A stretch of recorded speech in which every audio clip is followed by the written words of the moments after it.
Batted up, volley ball, picked off at the 40. Ufanga to midfield. Oh!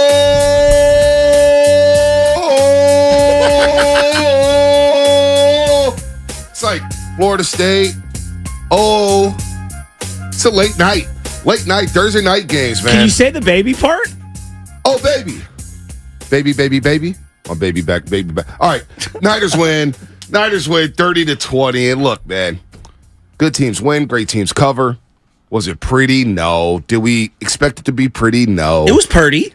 It was a little murky at times. But the Niners have a dominant defense. They have a dominant run game. They have a special player in Deebo Samuel. And without Brendan Ayuk, you knew the passing game would be a bit compromised. I agree. But you're 3-0. You score 30 in every single game.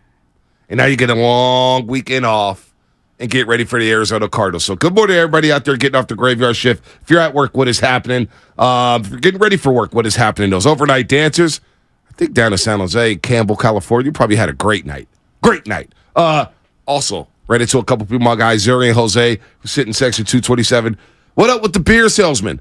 Shout out to the beer salesman. Oh. Shout out to all the teachers. Okay. Shout out to all the coaches, students, everybody out there. You know who you are. Also got a shout out to a flag football team, Sacred Heart Cathedral. Got some text yesterday. They said, if you're going to have people from SI on, we loved Angelique Picaro and what she's doing at SI. Because you got to mention how we beat them up yesterday. We won 19-0. So the Sacred Heart Cathedral folks, they're taking notice.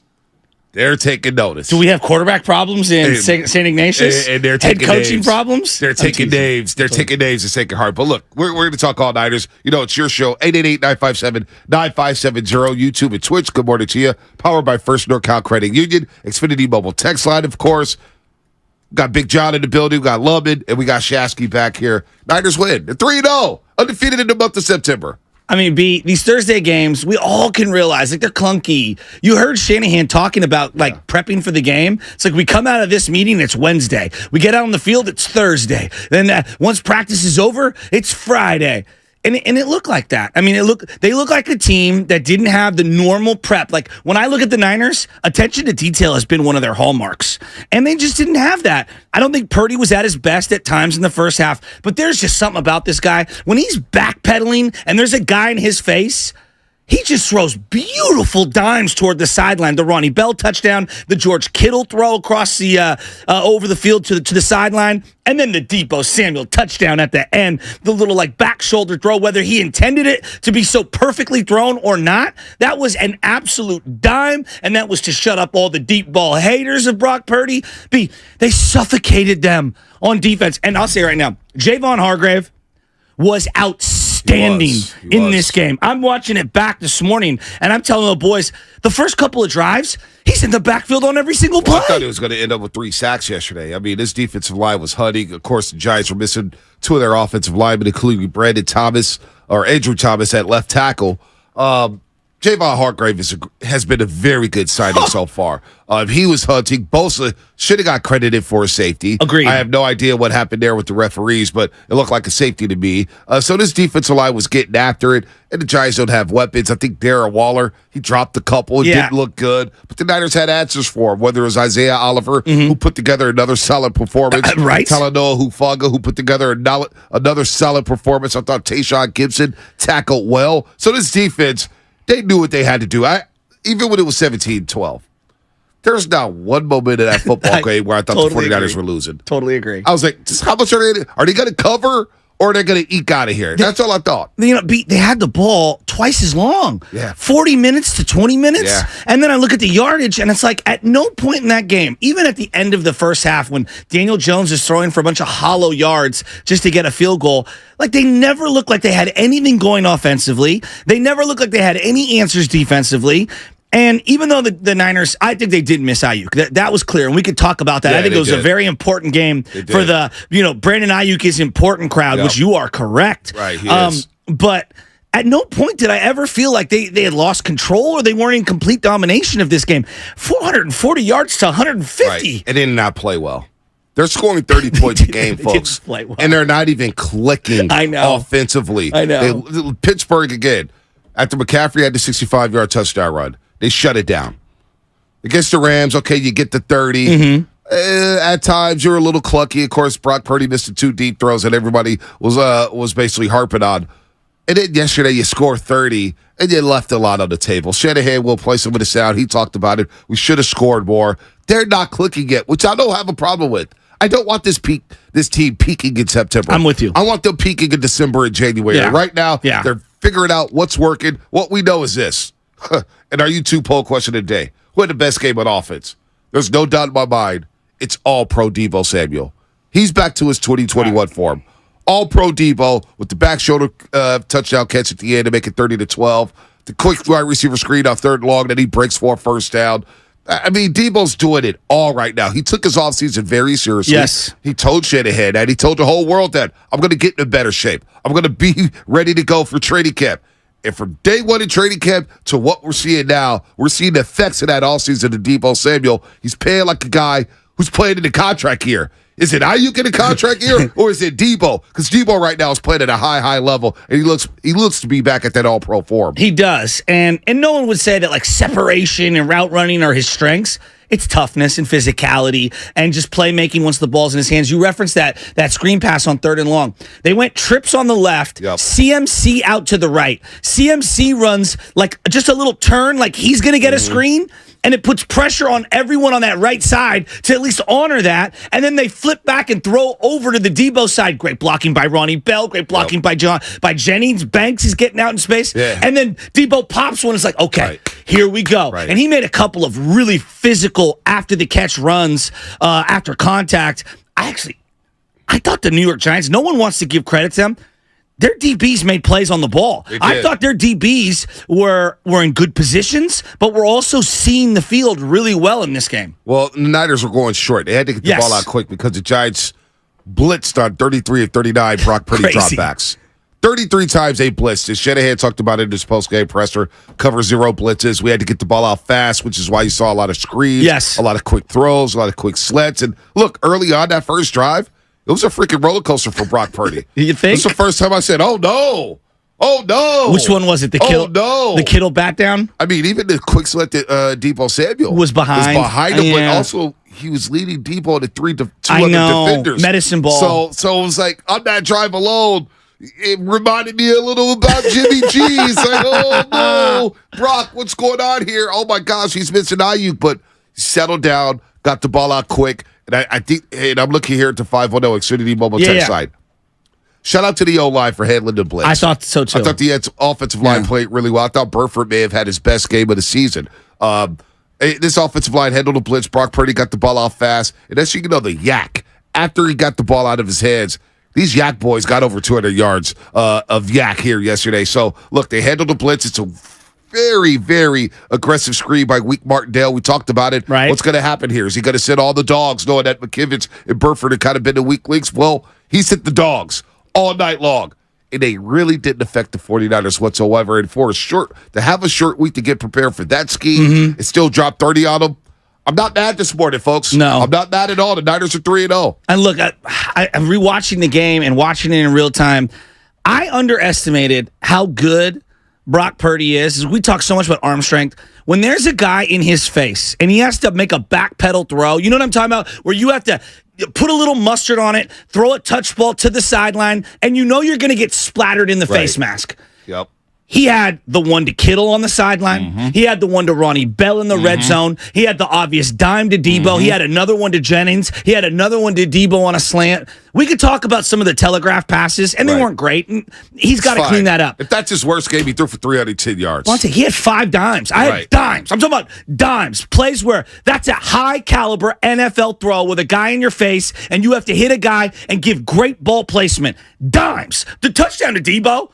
Are you kidding me at the end?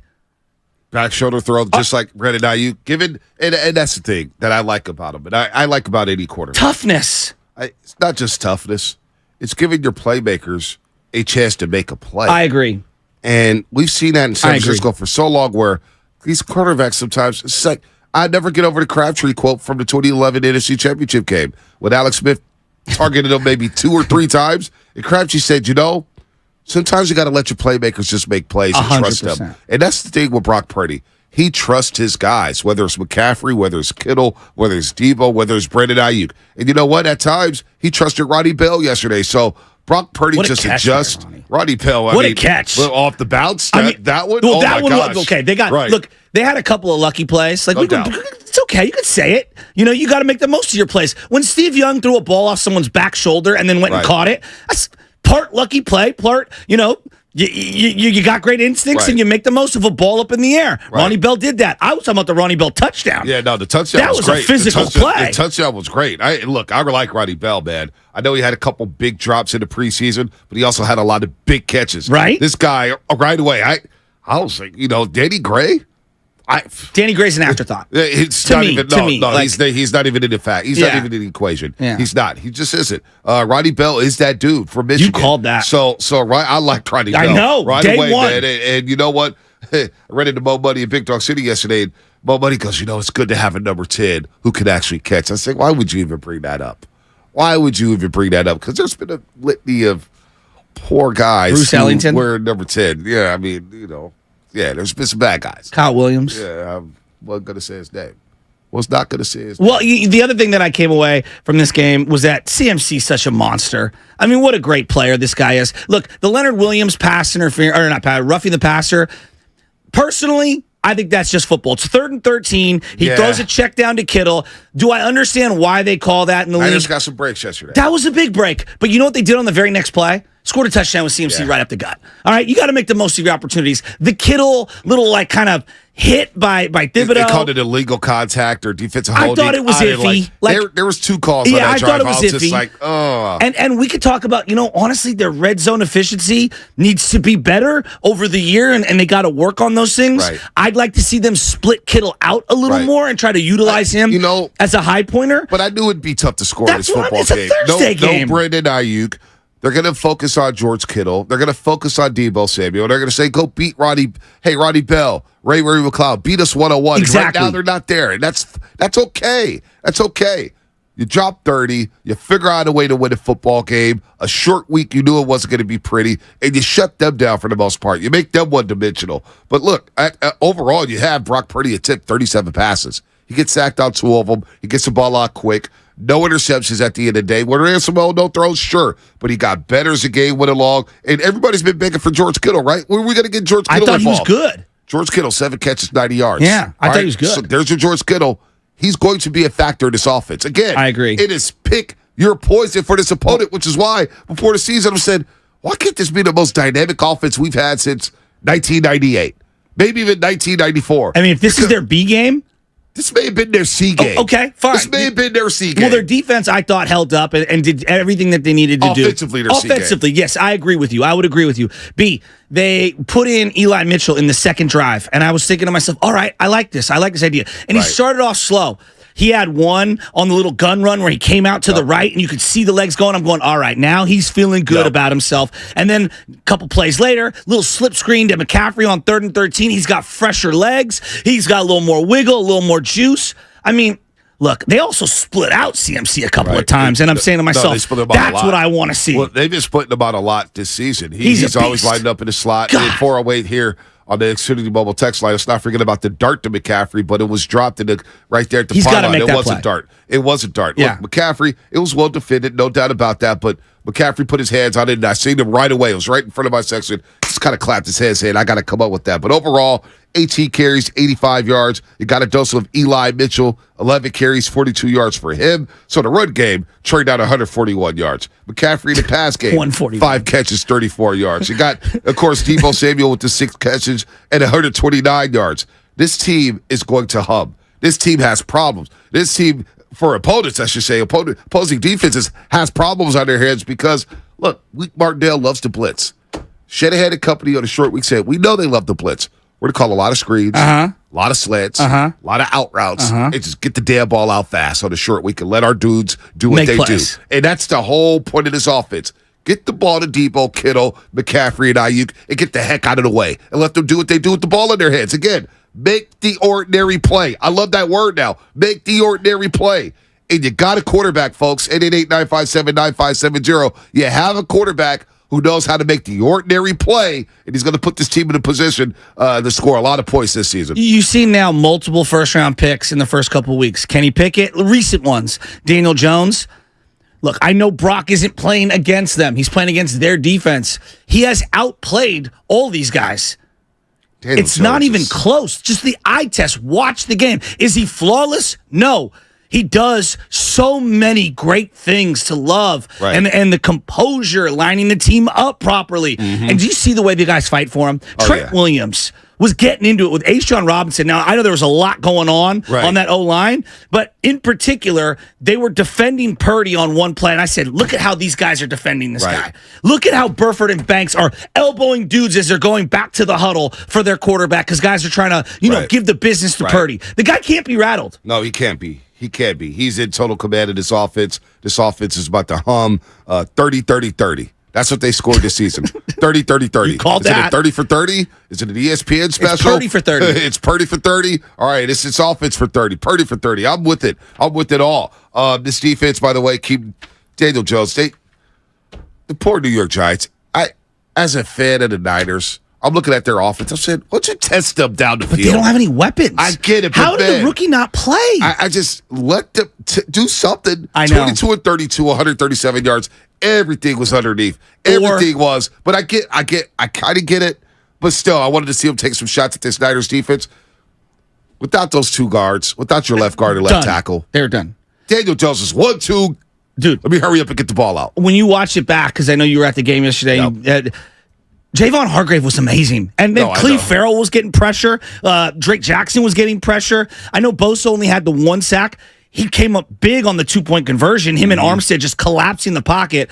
Daniel Jones had no time to throw. Right. And, one of the guys that as I was watching in real time last night, I'm sitting there going, Gibson's so underrated. Right. He's so underrated. Deshaun Gibson's a sure tackler. Very underrated. I got no problems with the safeties. Very underrated. I was on a call yesterday with Edmonton. Oh, yeah? And they said, what's the biggest concern? It's the quarterback spot. But you know what? Yesterday, I thought the quarterbacks held up well. I did too. But the safety spot, Jair Brown can't touch the field right now because Hufanga and Gibson is playing at such a high level. I don't think we talk enough about Gibson. There's a lot of stars on this team. I just think he's really underrated. I don't know if he's a Pro Bowler or anything like that, but I don't think it matters. He's just really, really good. And his communication pre-snap, you could just see it all around. And then Dre Greenlaw.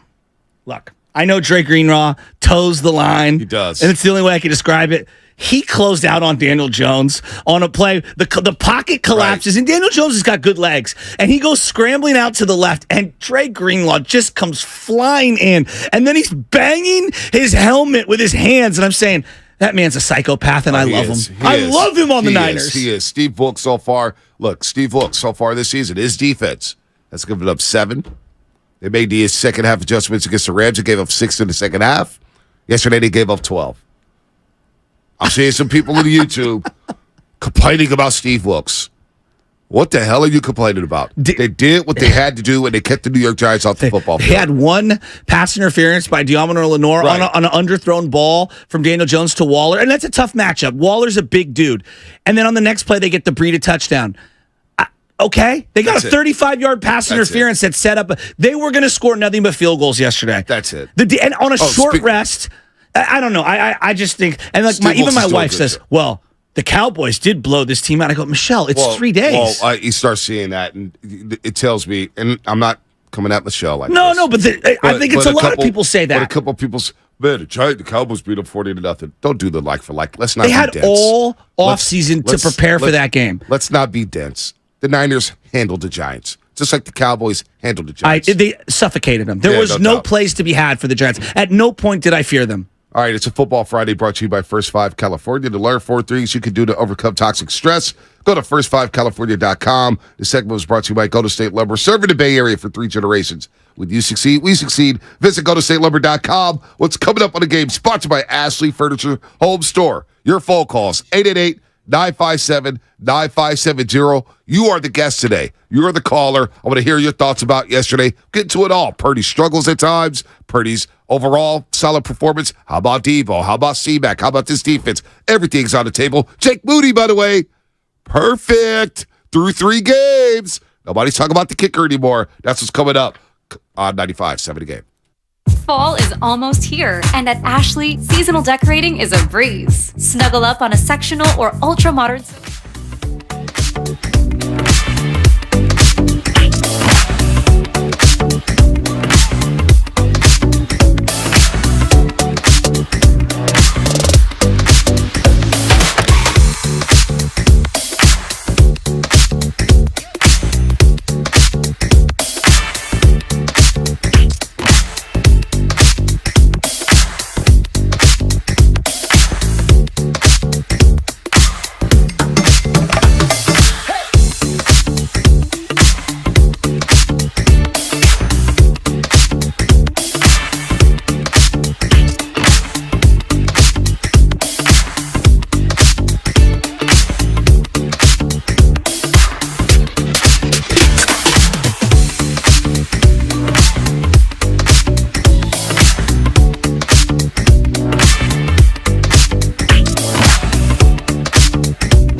blitz and get burned.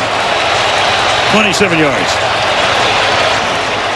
Now, back to the morning roast with Bonte and Shasky. Brock the Debo, 27 yards. Al Michaels on the call for Amazon Prime. And it is a Football Friday brought to you by First Five California. To learn 4 things you can do to overcome toxic stress, go to first5california.com. Your call's coming up, 888-957-9570. Niner fans, how you feeling?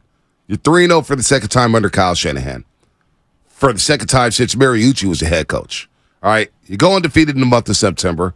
You get a long weekend off. Come back to practice on Monday. Take it easy. Get ready for the lowly Arizona Cardinals. And we'll all scout them this weekend. And then you get ready for the Cowboys. You're at home for the next 2. You don't have to leave the state of California.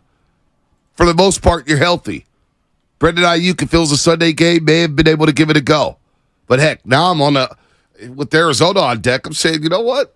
Take another game off, Brendan. I know you want to play, and I know the Niners offense missed him. We'll get there. We'll get there next week. But overall, this defense is humming. Steve Wilkes has been no drop-off from D'Amico Ryans. Shanahan is calling some really good games. Brock is getting better and better. He's overcoming struggles within the game. And next thing you know, you look up and it's, oh, wow, he had his first regular season 300-yard passing day. Now, of course, a lot of that was to C-Mac and Debo, but we're not going to do that because Joe Montana and Steve Young lived off the yak. The yak of Jerry Rice, the yak of T.O., the yak of John Taylor. Now you need 300 air yards? Is that what? Yeah, that's stupid. It's like people never played football before. Dude, the 49ers on national television in short rest suffocated the New York Giants, who played a playoff game last year and won it, and then played in another one and got beat, but was a playoff team. I don't know if they'll be a playoff team this year. I'm not sure. But, yes, they had no Saquon Barkley. They were missing offensive linemen. You were missing players, too. And you went out there and you completely dominated. Time of possession, yardage, the turnover battle. You did everything. Just look at the numbers here. 26 first downs for the 49ers, 10 for the New York Giants. 26-10. How about third down efficiency? Yeah, what was it? The New York Giants were 3-12 on third down. The Niners were 9-16. 56%. It's actually better than I thought because I thought it would be a little under 50%. Wow. Right. Okay. You ran the ball for only 3.6 yards a carry, but you traded out 141 yards, and you were able to stay on schedule. I thought that the combination of Jordan Mason, Eli, and CMC was really good last night. Mason was late, obviously. Yeah. Total yards. New York Giants, 150. 49ers, 441. Total yards. Wait, wow. 441 to 150. 441 to 150. But Wilkes is a problem. I don't.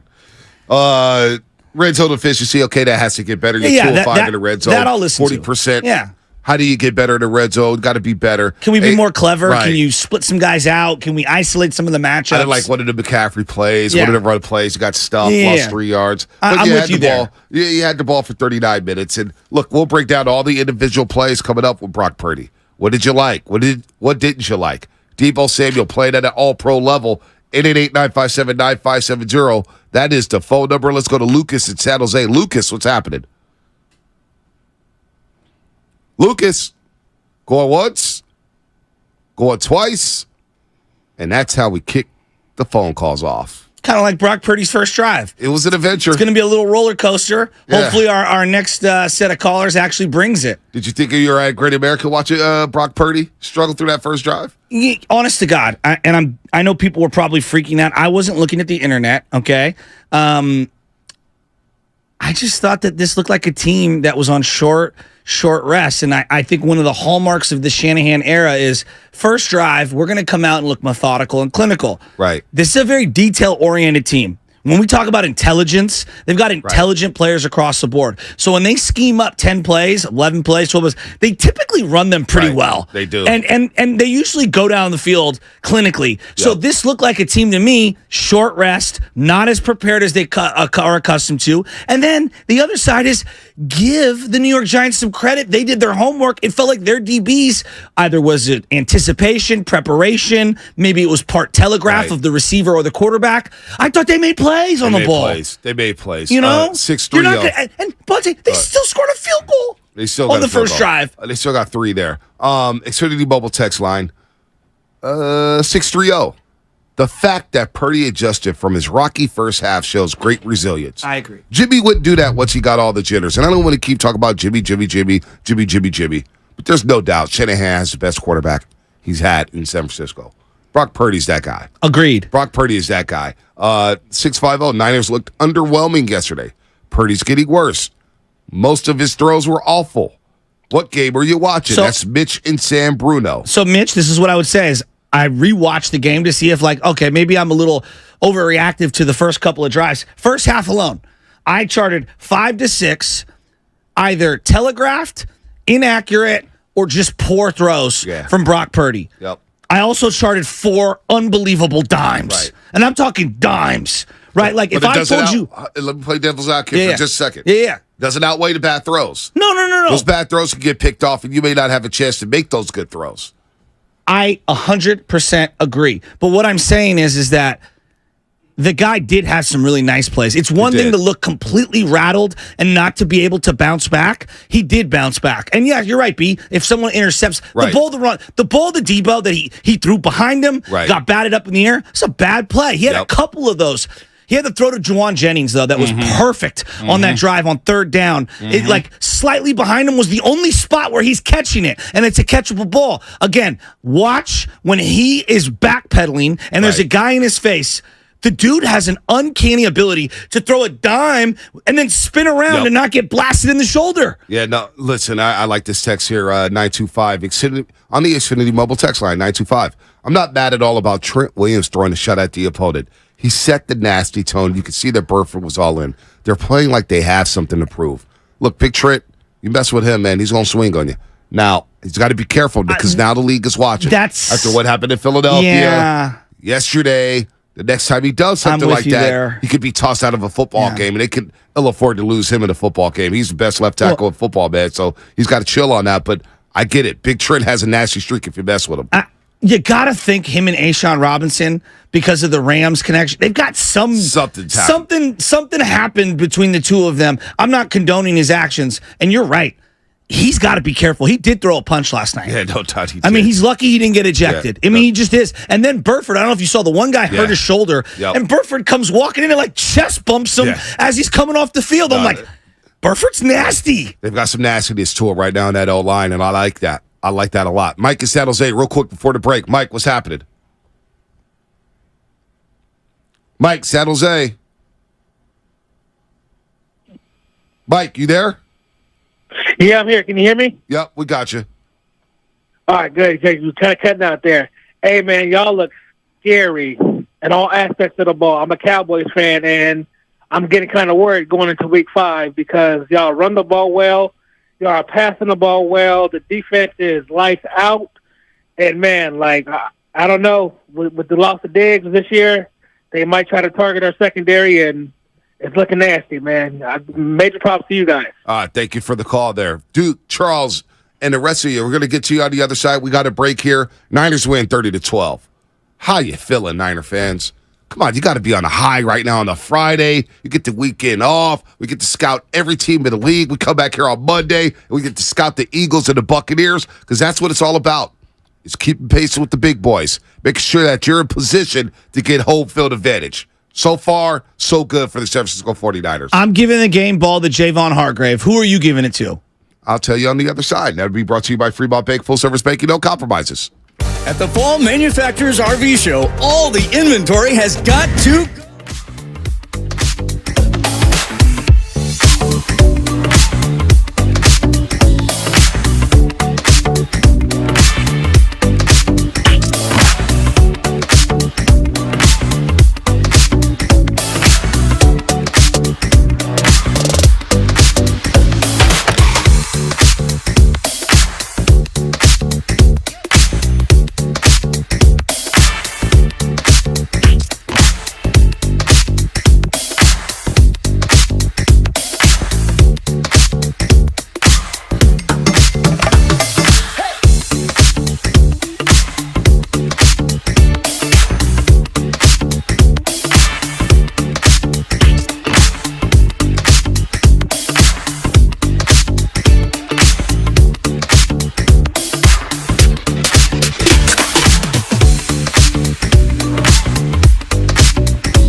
Purdy throwing.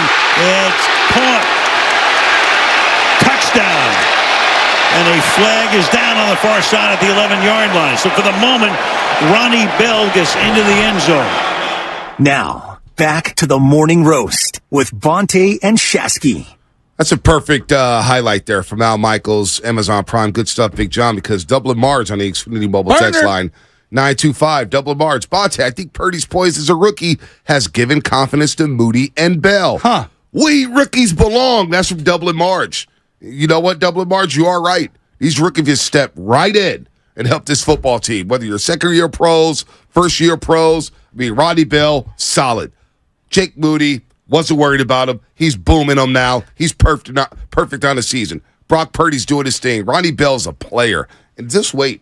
I think at some point, What? This is going to be a reach.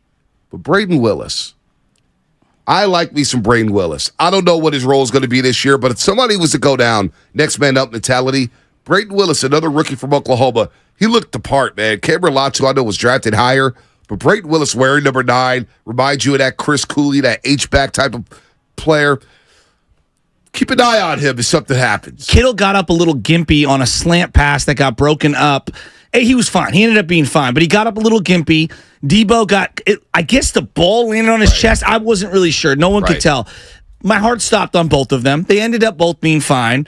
But to your point, like, hey, the league is physical. Did you watch how many New York Giants came walking off the field yesterday? Yeah, two back-to-back plays. Should we be playing football games 3 days after playing on Sunday? No, I don't think so. I mean, somebody grab. The game was not, in terms of like the flow, it wasn't a good flow of a game. No, it wasn't. There were injuries galore. Clearly, both teams weren't as prepared as they should be for the opponent. I do want to give an apology, though. Jake Moody. I apologize. I overreacted to the preseason. You're a rookie. You're a young man. You'd never kicked in any circumstances. Maybe I overrated the preseason. You looked really good in practice. I was very excited. I was unfamiliar with your regular season game. And for that, I apologize. Because my man has looked money. And they brought up Aguayo or whatever the guy's name that the Bucks drafted a couple years ago as a high draft pick. Right. This guy has already been better than that guy. No, he is. He is. He's Jake solid. Moody. Jake, you got a kicker. Solid. Jake Moody, you have a putter. Say, I'm sorry, sir. I'm sorry. You got to say you're sorry. I apologize. And B, you told me not to freak out. I did freak out, and you know what? The guy's been money. Like splitting dead down the middle of the uprights. Well, I'm telling you what. I'm still taking next August off with the way the overreactions in preseason happened this year. That's what I do. I got Moody's been into the good. chopper on this guy. Yeah. We're gonna get to Duke and San Bruno next, and then we got Charles J, Nider, Mike, everybody. Yeah. Everybody's gonna get out here. It's a victory Friday, baby. Okay. We're all feeling good. Niners are 3-0. Well, the Niners just beat the Rams in week 2, correct? Yeah. They took over SoFi Stadium, right? Uh-huh. That was the unofficial home opener, right? Okay. Why is this Rams guy? I get you want to be tough and you want to be proud. You clowns didn't win anything before or after the 80s. Well, the Rams didn't win a Super Bowl till 1999. Yeah, but they do have 2 Super Bowls since we've had our one. Yeah, but they didn't win any. But if he's going to say you guys didn't do anything before the 80s, what the hell did you do before 99? You did nothing. Well, they stay in the 49er chat of 95.7 The Game's YouTube page. That's what they do. That's what they do. So I don't know why Ram Fan is talking. We'll see you at the end of the season. Good luck Monday night in Cincinnati. Good Lord. The one Ram fan out there, just delusional. Just terrible. We found the one. Hey, Ram fan. The Niners have beat you in 9 straight regular season games. McVay has no answer for Shanahan.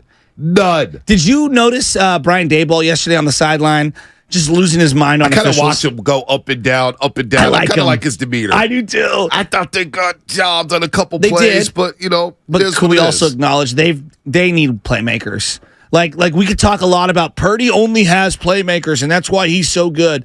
I do think there is we're more in the middle. Daniel Jones is not awful, but he has no playmakers. Right. I don't think he's the greatest quarterback. I just don't. He has no play. You got to have playmakers. Agreed. He also is very bad against the pressure. Like Purdy against the pressure makes dimes. Now you can say, hey, playmakers, 50-50 balls. Right. I'll listen to that.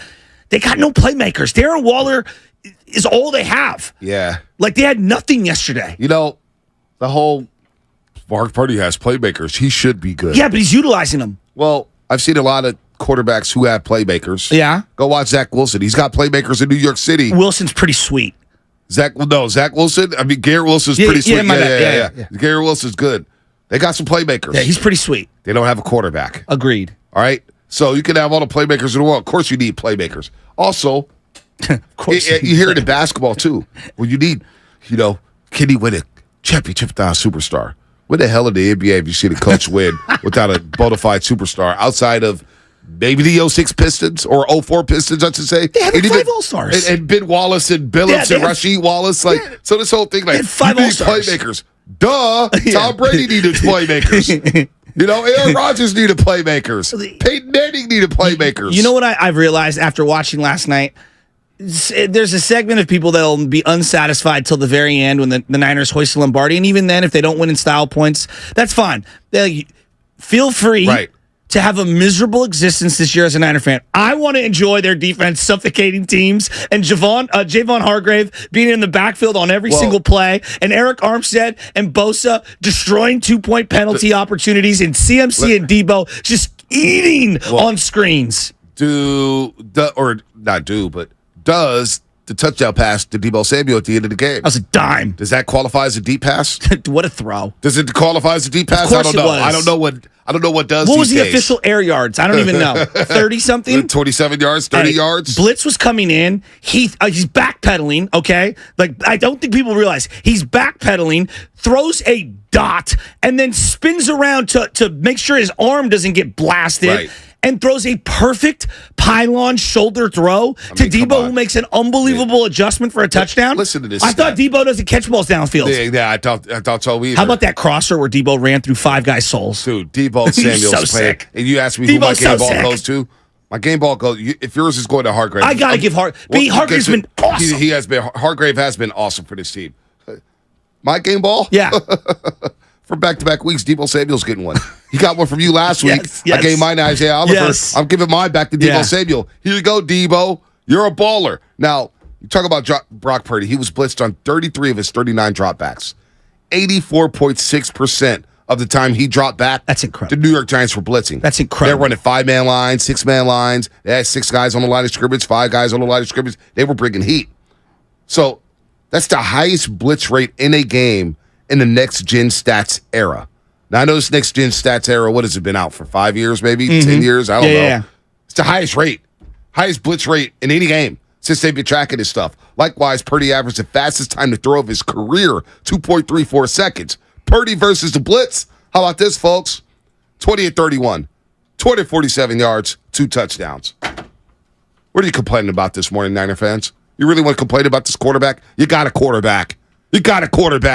Shanahan knows it. He's got the best quarterback he's ever had here in San Francisco. And they're 3-0. Let's go to Duke and San Bruno. Duke, what's happening?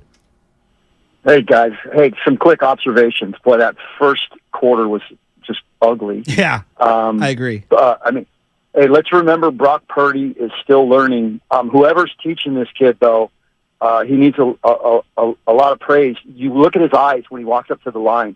He's computing when he walks up behind center. You can see it in his eyes. He's looking. That said, there was an oh-no throw to Debo. I think it was Debo in the center of the field. Yep. Had he looked right, he had McCaffrey wide open on the right-hand side with nobody within a mile of him. He probably could have scored. You said this was on the first drive? Well, it was in the first half. I don't know exactly. They were in New York Giants territory, and it was an oh-no throw for me. Yeah. And I looked off. I looked to the side. I looked to the right. Here's McCaffrey cutting right. I'm gonna have to open. look for that. Oh God, he had him. Yeah. But doesn't he do a great job of negating the big loss? Like there were 2 sacks he took, and he had to kind of step up in the pocket and he wanted to throw it away, but there's nowhere to go, and he doesn't want to get the intentional grounding. He does a really good job of either getting rid of the ball quickly and just not taking the big loss. He is an absolute extension of Kyle Shanahan's play calling. I mean, that's what he does. Agreed. You guys remember, I still consider him a rookie. Me too. He's got such a high ceiling. If he doesn't get hurt, it's ridiculous. Okay, enough Purdy. I'm surprised Trent Williams didn't get ejected. Yeah, we all are. He threw a punch. He should have. I agree with you. You're right. Yeah. You got to call it like you see it. You I'm gotta with call you. it. I'm worried about Trent right Good now. call, and Duke. Not that he's a great player. Everyone agrees. And I love being nasty on the O-line. He's too valuable to the entire team to be getting thrown out of games because now they're going to be looking at it with a fine-tooth comb. Yeah, they will. They will be watching them all year long. He's going to be under the Especially microscope. after Philadelphia. It's a good point by you. Especially after Philadelphia. Good call, Duke and San Bruno. Let's go to Niner Mike on Highway 4. What's up, Niner what's Mike? happening? What's up, gentlemen? How are you on a Friday? Dude, I'm feeling so great. good. I'm Great. stepping, baby, into the weekend. Oh, I'm driving to work like supersonic right now. Drive safe. Hey, I tweeted you guys last night. Hey, we have iconic helmets, right? Yes. Every time we play underneath the lights, they're flashy, they're drippy, as the kids like to say. It's like molten gold on those helmets, and it's a beautiful thing. The Niners should really consider playing under the lights every week. I mean, we just look spectacular on the field with those helmets under the lights, with the gold pants. Even the pants pop. I know. It's love. I just love it. You know, I was disappointed that the New York Giants Didn't wear their all whites. with the blue, Giants. with the all white with the blue, because they went with the all white with the red. Right. I don't know. I'm a stickler for uniforms. I wish the league would kind of get in. Like when we all play Madden, don't you adjust the uniforms of your team and the team that you're playing? All the time. Yeah. Right. And we wear different uniforms every game, and if something's working, like sometimes I'm saying, you know what? Look at my guy. This game, we're going to wear white jerseys at home. We're going to wear dark pants. No, that's sacrilegious. No, I do it. I do not wear white at it's, home. It's like the Cowboys. Yeah, I don't it's like do that. Washington. Yeah, that's what the Cowboys do. I wear white at home sometimes. I mean, come on. You white ran your uniforms. franchise your way. I run it my way. Exactly. I'm going to wear white at home sometimes. But you agree with me. The Giants should have wore the white with the blue trim, not the white with the red trim. Yeah, let's be real, too, though. The Giants uniforms are kind of overrated. Kind of like blah. The NY is iconic, and so is the Giants on the helmet. It's is iconic. all right. It's, yeah.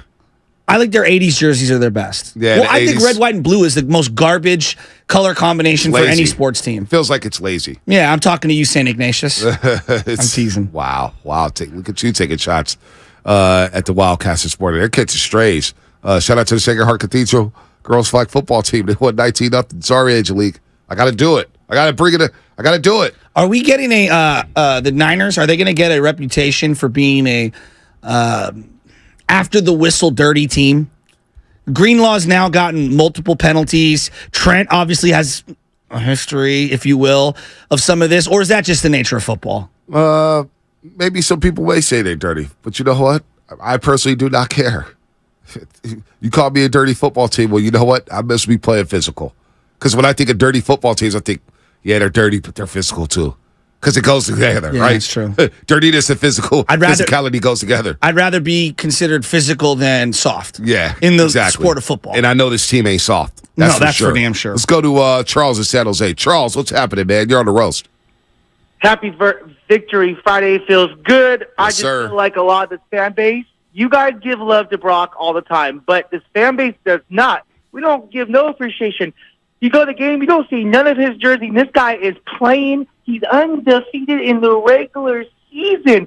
He only had one loss because of that cheap shot by whatever, that other team. Anyway, Brock needs more love. Brock is, I think he can take us to the promised land, and he is we probably most likely have a franchise quarterback, and nobody's talking about that. It's like this poor guy is so low-key. I don't even think he wants the attention, but Brock is doing it, and I love it. And we need to give Appreciation Day for Brock Purdy. It is. I mean, I'm appreciating him. Hey, he's your leader in the clubhouse. He's your leader in the clubhouse, and you see why. I saw it last week in L.A. I saw it week 1 against Pittsburgh. What else does he have to do? He's not a question mark anymore. He's not. The only thing that's left for Brock Purdy, the only thing that's left for Kyle Shanahan, the only thing that's left for Deebo Samuel and George Kittle and Christian McCaffrey and Trent Williams and this entire defense, it's one thing. It's one thing. And that thing is sitting in Las Vegas right now, and that's called the Lombardi. It's the only thing left for this team. So there's no question marks, but we're going to enjoy this ride. We're going to enjoy the journey. And we know what time it is. We know where Philadelphia is. Trust me, we're keeping track. We're keeping notes. We know what's going on with the Dallas Cowboys, and our prayers and condolences go out to Trayvon Diggs. You hate to see him tear his ACL in a non-contact drill in practice. I hate that. I wanted to see him at full strength. But we know what time it is, and we know there's one thing left for Brock. So to me, there's no more question marks about the quarterback. The quarterback is fine. The running back is fine. The wide receivers are fine. Burford and McKivitz, okay, we got to see it. The quarterback situation, we got to see it. But outside of that, there's one thing left for everybody to accomplish on this football team, in this organization, and that's his fan base. And that doesn't happen until February in Las Vegas. So until then, let's just enjoy this young man throwing the ball around the field, getting the ball to his playmakers like Devo and Chris McCaffrey, and making sweet music. It scored 30 without Ayuk. And it looked clunky, Shasky. It looked clunky. It's all about making the next play. And I know it was up and down in the first half. It's undeniable. I mean, up and down in the first half. But that's how you finish games. Yep. And then you look up, scoreboard. Every week, scoreboard. It's all really at the end of the day, scoreboard. And then look at how the teammates react to you. Look at after he makes that throw to Deebo Samuel, how the offensive line goes over and is headbutting Purdy. Of course. It's just, I am watching how the teammates react to Brock and how they react to Kyle. Juwan Jennings makes an unbelievable catch. Right. He comes over to the sideline. He's going to come out of the game for a second. And Kyle Shanahan gives him one of these high fives, and Juwan's giving him love. And I'm like, this team feels the most united they've ever felt. Not that they weren't before, but it just feels like everybody's got the same singular mission, winning a Super Bowl. And it feels refreshing. And you know why? Because they know who the quarterback is. Yeah, I'm with you. Every week when Jimmy was here, it was like, well, Kirk Cousins or where Jimmy's got to look behind his back. And then, of course, with the Trey Lance situation, we know who the quarterback is. The noise is done. Oh, and by the way, let me tell you, as you're listening to 95.7 The Game, KGMZ, FM at AC1 San Francisco, always live on the free Odyssey app. Do not forget, you can also watch us every single day on our YouTube and Twitch stream, sponsored by our very good friends at First NorCal Credit Union. Just log on to search 95.7 The Game. Be sure to like and subscribe to the channel while you are there. It is a Football Friday brought to you by First 5 California. To learn 4 things you can do to overcome toxic stress, go to first5california.com. Before we get back to the lines, Nick Bosa got introduced to Levi Stadium yesterday for the first time all season. The loudest ovation. So they said number 97. They announced the defense yesterday. Okay. Fred Warner was last. And Eric Garcia came out with his dog chain. Oh, no way. It's wartime. Yeah. Javon Hargrave got a nice ovation. Nick Bosa came out of there. Number 97. Nick Bosa. It was deafening. Wow. This fan base loves Bosa. Well, we talked so much in the offseason about the Javon Hargrave acquisition, like what it would do for Bosa. What Bosa is doing for Javon Hargrave is unbelievable because he's getting one-on-ones against these guards, and it's just his short area quickness and his hand movement.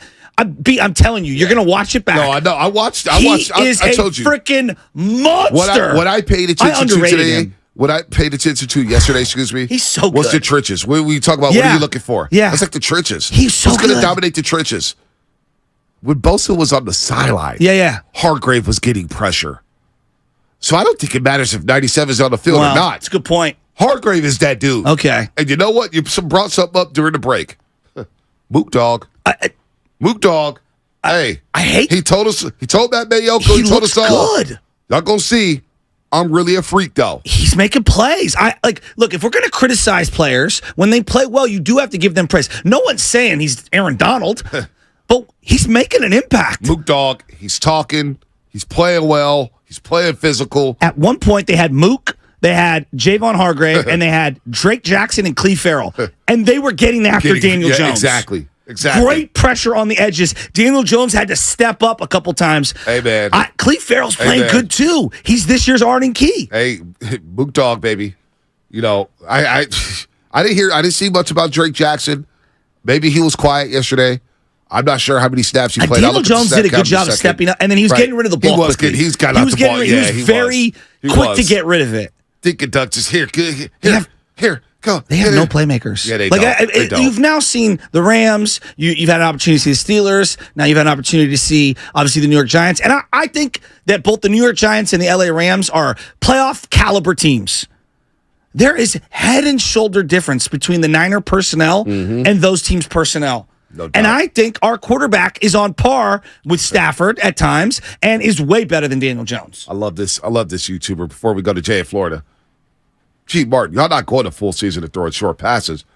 Brock Trash too easy to scout. Okay, G. Martin. I mean, did the Debo pass the end not exist? I ain't got I just wanted to read it. How about the deep crosser to Debo? You know what I'm going to do today? I'm going to pick apart a dumb comment twice an hour from YouTube. He made a throw. Just to show how silly people are. He made a throw on first down on the second drive to George Kittle as he was like backpedaling, right. And it was from one hash mark all the way to the other sideline. It was a layered dime. It was crazy because somebody texted me. His face. Well, somebody texted me was like, "Oh, that could have been a pick too." But if Mahomes makes that throw, we're saying, "Oh my God, that's a great throw." He's a wizard. Yeah, exactly. Well, he made a couple, and this is not hyperbolic. Watch the game. If that was Joe Burrow backpedaling and spinning and throwing the way he did on 4 of those plays, we'd all be like, "Oh my God." No, yes, he did have a couple of bad telegraphed behind guy throws. So does Joe Burrow. All the guys do. do. Patrick Mahomes. He also made a really nice. Josh Allen. He made a nice play evading a sack and just throwing it away. Yep. Which is something Jimmy didn't do a lot. No, he didn't. Jay in Florida, what's happening, Jay? What's up, Jay?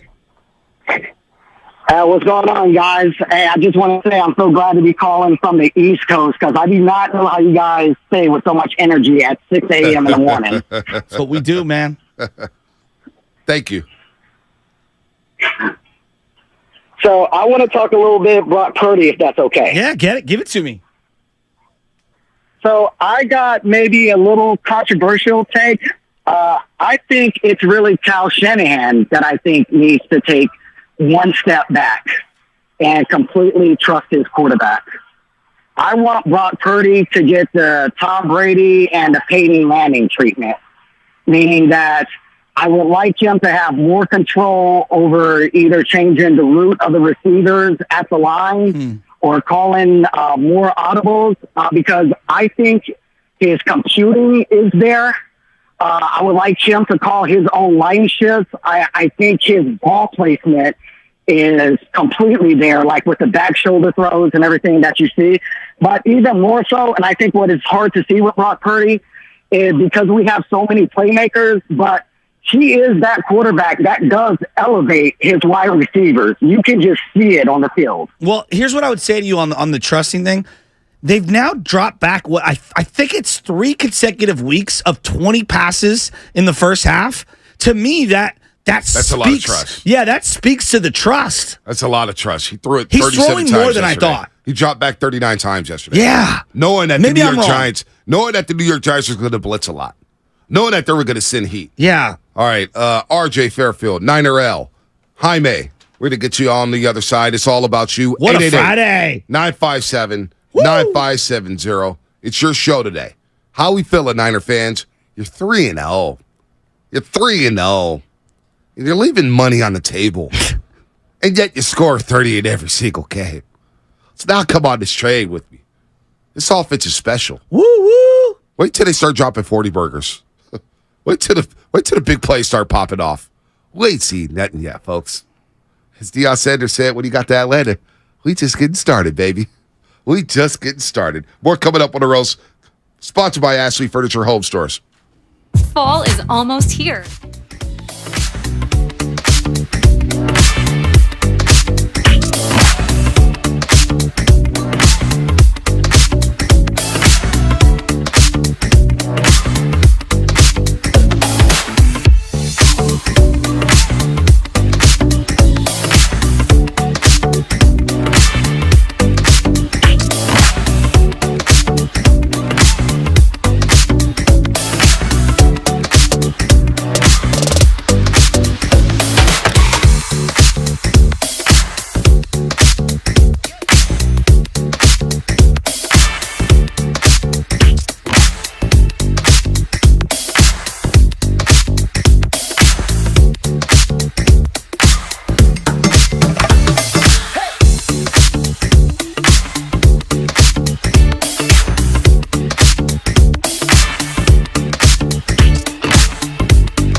Debo Samuel.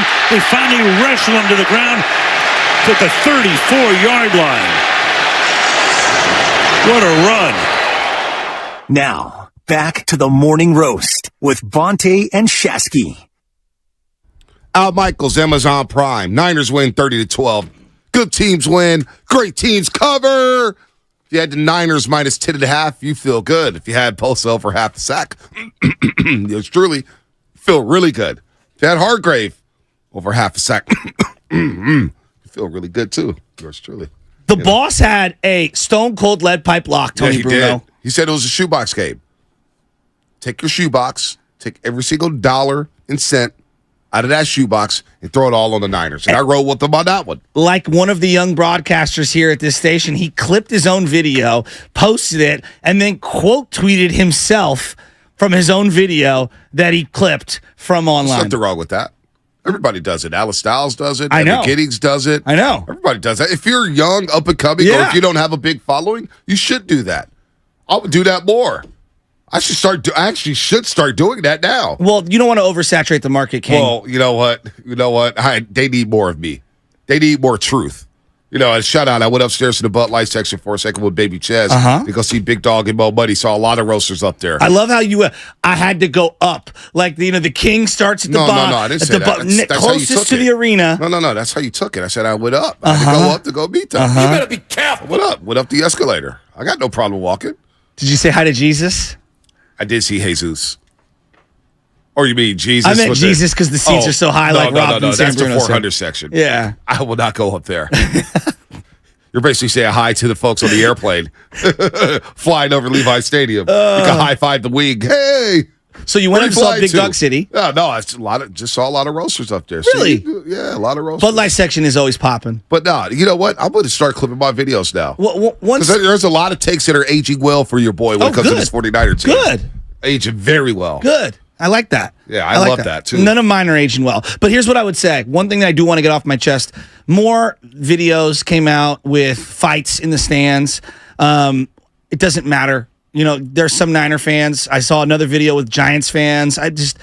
We just saw a Patriot fan pass away at a game. They said they kind of took that back. They said it was medical. I heard Stardy Goo talking about okay, that. Regardless, it's needless to say. And we keep getting tagged in all these videos, and I just want to make this very clear, okay? We had a long, larger conversation about fan behavior in general, okay?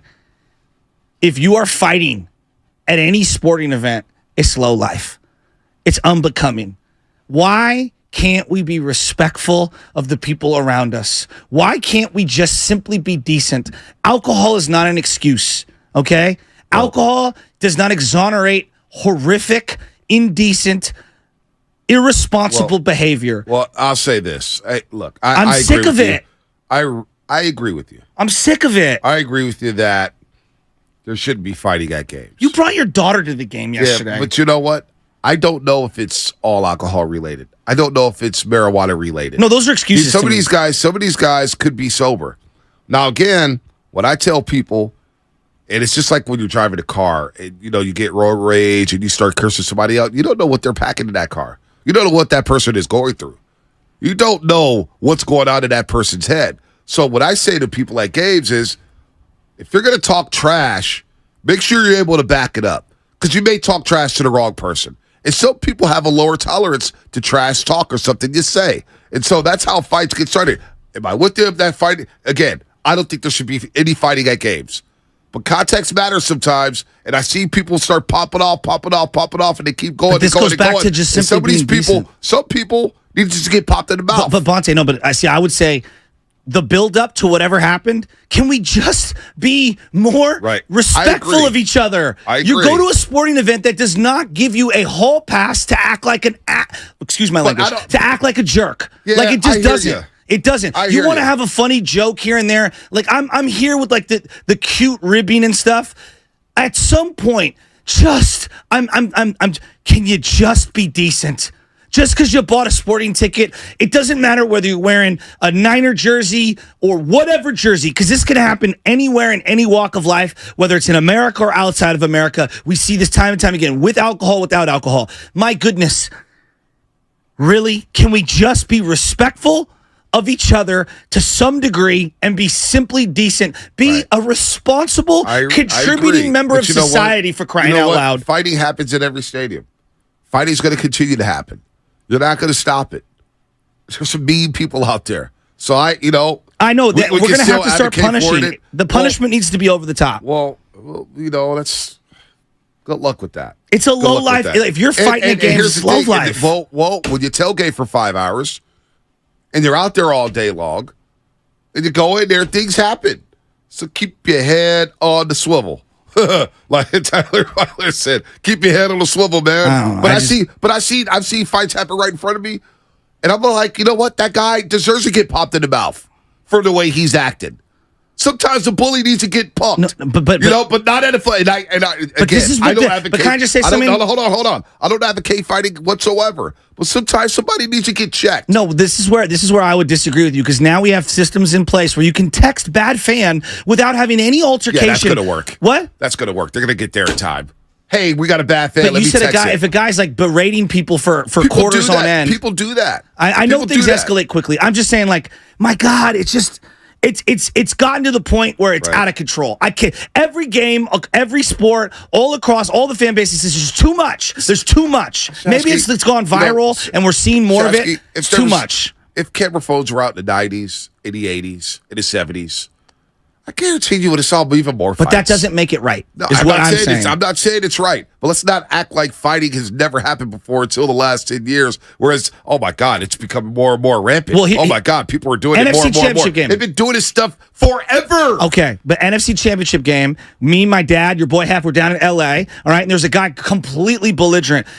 I simply texted the number. Within 3 minutes, they had security guards there. Now, look, 3 minutes is a long time. Stuff can happen in between that, and I understand that. And if people are, all I'm saying is, I understand there are unavoidable situations, but can we just be decent at sporting events just a little more? Come on, society. I don't think it's an egregious ask.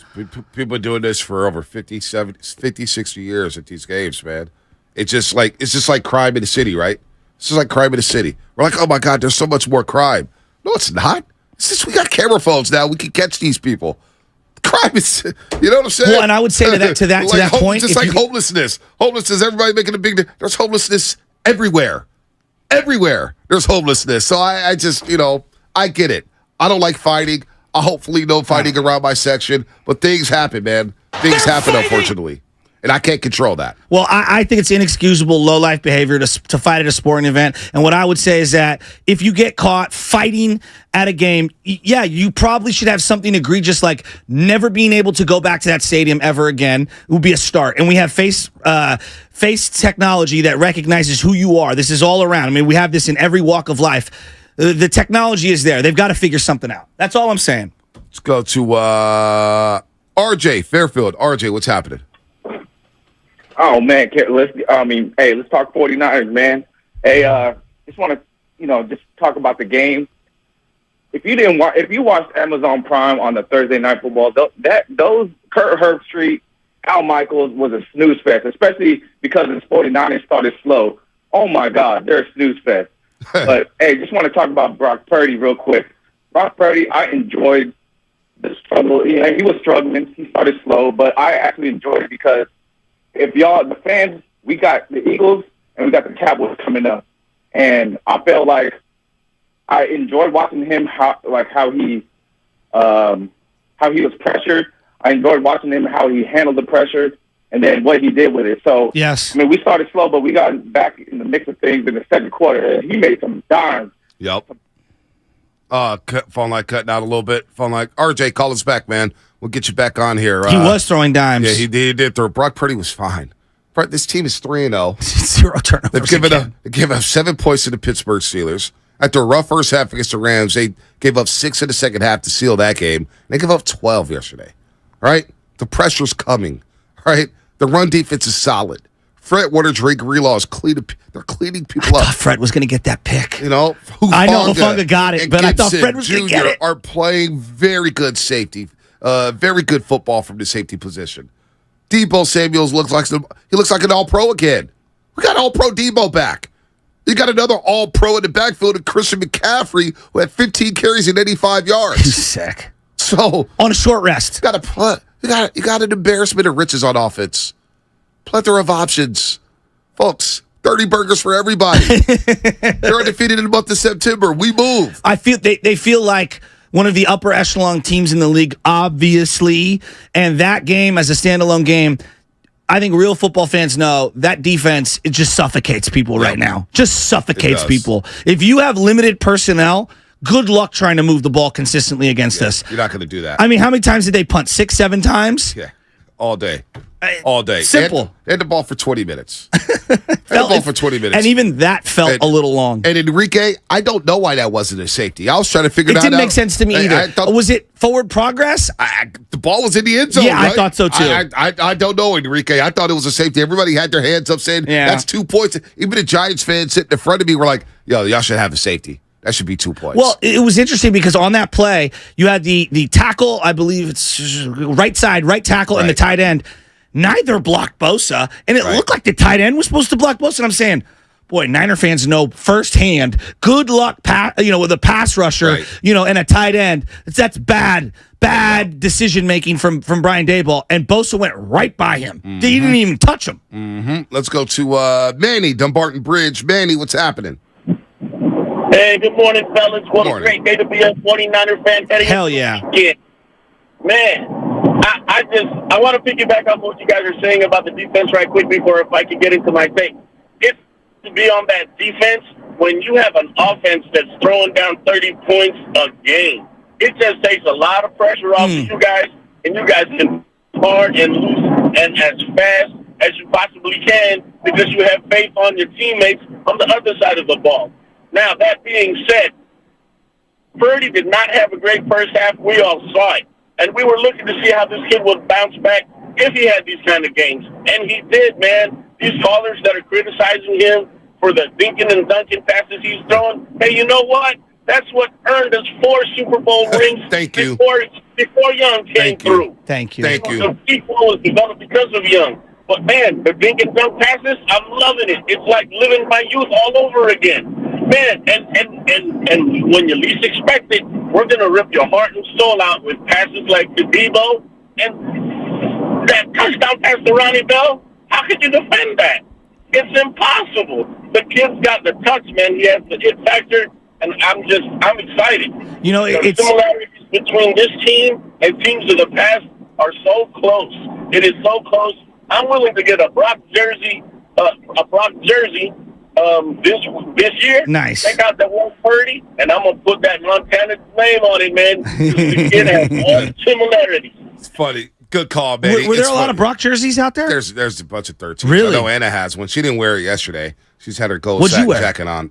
I had the Ronnie Lott on. Oh, you had the red or white? Yeah, red one. Nice. Red one. I got a lot. I don't buy white jerseys because I'm a clumsy human being and a little coffee, food, spills. You can't get it out. It stains. I get it. I'm a red jersey guy. Give me the dark colors to hide away the stains. By the way, Bosa with a great quote yesterday. What'd he say?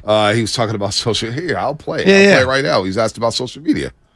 Yeah, I've done a pretty good job of staying off social media this year.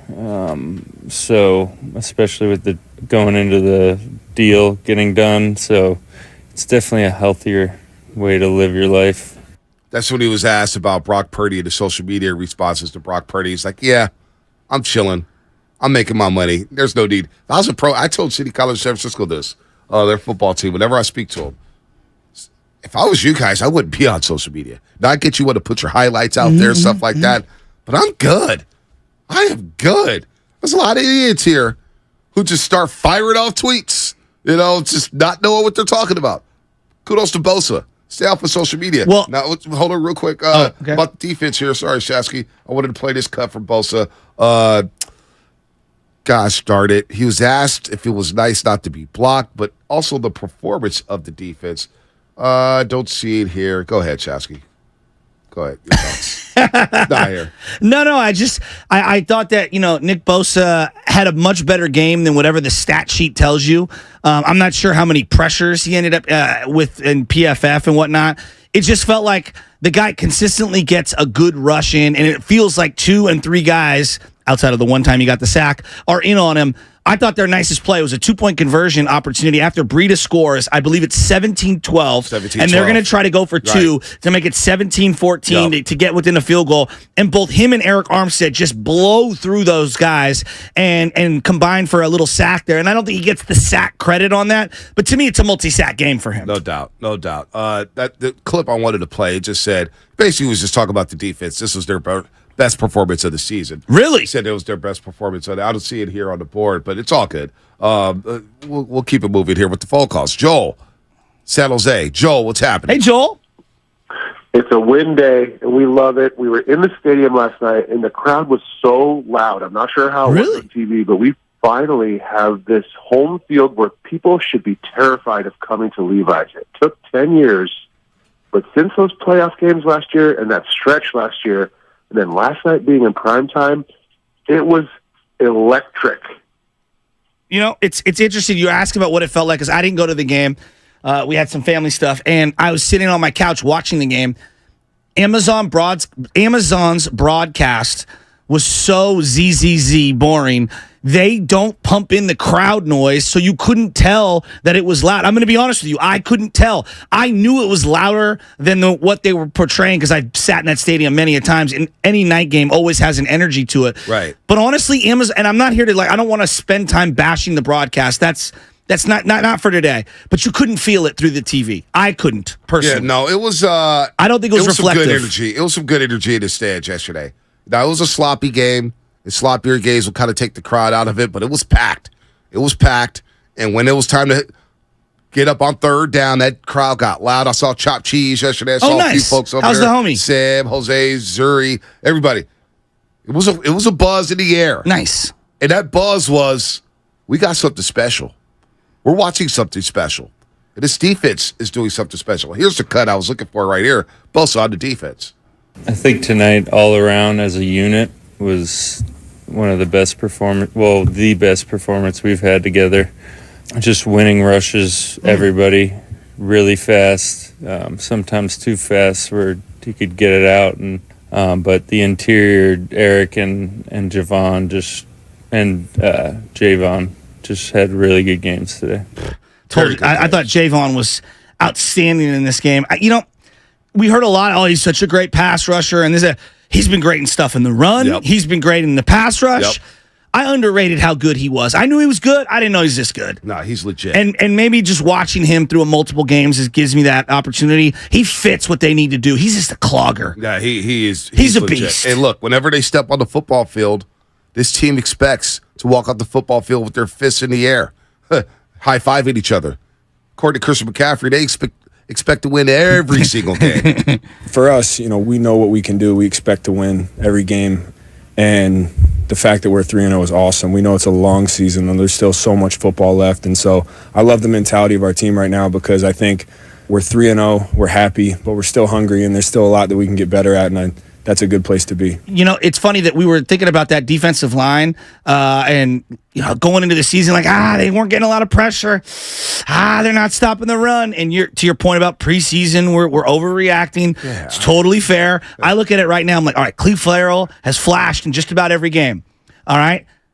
Drake Jackson's flashed, right? We've seen him have moments. Eric Armstead's a very good player when healthy, right? He's had some great games in a 49er uniform. He still feels like he's still a good high-end player. Javon Hargrave looks exactly like the number one free agent defensive player that people were expecting. Bosa's still Bosa. And then you got Kinlaw making plays. Now, I don't know where it's at in terms of 2019 versus now and overall depth and everything. But they feel pretty formidable. They do. They feel like a top 4 defensive line in the game. Well, not only that, top 4 defensive line in the game, top 4 defense in the game, maybe the best defense in the game. We'll see about that. And then, again, you get Christian McCaffrey. And it's kind of like Steph Curry. Sometimes I leave shows during Warriors basketball season. Yeah. Whether it's pre and post or the morning roast. I'm thinking, did we talk about Steph enough? It's almost like we underrate his greatness. Well, I'm starting to get that vibe with Christian McCaffrey. I'm glad you're here. You understand what Christian McCaffrey did yesterday? He tied Jerry Rice. He tied Jerry Rice with the touchdown in 12 straight games. Jerry Rice had the record. Christian McCaffrey has just tied him. Here's McCaffrey on tying the great Jerry Rice. Yeah, that's a huge honor. Obviously scoring touchdowns is a team thing. O-line did a great job blocking, just had to hit the hole. But yeah, that's a huge honor to be mentioned with somebody like that. Tied the franchise record for most touchdowns a touchdown in 12 straight games. Jerry Rice had that record back in 1987. Now Christian McCaffrey.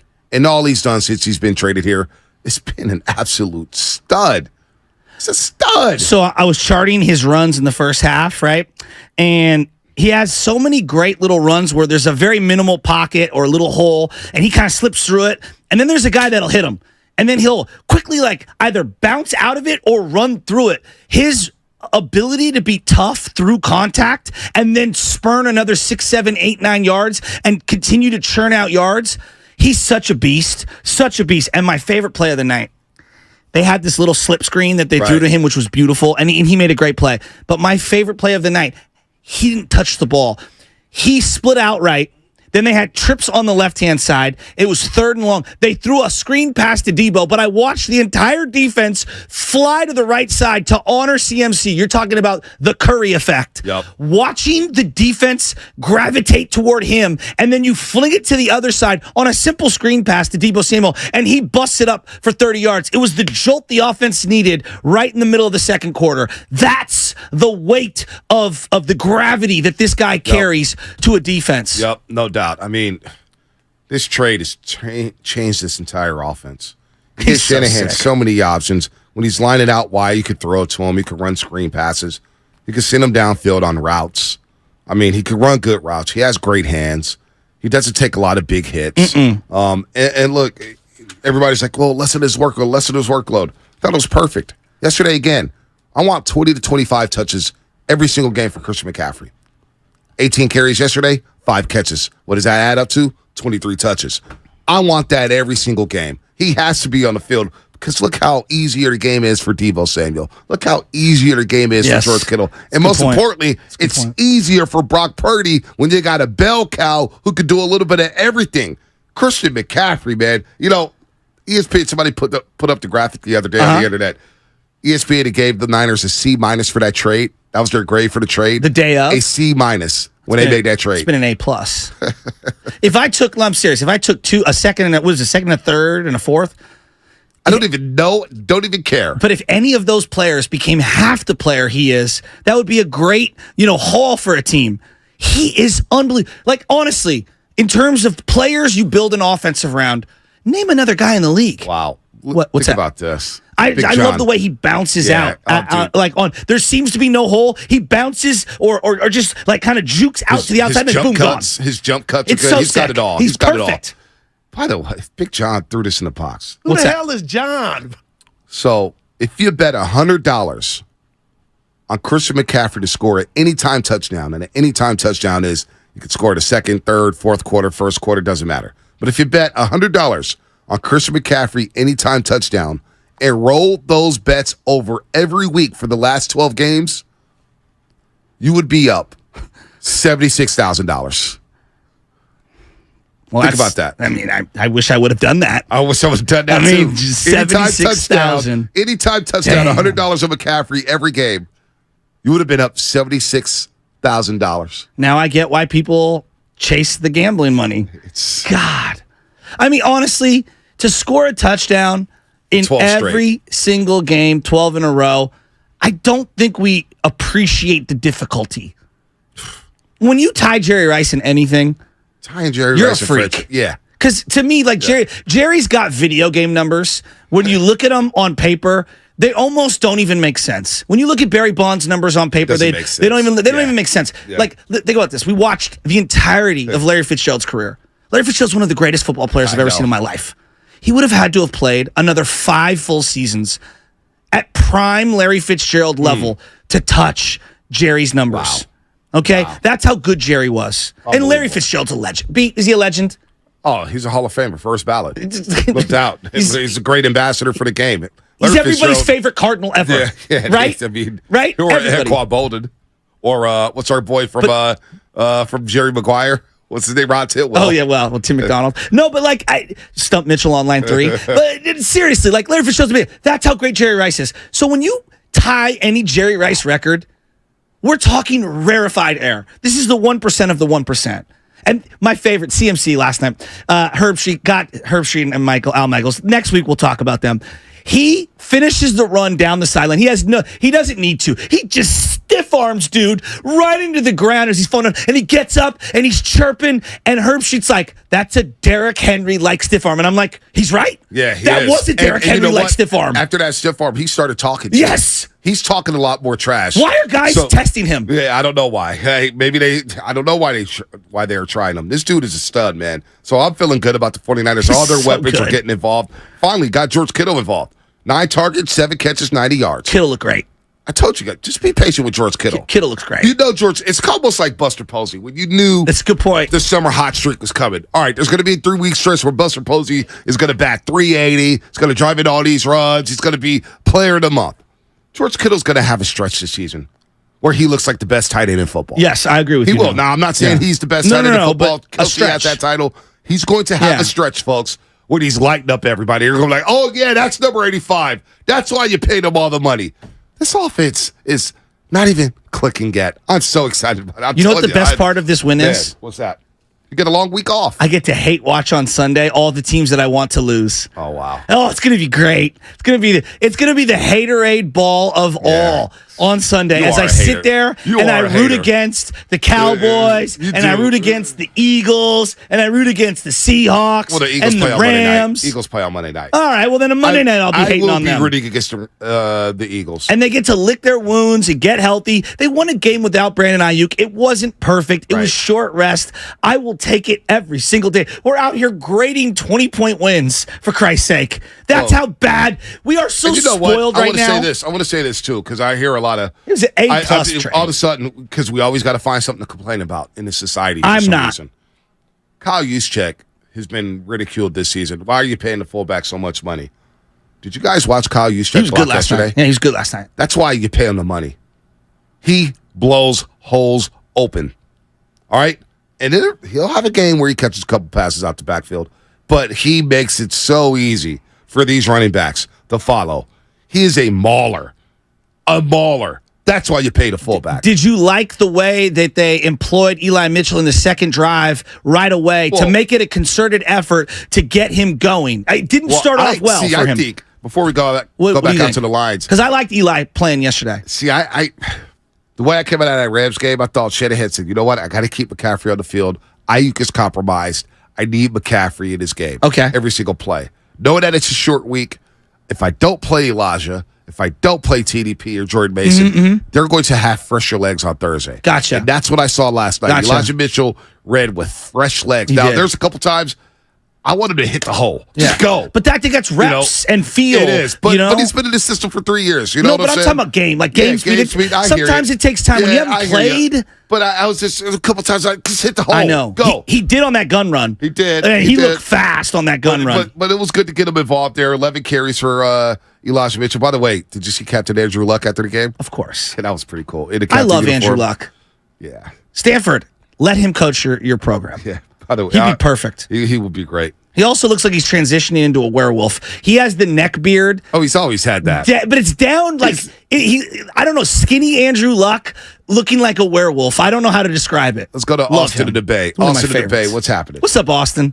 Hey, no, man. How y'all doing, man? Oh, man, I'm doing lovely.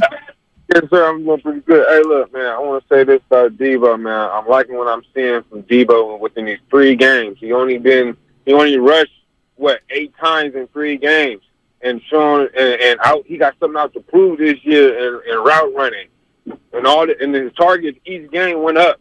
The past 3 games, they each went up. He had 12 targets yesterday, looking good and running routes. The only thing I need from Shanahan, I don't want to see Jennings. I want to see Jennings in the red zone on third downs and stuff. We need speed out there, just to keep Debo, healthy and Kittle healthy. They taking too many hits already. I took a deep breath last night when Debo went down.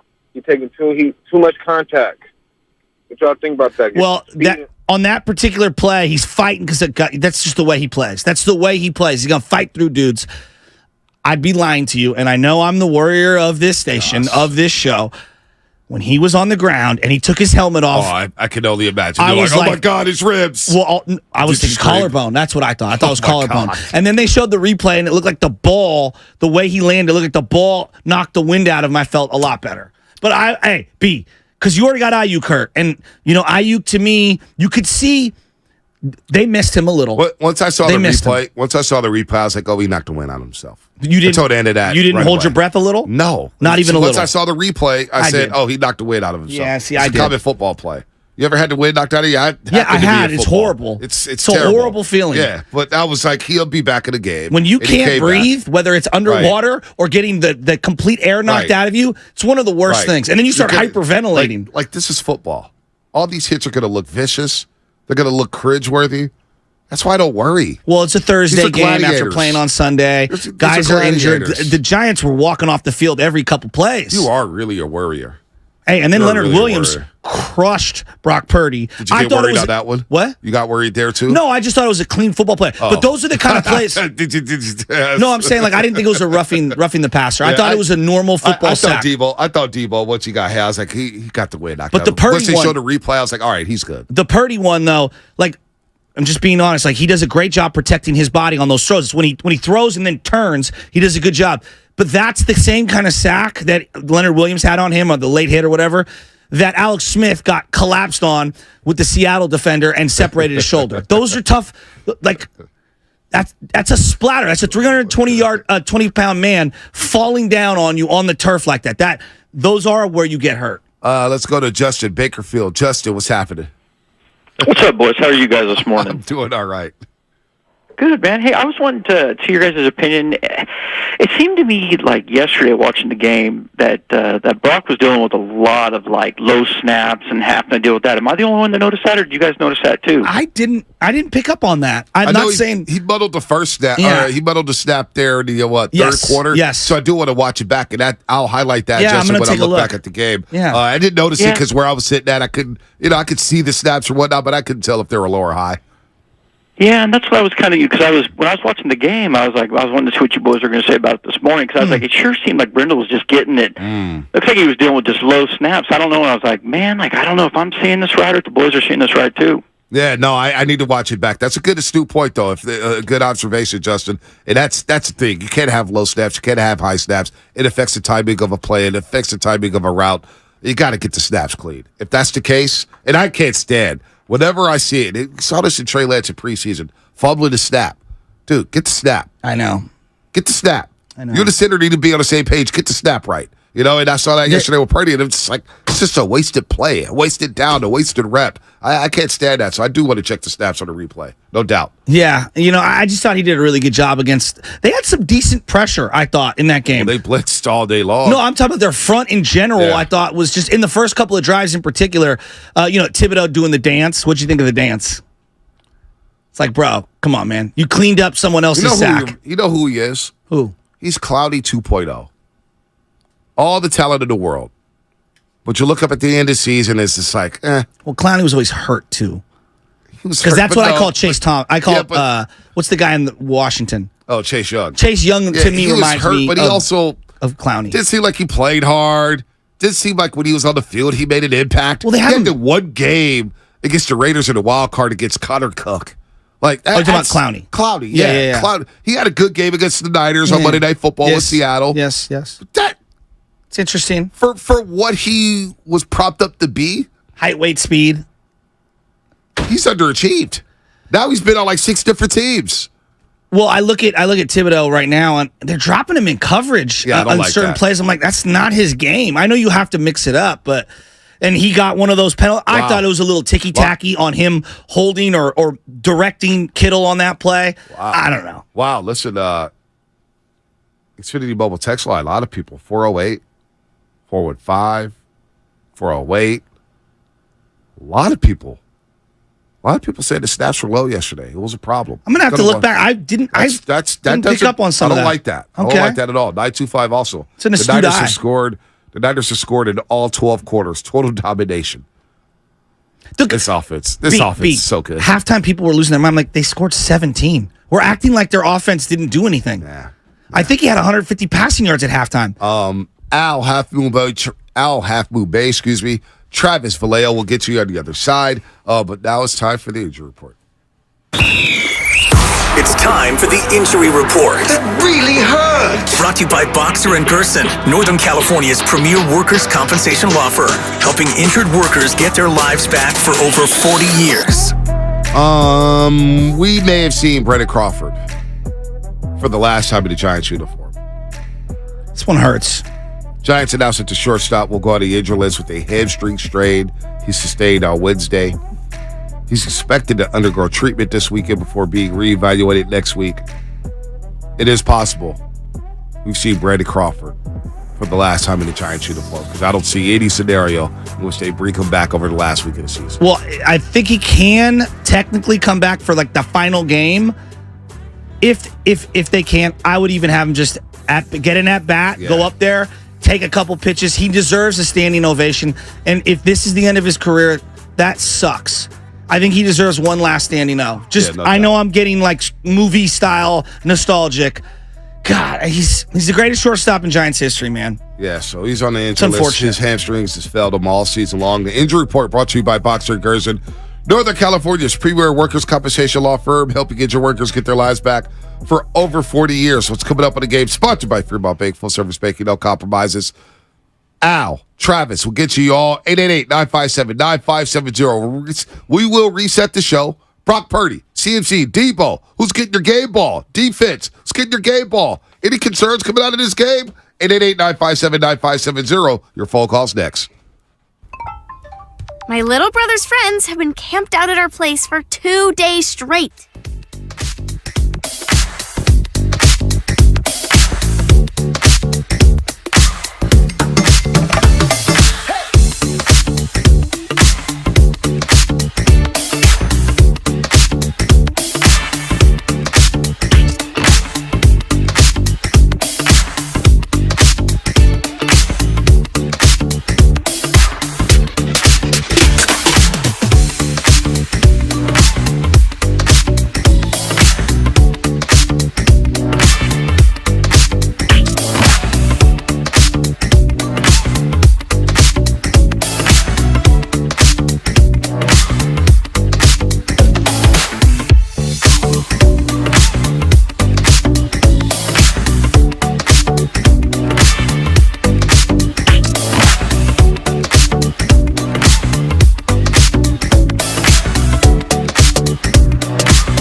line at the 1. That's where forward progress was for him before he got smothered. And that's Bosa's first sack of the season and his first sack going back to last year in postseason in 6 games. Oh,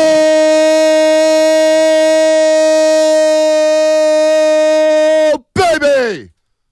Al Michaels on the call for Amazon Prime. Nick Bosa finally gets on the scoreboard, gets his first sack of the season. The Niners get 2 sacks in all. Felt like they had a lot more. Daniel Jones getting the ball out quick. This defense is humming. 12 points they allowed yesterday. CMC, how about him? How about Debo? Brock Purdy was his first regular season 300-yard passing day. I know a lot of it came on the yak, but he also beat the blitz because he was blitzed damn near every single down. 33 to 39 dropbacks he had last night. He was blitzed on, and he beat the blitz. So 888-957-9570. Good morning, everybody out there getting off their graveyard shift. The overnight dancers down in San Jose and Campbell, California. I guarantee you they had a great Thursday night. All the beer sellers, all the beer. Zuri's like, how come you don't shout out them? I said, Zuri, the list is long. I got to shout out the janitors, the strippers, the students, the coaches, the firefighters, the security guards, the guys who got to break up the fights at Levi's. You got to shout out everybody, including the text line, Xfinity Mobile text line, YouTube and Twitch,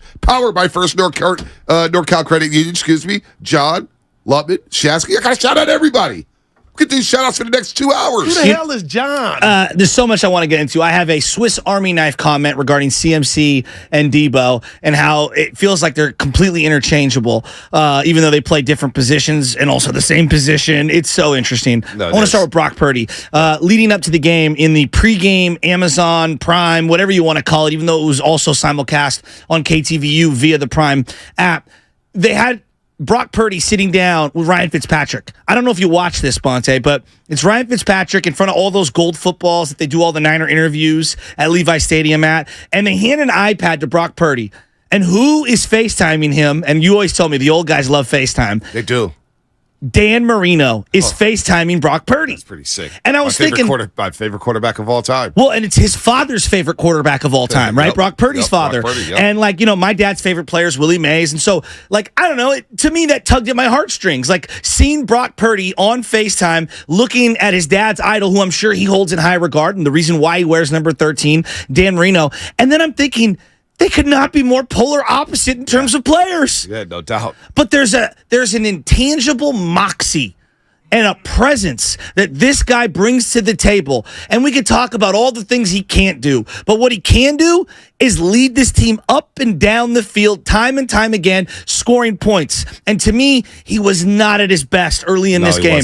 But he kept firing, and you couldn't tell from his demeanor in between plays that it rattled him at all. No doubt. At all. And I loved the way he bounced back and kept marching this team and kept delivering balls. And he was under duress all game. All game. Blitz on 33, 39 dropbacks there. Brock Purdy. Dan Marino. I love Dan Marino. Oh, my gosh. I got to watch that. He still looks good for his age. Dan Marino always going to look good. Well, when you got that South Beach. And he's always going to be able to spin it.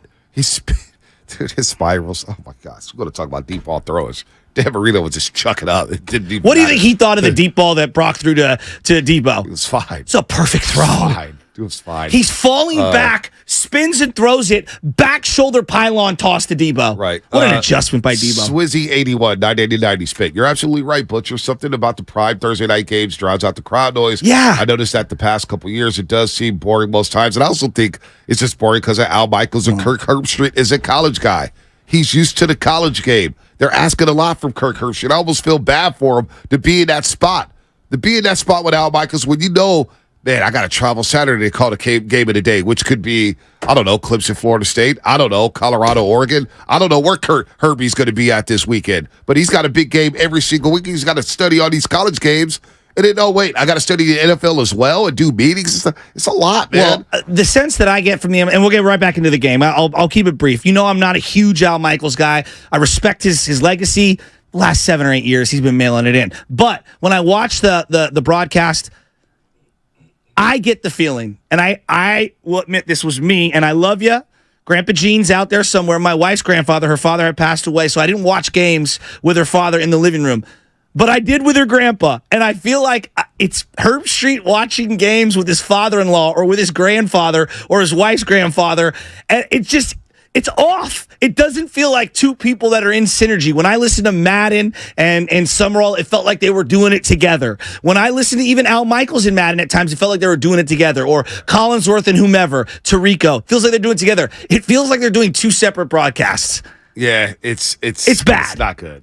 When Herb Street asked where was Candlestick in relation to Santa Clara, both hands went into the face like, oh God, what are we doing? Yeah. At one point he said, and Al Michaels said, they've won 4 championships, 2 with Bill Walsh and 2 with Seifert. And I was just like, oh gosh. And then he went on this rant about how far Santa Clara was. Look, I don't care. The game was fun because the Niners won. That's all that matters. The broadcast it's mid. Yeah, it's very mid. It's very mid. I want winners. Especially after playing all those cuts. Yesterday I heard some Worldwide Hef was texting me like, we're playing all these old school cuts, and his boys, they started going down the rabbit hole of all those YouTube games. They hear the broadcast, see the telecast, and be like, man, that was you were right. That was the golden era of broadcasting. Now we're, by the way, I keep saying Jose. There are good broadcasters. I keep saying my guy Jose. It's Diego. No, but my guy Diego sits right next to me. He always gives baby chest popcorn. Diego, I'm sorry. I was calling you Jose all day yesterday, man. Ain't seen you in a while. But here's the thing. Damn. There are good broadcasters. That pairing and those two don't work. It just doesn't work. And that happens. Like, you and I have been in this industry for a minute, and there are certain combinations that don't work. Yeah, it doesn't. And that one just doesn't work. No, it doesn't. Here's what I will say. A combination that does work, Swiss Army knife. I remember back when ESPN magazine was a thing, there was a thing on Tony Parrish. He's the Swiss Army knife for the Niners. And it was all these things that he could do. He could cover the pass and stuff the run and this. The 2 Swiss Army knives on the Niners who can run and catch, Debo and Christian McCaffrey. And one's a running back who specializes as a receiver at times. The other is a receiver who could specialize as a running back at times. And it feels like they're interchangeable. And I watched these 2 alpha dogs go out there yesterday and just dominate the New York Giants.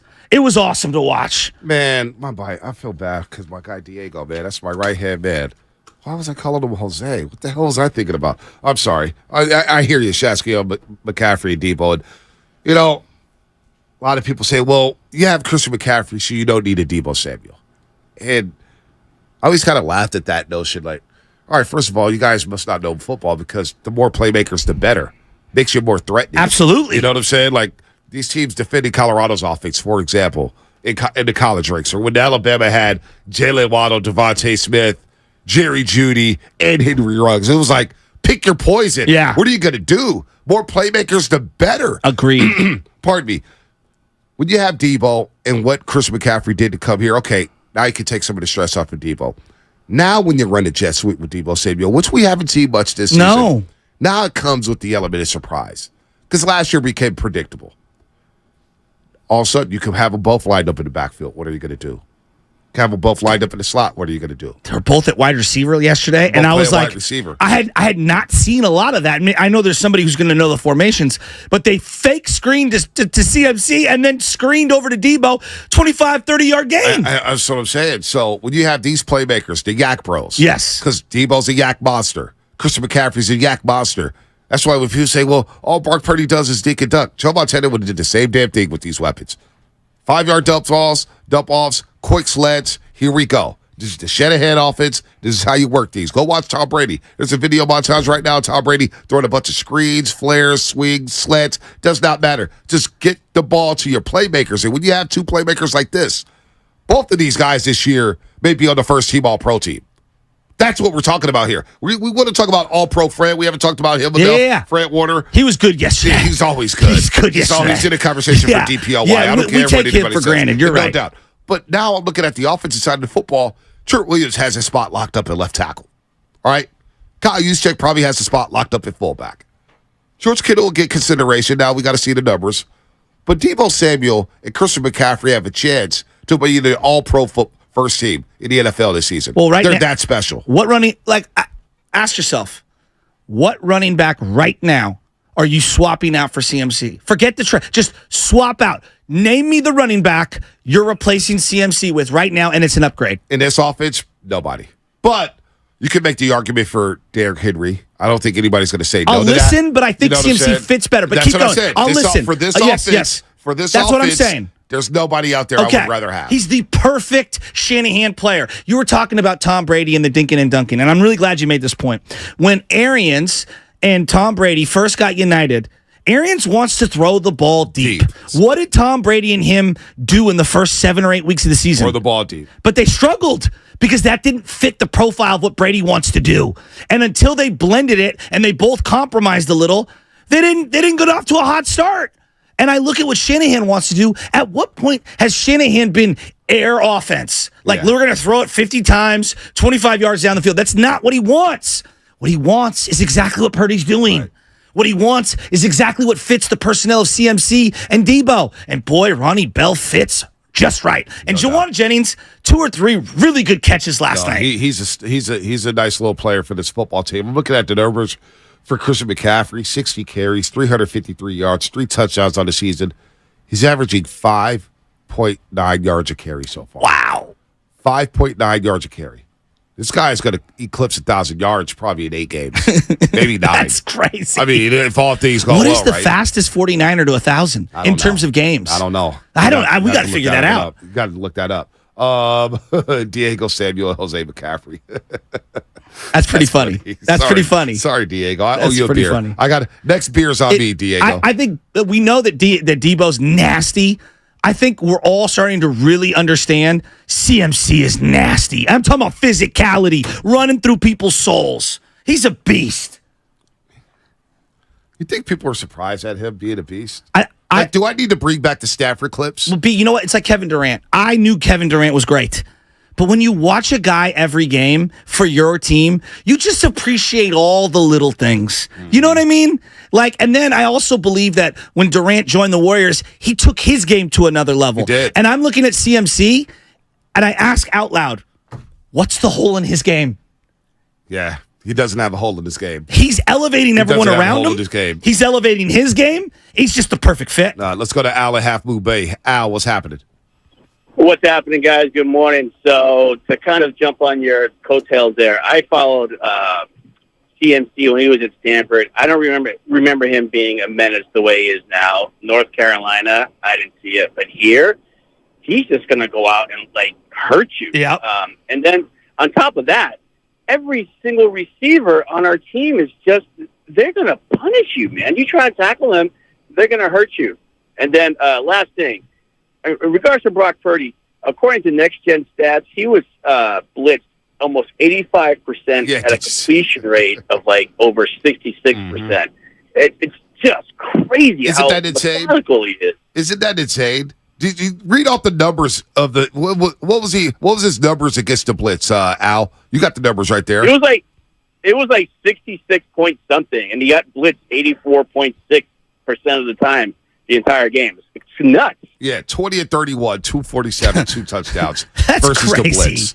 So now what will teams do? Now Gannon is the coach down in Arizona, comes from Philadelphia. Will he blitz more? Will the Dallas Cowboys, Dan Quinn, will he blitz more now that he doesn't have Trayvon Diggs? That's a big loss. Now that teams have seen this on Thursday Night Football on a short week with no Brandon Ayuk, you still want to blitz Brock Purdy? Knowing that he has Christian McCaffrey and Debo Samuel. That's the thing with the blitz. You start blitzing his team, and all of a sudden you got to play. I love Mike Tomlin before week 1. They got a bunch of space eaters. That's what I'm saying. Do you want to be a space 1-on-1 with these guys? We're going to run through your soul. McCaffrey. That's what I'm saying. And Debo. Did you see that there was a play on a crosser? Debo catches the ball, or maybe it was the in-cutting one. He catches the ball, and his head is looking, which safety and corner can I run through? And he's an absolute throwback monster. Debo could have played in any era. I think so. Right? Christian if you McCaffrey gave him a leather helmet, is he not running through people's souls? No, he plays through any area. That's why I'm excited about this offense. If they get to Philadelphia, I'm telling you, man. That was a C game, and they still put up 30. Exactly. With very minimal prep. You and see it what looked I'm talking like about it. here? No, you're on it. We're having a discussion. You're on it, B. In today's game, isn't it offensive user-friendly? Absolutely. The rules help the offense so much more than the defense. And then you get Shanahan, who's sitting here looking at his play sheet going, oh, my God. Everything's open. I've got everything. And now I finally got a quarterback that I can trust. Boy. I look at that play in the red zone, the first touchdown of Ronnie Bell, and Jimmy G would I hate to. It feels like I'm knocking Jimmy G when I'm comparing him to Brock Purdy, but it's me elevating Brock. It feels like when the rush would come into his face, either Jimmy would take the sack in the red zone, and then they'd like, we're kicking a field goal, or he'd throw one up, and you're like, what? You can't make that throw in the red zone and give up punts, give up points. Excuse me. Free rusher comes in. Brock diagnoses it, says, I'm going to throw the ball to a spot where only Ronnie Bell's going to make a play near the pylon, or it's going to go out of bounds, or it's going to be incomplete. And he just throws it up as he's backpedaling. Perfect ball location. Ronnie Bell boxes out, gets both feet down. And I'm like, that's the difference right there. Right there, that's the difference. Here's Shanahan asking you to evaluate Brock's performance from last night. Yeah, he missed a couple today, and guys made a couple of real good catches also. I thought it was just a huge challenge, one of the biggest ones Brock's been in, just to, the short week to prepare for a scheme like that. Just how much they do with, they had 6 guys on the line of scrimmage throughout the game. Half the time they're coming, half the time they're not. There's not a comfortable play throughout a game, from a play call standpoint and from the quarterback, just because there's a lot of plays that don't work versus that. And so you got to constantly be looking at it, and sometimes they do, sometimes they don't, which is a huge challenge for a quarterback. And I thought he settled down throughout it as the game went and ended up playing good enough for us to win. All right, Shanahan, he also said, man, better than that. We still have a lot of things to fix. We did real good, time of possession. I think we had like 40 minutes. I thought our defense played real well. I thought they stepped it up last week. They started doing that in the second half last week, and I thought it continued into today. It was a good job making them one-dimensional in the run game. We did very well in third downs on offense today, which allowed us to keep some drives going. But we got to improve because I think we could have more points than that. You know what's crazy is that they can play better, which is nuts, right? And they still won going away in this game. And if they needed to, they would have scored 40 points. Right. Just look at their personnel. Hufanga is like 24 years old. Purdy is 23 years old. What? Youngsters. Ayuk is 25? Yeah. Debo's 26? Like, this isn't a 30-plus old team. Like, this is a Aaron Banks, how old is he? Like, this team has nothing but young players. Bosa just inked up. McCaffrey's 27. Bosa's 25. He's 25. Like, I think we need to start thinking, like, this is one of the most loaded teams I could think of in Niner history. It's getting there. It's getting there. It's getting there. Let's pump the brakes on that one, though. I'm going to pump the brakes on that one. Look, there's 89, there's 85, 84, there's 94. Yeah, no, there's been some This great is a great teams in team, history. Bonte. This has the potential to be a super great team because special teams, even special teams with the kicking game, has been really good this year with Jake Moody and Mitch Wisnowski. Now, Jake Moody did have to shank on a kickoff down at SoFi Stadium. I didn't like that. The Rams got the ball at the 40-yard line because he added the flag. But for the most part, he's been really great. You got to get those kickoffs right, man. No, I agree there. That I agree. And our gunners need to do better. We've hit the kick return or the punt returner now back-to-back weeks. That is going to cost them in a closer game. Big John, your rollover bet about CMC is getting challenged. It's getting challenged. A source is telling me, and I'm going to do this just to piss him off. A source is telling me that the rollover bet is inaccurate because books set low limits on player props, especially like CMC anytime touchdown. You'd be up a lot of cash rolling over, but not $70,000. Not $76,000, not close. Well, I'm glad we made that correction. We saved the show. It's the Philly Zoo. He can't stop listening to the show. I love you, Philly. Take a playoff. Lamar, New York, what's happening? Hello? What up, Lamar? What's going on, man? I just wanted to say, man, it's crazy how everybody keeps critiquing Brock Purdy. He's a good quarterback.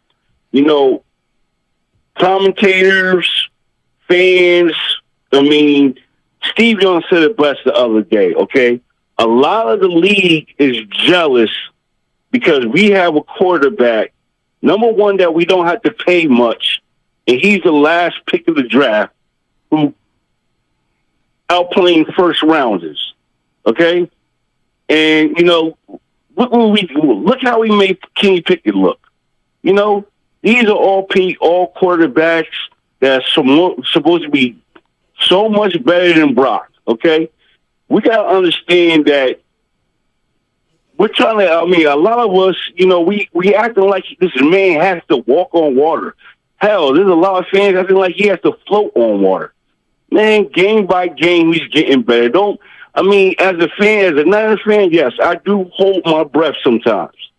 But, my God, how many times did we do that with Jimmy? Are you kidding me? Come on now. Hey, We're winning. I love Steve Young. I hold him in high regard. There were plenty of games with Steve Young where I was like, he just doesn't see the field today. He's under duress. Like, it just happens. It's called football. You're not going to be great every single drive of every single game. The question is, do you put your team in position to win? And he does. Do you minimize huge negative plays? He does.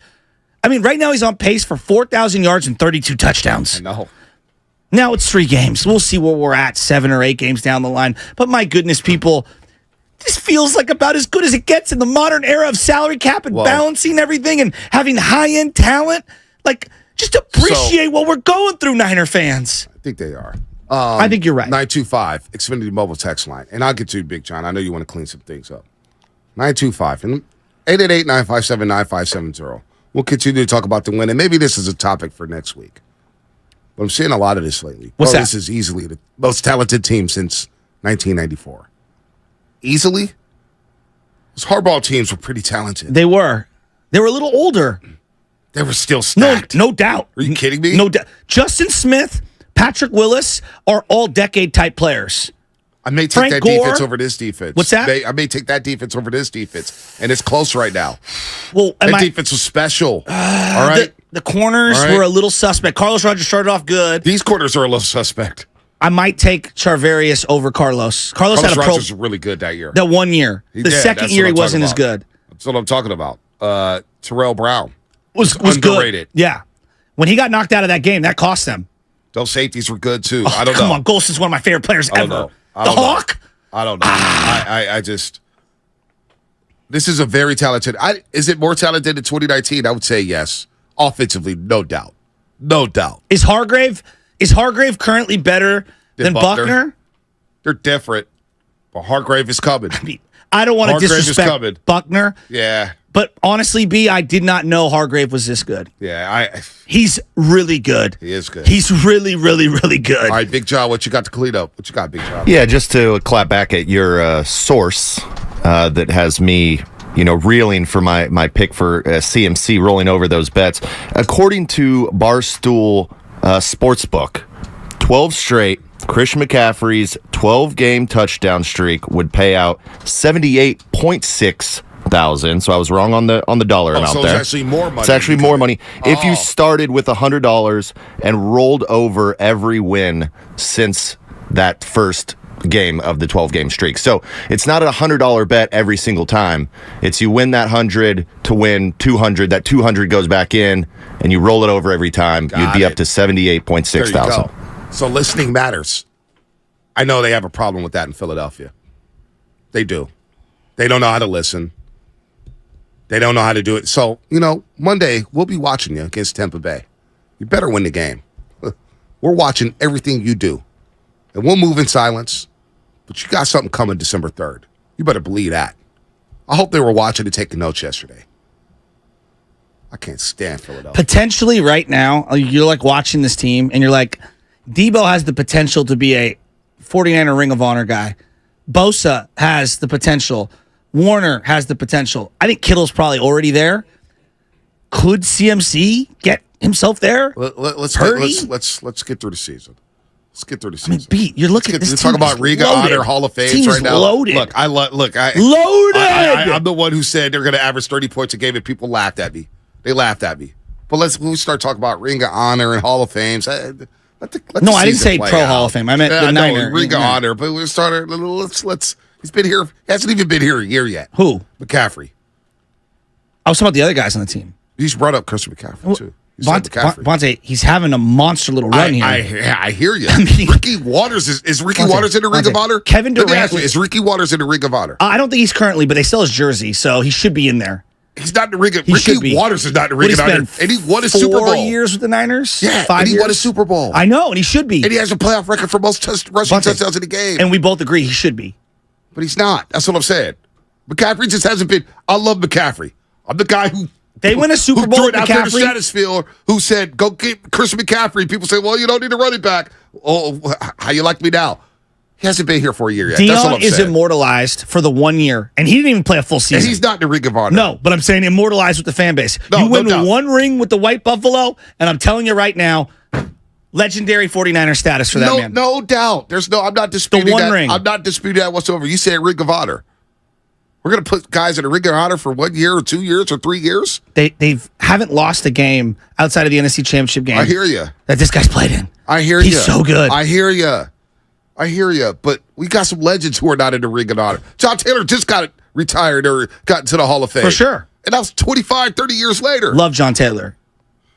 CMC is the head of the snake. Was Ricky Waters raising the 12 flag for the Seahawks a few weeks ago? The Seahawks He that played desperate? for the Hawks for a long time. Are they that desperate? Jesus. Anyway. It's a Football Friday brought to you by First 5 California. Learn 4 things you can do to overcome toxic stress. Go to first5california.com. I would recommend this for everybody in the city of Philadelphia because you guys are stressed. You guys live stressed out. Philadelphia, what a dump. What's coming up in the game? Sponsored by Ashley Furniture Home Store. Dave, Shambry, Bud, you're coming up. 888-957-9570. Trust me, I'm loving this victory yesterday, but I can't wait for that Eagles game. There's not a game I've wanted so bad in the last 10 years of my life. NBA, MLB, football, it doesn't matter. I want the Eagles. I want them. Judgment Day's coming, folks. Fall is almost here, and at Ashley, seasonal.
Darren Waller going to the slot. He hasn't caught a pass tonight and won't here either.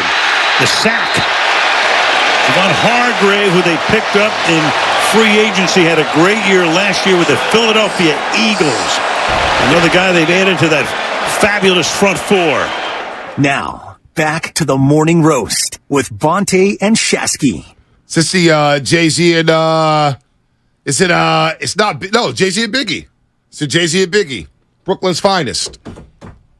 Yeah, that was a banger. Classic. And thank you, Philadelphia, for Javon Hargrave. We'll gladly pay him. We'll gladly put him in our defense, and we'll gladly get after the quarterback. That's for you, Philadelphia, Philly Zoo. I love you, buddy. But you need to take a playoff. And just know, during football season, we are not friends. It is war. It is war when we go to Philadelphia. A lot of people, Diego and Jerry, ask me, you go to Philadelphia? Baby Chez's birthday is on the 4th. I want to go to that game so damn bad. So bad. You have no idea how bad I want to go to that game.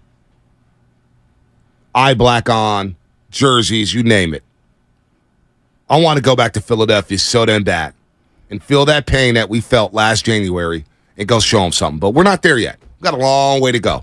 We'll enjoy this win over the New York Giants. We'll give out some game balls for last night. Game balls on defense, game balls on offense. Brock Purdy's performance. We got lines lit up. 888-957-9570. What is there to complain about if you're a 49er fan right now? They haven't played their best football and they're undefeated in the month of September. Then you got Arizona on deck. Then you get the Dallas Cowboys. And then, by the way, you play the Cleveland Browns too. Those are two teams you're playing on the schedule, and we don't wish injuries on anybody. We want to play people at full strength. I want to see but teams injuries at full are a strength. factor. Like But the Giants. Yeah, there's no such thing as being healthy throughout a football season. And so not having Barkley was a factor in that game. The Browns without Nick Chubb, we'll see about It's a factor. The Cowboys without Trayvon Diggs at quarter. That sucks. Like in terms of like just being a fan of the league, he's a guy that makes plays. What I call him the other day, Asante Samuel, Yeah, that was a good call. Because he'll make a big turnover. He'll give up a big play. He makes plays. I like those kind of corners. Aggressive. You know, coming out of that game last night, first half in particular, just watching, just me, they felt a little predictable in a couple drives. Not that they didn't have guys open, not that they weren't, still moving the ball, because, they had 17 points at halftime, but it was like, I really do see the value that Brandon Ayuk brings to the table. When we talk about winning big, tough playoff games against elite, 3-level defenses, you need all your weapons firing. You need to be healthy at every single turn. And Debo loves to run that power slant, and he's great at it. But you need to have more in your offensive bag, and it's nice to have a guy who can break dudes down the field and command safety help. And you could just see, not that their offense was bad by any stretch, you could just see it was a little more difficult without Brandon Ayuk. Oh, no doubt. You see the value he brings to the table. And you know what? I was, in the first quarter, I was thinking in my head, Brandon Ayuk should go up to John Lynch's suite right now and say, so what are we talking here? 20, 30, 40 guaranteed, 5, 6 years, 4 years? What are we talking here, John? Just go ahead and give me the bag right now. And Ronnie Bell and Juwan Jennings made plays, but like we said, there's a drop-off in terms of just being a reliable downfield target who gets separation. Getting separation in the league is difficult. No doubt. Even the worst defenses have guys who can cover. No doubt. This is a Charlie Ward jersey. If you go to ESPN.com right now, there's a big cover story about Charlie Ward. How he became a Heisman-winning two-sport star at Florida State. Charlie Ward, my first love in college football when it came to Florida State and whatnot, so I had to get this jersey when I got older.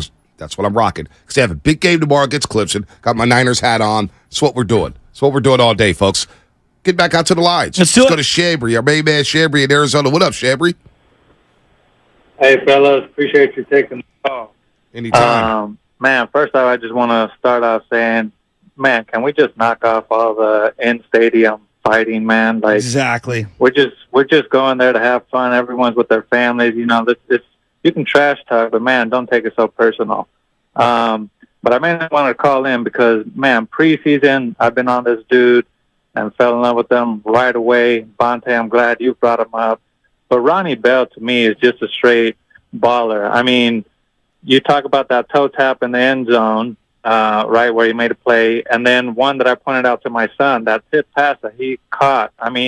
It's not that hard, right? But for a rookie, not only to have the wherewithal and awareness to know what's going on, but then to go get the ball, not wait for it, but go get it, just speaks volume. I mean, to me, just personally, just hear me out here, because I love me some Debo, and that's my favorite receiver on our team. But I see a lot of Debo in him, mixed with some of the route running. Now, not obviously near the level of Ayuk, but he's a hybrid of Debo and Ayuk in one player. And I think if we have Ronnie Bell and CMC, and if we have to pick and choose between, a Debo and Ayuk, because we only have so much money, I'm taking Ayuk, and I think CMC and Bell can make up what Debo does. But don't get me wrong, I love Debo. Yeah, let's not go there. Yeah, Xavier, I'm gonna cut you I off don't right wanna now. choose.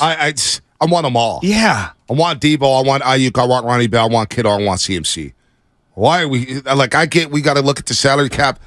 The Niners have proven to you. Jet York, Parag Barate, John Lynch, when they want you, they will pay you. Every player they've wanted, they have paid, and they have kept. We're not talking about, 2 years. Let Debo be Debo. Debo does something in this offense that nobody else in the league has. So let's not go there. Today Please. may not be the day for this conversation. It might be next week. But watching that second half and watching Brock Purdy, we have heard, to the point where I'm blue in the face over it. The big question is, can Purdy win the Super Bowl? Can the Niners win a Super Bowl with Purdy?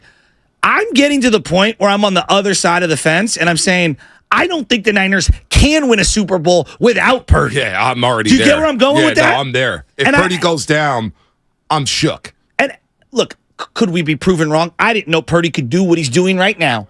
Come full circle. A year ago, I would have said you're crazy, right? So I'll admit I'm eating big time crow. Maybe Sam Darnold could be something, or Brandon Allen. No, who knows? But Brock Purdy goes down, it will be devastating. They're not winning a Super Bowl without blow. Brock Purdy. Yeah, it would be a devastating blow. We need to the change team. how we're talking about this. No doubt. I'm I want to be at the forefront of that. Right. I'm Brock Purdy's the guy. Brock Purdy's the guy. I feel really good about Brock. Again, I walked out the stadium at SoFi Stadium thinking, damn, he got a quarterback. That's what I'm saying. Damn, he scored 30 in the divisional round game against a physical Rams team. All right. We're cool. And Ayuk obviously was hurt in that game, and you're still able to win it. So you basically won 2 games without Brandon Ayuk. Because Brandon Ayuk was compromised last week. That's a good point. You basically won 2 straight games without Brandon Ayuk, and you scored 30 in both those games. Don't you think that those back shoulder throws that he's been completing, it's like a unique element of the offense? That's what Aaron Rodgers made famous, right? Yes, absolutely. Absolutely. We haven't had that in this offense in a long time. I was going to ask, who was the last guy that could throw a back shoulder pass? I mean, he's done it consistently. Yeah, wow. The ball placement on some of these pressure throws that he's making, I don't know. Maybe he regresses. Maybe it's a small sample size. I'm in awe of some of these throws this guy makes. He's making all the throws here. Let's go to a Giants fan. Let's get his perspective. Dave in Berkeley. Hey, Dave. Dave, did you go to the game? And sorry about the Giants. You were shorthanded. They just really had no shot yesterday. I didn't go to the game. They are shorthanded. Andrew Thomas is probably the best player on the Giants. So, but just from the perspective of Purdy, I'm watching that game, and I think he's quite serviceable. But I think what's overlooked is he's making plays in a no-pressure situation, knowing pretty much full well the Giants are not going to score enough points to win. So it's sort of like I kind of have some wiggle room here to make mistakes because there's really no pressure on me during this game. But early in the game, he made a lot of bad plays, They didn't get picked off. They didn't get turned over. You guys were referring earlier to how he didn't really make mistakes, etc. He made mistakes. Well, he did. I counted 4. I counted 4 in the first half. Keep going. It only takes 1. And so all of a sudden he takes 1. All of a sudden the field is flipped. It's 10-3 against you. Now you have to make a play in a pressure situation where you have to make a play. And then later in the game, Kirk Herbstreit made a comment that Purdy threw the ball to the outside shoulder to Debo downfield. That wasn't an outside shoulder throw. That was an underthrown ball where receivers often come back to balls where D-backs can't see the ball and make plays. It was like Giants were sending 9. The guy was wide open, one-on-one on the outside, and he threw it up there in a no-pressure situation. Now, again, he seems to be a smart quarterback. He seems to be a guy who can make some plays. But the question is, can you make plays in a game that really matters against an opponent that's as good as you? And he wasn't the best quarterback on the field last night. He wasn't? I know that as a Giants fan. No, really? That game, he wasn't. Well, let me finish. I got to hear this. Whoa, you guys think? No. Keep going, Dave. I got to hear this call. Yeah, I kind of want to hear this believe too. Daniel Jones was a better quarterback on the field yesterday? He's the better player. Was he the best quarterback on the field yesterday? Daniel Jones was the best quarterback on the field. He didn't play the best. He's not playing the best in the moment, but was Darren Waller the best at catching the ball? Was Gary Brightwell the best at catching balls out of the backfield? Is there a single Giants wide receiver drafted on anyone's fantasy team? Daniel Jones is a better player than Brock Purdy. They're not like apples to apples here. Is he $40 million better than Brock Purdy? Because that's basically what he is now. $40 million better than Brock Purdy. I want to hear. I want to hear this. What he gets paid or doesn't get paid is not really irrelevant. Oh, okay. He's not on a very good team. Oh, that's a separate argument. Okay, all right. Getting paid more than the other guy. Hey, my guy. Saltwater early in the morning. I know it's good for the throat, but man, this call's been kind of a train wreck. It's kind of like Daniel Jones' performance I love yesterday. this East Coast bias. I love East Coast fans. East Coast fans got this fake bravado that they're the most passionate sports fans in the world. They don't stay up for West Coast games. They don't wake up early like we do to watch football. The hell with the East Coast. They were down Dave. 7 in LA last week. He had all the no pressure throws. What does that even mean? Hey, Dave, what are we talking about? The guy won Dave? high-level playoff games against the Dallas Cowboys, Seahawks. Come on, Dave. Go call WFA in, man. Go call WFA in. Come on, Dave. Come on. Daniel Jones a better player? Is Daniel Jones really a better player than Brock Purdy? If Daniel Jones was on a $900,000 deal, I would not trade Brock Purdy for Daniel Jones straight up right now. No, I wouldn't. Period. Forget the $40 million. I like that stuff. See, that gets me smiling. When I hear the salt, when I hear the haters, when they start talking about Daniel Jones, you lose all credibility. Saltine cracker. Now, if I run into you in the bar, David Berkeley, oh, hey, Dave Berkeley, Bonte, oh, hey, how you doing, man? How's life going? And you start talking football, I'm going to walk away because you don't know football. You cannot possibly wake up in the morning after watching that game last night and say, oh, Daniel Jones is a better player than... We've got 5-6 years of Daniel Jones. What did we say coming out of the Rams games? There were times Stafford looked very superior to Brock Purdy last week. We'll admit when there's a discrepancy, but we also have to be realistic. Daniel Jones at no point in that game looked like he was under control at all. Now, I'll say this, though. I'll say this about Brock Purdy. He did make some mistakes yesterday. He did.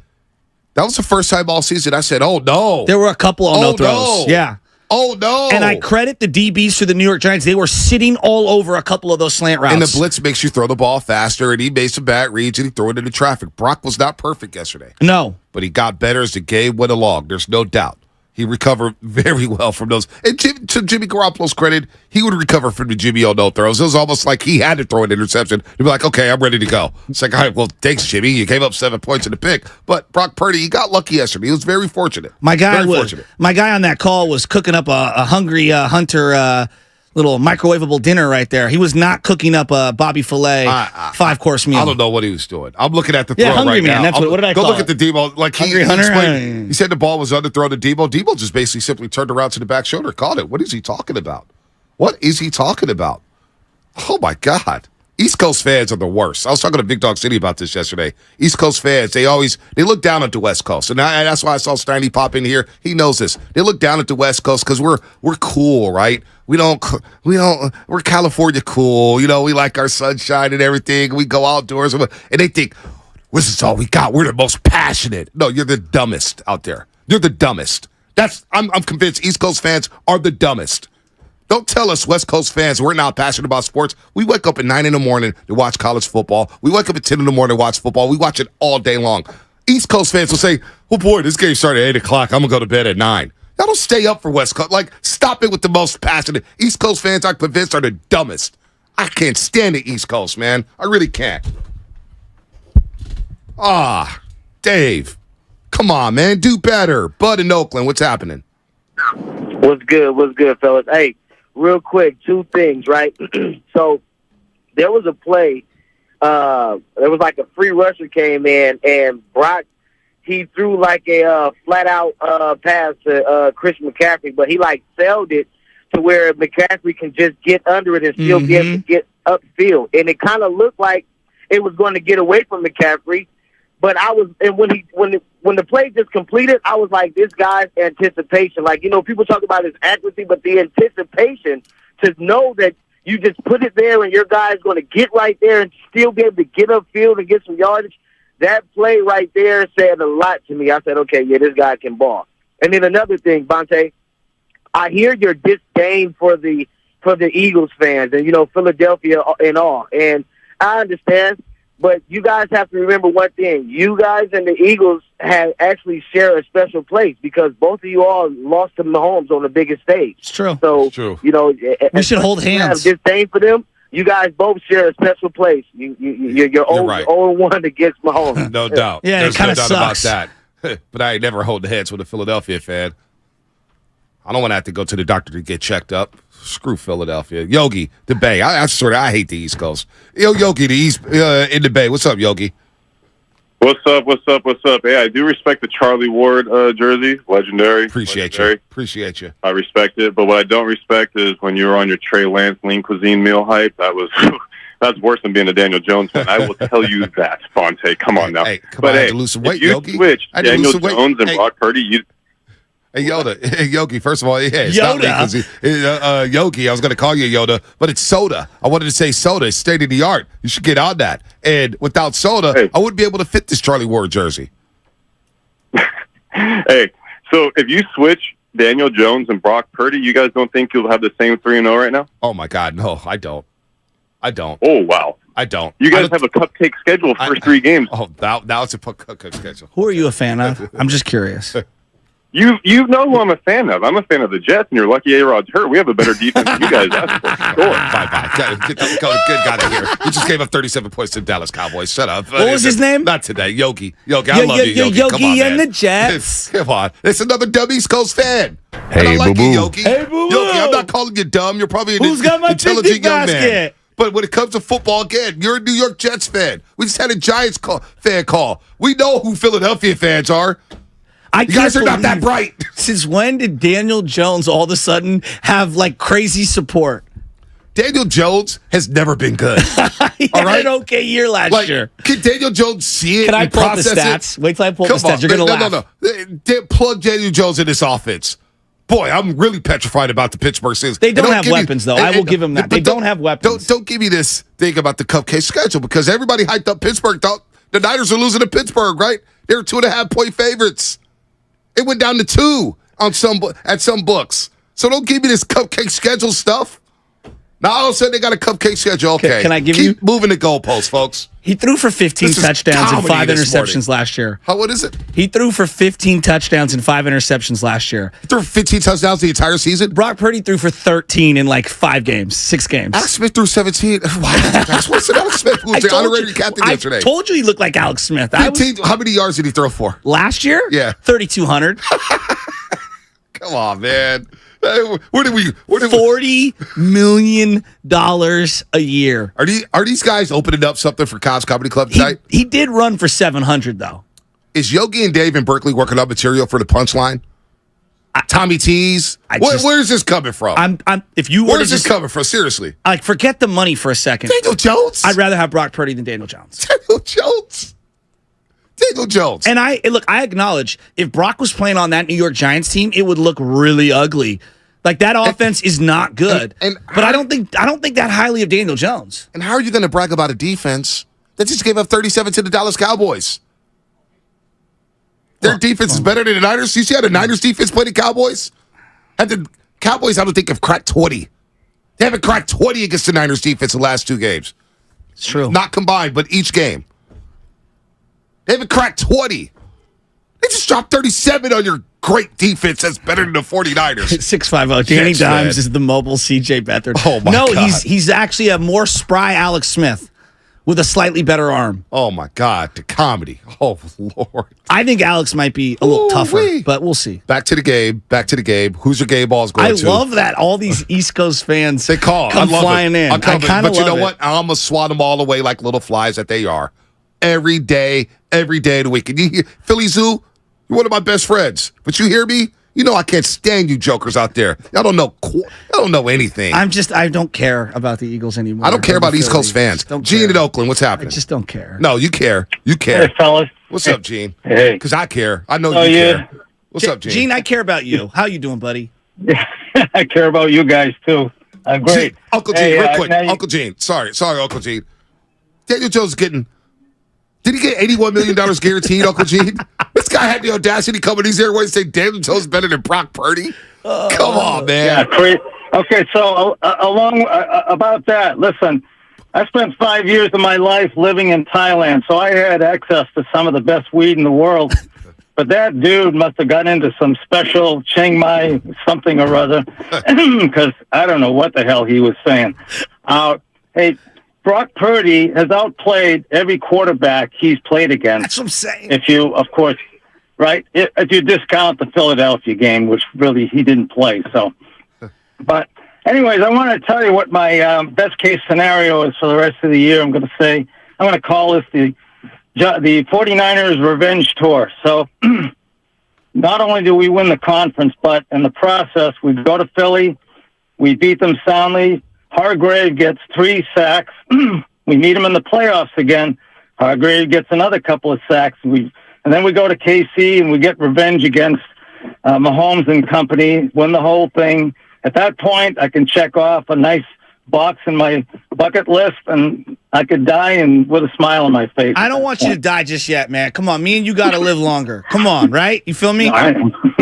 Yeah, I know. I got a long way to go. Hey, only the good die young, Joe. Exactly. So. I know, and I'm not very good, so that means I'm living forever. Yeah, hopefully I get to live to 115. Look, I'm not angry, folks. I'm just we're turned having up. fun. I'm turned up. The 'Cause you know Niners what? No. won. Here's the deal. The Jets season lasted 3 plays. Yeah, 3, My 4 guy plays. is in trauma, PTSD. And the other guy has to convince himself to Oscar 4 and plays. EPA standing It's ovation. not funny. We're not laughing at any injury. But listen. Not only that. But going back to the Giants, my man David Berkeley has to convince himself that Daniel Jones is the better quarterback because that's all he's got. He's got to go to fight the Dallas Cowboys, the Eagles, the Commanders, the NFC West Division with Daniel Jones as his quarterback. Daniel Jones. Your team was down 20-0 to the lowly Arizona Cardinals. Get out of here with this. All I'm doing is representing the West Coast. I'm sick of the East Coast fans. They think their stuff is big, bad. They think they're bullies or whatnot. No. Which is why it's funny. All these East Coast fans end up living out here on the West Coast. It's kind of funny how that works out, right? They know the West Coast is the best coast. Let's go to Jesse, Roder Park. What's happening? You guys are doing great handling the East Coast trolls under the bridge. I wanted to call about Brock Purdy and just say under duress, there isn't a quarterback in the league that's better right now under duress. You look at those throws he was making last night. He was about to get killed. Exactly. He was about to get murdered all night, and he was throwing with his life on the line and throwing dots with his life on the line. But you all know that, and you guys anticipated this call. And what I really, because you beat me to the punch. You know what I'm saying. I don't have to convince the fans. And you're doing great. What we have to do, just speak small words, slowly, enunciate clearly so the East Coast fans can understand. We might have to get a PowerPoint slide, use one-syllable words, put it up, let them see it. But this is what I want to talk about. You know what I noticed from the game last night? What's that? I watched the Niners fans in the stands. Look at the Niners fans. Look how chill the Niners fans are. Look how good-looking the Niners fans. I'm not playing. I'm just being like, is there a more chill, cooler fan base in the NFL than the Niners fans? Well, I mean, I don't know where he's going with that call. I don't know, but just wait until Purdy has another has a bad game. Did you see the meme that's going all across the internet right now? It's No. a small snippet video. It's his high school coach who was at the game wearing a faithful shirt, and he's laughing, and then he sticks the shades on. Was that Brock Purdy's high school football high school coach? I thought that was an actor or something. No, it was incredible. Oh, wow. It's one of my great favorite that is a memes great right now. meme. That is a great meme. I mean, Niner fans just laughing at everybody. Yeah, no doubt. You'll take Daniel Jones over Brock Purdy? You know, Put the shades on. I do feel like That was definitely a troll call because he was trying to set us up, He's trying correct? to set us up. But, you know, let him call in. I love how behind enemy how all lines. the East Coasters listen Please, to us. bring them in. They wake up in the morning in Philadelphia, or actually their lunchtime. What are those boys talking about on the morning roast? We got to hear what they're talking about. Oh, we got to hear what they're talking about. You bet not lose Monday because you won't want to listen to the show on Tuesday. I guarantee you that much, Philadelphia. Baby Chaz's birthday weekend. Oh, my gosh. I can't believe that. Jason Sebatel, what's happening? Jason, what's happening, baby? Yo, not much. Hey, I want to say this. Hey, bro. Hey, where you been, man? Where you been? I miss you. I've been doing pretty good, but I want to say this. I want to shout out to Jake Moody for shaking off the bubble guts in the preseason, starting the season off with like 27 points in 3 games, and actually 30 because he hasn't missed a PAT yet. There you go. So shout out to him for that, man. Yep, salute. You know we were scared for that. Let's give him his props for that, man. Yep. 'Cause without them 9 points, we needed them. We did. That's definitely. all I got. Hey, Jason, great call. I don't think nobody's worried about Robbie Gold's phone number. I think we deleted the number on our phones. Hopefully you saved it on iCloud or Google, where you could go back and look at your contacts. Like, oh wait, there's that phone number. But right now it's not. Robbie Gold. Don't need it. The consultant, Walnut Creek. He texted the Niners, and the Niners aren't texting back. And he left them on red. New phone, who dis? Consultant, Walnut Creek. That's the 3.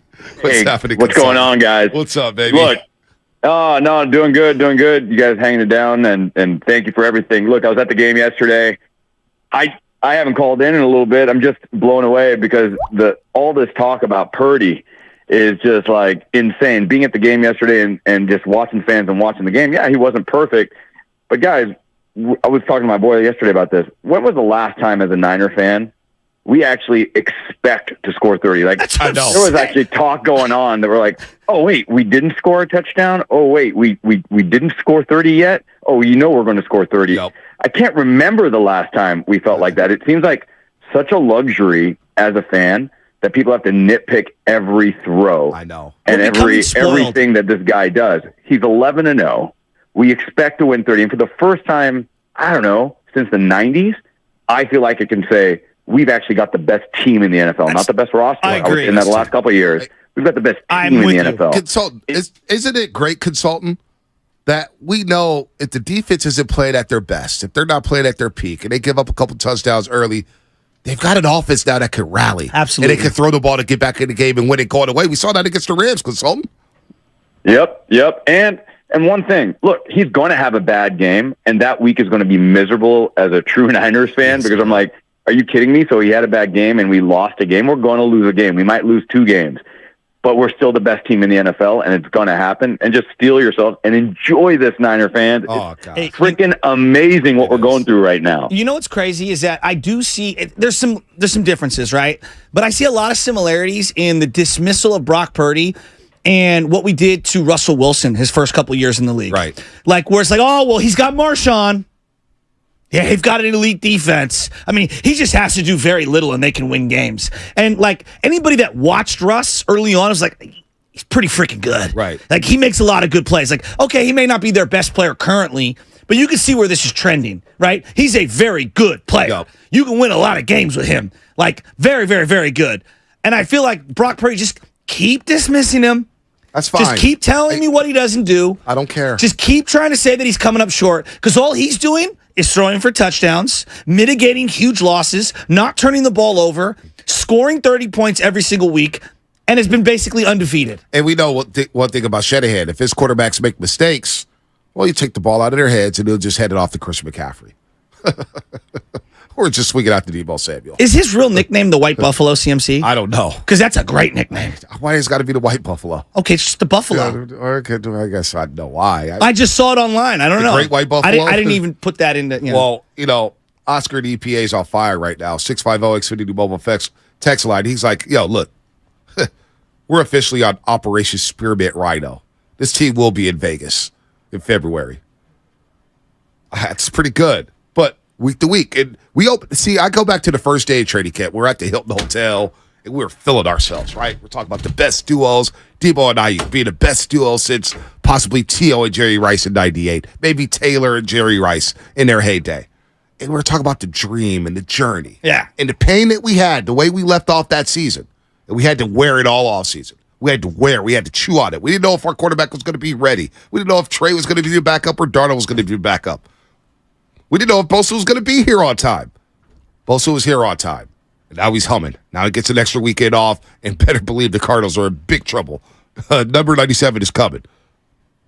Brock Purdy, the elbow, We don't even talk about the torn UCL anymore. We don't talk about velocity. We don't talk about him ripping it. Did you see? You didn't, but they showed like the UCL injury, like the diagram, and I had to turn my head. I don't think we realized, and that's the other thing about Brock's performance yesterday.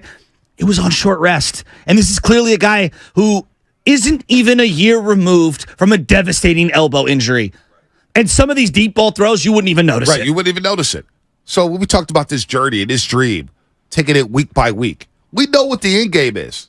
I know it drives Steiny crazy when we say Super Bowl or bust, but that is the end game. But we're going to enjoy these wins. What doesn't drive We're Steiny going crazy? to enjoy David Berkeley sitting there at night thinking, boy, I got Daniel Jones. Oh, my God, I got Daniel Jones. We're going to enjoy, Yogi out there in the Bay. Yogi has to wake up knowing that Zach Wilson's my quarterback. And we're underdogs against the Patriots at home. The Patriots we just saw throw up all over themselves against the Miami Dolphins on Sunday Night Football. We've got it great out here, Niner fans. We know we're in Super Bowl contention. But let's enjoy the weeks. Let's enjoy these great times. Let's enjoy Deebo Samuel running through defenses over and over and over and over again. Let's enjoy Christian McCaffrey. You all right? It doesn't even feel real sometimes that Christian McCaffrey's a running back for the 49ers. I was talking to Michelle. We're sitting there on the couch watching the game, and I go, I almost can't believe he's a Niner. It felt like when I was watching Durant, I remember texting some of my boys like, I can't believe Durant's a Warrior. I can't believe it. And when I watch CMC, I'm like, I cannot. It feels like a video game. I can't believe CMC's a 49er. Dude, when it's unbelievable. We were discussing it, right? If the Giants ever got, Shohei Ohtani, I'd be like, I cannot believe Shohei Ohtani is a Giant. We really couldn't believe it now, especially with these guys. Well, that's never going to happen. But you get what I'm saying. Like, CMC's a Niner. Well, we discussed it. It was the week of the Carolina game, right? It was coming up. I was like, what about checking in on Christian McCaffrey? What's going on with him? Now, did I think that would really happen? No. It's one of those mad things. Like, what is he doing in Carolina? They're not going anywhere. He's getting wasted. Does he want to continue to take the contact? Boy, the Niners could use their home run hitting running back. Elijah Mitchell's hurt. Jeff Wilson Jr. is, it's all right. Can't really trust Jordan Mason to take a full-time load. And Christian McCaffrey happened. It happened. And now look at this offense. We're nitpicking and they score 30. I mean, last year the Chiefs and the Eagles led the league in scoring at 29.9. They scored 30 in every single game, and they're not even clicking yet, Niner fans. Just wait until this bad boy starts humming. Just wait till the 40-point games. Wait till the deep shots. Forget Purdy. CMC approval rating, it's unanimous, right? Oh, my gosh. Are you kidding me? Are you kidding me? Right? He's been better than advertised. See, even like when Durant joined the Warriors, people were like, I can't believe he would join this team. Like CMC was like, the whole league was like, thank God he got out of Carolina. Because now we get to watch him. It's unbelievable. A part of me is like, could It you really imagine is. had they drafted him from day one? Well, you know what? I'm glad it worked out this way. Yeah, you're right. I'm glad it worked out this way. I'm glad it worked out this way. Which player was more improbable in terms of acquisition, Trent Williams or CMC? Oh, my God. Because that's another guy. Trent Williams, by the way, when you retire, are you going to be the Ed Too Tall Jones of football and just start boxing? Are you just going to start boxing players? He'll be going to parties. Him and A'Shawn Robinson clearly have history. Yeah, no doubt. There is some history. By the way, if A'Shawn Robinson becomes available, I will take him too. Yeah, no doubt. By the way, it's a Football Friday brought to you by First Five California. To learn 4 things you can do to overcome toxic stress, go to first5california.com. I'm officially turned up now. I need a little jolt. These East Coast fans gave it to me. YouTube, Twitch, sponsored by our very good friends at First NorCal Credit Union. Just log on to Search 9570 Game. Be sure to like and subscribe to the channel while you are there because you are listening to 9570 Game, KGMZ, FM, and HV1 San Francisco. Let's get out to Pleasanton. Steve in Pleasanton. Hey, what's Steve. happening? Hey guys, how you doing? Good. I'm floating. Yeah, so I think you guys had a good game last night. I think your love for Purdy, though, I think you are a little clouded there. He's a decent quarterback, and I love that you're thinking about the Eagles because the Cowboys are about to roll in, take over your crib again, and it's going to be on. Bye-bye. Hey, how's your season in the last 2 years? No answer? How'd that work out? E40 in the click. Well, he went bye-bye before he could answer back. By the way, Peter King said it. He doesn't believe Brock Purdy is a top 10 quarterback. Okay. But he wouldn't take 10 quarterbacks over Brock Purdy. What does that even mean? It means that he wouldn't take 10 quarterbacks right now. What are we doing? But no, to our conversation, seriously. Put your money where your mouth Seriously. is. This may be the year you don't need a top 5 quarterback to win a Super Bowl. This league is wide open. Wide open. But you know what? I feel pretty good with this guy that the Niners have. I do. I really do. What about Lucky? Lucky in San Francisco. What up, Lucky? What up, Lucky? What up, Bonte? What up, Joe? Hey, you know what, man? This disrespect that we keep getting from these Cowgirl fans and these Philly fans and these Raider fans, it's pissing me off, man. You guys know the history of the 49ers, man. They know. And they know it's coming again, man. It's like last night, man, I went to celebrate my anniversary, man. I took my Congratulations. wife, my beautiful wife from Detroit to Thang Longs to celebrate and to celebrate this Niner victory and the season that we got coming up. You guys don't know. We're getting ready to put hands on these cats, man. It's like me reminded of me walking out of OC Projects, man, when I was 7 years old to go play with the OGs at the park, man. I went out there and balled, man. OC That's Dre? what we're going to do this season, man. OC Hey, Projects. coming to ball on everybody. Lucky's East talking Coast cats, Raider fan cats, y'all don't have nothing on the Niners, man. Let's go, Bonte. Hey, how was the crab? Honestly, how was the crab at Thang Long? It was beautiful. My wife enjoyed it. She never had a delicious meal in her life. She told me, babe, we're coming back here again. No doubt we're coming back here again, and we're going to do it once the Niners win the Super Bowl. How about that? Hey, Lucky. Get low, Lucky. Hey, Lucky. Let's go. Lucky, I know you're a real one. You're from the Toy Story Jets. That was one block I didn't walk on, Lucky. I wasn't messing with y'all at OC Projects. Bonte. Man, feel more love, man. Let's go, man. Let's go. Let's go, baby. That's what I'm talking about right there. That's how Niner fans should be feeling. And I get the sense that there's a lot of fans who feel like Lucky right now. I guarantee you Laurie Matthews is on the high. I know Dublin Barnes is on the high. I know Clark the Shark is sipping his yak right now.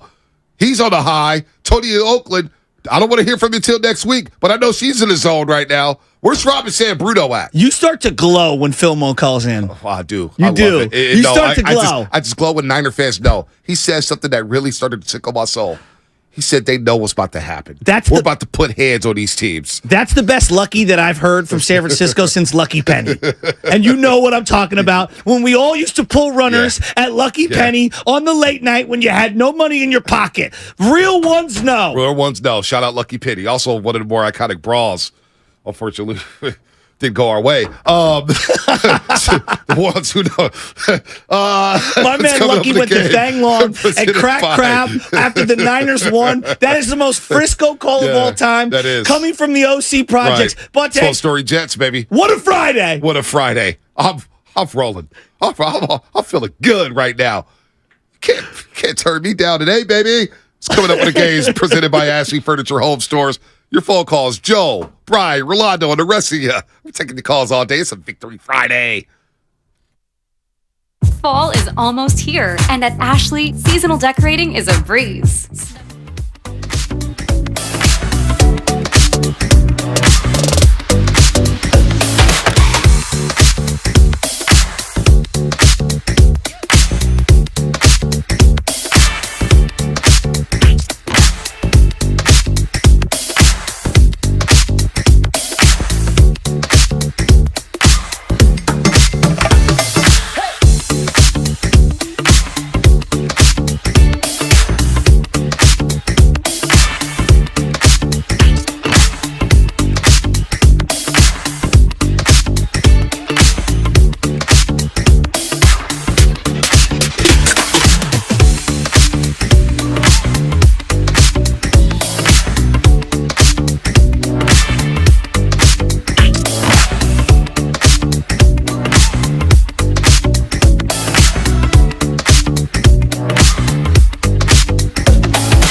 in Thailand, so I had access to some of the best weed in the world. But that dude must have got into some special Chiang Mai something or other.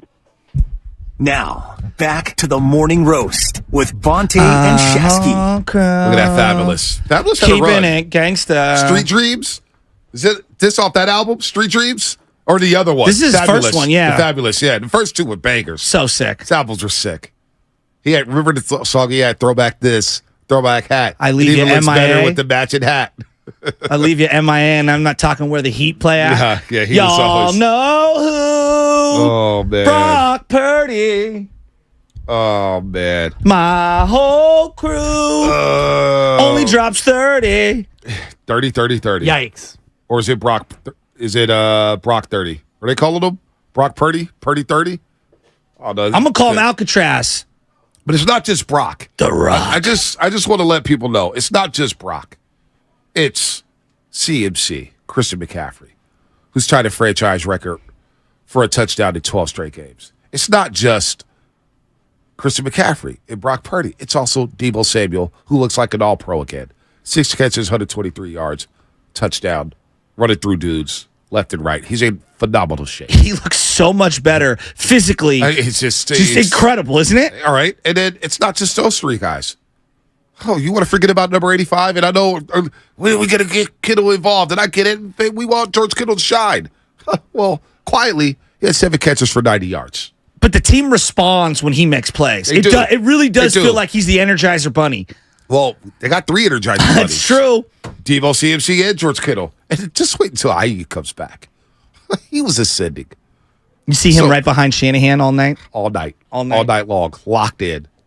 It's Shanahan. You know what? We haven't talked enough about Shanahan. He was happy. Shanahan has been brilliant this season. He has. He's been calling plays, just dialing them up. He knows his personnel. He's got weapons galore. You got to give props to Shanahan. And then on the other side of the football, you still got this great defense. They were getting pressure without Nick Bosa. Nick Bosa would be on the sideline, and Hargrave, Gravedigger, Javon Hargrave. Javon Kinlaw, Mook Dog, Farrell. This defense, and Steve Wilkes. D'Amico Ryans, have fun in Houston. They're already talking about, we had Evan Roberts on yesterday. He's already talking about Robert Sala's seat being hot. I'll bring him back after Wilkes gets a head coaching job. Well, Steve Wilkes is down. There's been no jump off there. So, you know what, man? Nobody's putting these guys in the Hall of Fame. Nobody's putting these guys in the Ring of Honor. But, boy, we got something special here. You know what's crazy is you're bringing up Shanahan in terms of like our appreciation for him and points scored and being able to find a third DC. I just don't think we understand how hard it is. You know, he brings in Anthony Lynn a couple years ago after losing Mike McDaniels. He's lost Robert Saleh. He's lost D'Amico Ryans. Look at his staff. Just look at his staff. Year after year after year, he puts together an unbelievable staff.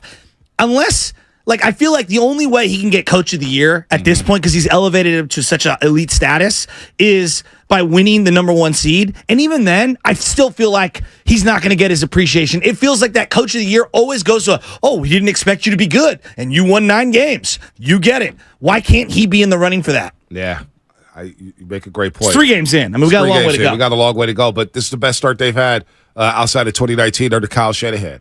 But this start, we expected them to be 3-0. Now, I know at the Reddit Summit, Mark threw it around. What's their record going to be? We threw out some numbers. And I was like 2-2. And it was like, would you throw out 4-0? It was the big. You admit. I played to the crowd. Yeah, exactly. You prefaced it by saying 4-0. I cupped my ears to the crowd. You're going to be a homer. homer. I went, I will go 4-0. And then we kept doing schedule talk, and I said, all right, enough we're losing talk. the audience. Yeah, we are. Because I've got my ears cupped to the crowd. And I knew once they got past Pittsburgh, if they could get past Pittsburgh, okay, you'll be able to handle the Rams down in L.A. They did. You're going to beat the Giants on a short week. Although it was a tricky game, but no Saquon, so things change. Things change with the schedule. Gosh, this team is. Wait till they start clicking on offense. You know what it feels like to, and again, I know we're a long way away. But when you watch those like year in review videos from when the Niners won it all, like the montages of great plays and runs, like I feel like I'm slowly living that out right now, and I'm loving every second of it. I don't want to miss anything. And they expect to win. For us, we know what we can do. We expect to win every game. And the fact that we're 3-0 is awesome. We know it's a long season and there's still so much football left. And so I love the mentality of our team right now because I think we're 3-0, we're happy, but we're still hungry and there's still a lot that we can get better at, and that's a good place to be. A good place to be. That's Christian McCaffrey. And if you're worried about Deebo Samuel, here's Shanahan about Deebo Samuel's ribs. I don't know, I'm sure, but it was good that he came back in. He came back in, which usually means you're hoping it's positive, but I know he's sore right now, and we'll have to check that out.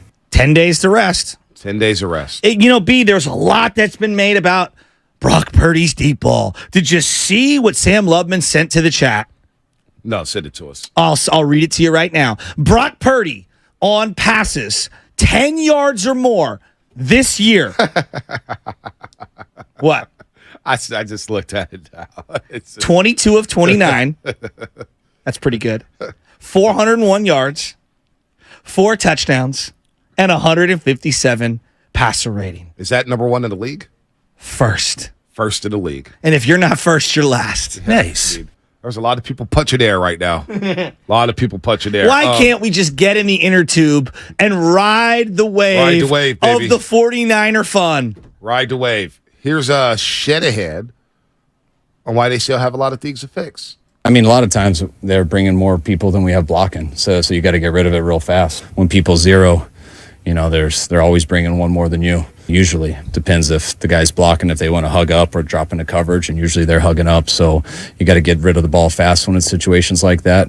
But that's also why you got some good looks to run with it, because if you make one guy miss, there's no one else left. And we got some guys who are pretty good at making people miss and pretty good at breaking tackles. That was why Shanahan, why they had so many short throws yesterday. Shanahan explained it. That later on, he would go on to explain, hey, we still got a lot of things to fix. Brock Purdy said the same thing. We have a lot of things to fix. Deebo said the same thing. We got a lot of things to fix. The mindset. That's why I was not worried about them overlooking the New York Giants. I'm not going to be worried about them overlooking the Arizona Cardinals because they want to rest in January. It's all about getting that number 1 seed and make sure those dirty birds, not the dirty birds in Atlanta, but those other dirty little birds in the East Coast, in Philadelphia, we want to make them travel out here. Come to Levi's. Thought you were going to play out grass. Arizona Cardinals. The Arizona Cardinals. So, what's interesting is that, and I'm giving you a little snippet, a little sampler platter for some of my thoughts for next week. Just a little tiny, like Costco, a little sample. You want a little paper cup? Wow. I do like the paper cups. It feels like it's been 30 years where I can use this term. Because when I was a young Niner fan, we used to say this all the time. The Cardinals next week, that's a tune-up game. Yeah. That's a tune-up game. It is a tune-up game. When was the last time? Look at your face. You're so happy. When was the last time you were like, this is a tune-up game? It's a tune-up game. To get ready for the Cowboys, Browns, Vikings, and Bengals, baby. You know what? Woo! This Operation Go Undefeated before the bye week. Let's just see let's see where they're at. Are they going to have more than one loss going into the bye week? Bye week is that first weekend of November? Right after, I believe it's right after the Vikings game, right? Bengals. Or no, Bengals so game, it goes October right now. 29th. Cardinals, October 29th. Cowboys, Browns, Vikings, Bengals, bye. And then you get the Jags and the Bucks. Schedule's not as easy as what people thought, right? Bucks 2-0. We'll see how... Be watching that. Now we get to sit back and watch Monday Night Football. Hey, the stage is yours, Philadelphia, Monday night. What you going to do with it down to South Florida? Or not even South Florida, North Florida, Tampa Bay. I just, we're talking so much about the offense, B, and the amount of points that they score. I remember early last year, you and I were both like, man, did Mike McDaniels take some of the creativity away when he left? I feel like they've elevated. And it's not a dismissal of Mike McDaniels. I think he's extremely creative. And I think he's really, really good. But like the fact that we knew it was Shanahan's offense, but they've taken it to another level, it's pretty unremarkable. Well, I asked the question, who was calling the plays? You did. Who's always called the plays? Shanahan. Yes. As long as Shanahan's the head coach, the playbook's going to look very, very fun. Very good. Go play Madden all the time. You see the playbook. Like, damn. This playbook lists options galore. Crossing routes, deep routes, cutback routes, screens. I have beef with the Madden playbook for Shanahan. I don't think it's accurate. I don't think it's good enough. No, I think it's... I use that playbook. I feel like I'm cheating. So I just go to get his playbook where he's got like 4 formations. The pistol, shotgun, single back, goal line. Let's go to Brian in Fairfield. Brian, what's happening? What's up, guys? How can you not be excited about what you watched last night? I mean, we watched this 49 team score 30 points, right? And you know what? I agree with you, Bonte. They're not firing off cylinders. They're sitting at maybe, 70%. The offense starting what I would say is a little slow. Think how encouraged you can be. This is, week 3, they're at 70%, and they're scoring 30 points? Right. Come on. How many times did we see last year that stat, Kyle Shanahan without Jimmy Garoppolo is 5-36, but with Jimmy Garoppolo is 36-5? No. Now I got a Brock Purdy in there, right, who's throwing 310 yards against the Giants. I'm just saying, I'm excited about what I'm seeing. Right. That's a great call on the Shanahan record without Garoppolo. Haven't heard that in a long time. No. That's a really good call. Nobody's bringing that up. Huh. Deleted those tweets. By the way, watching Darnold get a couple of token snaps at the end, that's when you know you've blown a team out. Yes, when you bring the backup in. And it's not because of performance. Look, Abadzi said, hey, it's Bonte versus the Eagles. The rest of the fans are more concerned with the Cowboys. Let me tell you why I'm not concerned with the Cowboys. We've sunned them 2 years in a row. I'm worried about the Cowboys. I'm not worried about the Cowboys. They will find a way to implode. That's what they do. That's what they're in the business for. They're in the business of implosion. All right? Whether it's Texas Stadium, Jerry's World, Levi's, the Cowboys will find a way to lose to the 49ers. That's just the way it is right now. Michael Parsons, very good player. Oh, he's amazing. Very good player. You really going to sit here on a Friday after the Niners just whooped on the New York Giants? I'm supposed to be afraid of Dak Prescott when I got Nick Bosa, I got Hargrave, the Grave Digger, and I got Mook Dog, who's really playing like a freak though, and I got Armstead, and I've got Drake Jackson. I'm supposed to be worried about Dak Prescott. I cannot believe in your hype up you brought up Mook Dog, but he's here. Mook Dog is here. He's here. Mook Dog is here. Give him love. So I'm supposed to be worried about Dak Prescott and Dan Quinn and Mike McCarthy. I told you, we were talking about fear teams. I don't fear nobody, and I definitely don't fear the Dallas Cowboys. Are you kidding me? The Dallas Cowboys? Please. Did you see who came in for the Giants at the end of the game? Who did? Tyrod Taylor. Yeah, I did see that. Tyrod. Poor Tyrod. Poor Tyrod. How many teams has he been on? By the way, the fact that the NFL had to put the Cowboys and Niners on Sunday Night Football, you don't think the Niners is getting out? Let's make another statement. Let's beat them 3 times in a row and embarrass these. I think that's going to be a hard-hitting game. Worried about the Cowboys, please. Rolando, Napa, what's happening? Hey, what's up, guys? I'm a big fan of the show, man. And these calls this morning, man. So I'm waiting for people to say that Kenny Pickett's better than Brock Purdy. I'm waiting for the New York Jets caller saying that Zach Wilson's better, man. Just, you know what? Rolando. Just shut up. Yeah, Rolando. The guy said the New York Jets have a better defense than your 49ers. They just gave up 37 to those Cowboys. At this point, man, just send all the hate to us. We appreciate that, and we're just gonna blow everybody out. But I got a question for you guys. You guys are talking about the records for the Niners this year. I want to throw around the table. All right, there's one of all the Niner teams that have won Super Bowls. There's one thing that the one Niner team has ever done and won the Super Bowl: go undefeated.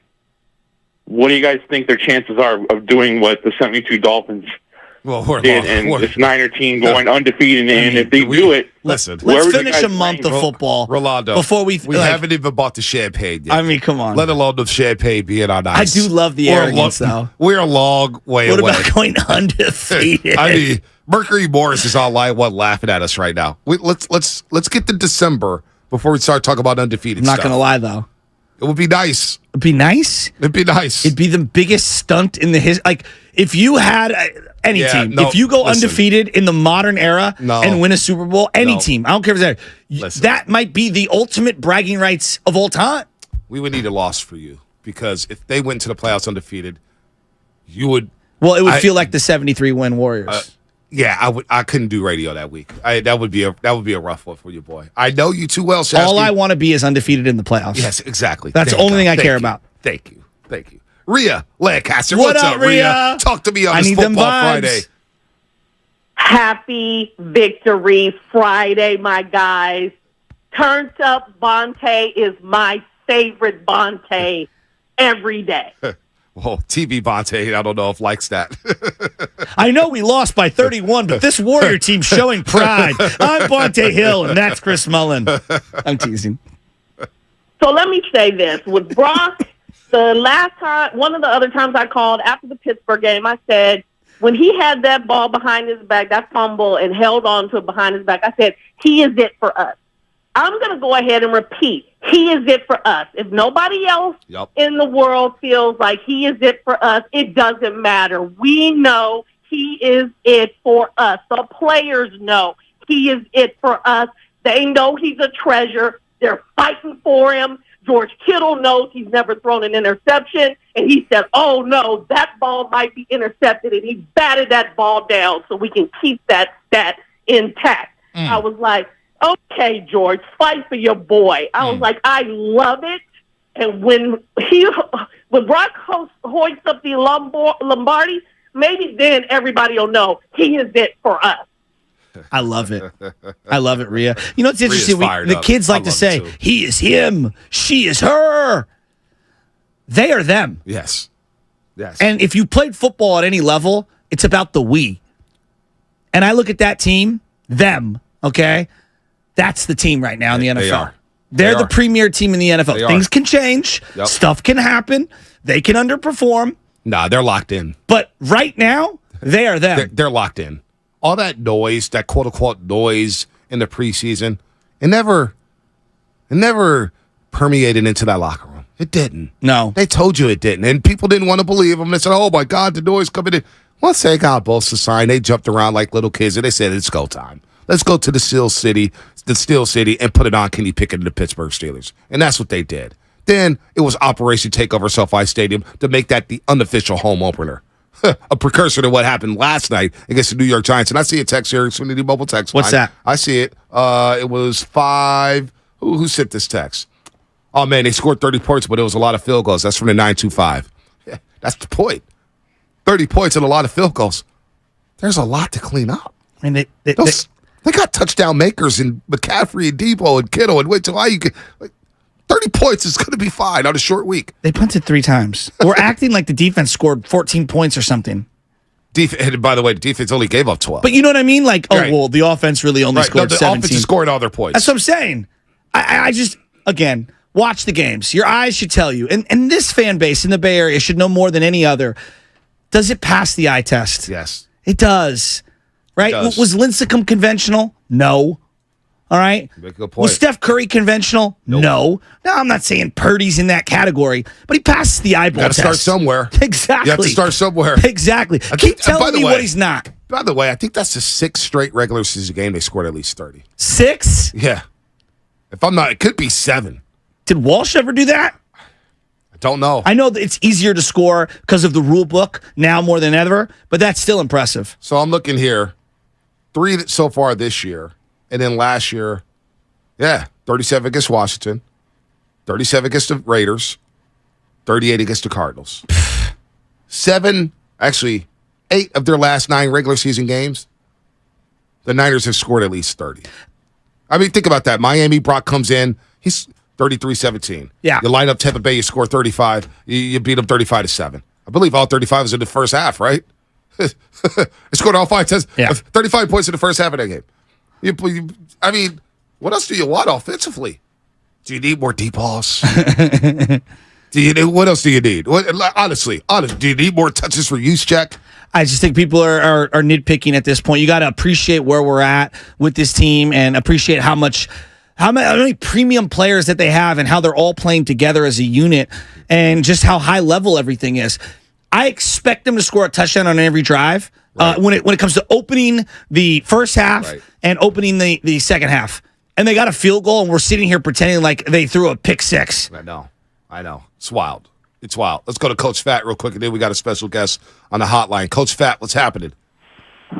What's going on, fellas? Good morning. Happy Victory Friday. What's up, sir? 2 things. Number 1, I want to give a quick shout-out to the other San Francisco team that made 3-0 last night. The Sacred Heart Cathedral girls flag football team. Sir. Yes, sir. SI 19-0. 72 outscoring their opponents 72-0 in their first 3 games. Wow. Shout out to the Sacred Heart Cathedral girls flag football team. Number two. Come on, man. This defense is crazy, man. This defense is different, man. That's what I'm saying. What are we talking about, man? Different. 5 interceptions in the first 3 games.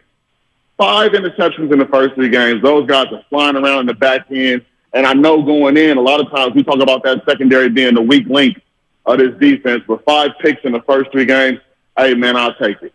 And, just another victory Friday. We happy about it out here in the Bay. Absolutely. Light up the cigars, baby. Enjoy the weekend. Watch a lot of football. Do some scouting.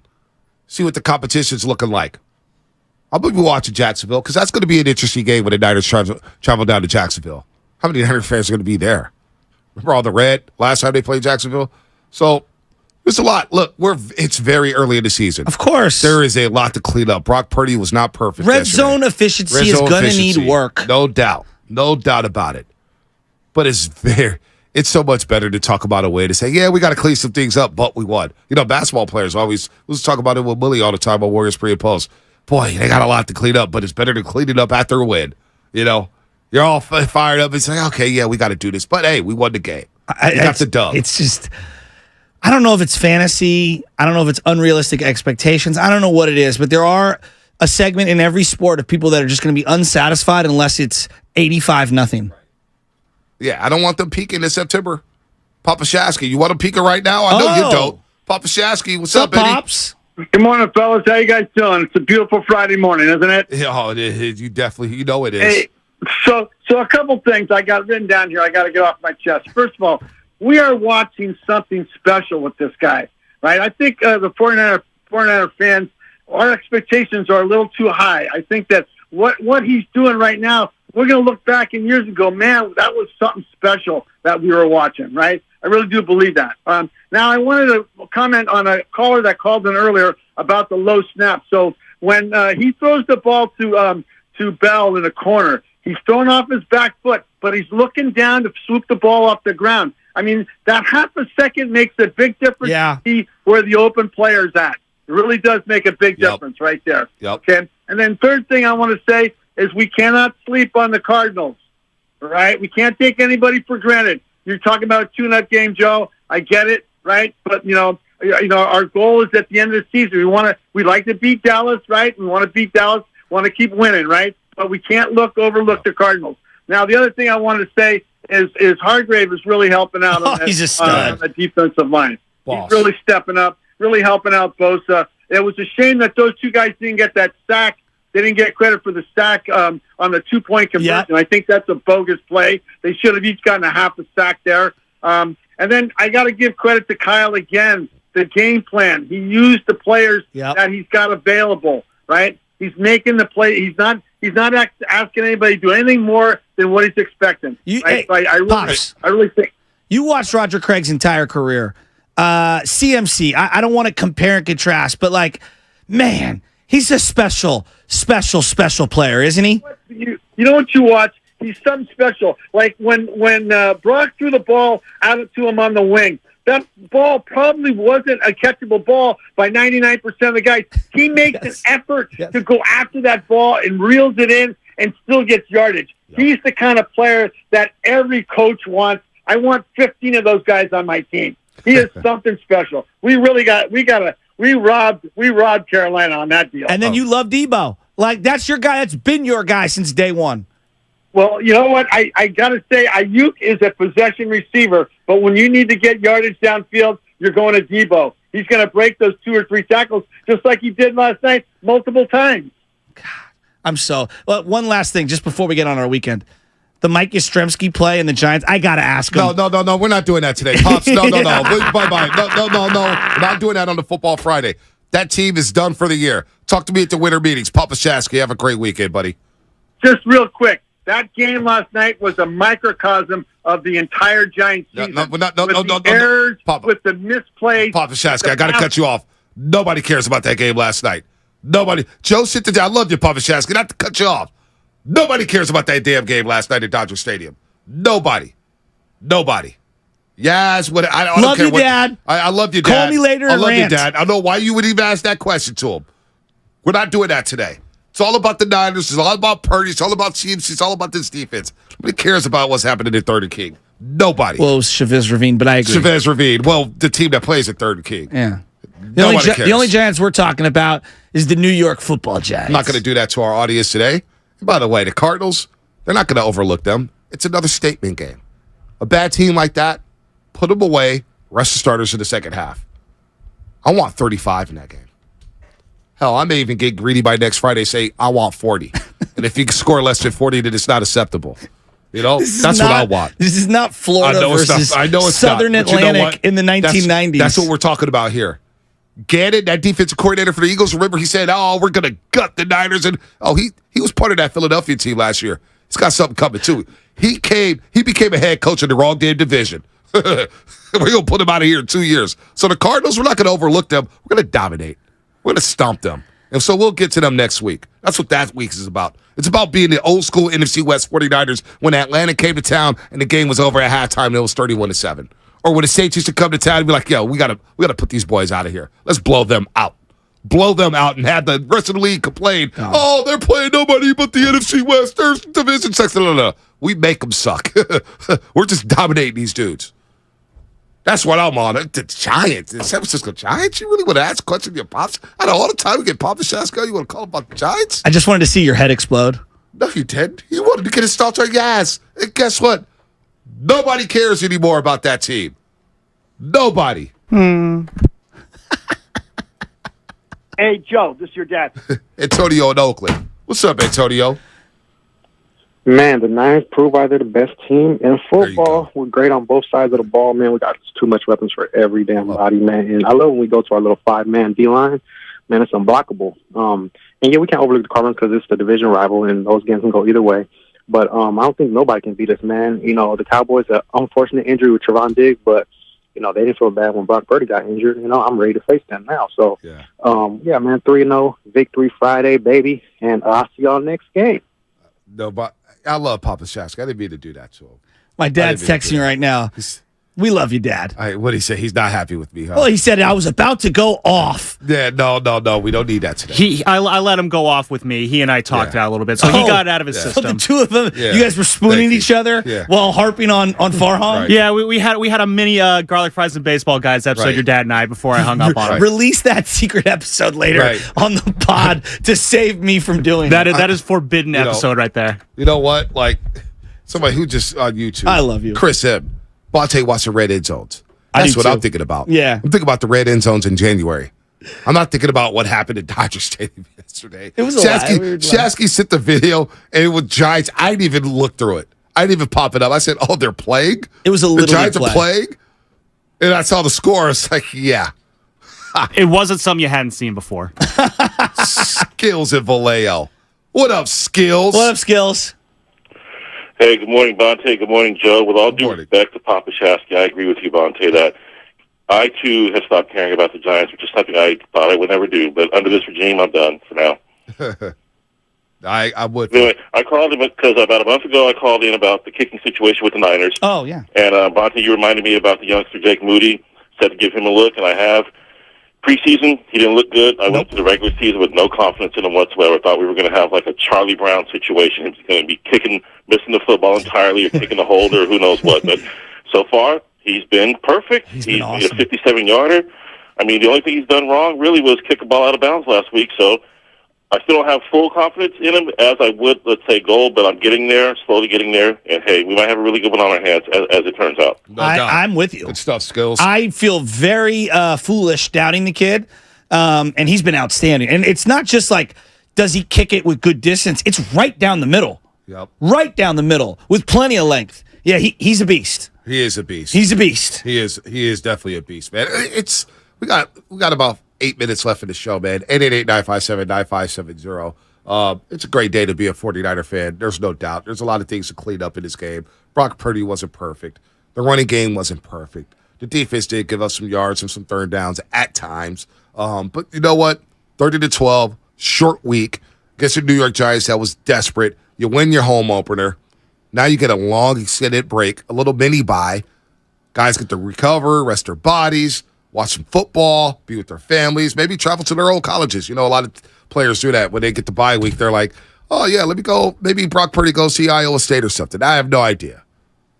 But it's a great day to be a Niner. 3-0.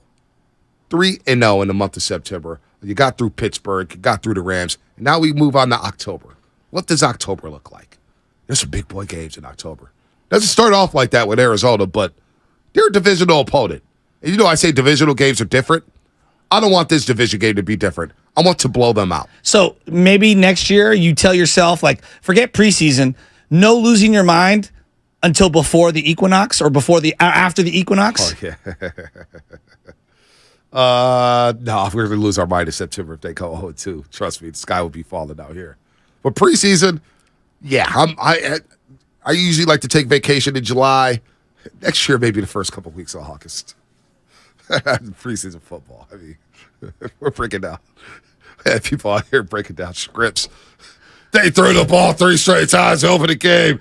Why didn't you run the ball? Dude, it's an exhibition for a reason. I can't get over the Daniel Jones love. Oh, my gosh. Can you imagine giving him $82 million guaranteed? Yeah. And then trying to haggle Saquon Barkley? The whole running backs don't matter thing is like, honestly, it's one of the funniest things. That is aging so like poorly. Milk. So like poorly. Milk. And it's a lot of media members who do that. You don't need a bell cow running back. You don't need look how much easier your offense can move and function with the bell cow running back, with the home run hitter, a guy who could do multiple things. Tennessee's, the only reason why they're relevant is because of Derrick Henry. 100%. A running back. 100%. The New York Giants, the only reason why they made the playoffs last year, not because of Daniel Jones and his 15 touchdown passes and 5 interceptions, because of Saquon Barkley being healthy. That's why. Did you fear that? Darren Waller is a very good player. Right. I didn't fear anyone on that team. No. With no Barkley, I was like, well, there's not one guy on that field who belongs outside of Waller. I guess there was a hint of drama in the third quarter when it was 17-12 and they went for 2. Okay. But even then, I was thinking, just go down the field, score. Well, and that play was sparked by a pass interference on Diomno Lenoir. Yeah, well, it was just like, underthrown ball, not the end of the world. I didn't think, yeah, it never felt like they were going to lose that game yesterday. So anyway, 888-957-9570. Shasky's giving his game ball to the grave digger, Javon Hargrave, who we don't give enough love to. I'm going to give my game ball to Deebo Samuel. I can't wait to go back and watch, see what Spencer Burford did, because I believe he had a good game with my trade die, but we'll see about that. So there was a guy on the D-line for the Giants. I don't know if he separated his shoulder or if he broke his arm, but he was on the ground writhing in pain. 99, Leonard Williams was like, hey, get the staff out here. He's on the ground. He gets up. He's walking off. And I don't know if this was on purpose or on accident, but out of nowhere, Burford's walking by him. He's got the trainers on him, and Burford just gives him a what for? And I was like, either he is one of the nastiest players I've ever seen, or that was a complete accident. Right. I love that. I kind of do, too. I love that nastiness. Jerry Greenlaw, I get it. That's what Jerry Greenlaw does, though. He's an intimidator. He was banging his helmet. He was tightening his face mask, banging his helmet on the middle of the field, and I was like, they zoomed in on him. I'm going, that man is insane. He is insane. I don't think people realize, like, height-wise, he's not very tall. He throws his body around with reckless abandon. Gotta love it. That man is a wrecking ball. Niners are 3-0. Gotta love it. What a fun show. What a fun show. All right, let's get to Fast Five. Let's start our weekends, baby. I'm ready. It's time for the Xfinity Fast Five. Your last chance to get in on the morning roast. Brought to you by the Next Generation 10G Network. Only from Xfinity. The future starts now. I'm going to start right here. Shout out to both Olympic Club Double D teams who were co-champions of San Francisco softball last night. My boy Scotty Taylor and his team, the young Williamsons, Gioso, Hurd, Aldo, the whole entire team, Rob Garrison, all you guys, congratulations for winning it. Congratulations to Lou's team that won it all. Anthony Clifford, you boys, a bunch of the guys that I play with. Congratulations to them. O Club softball, they won Masters, and they won both Double D championships. Go ahead, Big John. I love it. Get in here. Final thoughts. All right, so Niners already locked in a win this week, so my attention turns entirely to the college football slate of games this Saturday. I have completely, we've talked about it off air, I've completely bought into Deion Sanders and what he's doing over at Colorado. Big game. Everyone's saying their season starts this week against Oregon, at Oregon, minus 21. I'm taking those points. I think Shedeur Sanders can keep that game close and maybe even sneak out a win in Eugene. I like that. We'll do shameless shout-outs on Monday because Friday, this is a football Friday. Lubbock, get in here, Lubbock. Yeah, I mean, talking about games that start the season, Miami Temple, whoo, buddy. No, the phrase next man up is tossed around a lot. And shout out to Ronnie Bell. He had to be the next man up with Brandon Ayuk out last night, and dude delivered. First, he had his head on a swivel, gets that pass that Debo tips, gets his first touchdown catch a little bit later. Shout out to you, Ronnie Bell. You had a good night last night. He did have a good night. By the way, a lot of people asked about my jersey. It's a Charlie Ward Florida State jersey because they play Clemson tomorrow at 9 a.m. Season on the line. They got to win that game. They want to win the ACC. But my final thoughts in. What is it? It's a great day to be a Niner. And my hate for the East Coast just grows and grows and grows each and every passing day. I'm sorry. I can't stand you, Philadelphia. I can't stand you, New York. Poor Jet fan coming in here talking about his defense is better than our defense. Worry about being an underdog against the Patriots at home. Trying to beat the Patriots for the first time in 13 attempts. They lost to the Patriots 12 straight times. Wow. Hey, tell Yogi if he's out there, which I love. I appreciate the support. Instead of hey boo-boo, the only boo-boo that I recognize is our boo-boo from Mac Drag. Oh, my gosh. The Genie of the Lamp. That's pretty good. Shout out to YouTube, Twitch. It's another such fun a great week. album. Even the haters. I love you just as much as our lovers. Twitch and YouTube, powered by First NorCal Credit Union, and the Xfinity Mobile Text Line. That was Fast Five, brought to you by Xfinity, the next generation 10G network, only from Xfinity. The future starts now with Steiny and Guru. I'm telling you that fame and...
I'm mentally invested. Don't tell me to pray and you don't say what for.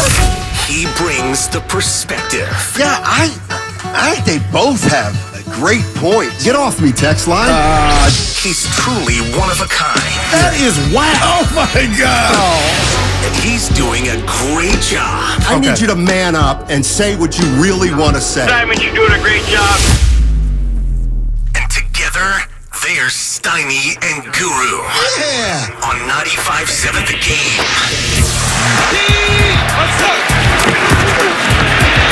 Purdy throwing, it's caught. Touchdown. And a flag is down on the far side at the 11-yard line. So for the moment, Ronnie Bell gets into the end zone. Ronnie Bell. Al Michaels, Amazon Prime. Oh, I'll tell you what.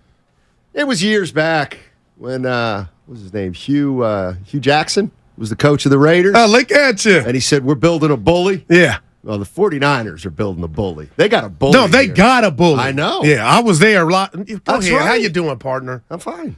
Go ahead. You look sharp today. You were there. Yeah, and I told you this before the season started. The first edition of Guru's Power Rankings had the Niners #1. But, Steiny, I'm not shocked. It was just more of a reminder that no other team on 3rd and 10, 3rd and long, has the ability to throw the ball in the flat and have guys yak yards after catch, not Henny, yak. And it's not just McCaffrey. It's Debo reminding everybody, because I didn't think he had a bad year, but I think Debo said to the world, McCaffrey's come in. Maybe y'all done forgot about me. I'm going to go to the lab. And now, no Brandon Ayuk, and they still put up 30. And Purdy, about the file, let me put the 2 touchdowns in there. Let me put the career high yards in regular season passing in the file. And oh, by the way, McCaffrey dropped his 3rd one. Steiny, the Niners are the best team in football, and I'm just keeping it real. It is what it is, and until we see otherwise, partner, this is the Mike Tyson with the black shorts and the part in the hair. Week couple takeaways. Week 3, I would agree with you right now. They're the best team in the NFL. I always wonder how much that means right now, though. I get you. You don't want to peak too early. And this is a specific part of the game, but this is what jumped out at me. Where you going? Because I thought of you. Which time? When there was a roughing the passer call, and I looked at my phone and saw the chat. This is identifying greatness. Okay. One of the things that's always fascinated me is when you're at the highest level of a sport, NFL, and yet there's somebody who's head and shoulders above everybody else still. Freaking Debo Samuel. You can't tackle him. Nobody can tackle him. But you're not. He can't be tackled. I'm with you, but when did we forget? Like, you're acting like that's the first time, and I am, that we saw him. He was McCaffrey before McCaffrey. I'm watching that game without Ayuk. Steiny, he can't be.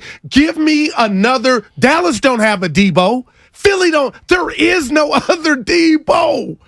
And it's just and Kyle drafted him and had this vision of how he was going to use him. 3rd and 12, you throw it in the flat. And come on, who does that? Well, and also, I mean, it's embarrassing what they got at their disposal. Yeah. Listen, you got to give them their compliments, but I feel like dropping dime on you. That's all you do. You know what? We got a special friend we're hooking up with that's going through some things, so we're gonna our friend. Yeah, B-Rat. So don't do that today. It ain't about me. It's about the game. No. But I will. No, okay. It's not sticking it to you. You said this team's winning the Super Bowl. Oh, when you came in today. And my dad got 2 tickets in his hands from Circa Hotel, the book where I placed the bet. Win the NFC Super Bowl. He's feeling good, and I'm like, Pops, it's looking good. Steiny, this team was at the NFC Championship game last year, and we know why they didn't go. But last night, I know it was the Giants. It's not about who they're playing. It's how they scheme and we ain't even talked about the defense. That's all I wanted to see yesterday was the defense. How'd the defense look, Steiny? Pretty good. Pretty good. They obviously look like the most complete team in football. Talk to me. They're scoring 30 a game. They don't give up a lot. Now, it wasn't perfect. I don't even think they played their A game yet. You know what? I'm including I'm going to fight you on that. I think they've been perfect. They have not turned the ball over one time yet this year. Wow. Not one time. I ain't mad at you for that. I mean, if you're telling me they have more talent or as much talent as anybody else, but they're not turning the ball over and they're this efficient, then they are going to be a big, big problem. And what did you say last week, you and Evan? What roster could afford to lose their top player and still achieve their goal of winning the game? Brandon Ayuk, Mr. Separator, when you talk about beating defenders and getting behind them, he didn't play yesterday, and the team just politely went out there and scored 30 points and probably could have had 40 if they wanted to. Yep. Dominated time of possession. Yep, 40-20 essentially. George Kittle was really solid last night. Maybe his best play was preventing that ball from being intercepted. What would you say to this on the First NorCal Credit Union YouTube chat, just to keep it real? And I'll let you respond. DC down. Calm down, Goo. 3 games. It was the Giants, and the refs gave them help. That all happened, but he's forgetting the other part, where the Giants got their ass kicked. I mean, look, two things can be equally true. The 49ers can be got a nice whistle, the best team, and they got some breaks. Big deal. They don't get some breaks. They still probably win that game last night. 415 Steiner, you mentioned at the beginning of the season your Philadelphia friends weren't worried about the Niners. How do you think they might feel about them right now? You know what? I'm a little surprised. I thought they were higher on their own team than they were. So they're not liking what they've seen thus far for Philly. No, they're not. But, they were. I was asking them about Purdy, and they were saying that on Purdy's first drive, which wasn't a good one, they were saying, geez, he looks like Hurts. And I'm like, wait a minute. I thought you guys, no, they don't. Nobody likes their quarterback. That could have been Purdy's worst drive, Stoddy. But he got back off. He doesn't stop, and he's not scared. That's what I like about him. But about the deep ball, the little thing that you brought up yesterday, 2 good passes, one to Debo, one to Ronnie Bell. And I asked Evan in the green room, when was the last time a 7th-rounder quarterback threw a touchdown to a 7th-round pick wide receiver? Never happened because Mr. Relevant has never started a game. So that was the first. Juanito is in Antioch. Get us started, Juanito. How you doing, buddy? Hey, well, how you fellas doing? Usually we're used to a Victory Monday, right? Yeah. This is all right. Hey, well, Victory Friday out here. Hey, but look, what you fellas were talking about. Hey, Brandon Ayuk. Yeah, but George Kittle, hey, he stepped up, did he not? Yeah. Didn't even mention Kittle yet. Yes, I did. No, hey, nobody had. No.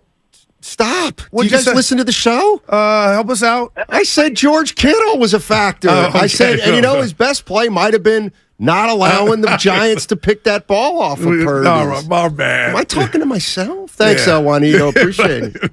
Yeah. Jeez. Good job, Steiner. 888-957-9570 is the number. Niners go to 3-0 with a 30-12 win over the Giants. They got Arizona next week, but they got plenty of time to enjoy this one.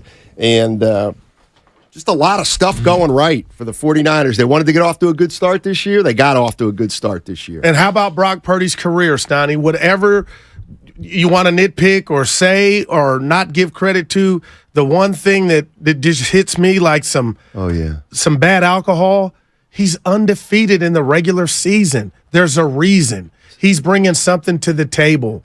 He knows what he's doing, and he knows how to run this offense. So Purdy fumbled against the Steelers? Is that the one he recovered on his back? Yeah. Mm-hmm. Or did they lose the fumble against the Steelers? Somebody's saying he recovered that one. He fumbled twice. Brock Purdy fumbled that T.J. Watt recovered? Yeah. Okay, so they do have a turnover. Yeah. My bad. But still, 1 in 3 games. You know what that means? They're on a pace to have 5 or 6 turnovers all season. It's still unbelievable what how they're so dynamic and yet efficient. At least they have been. How about my Evan? You can, if you want to give me the tennis shoes, take this victory lap. That they look better without Ayuk? No, you two being wrong on Elijah Mitchell. He had over 9 carries. My old Madden days. So you picked the one thing you were right on? Yeah, that's how you do it. 49ers are a top team, but they haven't played anyone yet. Go ahead. Tell them you can only play who's in front of you. Go ahead. No, I don't like that one. Say it. They were in the will. NFC Championship last year. How about that schedule? If you want to go back to there, quit being in denial. Sorry, I thought Steiny was going to take a victory lap. For what? Uh-oh.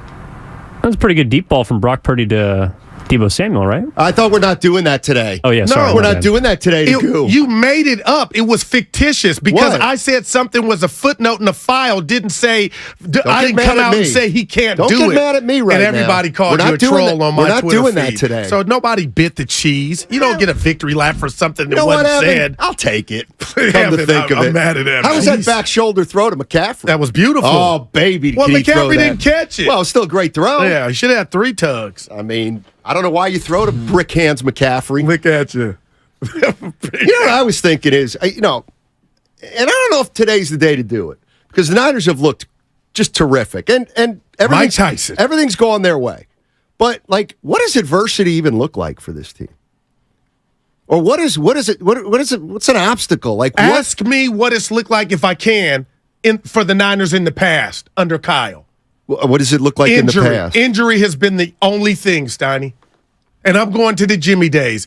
You give me a team or somebody else that's had their number, I can't think of it. Injury is my answer to your question. Well, I'm not going to solely say that. I still think, there's a lot of it's not going to be this easy. I mean, it can't be this easy. Well, you got Philly and Dallas, the Rams again. And, Evan brought up a good point. Their schedule's pretty soft this first 4 games. Then it gets tougher in the middle, and then it lightens up a little bit at the end. So they may as well. The teams that they play lend themselves to getting off to a good start, and they've taken advantage of it. Trucker 23. Did you wear the shirt last night? Did you see me? No, I didn't. Oh. We're going to wear it on the show together. No, I thought you were going to wear it at the game. Yeah, I had it in my other wardrobe location in Sac, so I couldn't get to it. What the whole plan was, before we go to Trucker, we're going to wear it together on the show. Steiny and Guru, 7-1.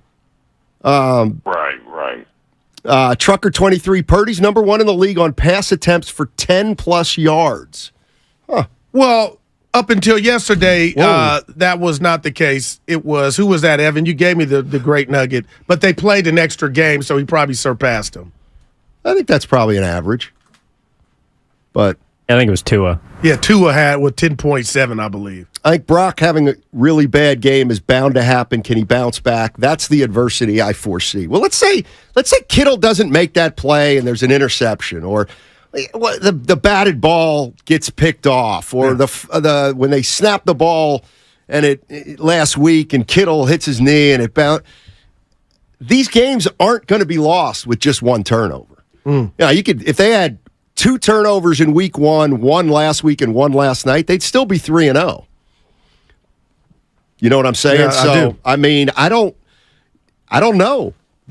I don't know what this team looks like if they struggle. Like what does their struggle look like? Right. It feels like, I think you're right, man. 3rd and 8 doesn't daunt them at all. Man, they were 2-5 in the red zone, Steiny. Obviously, you want that to be a little bit better, but one of those was the first drive where Purdy could have got picked off. He didn't, but 2 of 5, you want that to be a little stronger. Giants blitzed Purdy at the highest recorded rate in the NGS history, in NGS era. What's that? Next Gen Stats. Okay, but it wasn't up. But you brought something up, Evan, that you'd like to. He didn't like it. You'd like to counter this just a hair.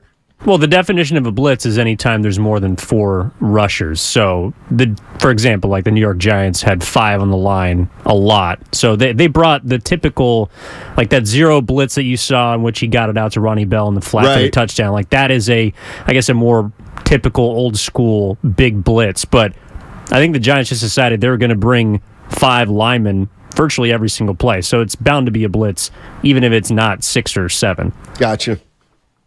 Yeah, so let's lighten But they up they were sending the kitchen sink thinking they were going to take advantage of the youngster. He just stood in the pocket and threw that pass to Ronnie Bell from Michigan, our boss's alma mater. I mean, my goodness. He didn't go to Michigan. Our boss did go to Michigan. No, he didn't. The Michigan gear, he roots for these Michigan. Doesn't mean he's a graduate. He just wears a Michigan sweatshirt. You did this before. Are you sure? He didn't go to Michigan. I got my boss from you. No. You're not sure. No, I'm almost positive. Because he's smart. I know he went to college. He didn't go to Michigan. Huh. Not only that, and this kind of happened last week. Hold on now. You went, and I saw this. You went into the lunchroom, and there was, I forget her name, the woman there, and you said, "Hi, I'm Guru. Nice to meet you." And she said, "We met already." And she changed her hair. She did, actually. And I hadn't seen her in a while. She did. I did feel like, damn it.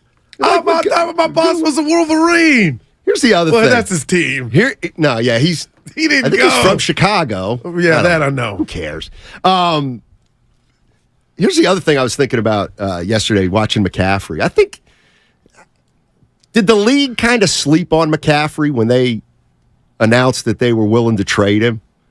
I just don't like when the 49ers got McCaffrey. I get it. He was a really good player. People were excited. I'm not sure we thought he was going to be like this.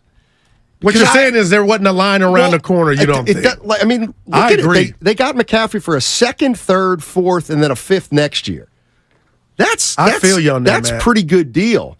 And I think they kind of schnookered the league because it felt like the league was saying, you know what? I'm going to give you, I like that. McCaffrey might be breaking down. No doubt about it. I don't think he's breaking down. And what I love about him. I don't think McCaffrey's breaking down. What I love about him and his impact is he goes right in the kisser and the keister of people that want to say running backs don't matter. You going to call him the exception, or are we going to call him the exception to the rule? Steiny, he's phenomenal. He just is. And to Kyle Shanahan's credit, on his resume, I've taken a team without McCaffrey to a Super Bowl. Third down efficiency, solid. Receivers don't drop the ball. They haven't committed a lot of penalties after the first week. 6. They tackle well. Better than it. That's the other thing. Think about when Debo or Kittle has the ball. They catch the ball and then they start running, looking for contact, as opposed to another team's receivers that catch the ball and then they get tackled. No doubt, Steiny. So I think the Yak. I don't know what the nickname is. Yeah, the Yak brothers, right? 559. Nobody wanted that contract. Is probably nobody wanted the contract more than anything. Yeah, and I think I'm not going to disagree with you. I think the contract, along with the perception that he might not be able to hold up, his durability was questioned. Now, the one bad thing I got, Snowy, I got to ask you this. Pretty good, yeah. There was a TV timeout. I'm in the stadium, and then Kyle followed that up with a timeout. And me being in the stadium, I didn't get why. Like, I was like, that's bad clock management. I mean, what happened? Somebody had to go to the bathroom? How did you come out from a TV timeout? You remember that, Evan? And then call the timeout. I will ask JD. We got it. What time is JD? 1 o'clock. Okay. John Dickinson at 1 o'clock. How does Trent Williams not get thrown out of that game? I didn't see it in real time. I did. That was a punch. They showed it like 4 times on TV. You should be able to go review that, right? If the coach was like, they did review it and they said, well, we couldn't really tell. And I'm like, what? What are you stopping? We couldn't really. That was a George Foreman uppercut. Yeah. Be careful, Trent. 408 Steiny and Goo. As we face better opponents mid-season, what's your top area where the 49ers have to clean up? I'll let you go first, Goo.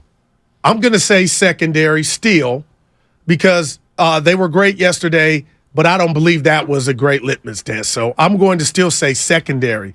And this is the first game that I can tell you, you're like, damn, Goo, that's a long answer. 2 of 5 in the red zone, but you didn't have Ayuk is something that'll go in the file. It's just one game. But, normally the Niners punch it in, but I'm going to say secondary. Yeah, clean up. Clean up. You know how I am with words. I mean, they can get better. Clean up. I don't think they haven't been messy at all in any area, right? No. I mean, no turnovers. I mean, they committed penalties in game 1, but that vanished the last 2 games. Got sacks last night. What do I think they need to clean up? Boy, I'd clean up. That's a tough one. It's okay if you say nothing. When we're up here yapping, saying this team's going to the Super Bowl. It's okay to not have to-do list doesn't have much. What's like only 2 for 5 in the red zone, guys. I think they need to clean that up. I mean, Goose said Cowboys were 2 of 6 in the red zone against the Jets. They need to clean that up. Evan, I just said they were 2 and 5 twice. Well, there you go. What you laughing at? I don't think he heard you. Oh, he didn't. Yeah, Evan, I pointed that out. Now I want to just make sure now to stick up for you after you thought I did yesterday. There's nothing you can do now. You're under 500 so far. You can't even get even. Filmo Mike. Mike. What's up, Filmo Mike? How you doing, buddy? Oh, man, I'm doing good. Nice. Living, working, and chilling. How that deep pass look, Guru? He was phenomenal and should have had one more to McCaffrey. He couldn't hang on to it. But now he's worried about the red zone. You do the sniff, you be like... Now he's worried about the red zone. Mike, go ahead. 2 for 5 in the red zone. I heard you called into the post-game show. You was on fire. Oh, man, I was just going to talk about polygamy, man. I love a polygamous relationship. You know what I'm saying? We got Kittle. You know what I'm saying? We got CMC, Debo. You know what I'm saying? Steiny, put your chain up right now because Debo finna come. Swear to God. What does that mean? The movie Friday, Debo. We got George Kittle. You feel me? We all in love. We making sweet love, making sweet music. What a polygamous relationship, man. That's a new thing of 2023. I thought it was polyamory. Nah, Mike. Polygamy. Whatever it's called, Steiny. Thank you for the correction. Whatever, you know what I was talking about, though. Yeah, I think polygamy is when you actually have like more than one wife, like Mormons do. I think polyamory is when you accept that everybody's got more than one.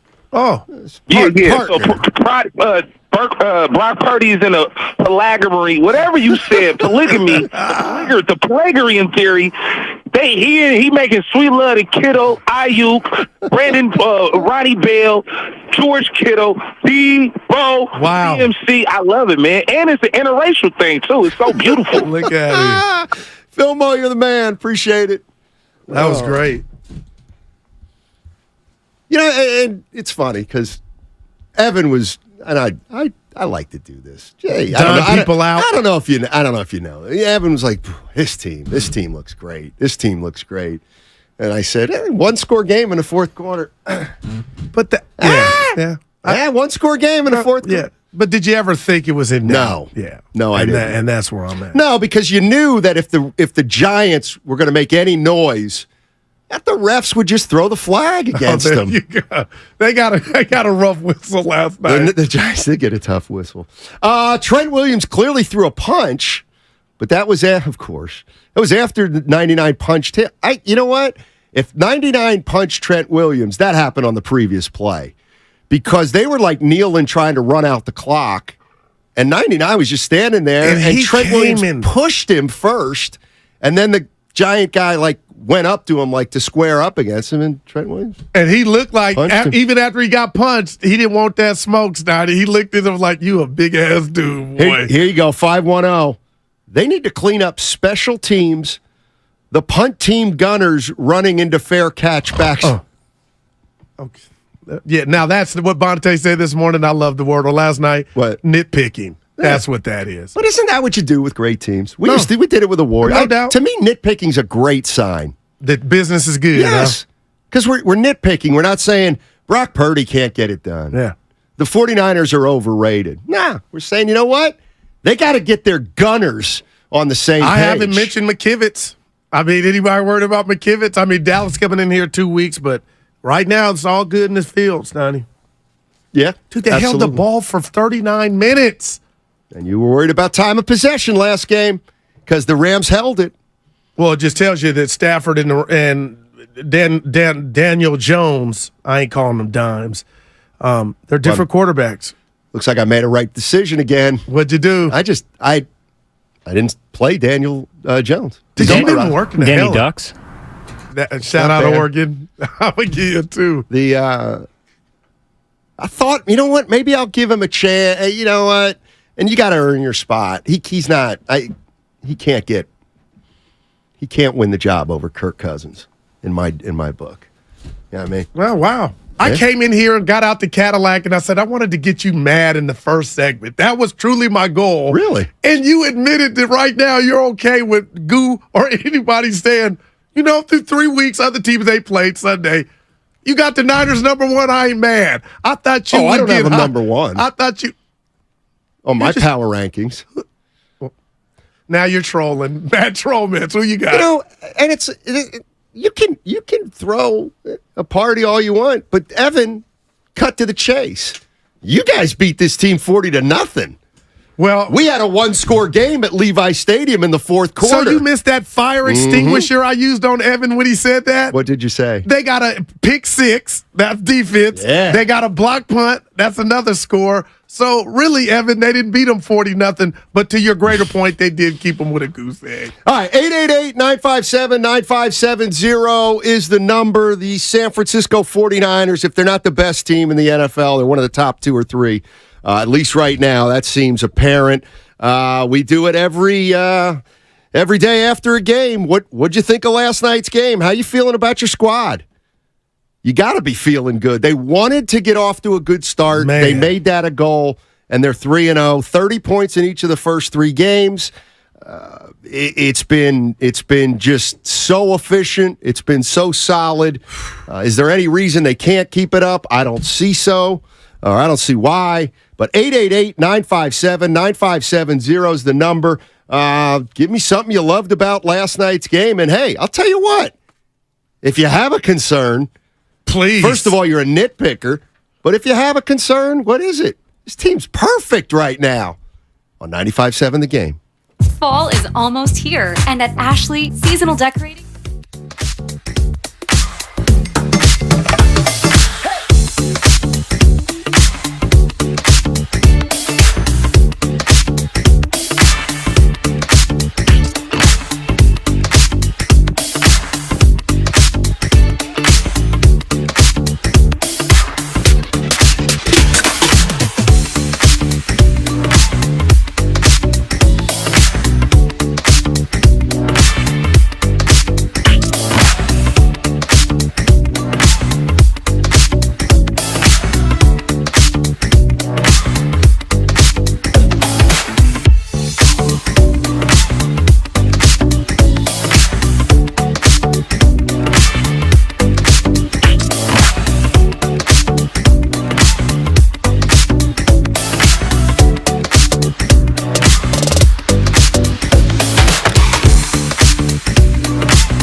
good.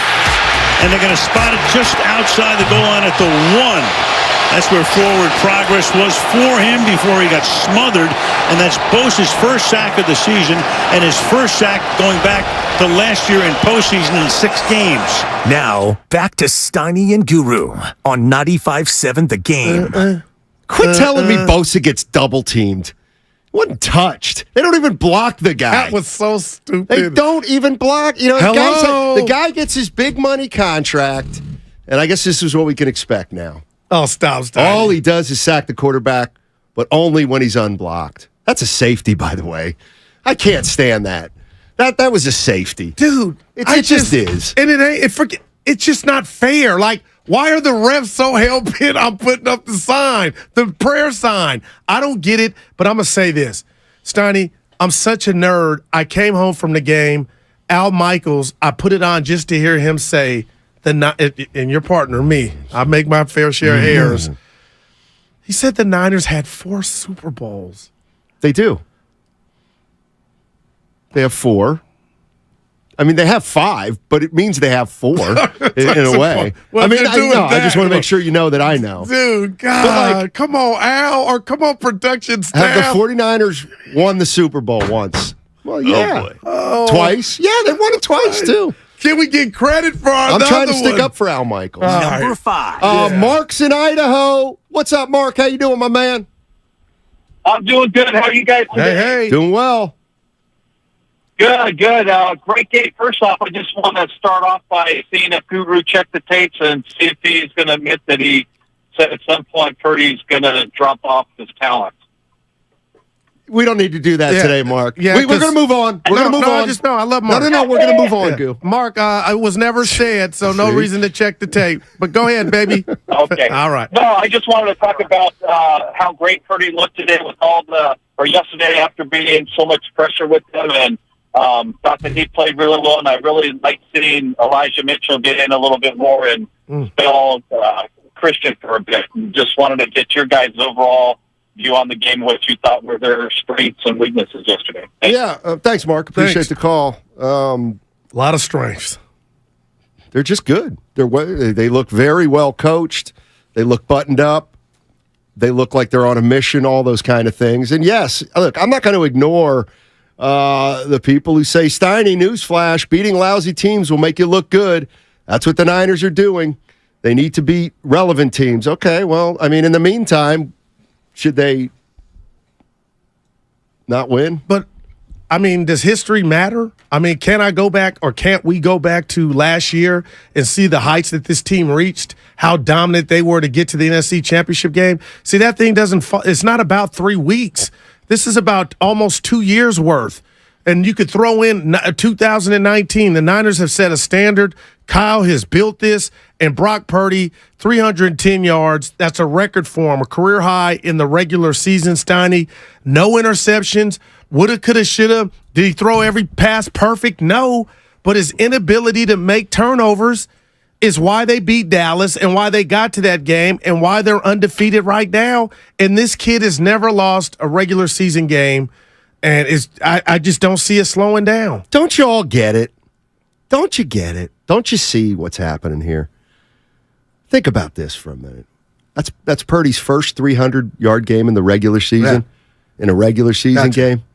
Record against and the what's there's been a consensus too that might have been Brock Purdy's worst game last night. You see the incongruity there.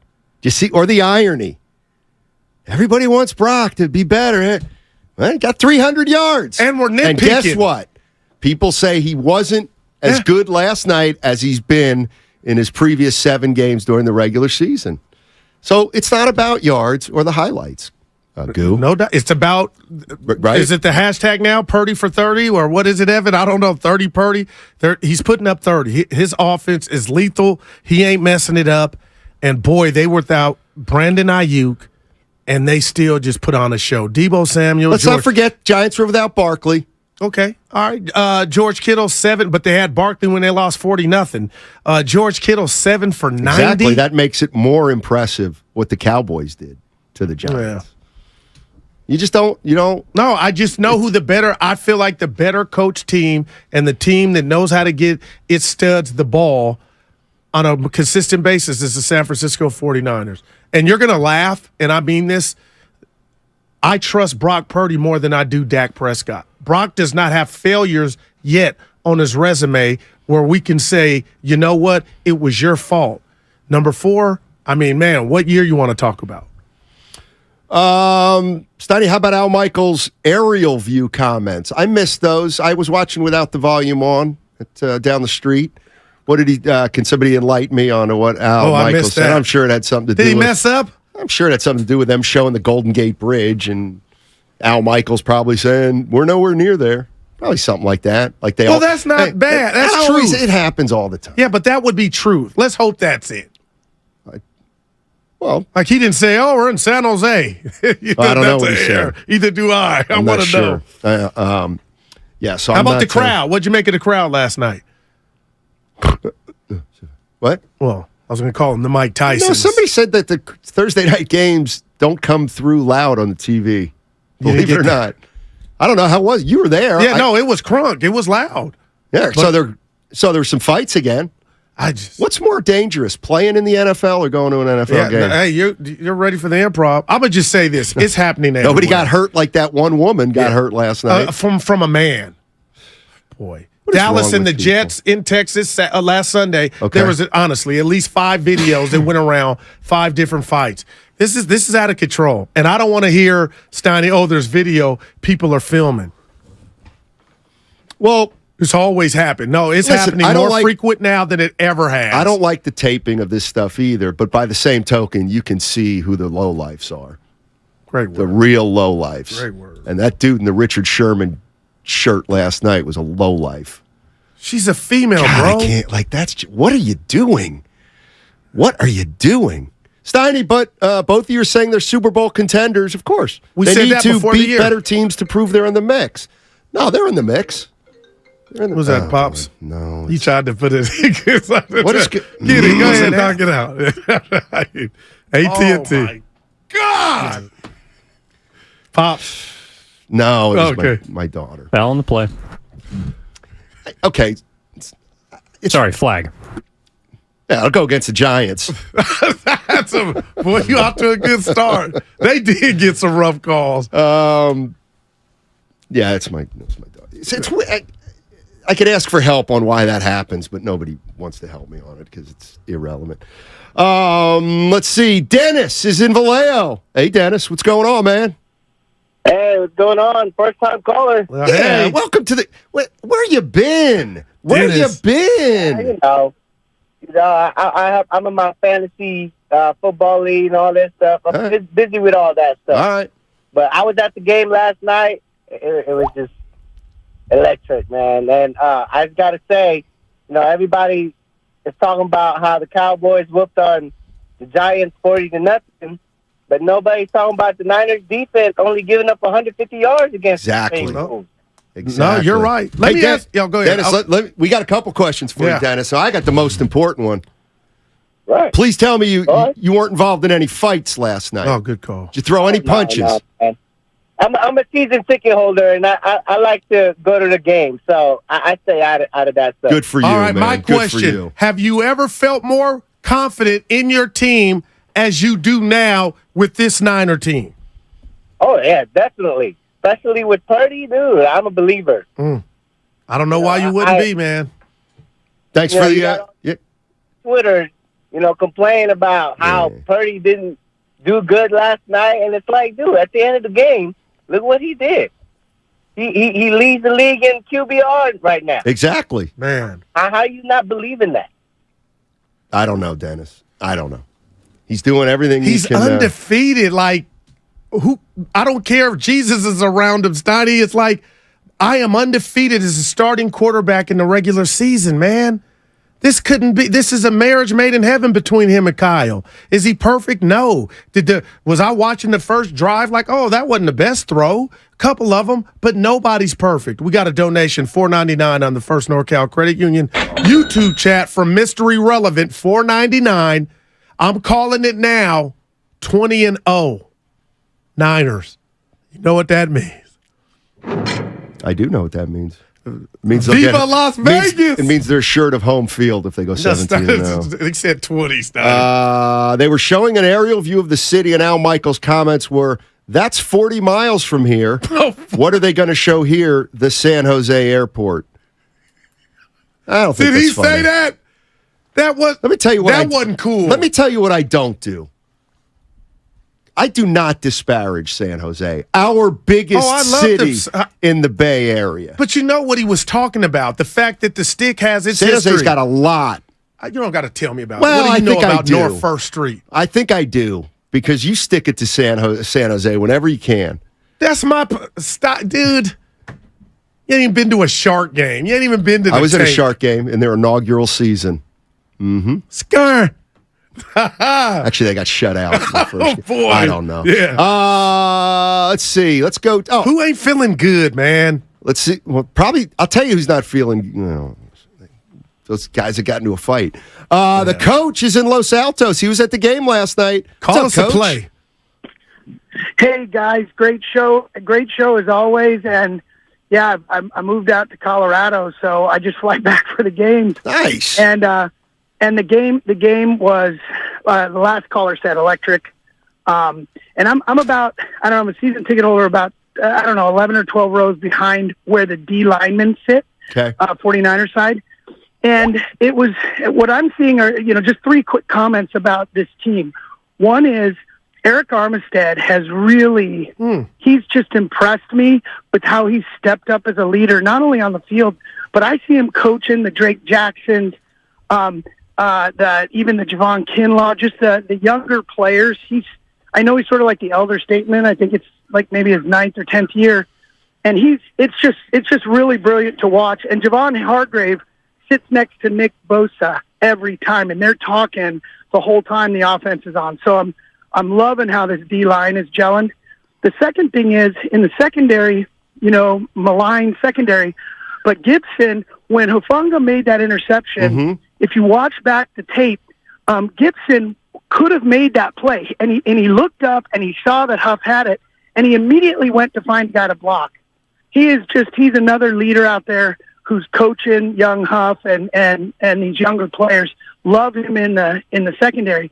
And then the third thing, you said Greenlaw. Greenlaw and Warner are monsters. And if D Winters or any of these young guys can get coached up by them, I just think our defense hasn't even come close to what they could become. And then the last comment is Trayvon Diggs, that loss for Cowboys.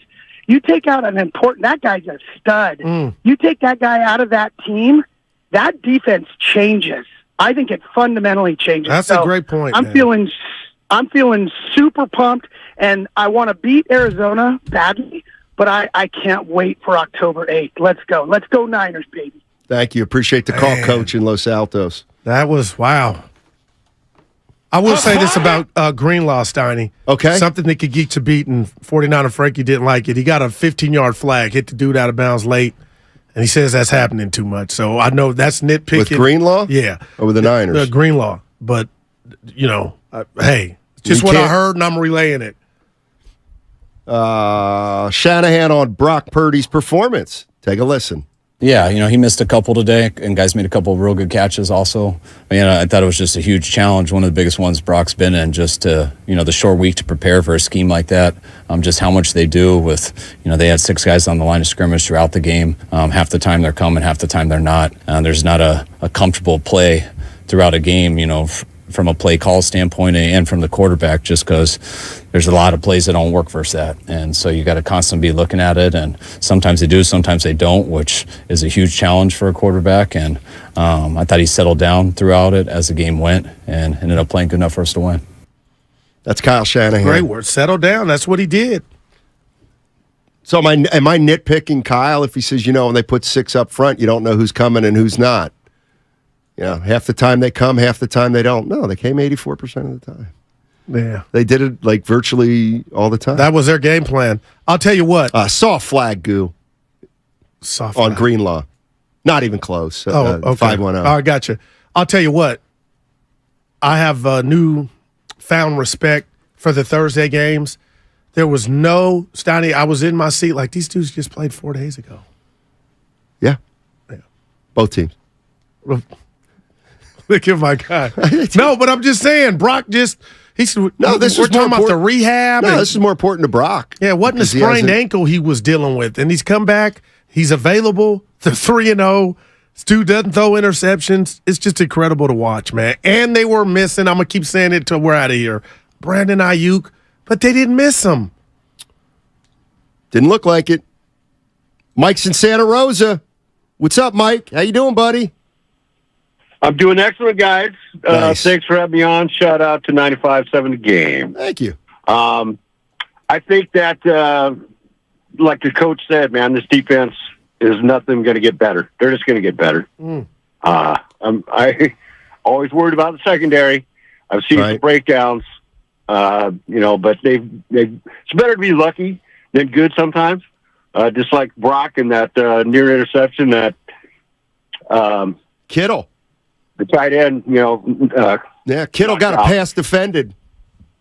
That was awesome. Yeah. And, that reminded me of Ronnie Lott against the Rams in the NFC Championship game. Sometimes you just got to have that. Exactly. But love Purdy, love the Niners.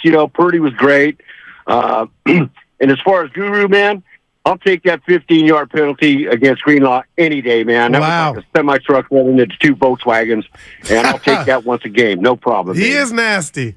Yeah. Thanks, Mike. Appreciate it. He said he'll take that any day. Up in the Redwood Empire, Santa Rosa. Press Democrat. Yeah. Yep. 1 turnover in 3 games. Pretty impressive from a quarterback who's just starting out his career. And let's just talk about the Giants offense for a second. I Okay, believe that's a tight end drop. That's good. Boy, you on fire. I can remember a tight end drop in the pass where he was open. Dude, they showed some clips of him.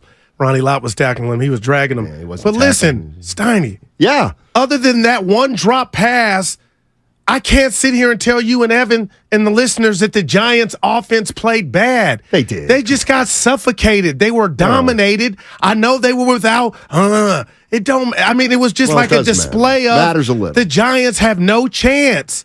And I know fourth quarter of the they were done, but nah, man. The Niners D is what I wanted to see get up off the mat per se coming into this game and being there, Steiny. They were dominant, and we saw not just Bosa get a sack, Javon got a sack. I mean, interceptions. I'll say it. The Giants stink. Well, right now they were a playoff team last year. That's right, and that's coming off that's a win, exactly right. Comeback win against the Cardinals. Like you can't like. You said it was going to be 30-10 yesterday. So it's 30-10. Right. It's all roses today, says the 4415. I want to see the team and fans on the reaction. Xfinity mobile text line. Thank you. Reaction after Purdy throws 3 interceptions. He's not gonna. Right. Keep waiting on that. Jimmy Garoppolo only threw 3 interceptions once, I think. They don't throw interceptions because they throw safe and short, and they just want to get the ball to their playmakers.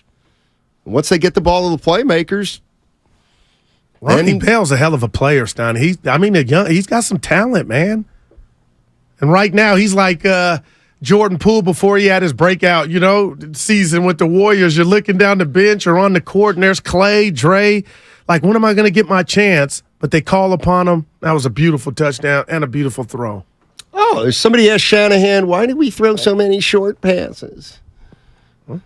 I mean, a lot of times they're bringing more people than we have blocking, so you got to get rid of it real fast. When people zero, they're always bringing one more than you. Usually, depends if the guy's blocking, if they want to hug up or drop into coverage, and usually they're hugging up. So you got to get rid of the ball fast when it's situations like that.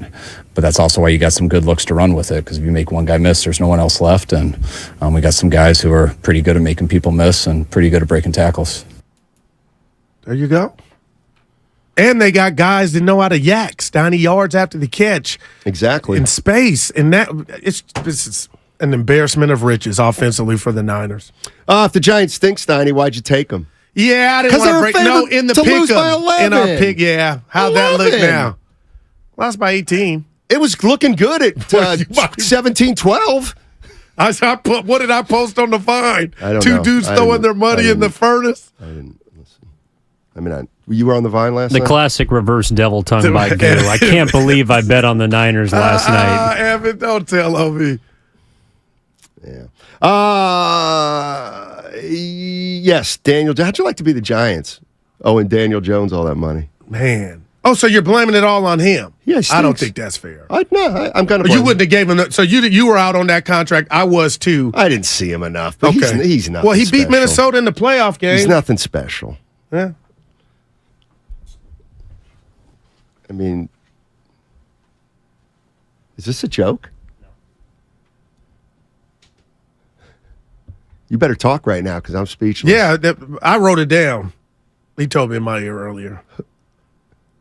Yeah.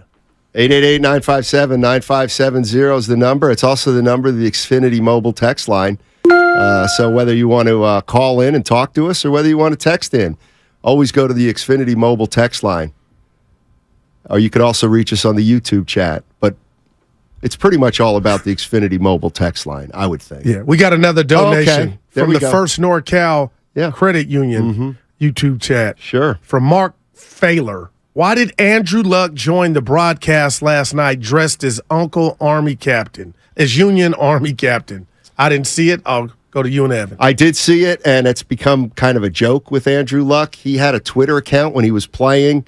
When he grows that beard, he looks like a Confederate soldier or some kind of soldier. That he does. So he embraced that take on him, and I guess he wore a soldier's outfit last night. There you go. Of course, Andrew Luck probably lives in the Bay, I would imagine, after a stellar career with the Colts. 888-957-9570 is the number. Niners go to 3-0 with a 30-12 win over the New York Giants. And another very, very, very clean game. No turnovers for the 49ers last night. Their defense was solid. Bosa got in on the act. Third down efficiency solid. I don't remember many drop passes other than the McCaffrey one, but that was going to be a tough catch anyway. This team right now is clicking.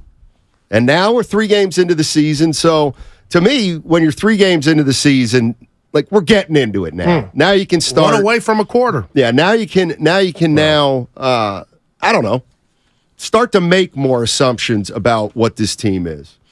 888-957-9570. If you want to jump into the conversation, the San Francisco 49ers with a big-time win last night. If you were at the game, what was the atmosphere like? Because I've been hearing that through the TV, it didn't seem like it was noisy, but Guru was at the game. Yep. I guess I could just ask Guru, was it noisy? Yeah, it was loud. I told you it was crunk. Yeah. Oh. Crunk. Okay. It was Off the crunk last chain, night. loud. Okay. But, they're making noise during TV timeouts that people can't hear. It would be a commercial if you're at the house watching it. Oh, I got you. Yeah. All right, 888-957-9570 is the number. You want to jump in on 95.7, The Game. Hi, this is Brian Bakhtiari, Executive Manager of Stevens Creek Subaru. With fall around the corner, there's electricity in the air. With football in full swing, the baseball playoff race.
free Odyssey app, Twitch, and YouTube. Powered by First NorCal Credit Union.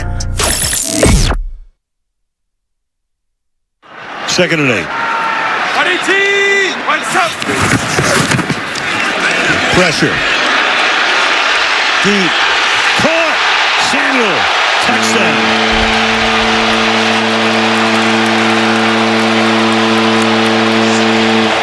They blitz and get burned.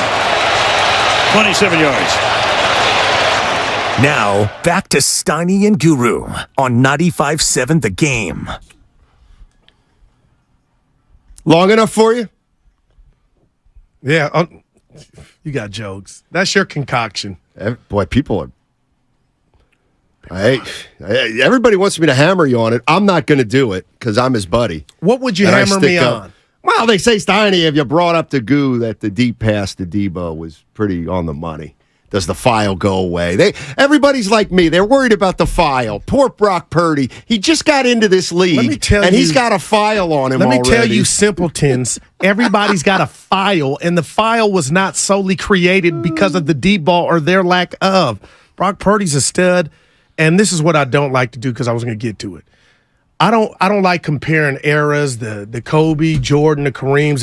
It's just not fair. So much gets lost, right? Right. But what if I were to tell you this is the biggest compliment I'm going to give Brock Purdy? I think we are watching, with the inception of Christian McCaffrey and Kyle Shanahan's brilliance, one of the best 49er offenses ever. You say, what? Would you scoff at that? Would you say, Goo, it's too soon? It's too soon. It's too soon. Well, it's headed that way for me, man.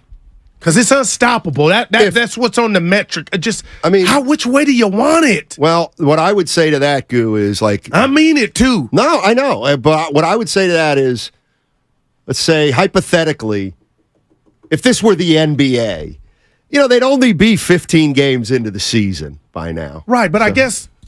See, and that's what kind of different about me. I'm still holding on to last year and how great they were once they made the trade for McCaffrey. So this is, for me, not just starting. This is why people are pissed off about what happened in Philly or what didn't happen. The team didn't get a real chance to compete. No, but the Jets don't really have a chance to compete this year. And we'll see about the Cowboys. Yeah. Who's the other big injury? Oh, Nick Chubb. Yeah. Nick Chubb. AJ's in Fremont. What's up, AJ? How you doing, man? Fremont. AJ. He's working. Watch behind you. Yeah, he's working. Pete's in San Rafael. What's up, Pete? How you doing, my man? I'm doing good. Loving those Niners. Yeah, they look pretty good. And you guys do a great job on your show. I love your analyses. You hit it right on the money. Thanks. I want to talk about... I think he was talking to me. I love the way Papa will scream out his initials. Sure. Hey. Yeah, You got it. Games on TV and radio. Come on, I don't have a problem with that. Oh, boy. You can pretend. Evan went quick. Pretend the guy's dead? Uncle Looney on the First NorCal Credit. Uncle Looney, First NorCal Credit Union YouTube chat. Good call on the Mitchell carries. Having a hell of a year. I appreciate it, bud. Nice try. Nice try, Uncle Looney, to get under my skin. Early. Nice try. So Guru's 0 for 1, and now you're 0 for 1. Mark Abanya sent me a text. Apparently, Al Michaels, they had a picture of the Golden Gate Bridge, and he said it connects to the East Bay, which we all know. Yeah.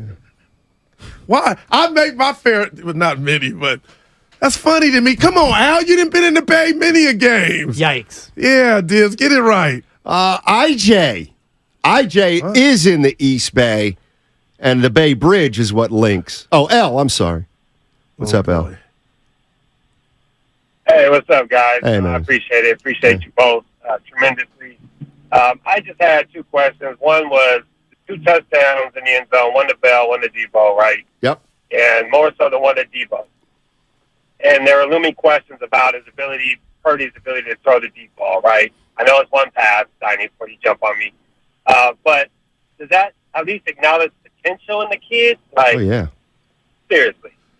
No, he's addressing you on this and one. Listen. Because I don't think he's got a problem with the deep ball. Okay, Go ahead, Gil. and that was reminiscent to me to the one he laid in Ayuk's lap in Pittsburgh. Kind of, to me, in my world, the same spot in the end zone. So I got to give credit to him. And no, I'm not saying he can't throw the deep ball. And those 2 passes were special. Cool part about it, to me, he should have had 3 because his best pass of the night, I believe, was the one to McCaffrey, who couldn't hang on to it. Thanks, Al. Appreciate the call. Hey, Steiny. Oh, has Steiny come to the realization our skill players are elite? I remember him saying how you and Debo were okay. Look, I'll sit this one out. You will sit it out. You know why? Brock Purdy just had his first 300-yard passing game, and who didn't play? Brandon Ayuk didn't even play.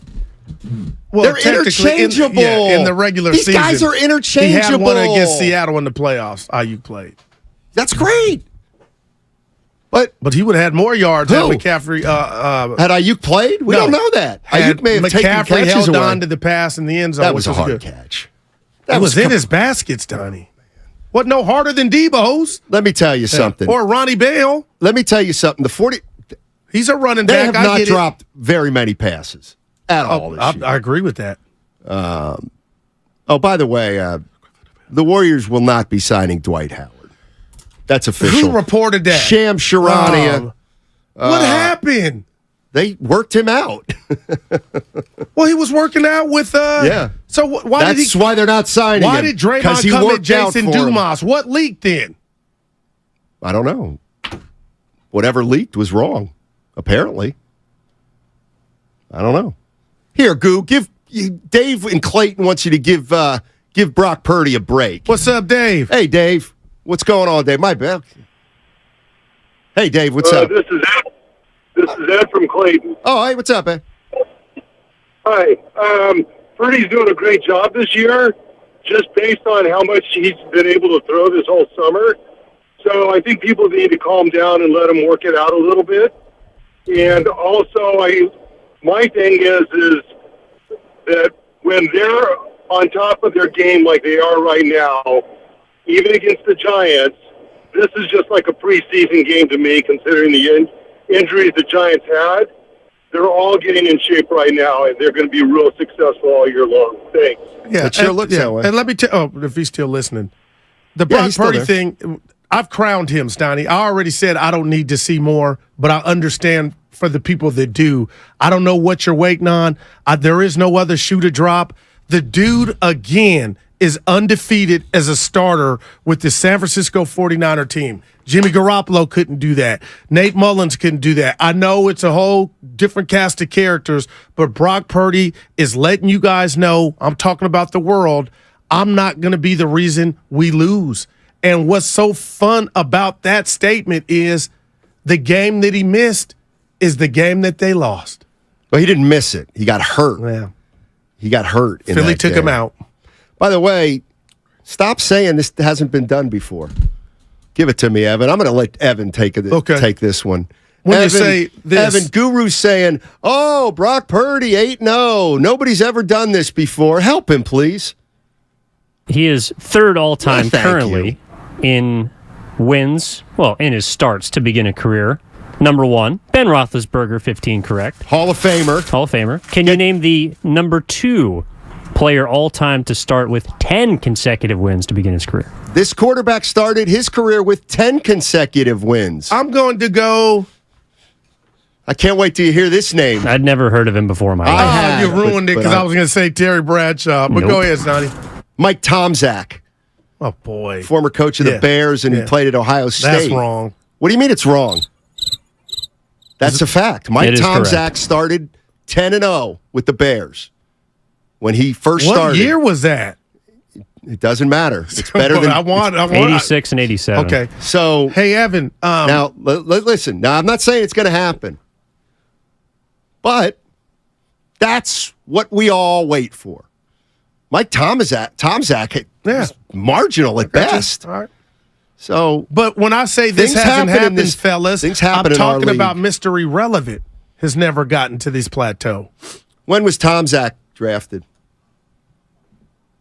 Yeah, you don't. 85. Don't worry about it. I meant round. Mo's in San Ramon. Mo, what's up, Mo? How you doing, man? Man, how are you? Oh, dynamite. Let's go Niners, baby. Thank you. 49. Super Mario play football yesterday or what? Wow. Oh, yeah. That's some video games down there. Yeah. Yeah, but did you guys see Deebo Samuel just bounce off tackles? Oh, my God. You got to wrap him up. It's incredible. You got to. I mean, he's unreal. They got to bring the aluminum foil or something. I mean, they or Saran. Yeah, Mo. Yeah, exactly. Mm-hmm. Thanks a bunch. Appreciate it. Here's one right in your eye. In whose eye? Yours. Well, I just dispelled what you said. No, you didn't. Said, well, no, you didn't. Mr. Irrelevant has never got You're done right. what Brock's done. You're right. All right. Somebody's more impressive. Mike Tomczak wasn't even drafted. Woo! So he's no Mr. Irrelevant. That's right. He's worse. He's worse. Give him a name. He was worse. Boy, this guy might be headed toward anonymity. Mike Tomczak. I would have never guessed that in a million years.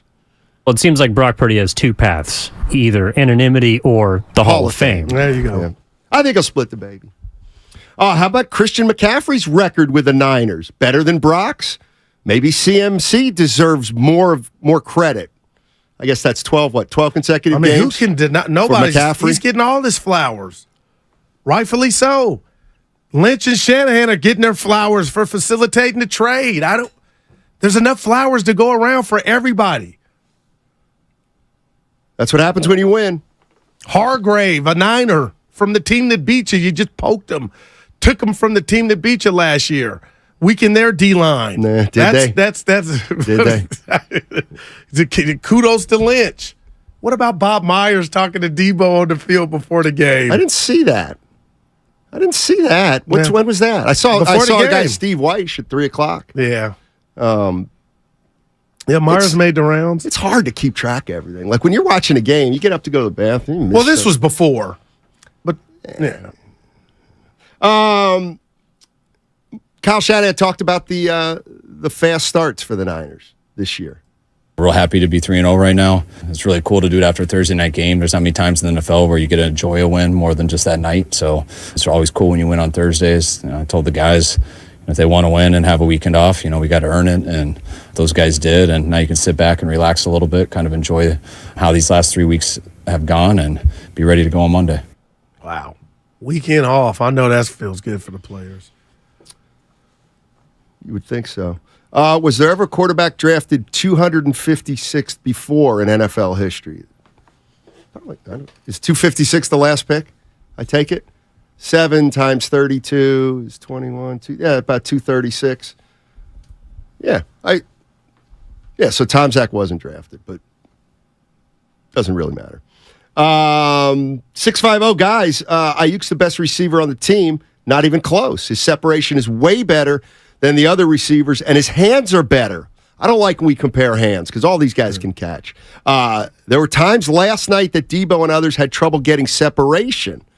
Also regarding Purdy's arm, read the Athletic article about the legs and the hip work he did to pick up 5 miles per hour on his ball velocity that people say is unheard of this late in their career. Well, thanks for all the info. He has plenty of arm strength.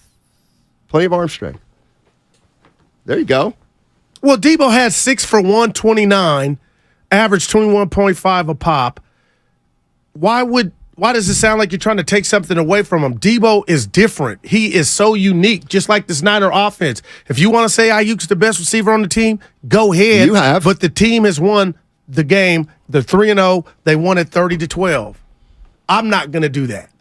I've already, Debo brings something that nobody else on this team brings. Physicality, almost like never seen before from a receiver. What are you so afraid of?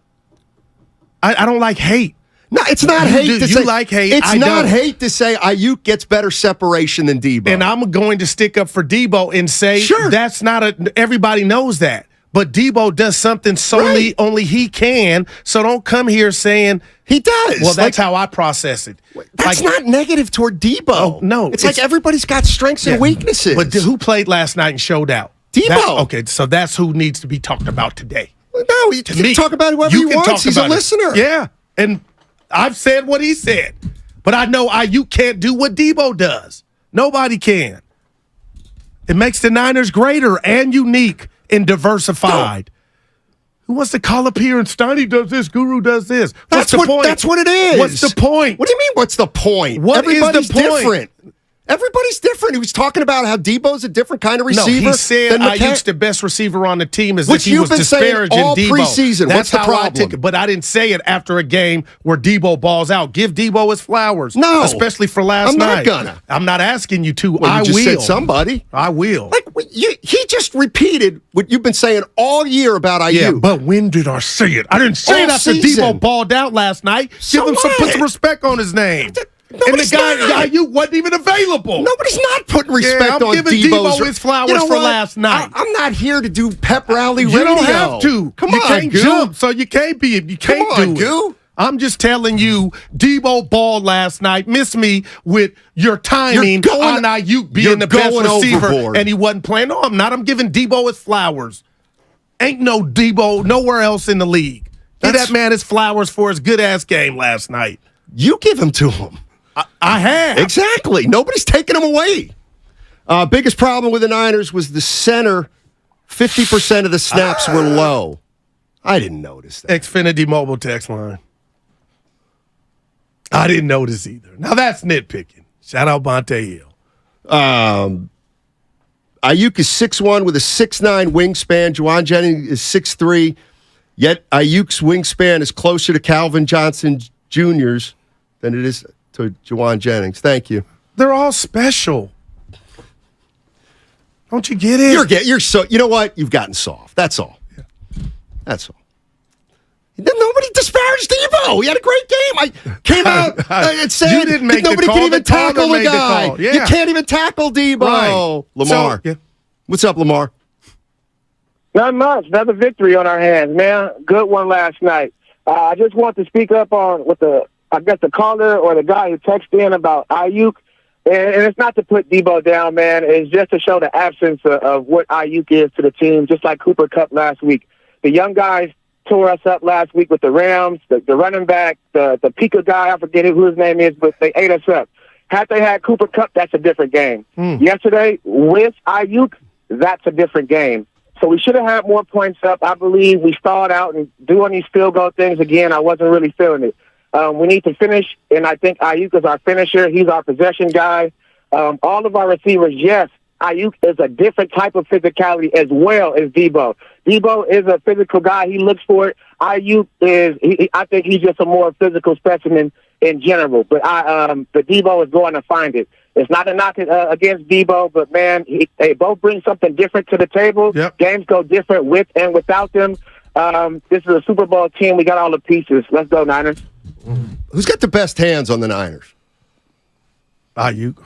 Why are you disparaging Debo and McCaffrey and Kittle? I'm not. You asked me a question. That's kind of what I'm talking about. I mean, I think the reason the 49ers are so devastating is because they got a McCaffrey who can catch out of the backfield. They've got Ayuk, who's like just the definition of a receiver. Yep. Then you got Deebo Samuel, who's very different than a regular receiver. And he does it different. Right. Yeah. Ayuk is a better wide receiver. And like you've heard those words come out of my mouth. And I know. I just thought it was unfair after last night's game where the guy that we're talking about, Ayuk, didn't play. Debo had a good ass game. I took that as shade. That's all. Hello, gents. Are there really enough flowers to go around? Seems like everybody's bouquet lately comes up with a sprig of stinkweed. Okay. That's what happens when you win, bud. You're in a garden. 888-957-9570 is the number if you want to jump in on the Xfinity mobile text line. That also is 888-957-9570. That's the number if you want to jump into the conversation. 49ers 3-0, the only 3-0 team in the league.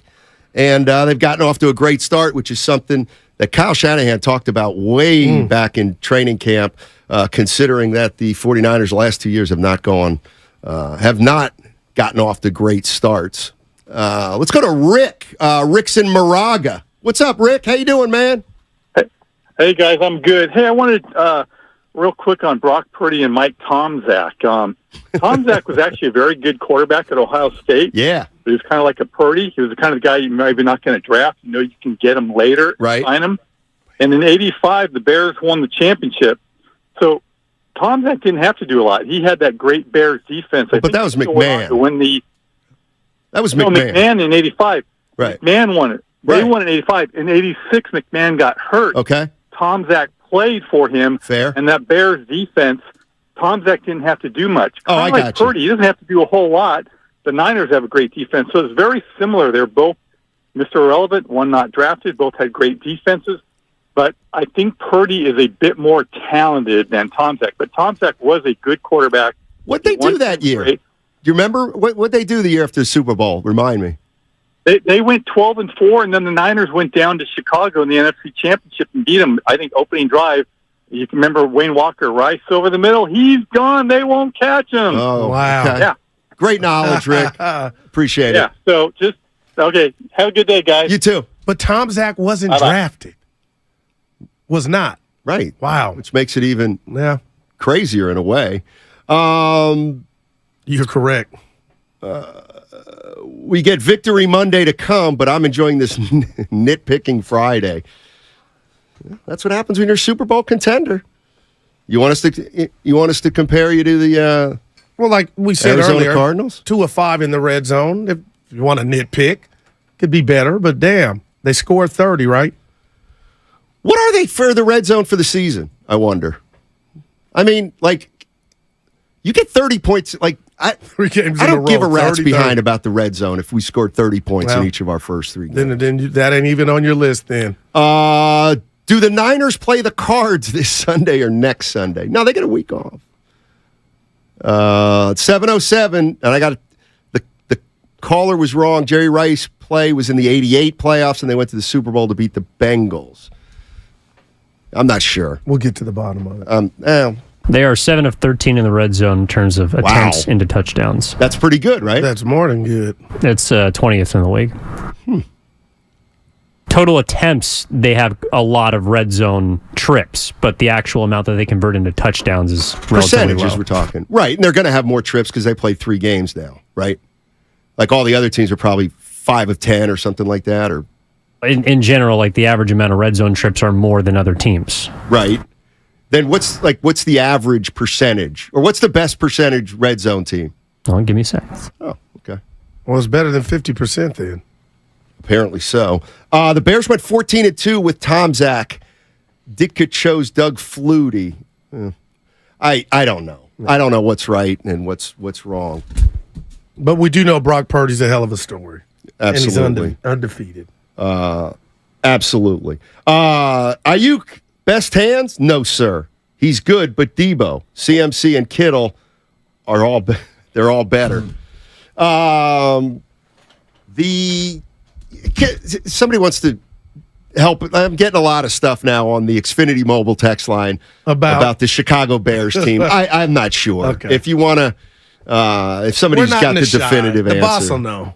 He'll know nothing. He said he was from Chicago. I saw him in the From hallway. Chicago. I said, I had you Michigan. It's like, come on, Goon. That's a good school.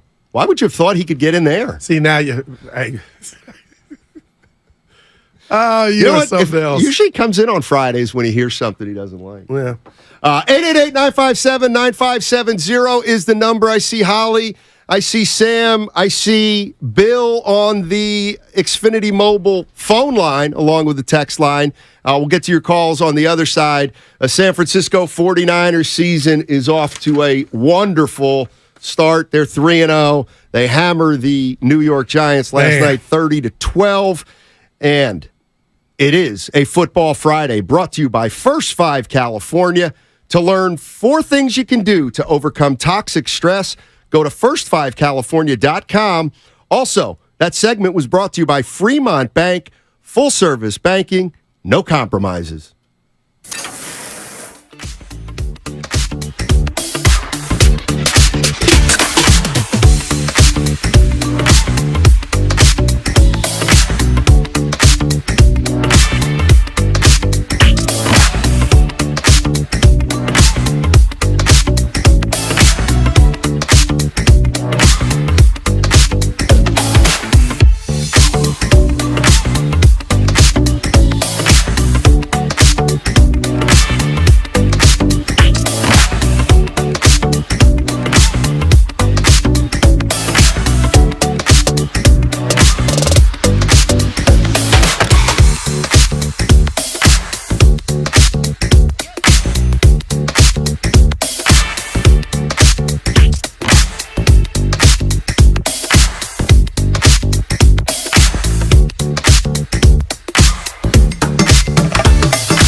Bank Now, powered by First NorCal Credit Union, the smart choice for low auto loan rates and super simple online application process. 3rd and 17. Batted up, volleyball, picked off at the 40. Ufanga to midfield. Now, back to Steiny and Guru on 95.7 The Game. Al Michaels, Amazon Prime from last night. That pretty much night sealed a win that was already sealed. Yeah. And hey, did I what you got? I hate to eavesdrop, but sometimes it's hard not to overhear. You snitching against Steiny snitching. I don't think I'm snitching. So you got action fantasy baseball. Yeah. Frisco Ballers League, Bonte's league that he invited me, and I've been there 4 years. Yeah. Finished last 3 straight years, and now I got 9 days to close out a 7-point lead. Is there anything at stake? Oh, yes. Money? Yeah. Well, I'm rooting for you to win. Is there any chance? I shouldn't ask. I just went Dusty Baker giving Russ Ortiz the ball for voicing how close I am. If I see you Monday and somehow they didn't snatch me, Steiny, I jinxed it. But I really believe you're glowing right now that you're rooting for me. Is there any chance? It's a big boy league. You know how I'll know if it's a big boy league? Buy a round. Oh, for a couple. Hey, you know how big of a league it is? Bonte's shopping for the trophy. There's a trophy to go with the dividend.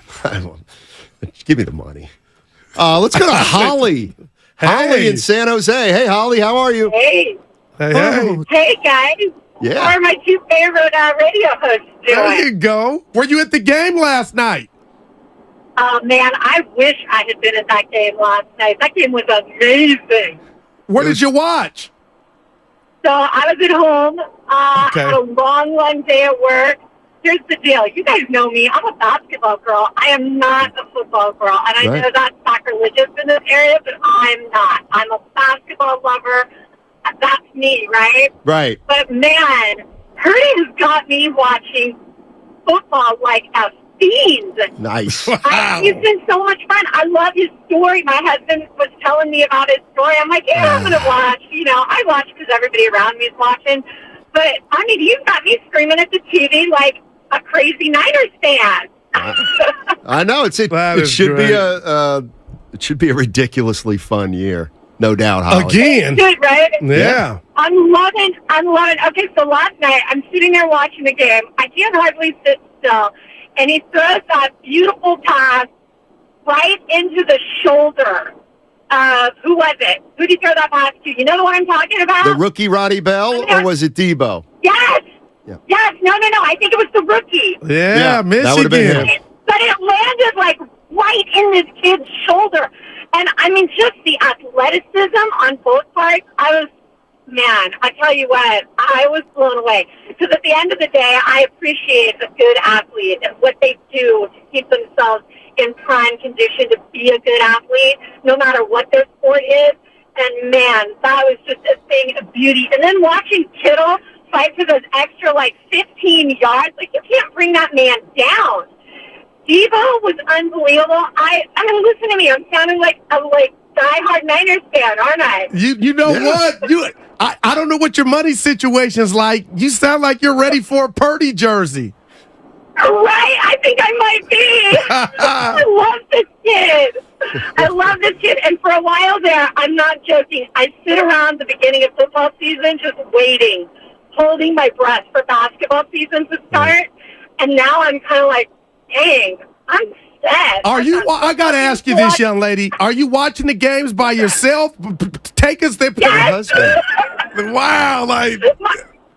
All by myself. My husband was still at work last night. I paused the game late in the fourth quarter so we could watch the end of the game together. There you go. Nice. Holly, next week. Yeah. Thanks, Holly. Appreciate it. Yeah, don't be a stranger. She got the Holy Ghost. The Purdy Ghost.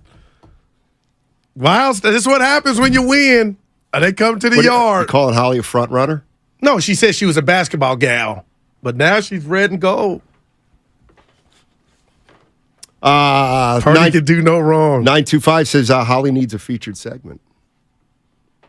Well, she's a basketball fan. We got too many of those already. What, featured segments? Yeah. Your snitching segment.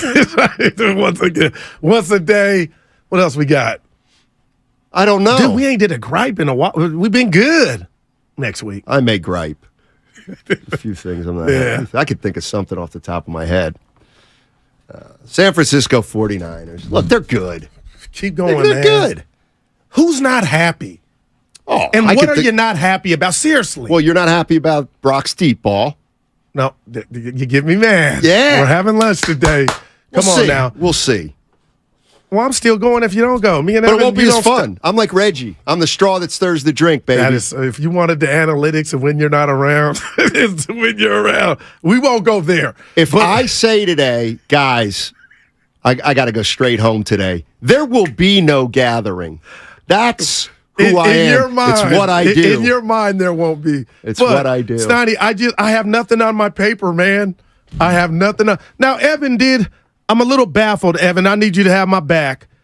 I thought you were going to come back and say the Niners were top 5, top 10 in red zone. But you said if it's 50%, that's 20th. So that definitely has to improve.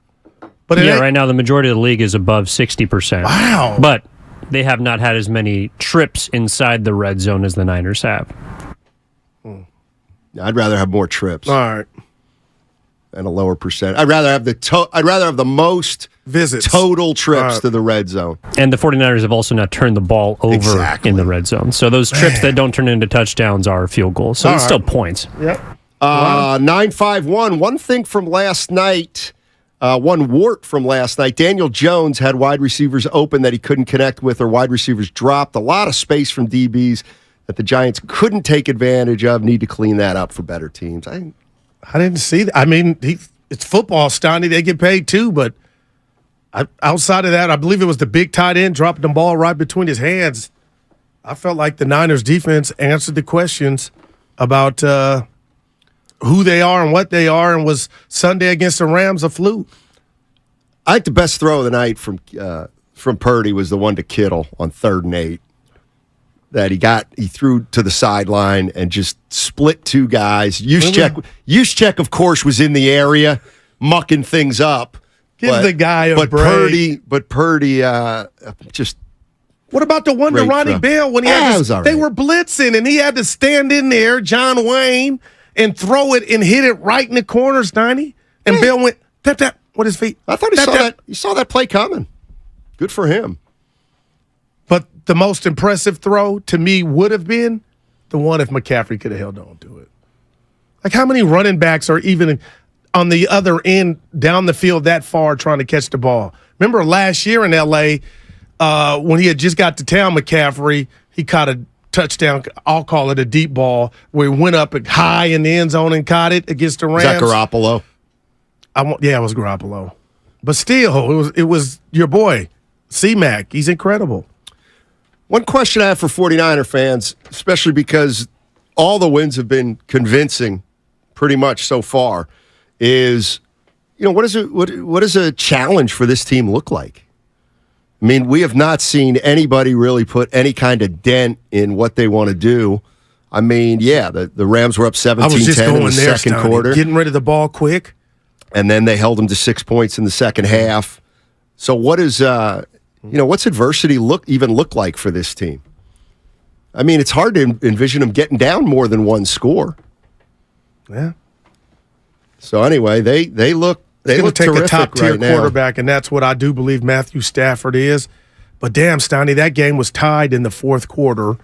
And if you're going to tell me moving forward, let's just say Dak or Jalen Hurts, whenever they hook up with the Niners, if all you got to do is get rid of the ball to offset Hargrave and company and Bosa, I mean, I'm not there yet, but I also marvel at, damn, the Rams, they won the time of possession, Donnie, and everything that we're talking about, how that wasn't a walk in the park for the defense, even though they did what you said. They kept them to 6 points and out the end zone in the second half. Yeah. 888-957-9570 is the number.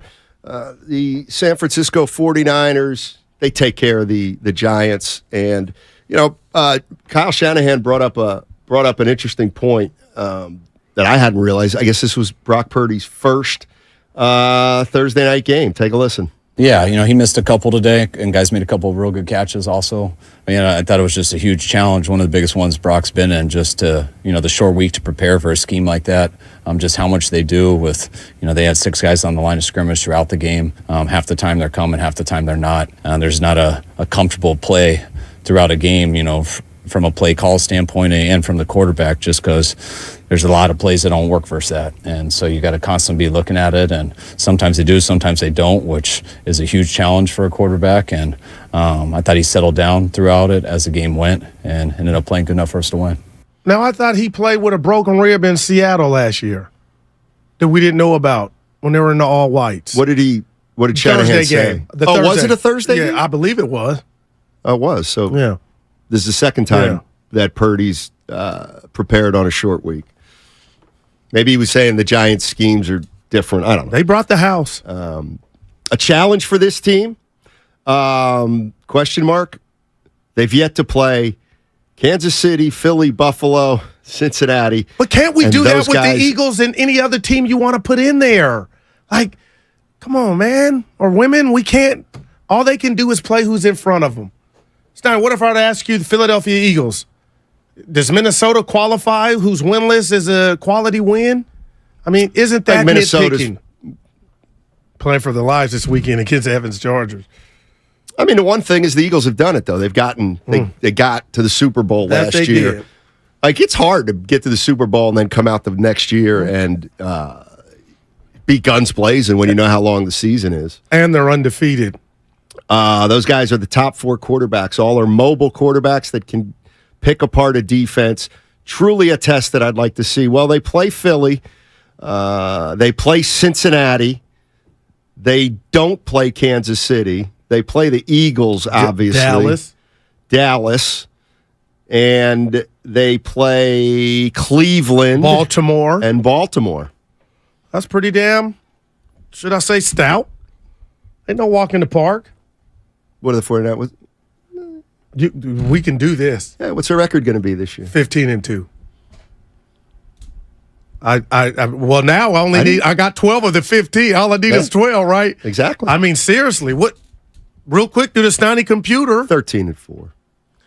But who would be? I know it sounds so crazy. We got Dickinson in one, but who would be the 4? Well, you're on a kick right now where you think they're unbeatable. Well, give me this, partner. This is 3 I came games into the season with they were my Super Bowl pick. Them versus Chiefs. That's reverse devil tongue. For who? You. Because if you pick the Niners, that gives your Cowboys a chance. Can say it. No. They got to do the. I'm not G-O-D. I know sometimes my ways be hitting and you think I got some stuff started. I'm a regular dude. I don't have control. You got to earn that. The Niners sent Dallas home twice. They're looking at Philly. It's a new year. That's just like I don't look at the Eagles and say we're better than the Niners. I would tell your friends, and I'm being so real, I don't like the fact that the Eagles lost Hargrave. I don't like the fact that the Eagles lost both offensive, defensive coordinators, Steiny. They lost some stuff, some little stuff that ends up being big as you go down and try to defend your throne of the NFC. So I'm watching. They're one win away from being right there with the Niners. But there's just something about the way that the Niners lost last year. You tell me if I'm off here. And the bickering that we saw, even Bonte told, you know what, I'm tired of the Niner players going on social and talking about that game, blah, blah, blah. I just feel like that is energizing them, like they're on a mission, not just because of the way that game played out.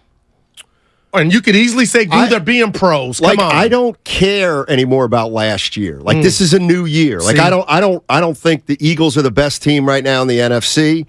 I don't think the 49ers you don't think it's fueling the Niners like they'll never on the under? Like you don't think they're smarting on how that went down? I think they're just smarting on not. I don't know if it's personal with the Eagles or they just think they have another level to get to. But obviously, the way the season ended, they came out of the gates firing. I think it's easier to come out of the gates firing the year after you get beat in the NFC Championship as opposed to the year you get beat in the Super Bowl. But the bottom line to me is that right now, the 49ers are the best team in the NFC. But it kind of doesn't matter because it's week 3. I got you. It matters because you're 3-0, and last year you didn't start 3-0. So and you want that game because if you get to the Super Bowl, Steiny, I mean the days of the Niners being on the road for the NFC Championship, you want that thing back in your house. And the last time you went to the Super Bowl, I don't got to tell you, you held that NFC Championship game here in the Bay. 888-957-9570 is the number. Matt Steinmetz, Darryl the Guru Johnson with you. And we're talking about the San Francisco 49ers who improved to 3-0 last night at Levi Stadium. They beat the New York Giants 30-12. And, you know what? Let me throw it. I haven't said. Was that game closer than the score indicated? This is one of those hell no. 30-12 was the game closer? Hell no. Than the score indicated. Well, you got Evan. You can make a case it should have been more. Okay. When you say more, the game should have been like 49ers outgained the New York Giants 441-150. That's where I'm at. And Like, that that game could have been 40-10. 2 of 5 in the red zone is why it wasn't more, and a drop touchdown pass. What says you? Let it go on the red zone right now, All right, please. what says you? Because you are right. It was a one-score game. Like touchdown, here's the conversion. Here's the thing. I'm a little different. If let's say pick a sport, basketball. All right. If the Warriors are leading the Rockets 80-78 to start the fourth quarter, and then they outscore the Rockets 30-15, that's a close game. Yeah, I don't think that's a blowout. I think a blowout's kind of a start-to-finish job. But what if the Warriors shot 25% from 3 the entire game until the fourth quarter? And they're generally a team that shoots like 40% from 3. And they just had a bad shooting night the first 3 quarters, and then they did what they normally do, and they blow up the team. Yeah, but wouldn't that be a close game up until that point? Yeah, I just say, it was like last night's game was like, it was a one-possession game early in the fourth quarter. No. Yeah, but I'm saying you can make the case it shouldn't have been. Oh, right. It should have not. It should have been a 2-possession game or something like that. Did the Giants not get any breaks that they could say it could have been close? You know what I'm saying, Evan? Like, if you're a Giants fan, is there a couple plays in that game where you say, if those don't happen, we're right there? Yeah, the roughing the passer. That was third down. Absolutely. There were a couple third downs that the Niners got aided on the flag, but a couple of them were legit. Who you guys giving your game ball to? Because I'm giving it to Deebo Samuel. You could give it to McCaffrey every game, but I'm giving that game ball to Deebo Samuel. My game ball. All right. I was going to give it to Deebo Samuel, but then I realized he doesn't get a lot of separation. But that ain't his thing. He's just not as good a wide receiver as Ayuk. Right. What does he do differently? Well, he doesn't get tackled. He catches a ball in space and just is a truck. But who you getting it? Evan, who you guys giving the ball to? If you give it to 19, I think you also got to give half of that game ball to number 23 because Purdy did look a little human on the first couple of drives, and to me, it was as much Deebo as it was Christian McCaffrey, whether it's on the ground or a screen pass, that kind of allowed him to get comfortable. So I think both of them would get my game ball. I mean, it's all 3 of these games. You give 12 balls, 12 balls out a game. I mean, if McCaffrey holds on to that touchdown, Stoddy, I'm with Evan, but he didn't. It was spectacular. Hufanga, interception. Bosa finally gets a sack. Welcome to the game. Hargrave got Nicky. 2 on the season. Kyle. Kittle. We forgot about Kittle. Yeah. He was terrific. I wouldn't be mad at that one. What about Mitchell? No. Did he have 11 totes? Dude, I love my man. I just knew it was the game for him. Oh, did you bet on him? No, I bet you and Evan. You didn't. You and Evan over 9. Both of you went under 9. And what do you get for that? Nothing. Victory lap, Jack. Better than No, it's chicken. not better than money. Yeah, it is sometimes. A couple interceptable balls for the Giants. I actually think Wink Martindale called a good game. They just don't have enough to play with the Niners. I kind of agree with you. I'm mad at I actually, believe it or not, I'm watching that game midway through the third quarter, and I'm like, you know what? The Giants are hanging in there, man. Like, they're not very good, but It They're didn't get a hanging in break. there. They did not get. They had hands on a couple interceptions early. They just couldn't make that play. George Kittle. And it would help Giants to block Bosa. How does the man get his first sack unblocked? Boy. Somebody missed an assignment. Dable, get it together, baby. I hate the Niners, but looking at their schedule, I might be with Goo. It's hard to find 4 teams that can beat them. I disagree with that. I give you It's too early. I'll say It's too early to Baltimore say and that. Dallas. But 4, Steiny? Philly? You don't give the Philadelphia Eagles a chance. All right, I put okay. Hold on. Yeah. It is. It's hard to find 4 teams that can beat them? Come on. Yeah, Eagles are 1. Cincinnati? They're 0-2. Yeah, and I think they're headed the wrong way, man. Okay, so Cincinnati can't beat them. They can, but they got to get their stuff right. Yeah. If Cincinnati and the 49ers played, right, who do you think would win? I would bet it I would say the 49ers are going to beat anybody right now. Okay. All right. If it was in Cincinnati. Like if it was in Philly, you might lean towards the Eagles. If it was in Dallas, you might lean towards if it was in Cincinnati, I don't think anybody takes the Bengals in that game. I don't disagree with you. But what I'm saying is I would say the Cincinnati Bengals, until they are 3-7, to me, they're still a team that could beat the 49ers. And I agree. I think Baltimore Ravens could beat the 49ers. I think the Cowboys could beat the 49ers. I think the Eagles could beat the 49ers. Doesn't mean they're all 4 going to do it. I mean, I got the Niners being underdogs 2 times. To who? On the road. I don't think they'll be underdogs to Philly right now. Well, it ain't now. You know, it's week 13, I believe. So that's down the road. Who? At Baltimore and running quarterback, unlike Burrow, and at Philly. I think those are the only 2 times they might be underdogs. If that Philly game were this weekend. Oh, Niners favored. Would they be in Philly? Well, no, still. In Philly? Nah. They might be. Philly, that's too early. They're undefeated. I think they'd be underdogs, but it'd be like a point or 2. Niners. Right. Well, I'd take the Niners if that game were this weekend. Yeah. On a neutral field, is there any team that would be favored on the Niners? Not right now. Even Kansas City? I just saw a stat. Who came in here Kansas a couple City years ago and kicked your ass. Kansas City and the Niners have the same odds to win the Super Bowl. I did see that this morning. So there you go. But I wouldn't pick a Niners on a mission. It just feels like they're on a mission, Stoney. I need to see more. I'll tell you what, and the boss talk about the game. I get it. If Kyle were to get the ring, I mean, at what juncture now? Look at this offense is brilliant, and it's brilliant because it's like a episode of the Super Friends. You got Batman. Batman's great. But then you got Superman. Then you got Aquaman. You got Flash. Everybody brings something different. So that's why if you tell me Ayuk has the best hands, that's great, and runs the best routes, that's fine. But then you got that tank, which is Kittle. You got that tank, which is McCaffrey. You got that tank, which is Debo. And now, please pass me the Grey Poupon. And the Grey Poupon is Brock Purdy. It's not fair. Oh, stop. Give me another team with this weaponry. Stop! This is what you do. They're 3-0. Why do you have to go over the top? Give me another team. Miami? What do you mean it's not fair? It's just the way they can slice you up. You know what? And if the first time they get beat, you're going to backtrack on that. That's probably going to happen, bud. I know My it is. point is their style. They got a center. I'm going basketball. They can throw it to you in the post. They got Curry who can shoot it from deep. They got Kobe in his prime who can shake and bake you at the top. They got a John Stockton point guard who can distribute, not looking to score. There's not a lot of teams in the NFL that have what the Niners have. And I forgot the maestro is Kyle, the cook.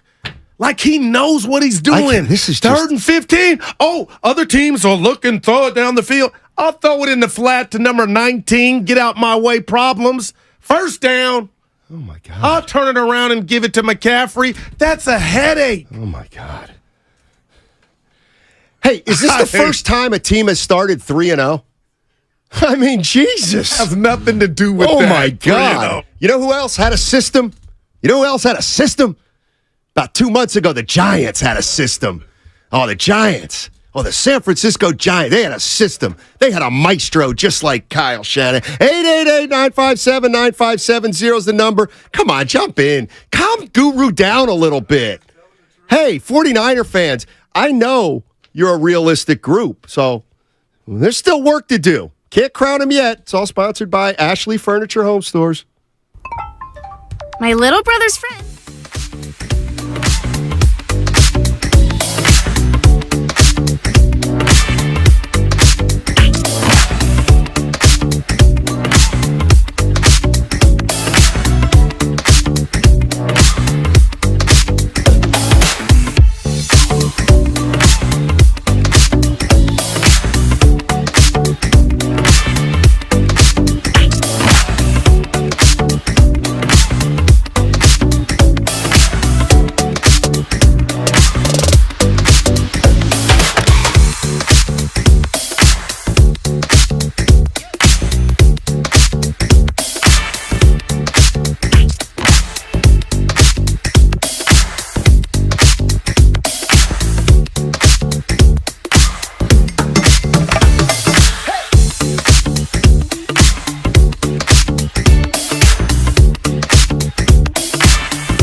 always live on the free Odyssey app, Twitch, and YouTube. Powered by First NorCal Credit Union.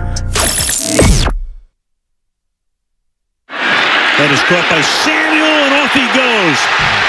He, of course, is a master at yards after the catch. Proves it right there. So on a 3rd down and 15, he picks up the first down. Now, back to Steiny and Guru on 95.7 The Game. Steiny and Guru with you. Can I give you a stat? Is it going to be right? Yes, from PFF. Let me Because we jumped on them, all three of us. Let me tell you something about Okay, PFF. tell me when you're ready. I ain't buying it. It feels like every time I watch a football game, I'm like, boy, that defensive line was pretty good. No, they stunk, according to PFF. Right. Boy, Nick Bosa wasn't very good. No, he was the best player in the NFL this past week. Come on. So this goes against the thing you created yesterday about Brock, making people think I think Brock, can't throw You the just deep think he ball. needs to work No, on I it. just said there were 3 passes I saw that, You I know, put in the file. listeners, you know. So of passes 10-plus yards this season, Brock Purdy passes that have traveled 10-plus yards in the air. Right. He's 22 of 29 for 401 yards and 4 touchdowns, which equates to a passer rating of 157, number 1 in the NFL. No, so he can throw downfield. I'll just... You want to just... No, that's going in the file, because I didn't say he Billie couldn't. Jean, not my love. What does Michael She's just a Jackson have girl. to do? Moonwalking backwards. Well, how about you beat it? Because you made this up. That's a 4. That's a 4. Dude, the Niners last night, man, it's just like I'm not being drunk, Steiny. Yeah, you are. Well, okay, offensively, about last night, what's their weakness? Everything was on display. Kittle almost had 100, and he's getting lost. I'm more measured. That's all. I mean, the 3-0, they look great. I'm not ready to say they're going to win the Super Bowl. I'm not going to say they're going 15-2. It's just that's who I am, my nature. I'm more conservative about about like you really got. I gotta see it. I gotta see it. I'm not here saying it's going to change, but long season, and I'm not trying to give you. You know what it is, Goo? Here it is. I'm dead serious. No, tell me. Something's going to happen, and man. And will they be able to overcome it? I don't know if they will or they won't. It happened to Dallas yesterday while we were on the show. Not even in the game. I feel that. Exactly. But, so, yes, if they stay healthy, they look like they got a great shot. Okay. Now, that's what we need to do. But I will say this because you texted Thread, Steiny, and I hate giving you ammunition. And I told Evan this, it was a 1-score game in the 4th. They had to get the 2-point conversion, but the Rams was 17-17, but I guess we judge everybody on a good day, right? This team is loaded. They appear to be, for sure. No doubt about it. Vince in San Jose. I found out where the boss went to college. Oh, you got to give it Vince to me. in San Jose. What's up, Vince? How you doing, buddy? I love it. I'm doing excellent. Steiny and Guru, you guys are doing a fantastic job. Thanks, man. Thank you. Of course, if there's something better than fantastic, you guys would be doing that. I mean, tippity top stuff. But what really impressed me, especially from that win last night, look at the time of possession. So New York, they only had the ball for 20 minutes and 50 seconds. In comparison to the Niners, whopping 39 minutes and 10 seconds. I will say one thing about the Niners. They are looking great. They're looking really fantastic. But the only thing that concerns me with them, not really even concerns me, it's just a part of football, is injuries. Yeah. Got to take a look what happened to look what happened to the Cowboys earlier in the week. No doubt. They lost their best cornerback. They lost their best cornerback in just a normal, and that's the other part. Before I leave you guys, another quick thing that maybe the average viewer doesn't understand about the NFL is guys get hurt all the time, whether it's in a game, whether it's in practice, maybe something that happens outside of a practice facility. So you really got to commend the durability of these guys. Shoot, look what happened to Nick Chubb. Just a couple. I mean, injuries happen all the flipping times. Right. You just got to be cautious, guys. I hear you. And that's who, Vince, you're speaking my language, for sure. And, I mean, if you'd ask 49er fans what did in the season last year, they'd say injuries. Wow. So, But you can't deal with it until it happens. And right now, Steiny, and to the caller, it's about last night, Rob Lowe. I mean, I've heard of this university. Oh, boy. Tell me what East Midwest. I don't even know if I thought he was Michigan. Well, first of all, I don't know. I need help. I didn't realize I have something in common with the boss. Oh, God. He went to a Division III school. Winona State University in Minnesota. Can Minnesota. you spell that? Winona. Winona State. I've heard of it for sure. I had him as a Wolverine. No, he's a Warrior. They're the Warriors. Gotcha. Evan? First state school in Minnesota, apparently. Yeah. Like Winona Ryder. Yes. That's a 3, Evan. Yeah, in fact, when she wrote her English papers, they said, hey, it's Winona Ryder. I'll give you a 4. I couldn't get it out right. Yeah. Damn it. Anyway, Winona State, Division III. We would have dropped them early. Man. The Diplomats. Yeah. Sean in Oakland. Hey, Sean, how you doing? How you doing, guys? Hey. Hey, man, look, the Niners looking good, like a well-oiled machine. Got to give it to them. They can afford for somebody to have a bad game because of the weapons that they got. Even there was some type of confusion on a couple plays again, but I can't knock what they're doing. Look, like I said last time, I'm a Raider fan, and we just look like we can't do nothing. So I like seeing good football, and then that's what your guys are doing. I'm like serious to say that I'm ready to be a Niner fan again, like I was in the '90s. Wow. So yeah, I'm ready to just jump ship because I'm tired of rooting for people that's in Vegas. I want to go back to the Oakland side and Bay Area side, and that's where I'm thinking I'm about to head. Hey, Sean, let us know what you end up. Go ahead. Yeah, let us know what you end up deciding there. I swear, man, it's gonna be the Niners, man. Like I'm gonna be Niner and Warriors all till I die. Well, the thing is, Sean, you can't root for the Niners after they win the Super Bowl. You got to do it. You got to do it. At you. Yeah, you have to make I'm not. before week 8. No, I'm not trying to I'm not jumping doing that because they win something. I'm just saying, period. I want to just root for Bay Area squads. Gotcha. I'm from 35th and MacArthur and stuff. So come on now. Yeah, you and me, man. You and me. Oakland and the Hizzle. Thanks, Sean. Appreciate the call, man. Yeah, they look strong, man. No point in that game where I was like, you know what, the Giants can make a game of it. It felt like it was 20-0 at the whole game. You know what I kept saying to myself? I don't know. Niners look good, but let's wait till they play a good team. That's what you were saying to yourself? No, I'm reading the text from the Xfinity mobile text line. Oh boy. Last caller got legitimate Raider fans. Yeah.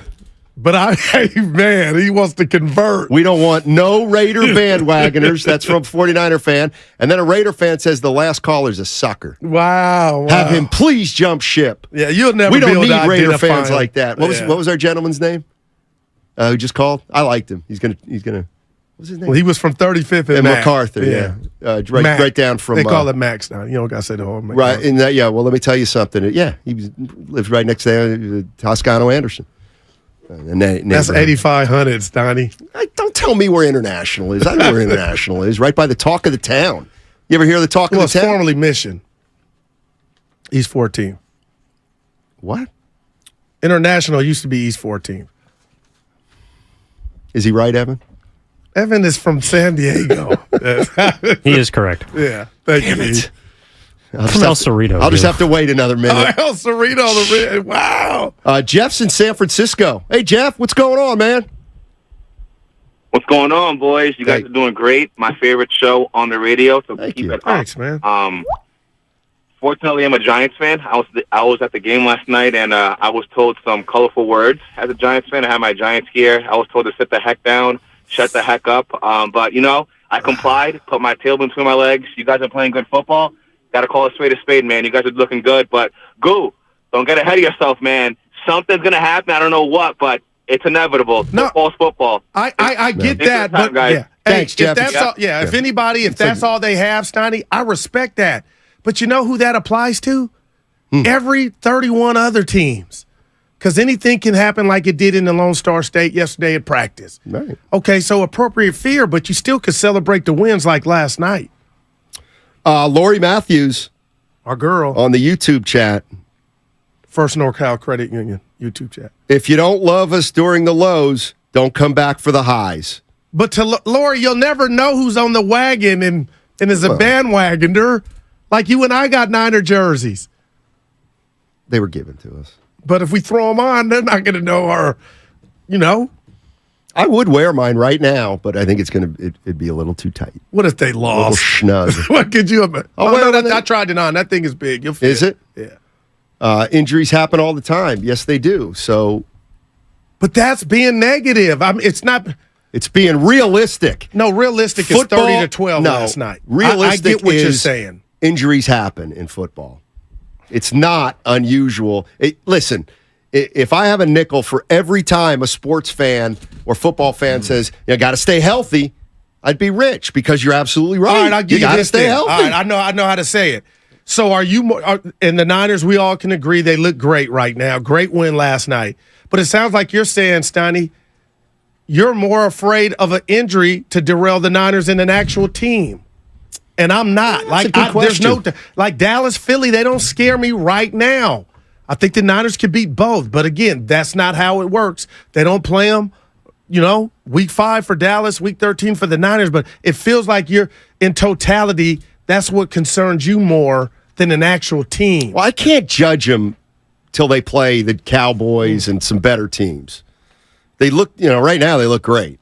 But I got to see them face one sliver of adversity this year. So, and they will at some point. Are you one game, and I'm being real, closer to believing in Brock Purdy, or do you still need to see more? I'm asking all the people out there, the guy had a career high, regular season career high, 2 touchdowns, should have been 3.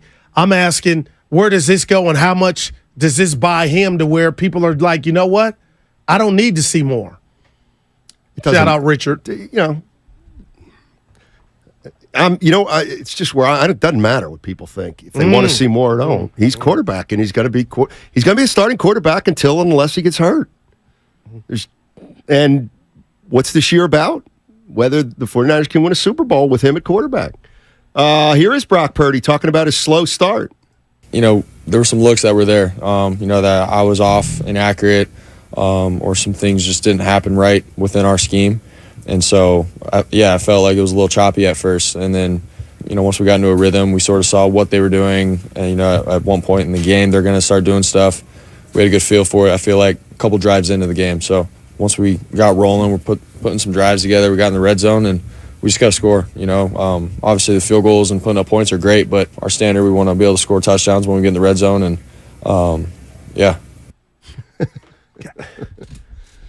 he's great. No, every time he speaks on it, he says what didn't happen. And I love that he just took ownership. There were some looks. Field goals are okay, but they're not good. But he understands what they didn't do, and they were 2 of 5 in the red zone. He ain't happy about it, but every time he keeps it real.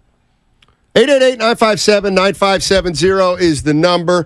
Steiny and Guru talking about the San Francisco 49ers 3 games into the season, and all systems go. Yeah. All systems. It's pump the brakes.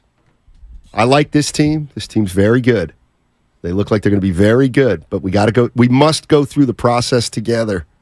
We must. So we Arizona cannot shortcut anything, Guru. I got you. We cannot jump to the Super Bowl right now. We're going to take the weekend off.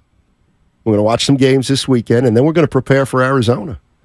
And we're going to treat Arizona like a good football team. Who may get shellacked again this weekend. So they might be coming off another ass kicking. More Purdy. That's the risk that the defense is taking when they're blitzing. We can capitalize on offense with some big plays. And so we had some stuff, dialed up for what we were going to do when they did blitz.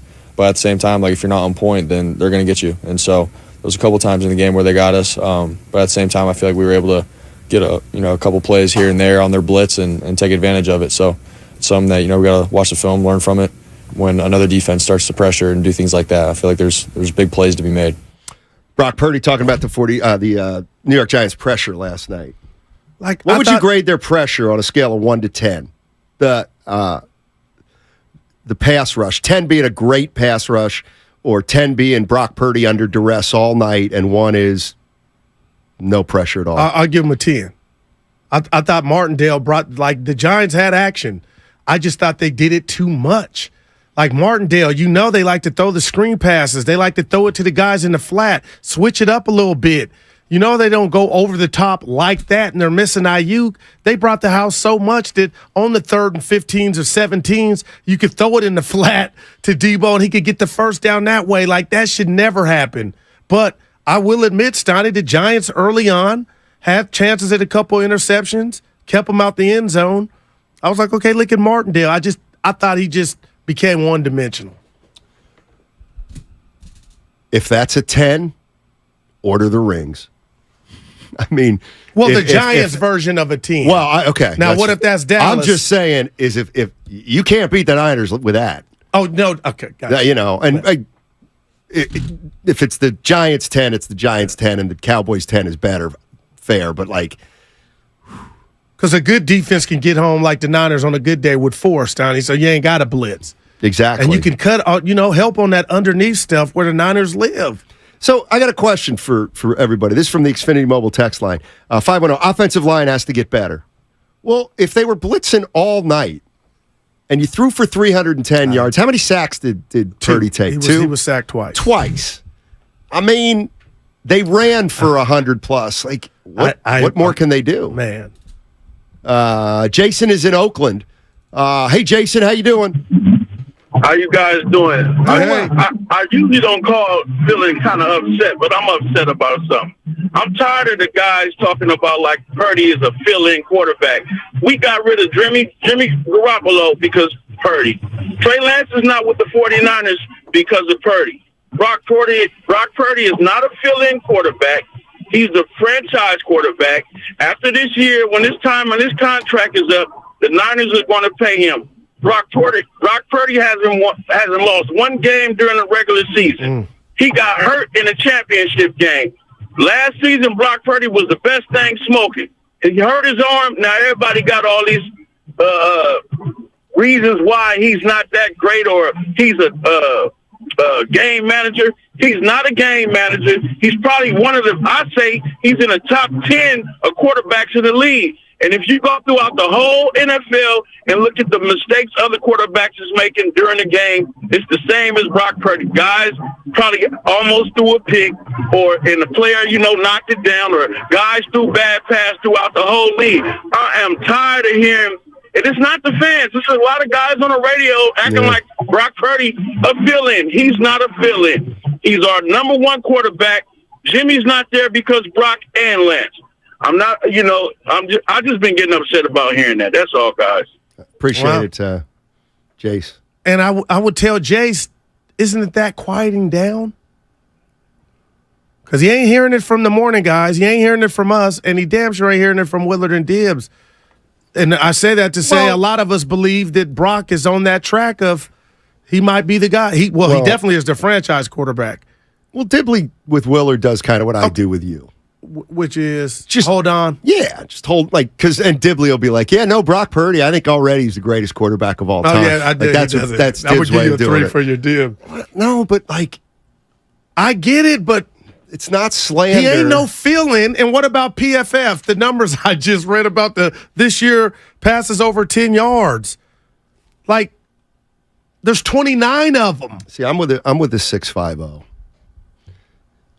I really am. All these Xfinity people, Mobile text line 650. Thank you. All these people keep calling saying stop slandering Brock.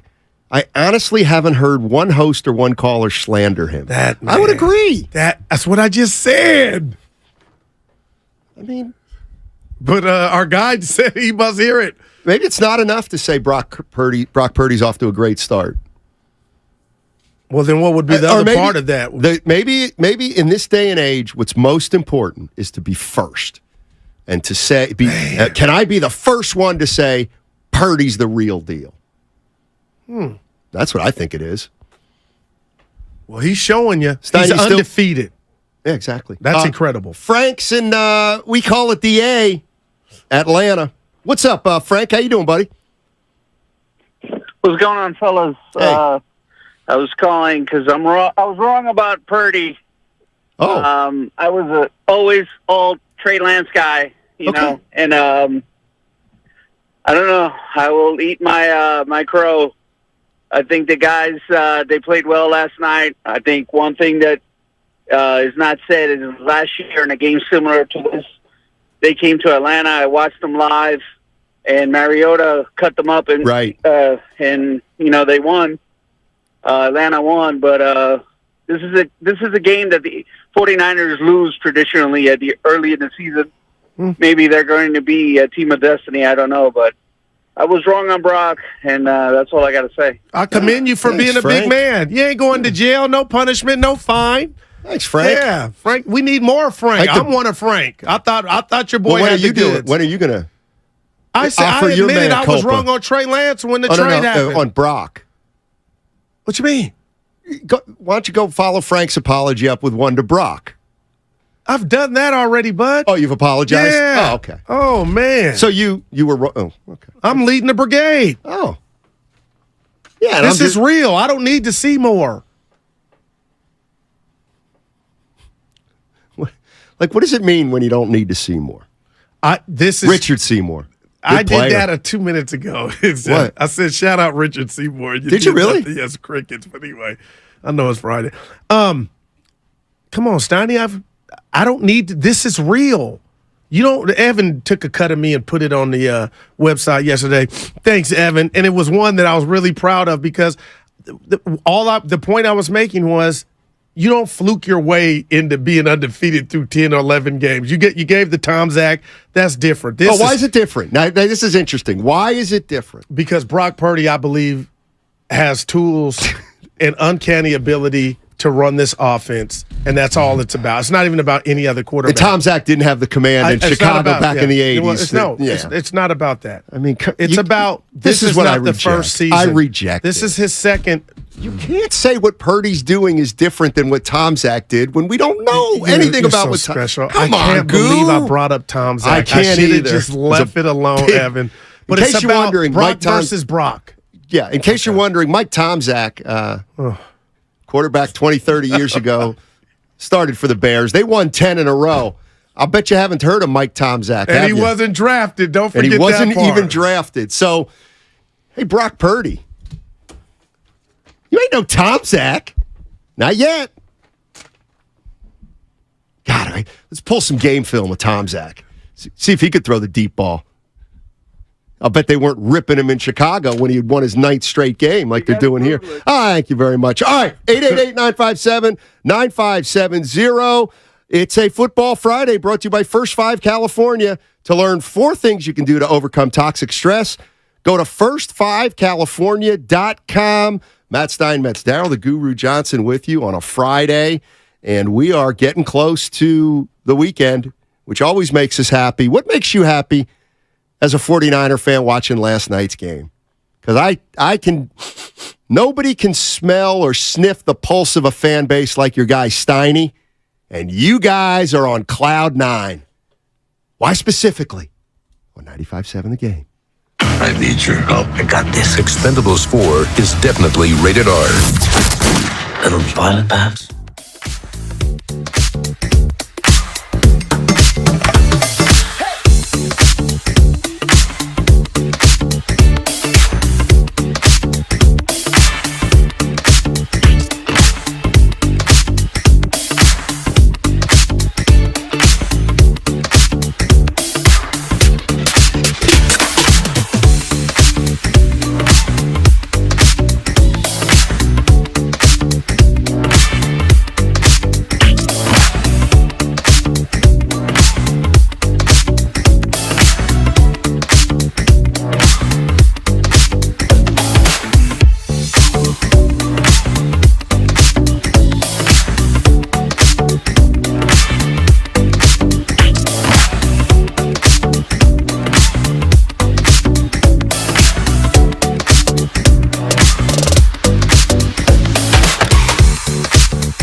Now, powered by First NorCal Credit Union, the smart choice for low auto loan rates and super simple online application process.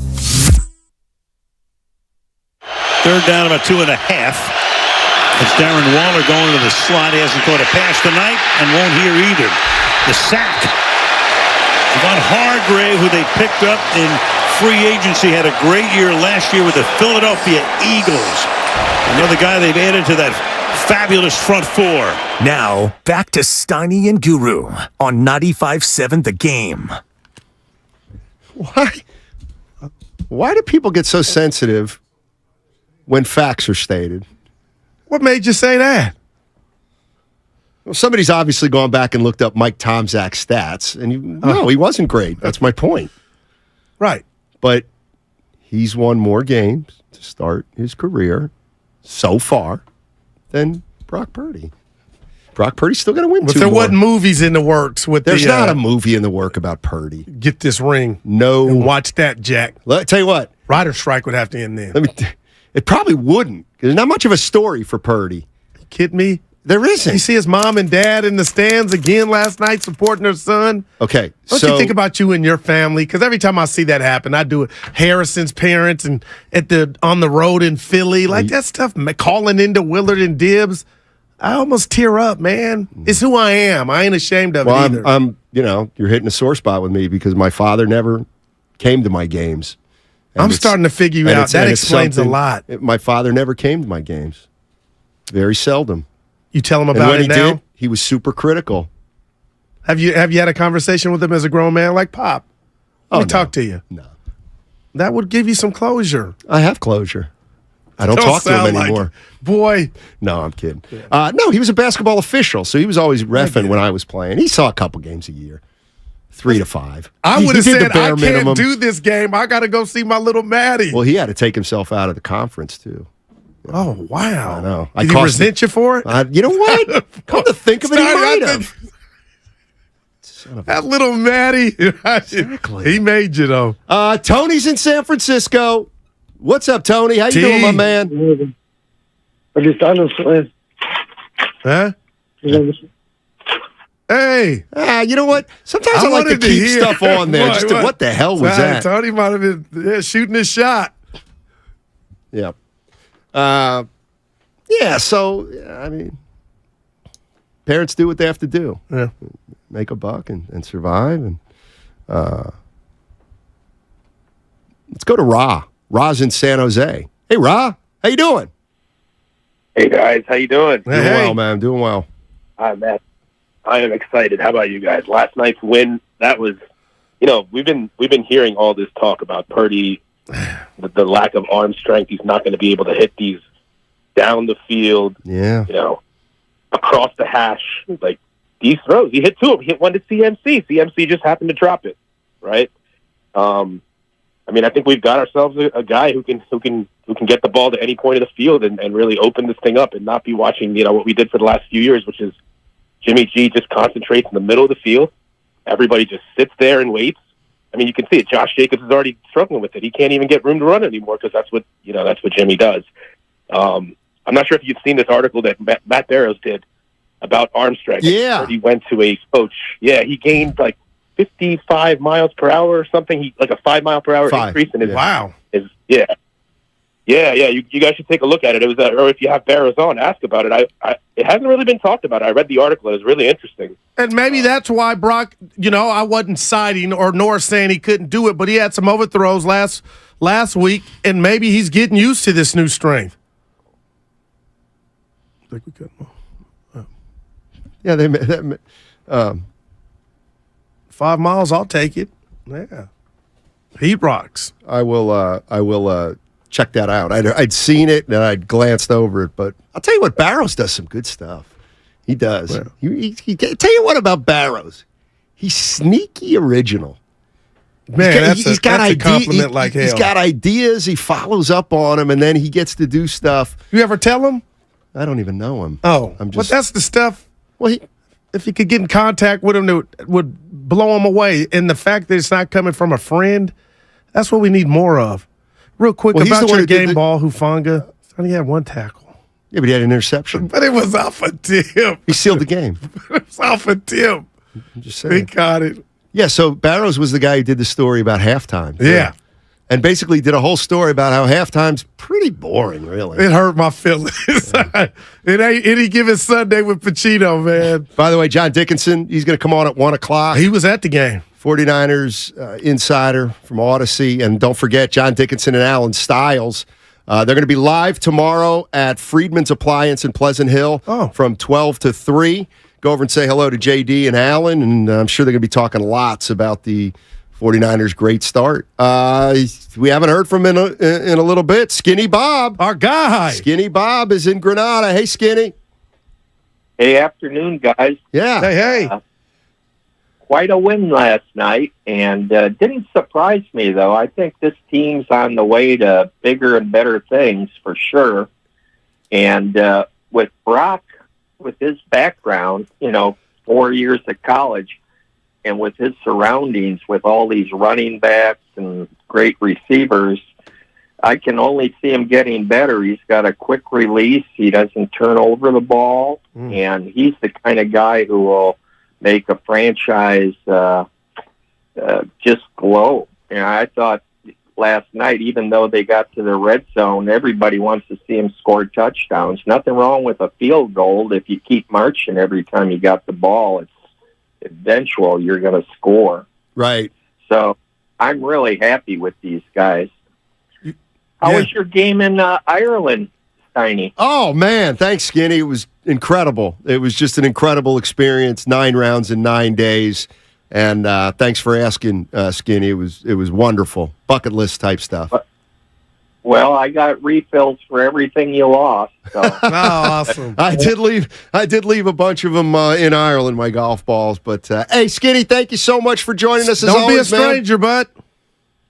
I'm not. I just got a couple of projects I'm doing, but I'm catching you on the radio outside with my earbuds now. Hey, before you leave, tell us about one real quick. Oh, I'm doing well. I'm 79. My dog's 9, so I cleared out my big yard. I got a big yard. I'm making it flat.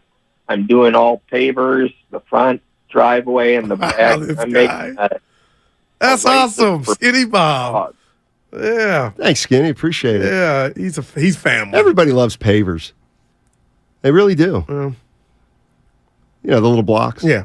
You didn't see many where I was growing up. What do you mean? You didn't see many. Why not? Rough streets of you. Yeah, come on. Hey, one thing about Brock Purdy I saw last night. Yeah. That's not talked about. Okay, we understand he's yet to technically start a whole season, right? Right. The man has a C on his jersey, and the C stands for captain. And I sat here and just heard that soundbite, which I didn't hear coming home from the game. And I talked about why I like hearing him at the podium. But it just hit me a second ago. That's why he's captain. He's real. And these guys, Trent Williams trying to get his first Super Bowl ring, all these guys that have, that are older than Brock Purdy, you don't give, what word am I looking for, Stoney? If Tom Zach, if I want to be kind, a flash in the pan, they know this dude is real, and he's got a C on his chest, Stoney. So he's a real one. And it kind of just hit home when I saw that C yesterday, like, this guy's captain of a team that has Super Bowl aspirations. Okay, that's off the field too. I don't think he gets enough credit for kudos for that. Because phonies and frauds don't get that. See, I'm wondering whether. So you said, one of the I think one of the reasons he has a C on his jersey is because don't they have like 22 captains in football? Everybody's a captain. It's like you giving out game balls. I hate that. Giving out 12 game balls. Hey, Brock, you're a captain. And Juszczyk, you're a captain. And Bose is a captain. And Mark Grandy just walked in, and he's was a great captain. last night, by the way, him and Sterling. But come on, Snotty, it means you ain't giving. He's a quarterback. Nah, he's real, though. I think and it's obvious they believe in him. Well, for example, last year in week 1, Trey Lance did not have the C on his chest. Man, that's my boy. Okay. That's my boy. Well, that's because he hadn't started any games. Purdy started a bunch last year. Like he had more. Purdy had. What do you?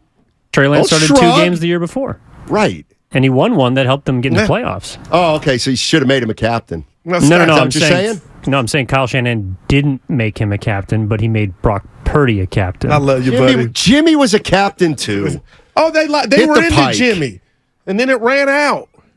Captains. So you're knocking Purdy for having to see?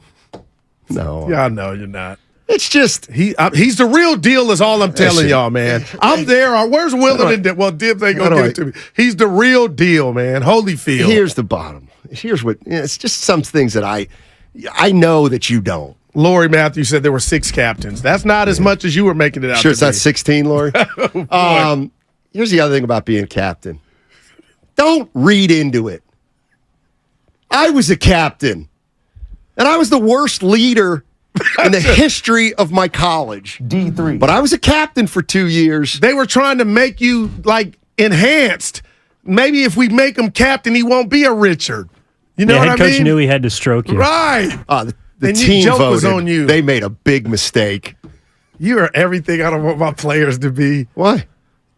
I keep it real. No, you don't. Because Yes, you I would have do. told him, "Hey, I'm not deserving of this captaincy. I'm a jerk." I put it right on my resume.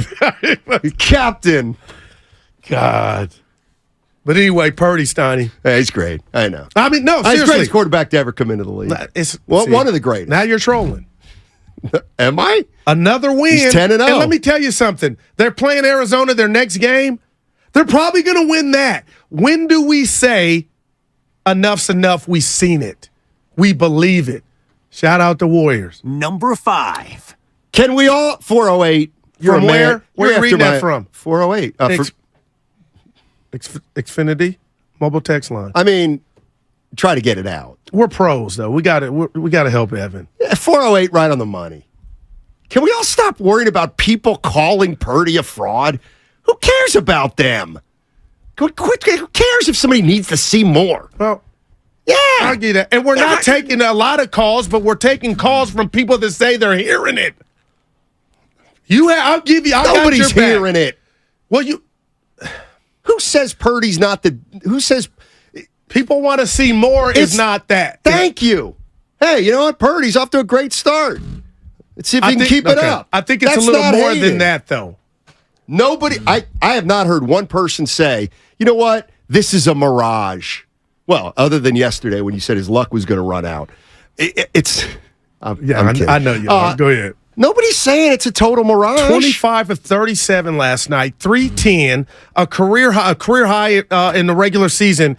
And McCaffrey, you are phenomenal. You dropped another tug that would have been his third TD. Such a hard catch.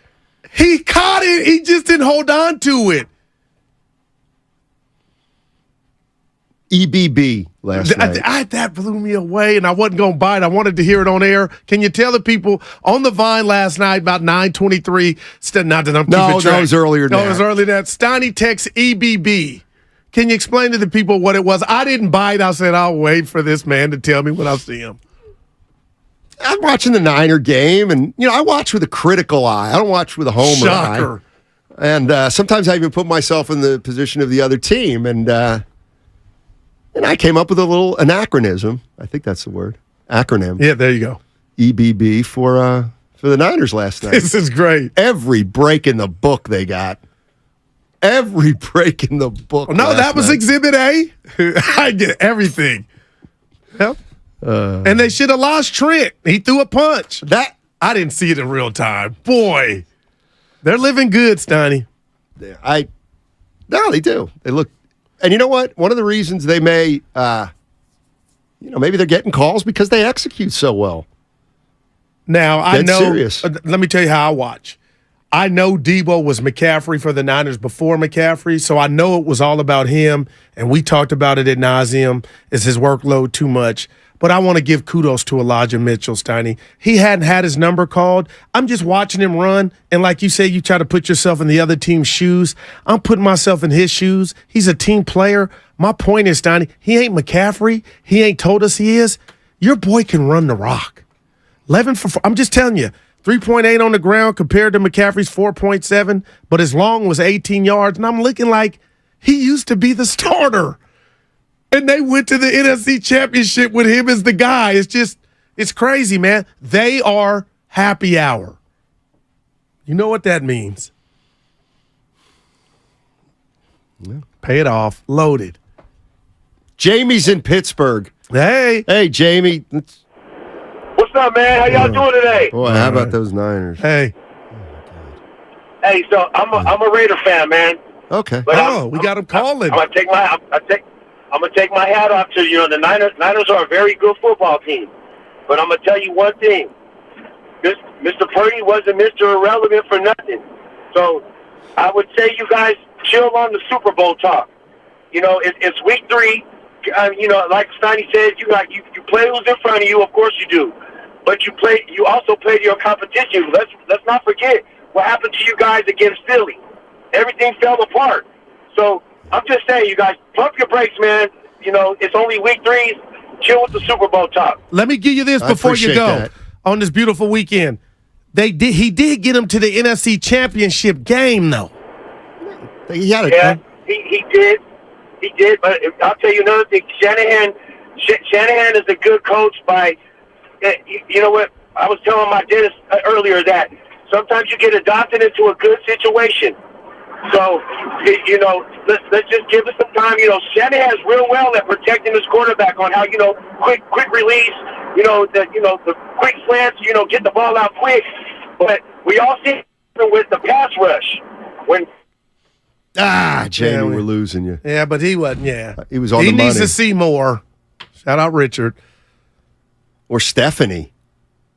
I can't. Stephanie Seymour. She's a Victoria's Secret model.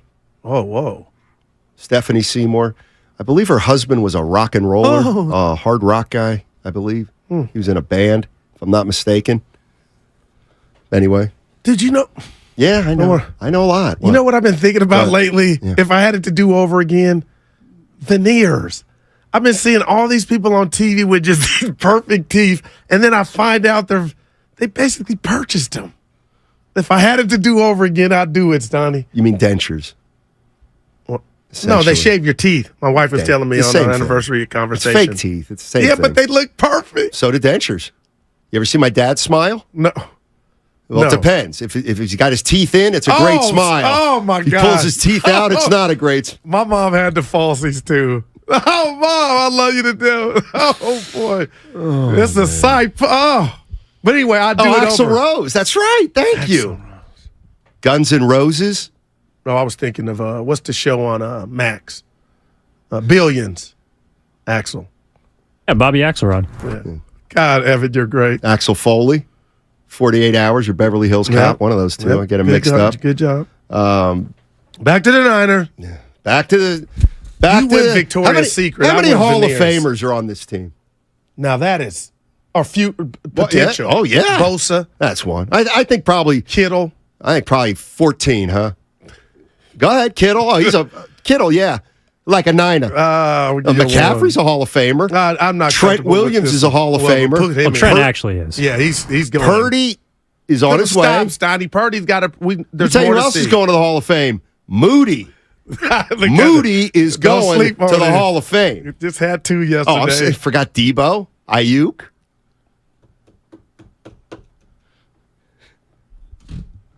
What are you looking at? No, I'm you.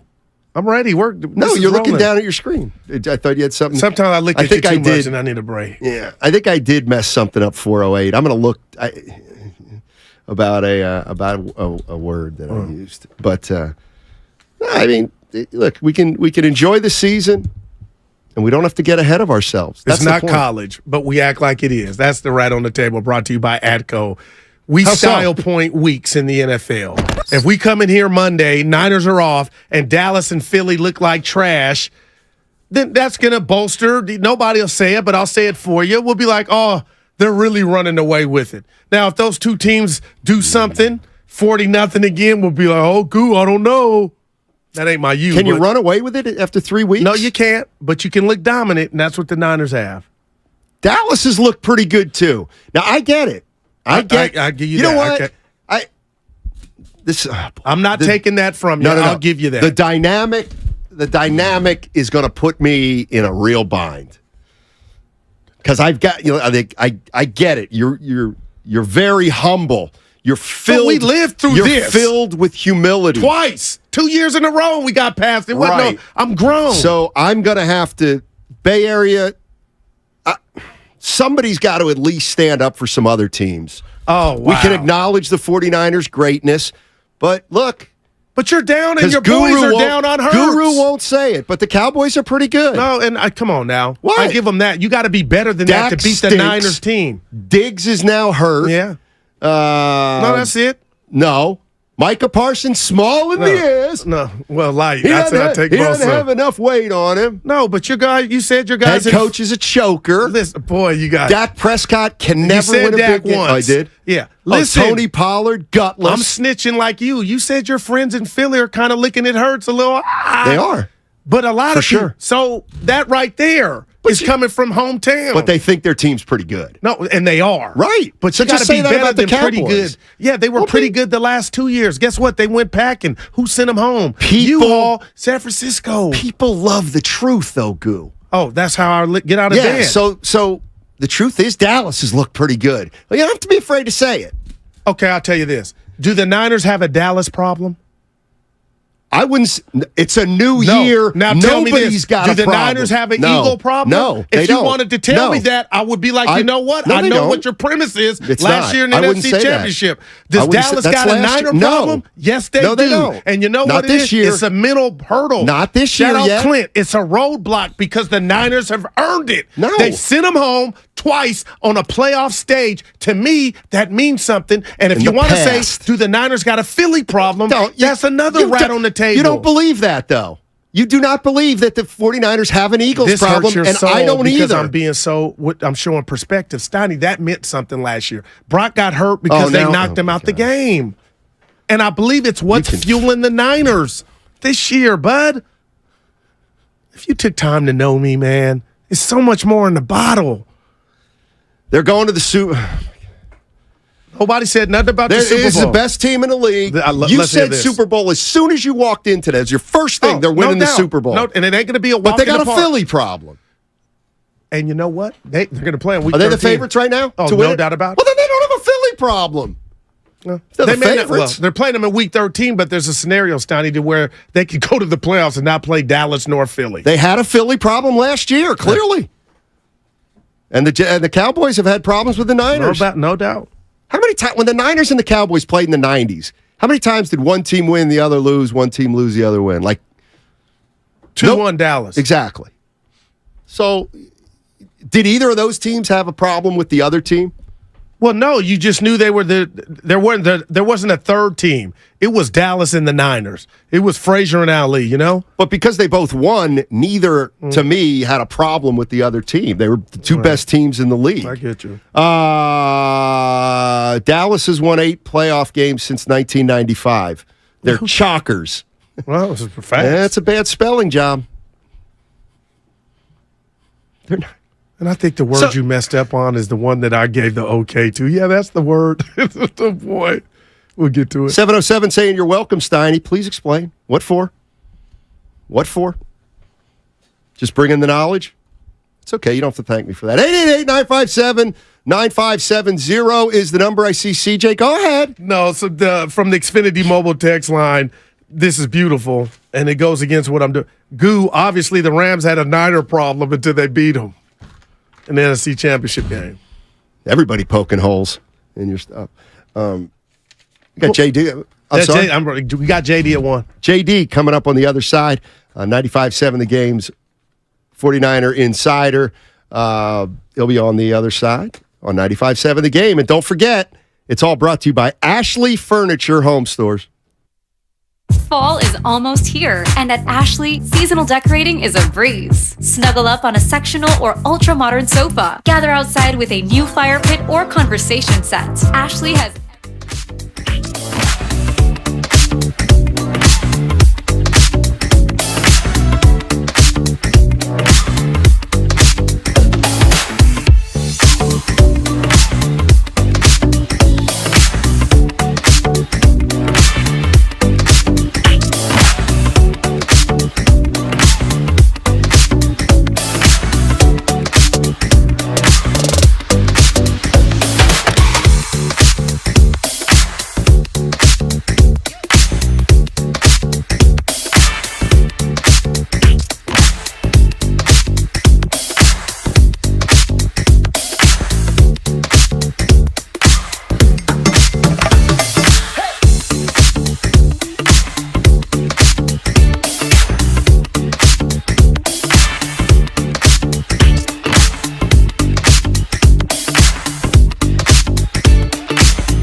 we're all just finding out about it. Can you give us a little insight on what's going on? Yeah, I think it's interesting for sure because, you go back to Kyle Shanahan specifically in 2017, if you remember, he signed a 6-year deal at that point.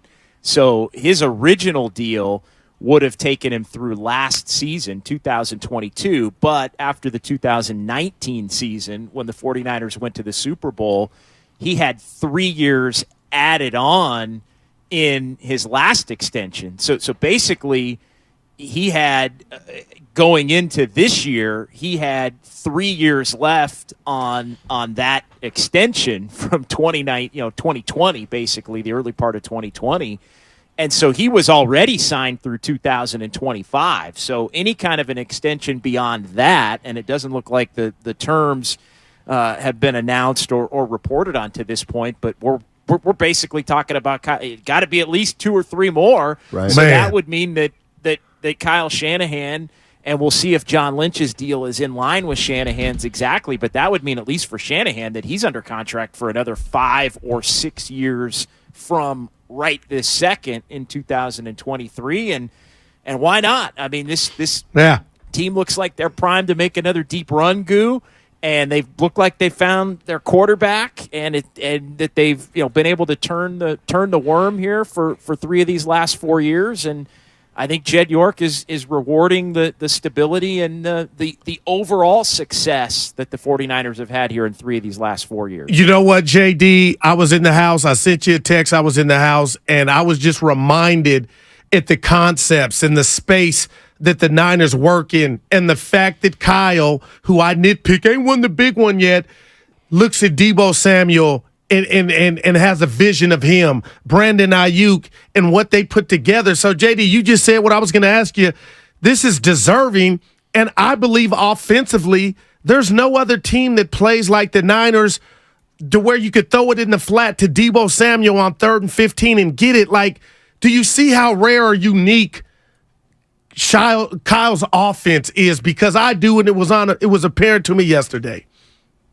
Yeah, I mean, I think you see it each and every Sunday. I think going back to the contract component of all of this, I mean, this really is a vote of confidence from Jed York to Kyle Shanahan and to John Lynch in that, hey, go get it done. You guys are being taken care of regardless of what happens.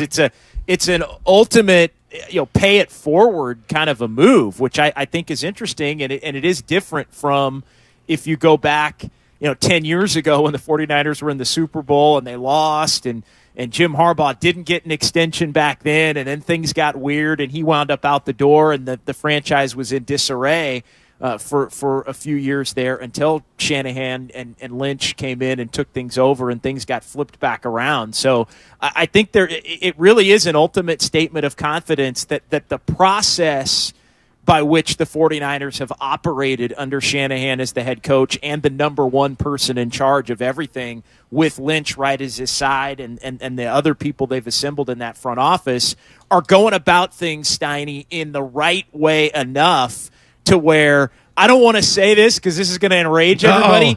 Like they might not win it, but it's in essence, Jed York is saying, hey, you might not win it, but you're running everything to a point where you're not going anywhere even if you don't win it this year. Like, you're going to have multiple years to keep trying to do it. So I think it's a hell of a statement being made by Jed York and the 49ers ownership to Shanahan and Lynch. John Dickinson joining us on 95.7 The Game. He's our 49ers insider. Let's talk about Lynch real quick, because I can't remember if it was last year or the year before. I remember Boomer Esiason talking about how he was looking to possibly get back into television. Obviously, this extension is going to take him, deep into the 2020s. Has something philosophically changed as far as you know, or why does it feel like John Lynch is going to be here for a while now? Yeah, I don't know if it's philosophical, Steiny, but I do think there was a belief or a feeling around him, and I know we talked about this over the years with Bob Myers, right? The whole notion that Bob wasn't a lifer. Like Bob was a Right. great general manager, knew his role, loved doing the job. There were maybe parts of it that got more difficult over time, but he wasn't going to be around for the next 10 years.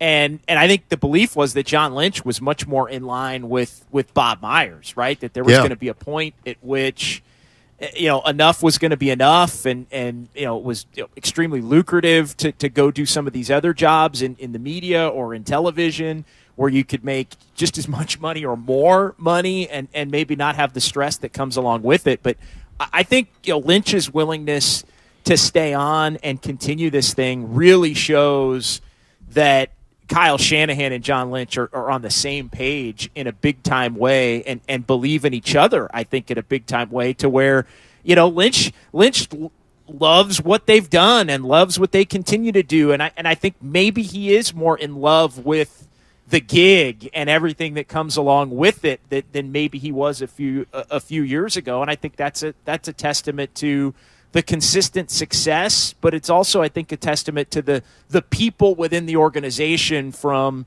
those above Lynch and Shanahan to the players themselves and what they've built. I think John Lynch senses something really special with the 49ers organization that maybe he didn't fully realize a couple of years ago, and now he wants to continue to be a part of it for years and years to come. John Dickinson joining us on 95.7 The Game. If you've just joined us, the 49ers have announced they've extended the contracts of general manager John Lynch and head coach Kyle Shanahan. JD, I got a theory. Tell me what you think. So a lot was made with the Trey Lance failure in regard to what he was going to be for the Niners. He's on another team. We're taking calls even after a great win about, hey, we need to see more from Brock Purdy. But my theory is now, hearing this, that they're in the clouds in a good way of, I feel like York knows Brock is going to be their future quarterback for umpteen years. They're going to be a player. He likes his roster. And here's the reward for the people in the back that might think, you guys, that pick of Trey Lance set us back. I think this just has a lot to do with what they believe in Brock Purdy. Yeah, I mean, if Brock Purdy proves himself to be a great quarterback, then it really doesn't matter what Trey Lance was or is or wasn't or may never become. Like, if Purdy is good enough, then, and this team can continue to win at a high level, then it really at some point doesn't matter. I think as far as Purdy's play and the conversation about, to me, these last two games on Purdy specifically have been, if last night was a bad game, or if the two games this week, if the Rams game and the Giants game were poorer games for Brock Purdy, that's a hell of a floor, right? Like, that's a hell of a high floor for Brock Purdy. And I'm not saying that means the ceiling is higher, but he didn't play well in the first half last night. Yeah. But you look up, and at the end of the night, it's a blowout. He throws for 2 touchdowns. He's 25 of 37 for 310. Maybe he got a little lucky on the interception luck again. There was a couple that could have been, and maybe the conversation changes if some of those interceptions that could have been turn into ones that actually happen. But I think there's a confidence that the 49ers have in Brock Purdy based on the fact that if these last two games are more on the downside, that they're going to be in really good shape because they've still been able to be more than good enough with everything the 49ers have to win games. And last night turned into a convincing win. And really in the fourth quarter, I mean, the Rams were in the game for sure, but in the fourth quarter, it never really felt like the Niners were going to have to sweat that game out, even though Purdy had some misses. John Dickinson joining us on 95.7 The Game. He's our 49ers insider. I want to ask you a little bit about Jed York and the perception of Jed York. And the perception was that when Harbaugh was here, he talked too much, and he probably would tell you he had to, and he was too involved. And there seems to be a perception now, Jed York has changed. He's behind the scenes now. Can you speak to whether there's a lot of truth to that or it might be overblown? It might be a little overblown, but I think he has in the moves that he's made. I mean, I go back to giving Shanahan the contract extension after they lost the Super Bowl, when that was really where the hang-up started with Harbaugh, going back to when they lost the Super Bowl. And look, Right. very, very different personalities, but I think that's the adjustment. It's the, rather than maybe putting blame on Harbaugh for not getting him his ring and having things get weird when Shanahan ends up losing the Super Bowl, it's like, no, this is exactly the guy that we want. I'm gonna give him the deal. I'm not gonna let him get into the back end of his contract remaining and then have another. I mean, think about it. If Shanahan doesn't get the contract extension and then comes back in 2020 and they go 6-10, and at that point he's got 2 years left on the deal going into 21. They almost missed the playoffs in 21. I mean, I think that was a real turning point, or it could have been a real turning point if they had basically said, yeah, you know what, thanks for making the Super Bowl, but you gotta keep proving it, or you gotta get over the hump. Like I think that would have been a fork in the road to where things could have gotten weird. And I think that showed the growth in Jed York that he was committed to. And look, let's be honest. The end of Harbaugh was a mess. That wasn't entirely on Jed York, but I think a lot of it was on Jed York. And the years in between Jim Harbaugh and Kyle Shanahan were just abominable. I mean, they were just a complete embarrassment. And Jed York was right at the forefront of that. So I do think he's taken more of a backseat. I do think he's hired football people, and that doesn't mean that he's not involved in private conversations and doesn't have, those that are in charge don't have to talk to him or whatever. And I do think he will at some point, if the Niners win it, go on the ultimate victory lap tour. But you know what? So the hell what if you do it after you win it? I don't think anybody's going to have a problem with that. But I think he's exuded a patience and a maturity with the way that he's handled Shanahan and Lynch's tenure that maybe it was too much to ask for a guy that was in charge of a football team in his early 30s, and as he got into his early 40s, he's evolved like we all do. JD, it's incredible. I've always said when teams have releases like this, even if it's a player, there's just a certain pride component to it. Like, you know what? Business is good. And it is good. The Niners have been close.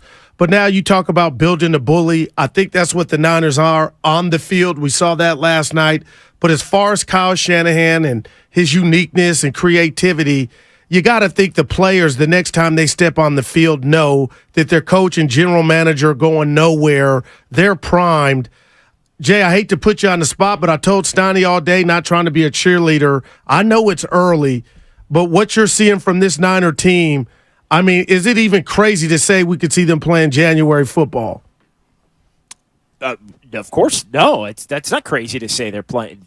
They should 100%. If they're not a playoff team this year, then something went horrifically wrong. I mean, I think the standard is even beyond that. To me, the standard is get back to an NFC Championship game or get to the Super Bowl. I mean, they're one of three favorites in the NFC. I mean, it's them and it's Philly and it's Dallas. And you could make the case the Niners are playing the best of the three, although Dallas has looked pretty good in their first two games. And Philly, it's been in their first two games, it's been up and down a little bit. We'll see, although they are 2-0, but up and down in those individual games. But no, I think the Niners are a favorite. Like, I don't buy this notion that nobody thinks the Niners are top tier. The Niners are top tier. Like, I don't think there's too many people in the country that think they can't win the Super Bowl this year. Now, hey, if you end up playing Pat Mahomes or somebody, Josh Allen, Joe Burrow, somebody like that in the Super Bowl, maybe you don't get it done. But no, I think everybody believes that the 49ers are one of maybe 6 to 8 teams that have a shot. And to this point, I think you could make the case that they've looked better than anybody. Yeah, no doubt about it. So far, it's early, but I would agree with you. I think most people would. Before we let you go, JD, Guru's upset that the Warriors aren't going to sign Dwight Howard. Give him some consolation, please. Jay, there were so many, before you answer, contrasting reports. over here, one hand, somebody said he's working out with Draymond and Chris Paul, and it's pretty much done. And then on the other, don't take it too serious. Where were you when all this was happening? Did you think it was imminent?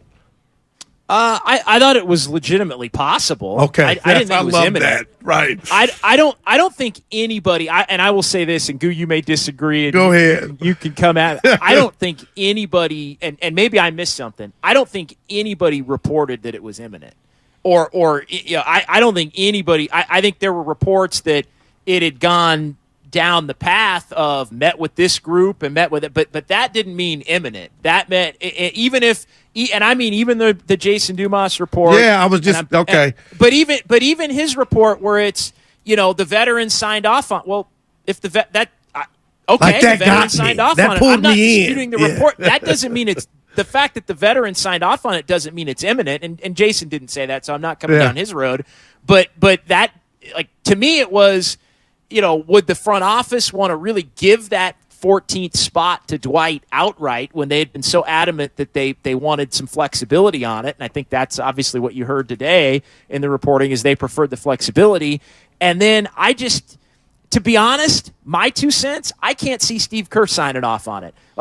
Even if the veteran players were cool with it, to me, them being cool with it just kicks it back up to the front office and to Kerr and I think they need another wing more than they need Dwight Howard at this point. So I would have understood if they had made the move, but the thing that I keep going back to is what's Dwight Howard going to be like when he's playing, 3 minutes a half once every 6 games, and not playing at the end of the game ever, probably.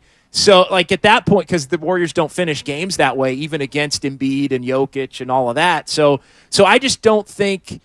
I think the thought, the idea of Howard isn't the reality of Howard in how they would have used him if he had been on the roster and how content maybe he would have been to be on the roster in that limited role. Now, that being said, maybe they wind up signing him later. But I think they need to protect the flexibility. I love flexibility. I think they need to protect the flexibility and have more of a legitimate competition for a wing spot because I still think they're short a wing. I think they're short a 3-4 player that is a veteran that provides a little bit of an insurance policy if maybe Moses Moody and Jonathan Kuminga can't play a lot regularly at the level or can't play in playoff games still at the level that maybe the fan base thinks that they're already ready to. Good stuff, JD. Hey, appreciate your time, man. And real quick, what do you got going tomorrow? Yeah, tomorrow's going to be real good. We're going to be out at Friedman's Appliance. It's going to be in Pleasant Hill. It's their fall clearance sales event. It's going on throughout the weekend. Saturday and Sunday, and I'll be out there. We're going to be broadcasting. It's me and Alan Stiles from 12 to 3. So, yeah, you can take advantage of the factory direct pricing and all that great stuff. Noon to 3 tomorrow, Friedman's Appliance, JD and Alan Stiles. Stop by and say hi. Now, Steiny, we've done one or two of these in the past on the Warriors This Week show, and I've been out at a few of them, so it should be great and a wonderful opportunity to see some of our great listeners. Good stuff, Jay. Appreciate it, JD. Have a good one, buddy. All right, you got it. All right, that's John Dickinson, and you can catch him tomorrow with Alan Stiles, as he said, 12 to 3, Friedman's Appliance.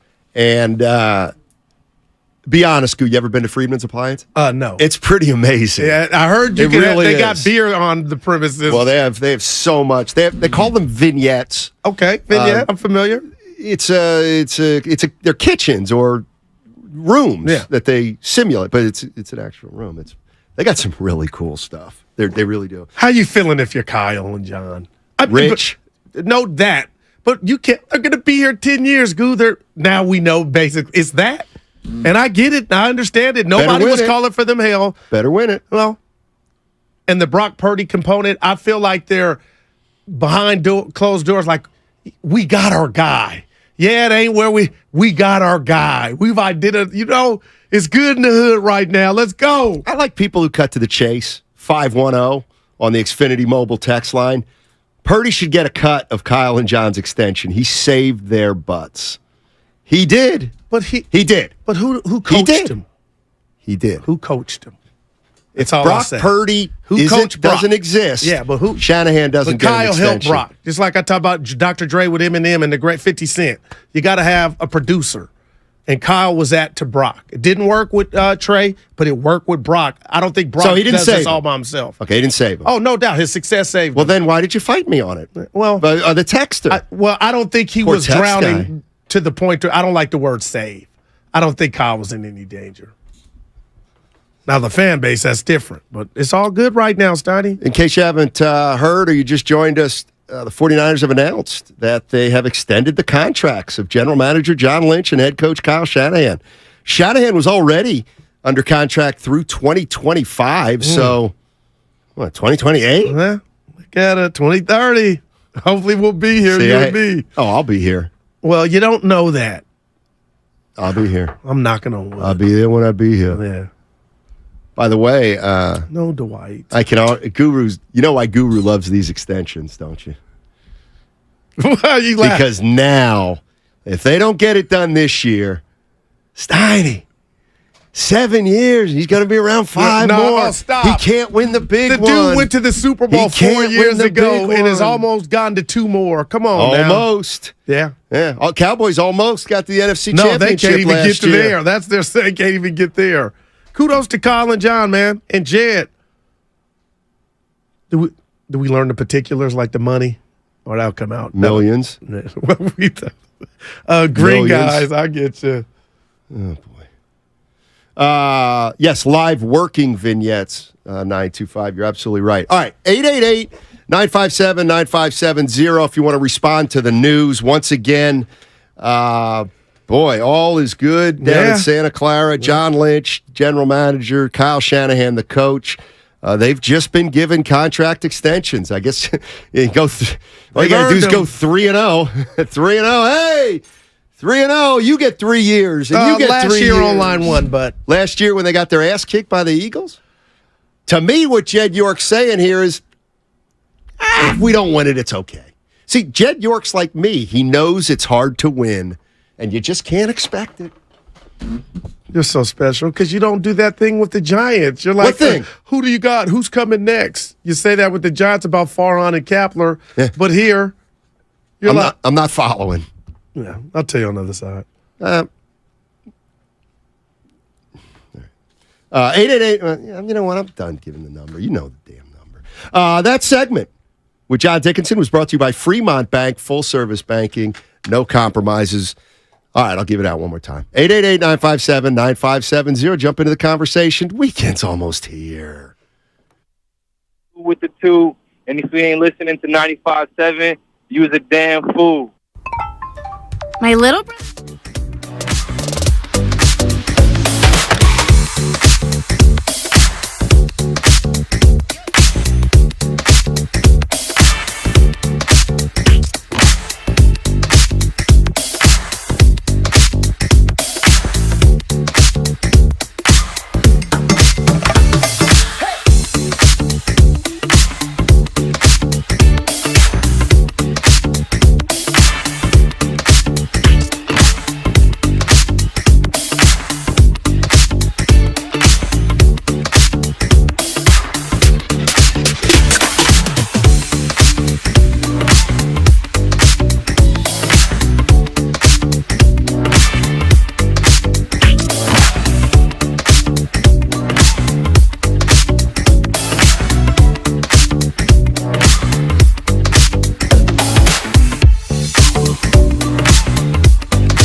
super simple online application process.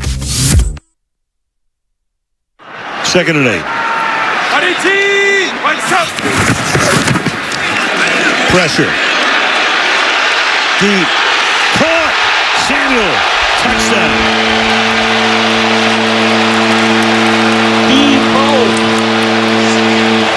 They blitz and get burned. 27 yards. Now, back to Steiny and Guru on 95.7 The Game. Steiny and Guru with you on 95.7 The Game. The news out of Santa Clara isn't just that the 49ers wallop the New York Giants. They have given contract extensions to Kyle Shanahan and John Lynch. Money, money, money. Which is going to take Kyle Shanahan through at least, I got to believe, 2027. He was already signed through 2025. And both John Lynch and Kyle Shanahan are going to be around for a while. Is there anybody surprised? I'm not. I am. No, seriously? A little bit. Yeah, a little bit. But you kept saying for months, like you were consistent with Goo. Look what he's done. Look at the big picture, not the Super Bowl, but the big picture. Yeah, just after a ass kicking of the Giants.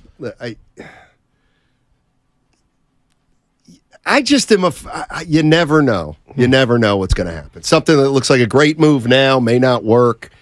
Obviously, right now, Kyle and Lynch are on top of their games, but again, things can change quickly in the NFL. Look at Lance and Purdy. Exactly. Scott's in Pennsylvania. Hey, Scott, what's going on, man?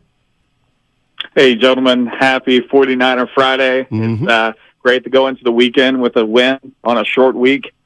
I just wanted to take a moment and congratulate John Lynch and Kyle Shanahan on the contract extensions. Since their introductory press conference in 2017, they said that they wanted to build a team that was sustainable and that competed for championships every year. And that's exactly what they have done. They haven't doubled down on first-round picks. The Trey Lance thing, obviously, that was a big swing and a miss for us. But, they didn't double down. They knew it wasn't the right fit for the team. And all their decision-making is based on what's best for the team. And they've really created something special. And I think, in all honesty, they have the best 53-man roster right now in the NFL. And I think that's attractive for a lot of undrafted free agents, a lot of seventh-round picks like Ronnie Bell and Brock Purdy, obviously, that they can say, hey, it doesn't matter what position you've been drafted in. You have a chance to make this team and contribute from day one. And I don't think you see that kind of culture with other teams. Additionally, Parag and the other members of the front office, we have $40 million in cap space, most in the NFL, which we're probably going to roll over to next year. But that goes in part with that sustainability. Gives us a chance to possibly extend Ayuk to a contract extension and really take care of our players that we've developed internally. Yeah. And so anyway, congratulations, Lynch, the York family, Kyle Shanahan. It's been awesome to watch, and I'm really proud of this team. Appreciate it, Scott. Man. Appreciate it. Yep. Tell you what, I wouldn't mind if Odyssey took a cue from Jed York. Look at you. How much you think you get? I haven't won anything here, but hell, I'll take a contract extension. Well, you won a couple. We've won some stuff. Not the equivalent of a Super Bowl. Well, no. Either have they.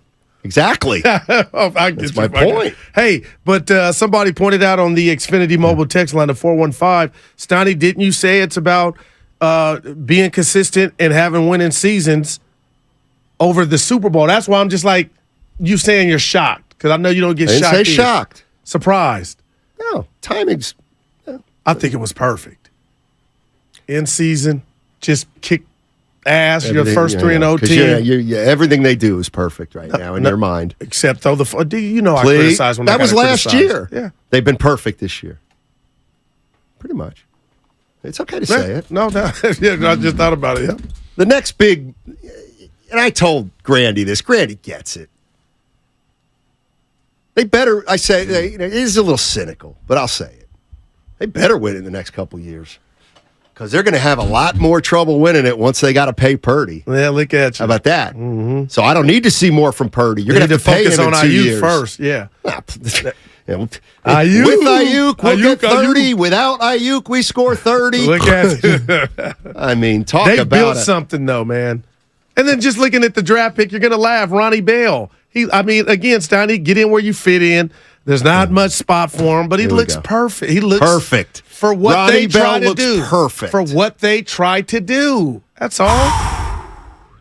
Did you miss him catching the tug? I saw him on special I'm not teams? ready to send him to Canton. Either am I. After one game. Either am I. Steiny, so let me get this right. York gives Shanahan and Litz extensions for what? They haven't won a Super Bowl. This is going to backfire. We'll see. Well, you can't write that statement because it's not the movie's not over, bud. Well, they haven't won a Super Bowl. That's a fact. Right, but they can. And that can happen in about 6 months. Right, but what he's saying is they shouldn't have got paid. Yeah. Well, you could talk about the last extension if you want. 2023. Yep. So he still has 3 more years left. John Lynch, by the way, does have a Super Bowl. You know what? Yeah, Evan, I'm that's gonna jump in Tool. with Stein. That's first team all Tool right there. Don't you think? Yeah, and you know what we meant, Evan. He don't have the Super Bowl here. Oh, sorry about that.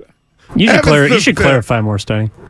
A lot of people love Evan quietly, Steiny. We might be in trouble. Yeah, so quietly they don't even register it. Like that joke. I didn't get it. Yeah. Don't want to finish strong, buddy.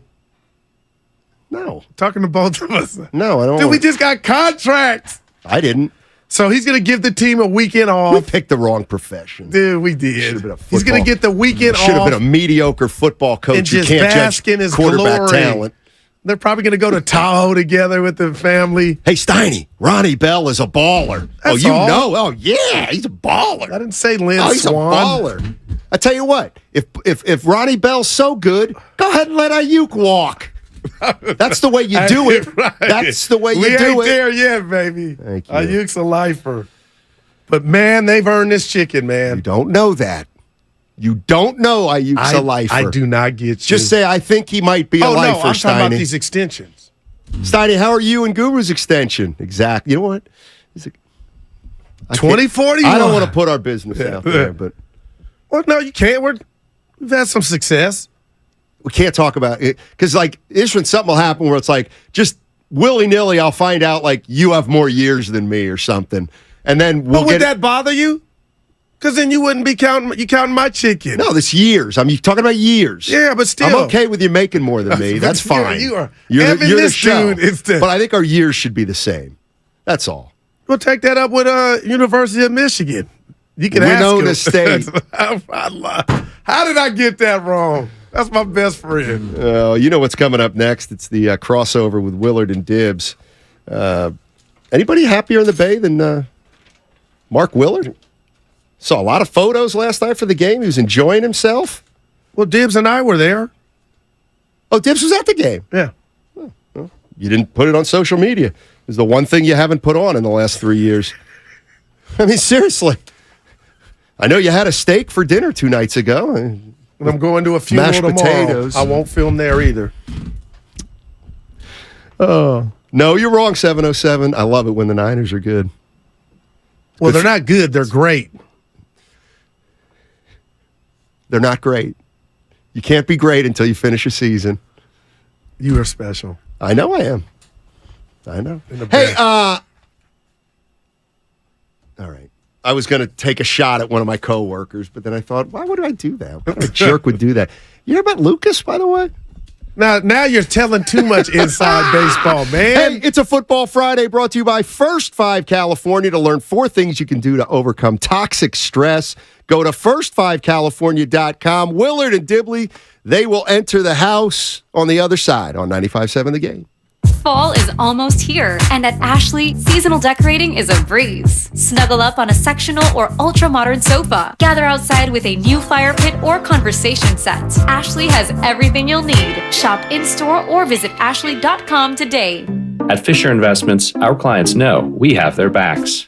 How do your clients know that? Because Fisher Investments is a fiduciary, the highest standard for a financial advisor. It means we're there for our clients and always put their interests first. So wait, you do it because you have to? No, we do it because it's the right thing to do. Our clients trust us with their retirement savings, and we know how important that responsibility is. So we take the time to really get to know them. Get to know them how? We make sure we understand their unique goals, finances, health, family, and lifestyle so we can tailor their portfolio to their specific needs. Our goal is to help them achieve a comfortable retirement. Sounds like a big responsibility. You must make big commissions then, right? No, we don't sell commission-based products. We have one single transparent fee that's structured so we do better when our clients do better. Visit FisherInvestments.com to find out why investors like you are switching to us.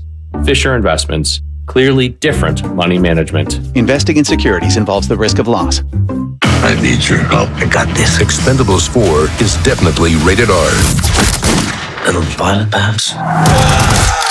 Jason Statham. You almost killed me! Sylvester Stallone. You're welcome! Expendables 4. Now playing. By texting 64,000, you agree to receive recurring automated marketing messages from Babbel. Message and data rates may apply. No purchase required. Terms apply. Available at babbel.com/TNC. What's holding you back from learning the language you've always wanted to know? Too hard. Takes too long. Not with Babbel. Babbel's lessons take just 15 minutes a day. And they're fun. Fun isn't hard. Right. Babbel's interactive lessons, podcasts, games, and more make it fun and engaging, so you don't realize you're learning a language, but you are. Choose from topics like travel, business, relationships, and more. You'll learn what matters most to you.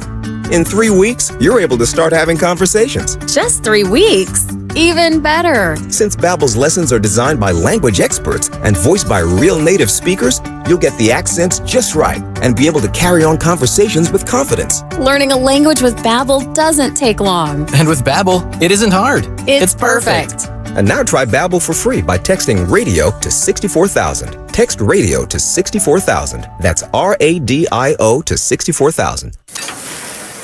This is the lunch rush at your local deli. Orders are flying in. Online, on the phone, and in person. Order for Nick. So is it possible that fast internet could help your business outrun the rush? It is with Comcast Business. Up-leveling your speed with gig speed Wi-Fi, powering all your devices, and fast downloads and uploads, powered by the next generation 10G network. With Comcast Business, next level speed isn't just possible, it's happening. Comcast Business, powering possibilities. Get started with fast speeds and advanced security for $59.99 a month for 12 months with a 2-year agreement. Plus, ask how to get an $800 prepaid card with a qualifying internet bundle. Call or go online to learn more. Ends 11/12/2023. Restrictions apply. Requires paperless billing and automatic payments. New 50 megabits per second internet and security edge customers only. Equipment taxes and fees extra. After 12 months, regular rates apply. Gig Wi-Fi requires gig internet and compatible router. Hi, I'm Henry Winkler. My eyes are very important to me. My eyes connect me with things I love. I loved my late father-in-law dearly. He always lit up a room, but his vision dimmed with age. He had age-related macular degeneration, or AMD. And since partnering with Apellis, I've learned there's an advanced form of the disease called geographic atrophy, or GA. His struggle with vision loss made me want to help others know about GA's warning signs. For some, straight lines seem wavy, like when looking at a door frame. For others, blurry or missing spots can make it hard to read or see loved ones' faces. Many have trouble seeing in low light, making driving at night difficult. GA gets worse over time and cannot be reversed. If you've been diagnosed with AMD and notice vision changes, don't wait. Talk to your eye doctor about GA today. Learn more at GAWon'tWait.com. That's GAWon'tWait.com. Get in zone, AutoZone. Welcome to AutoZone. What are you working on today? My check engine light's on?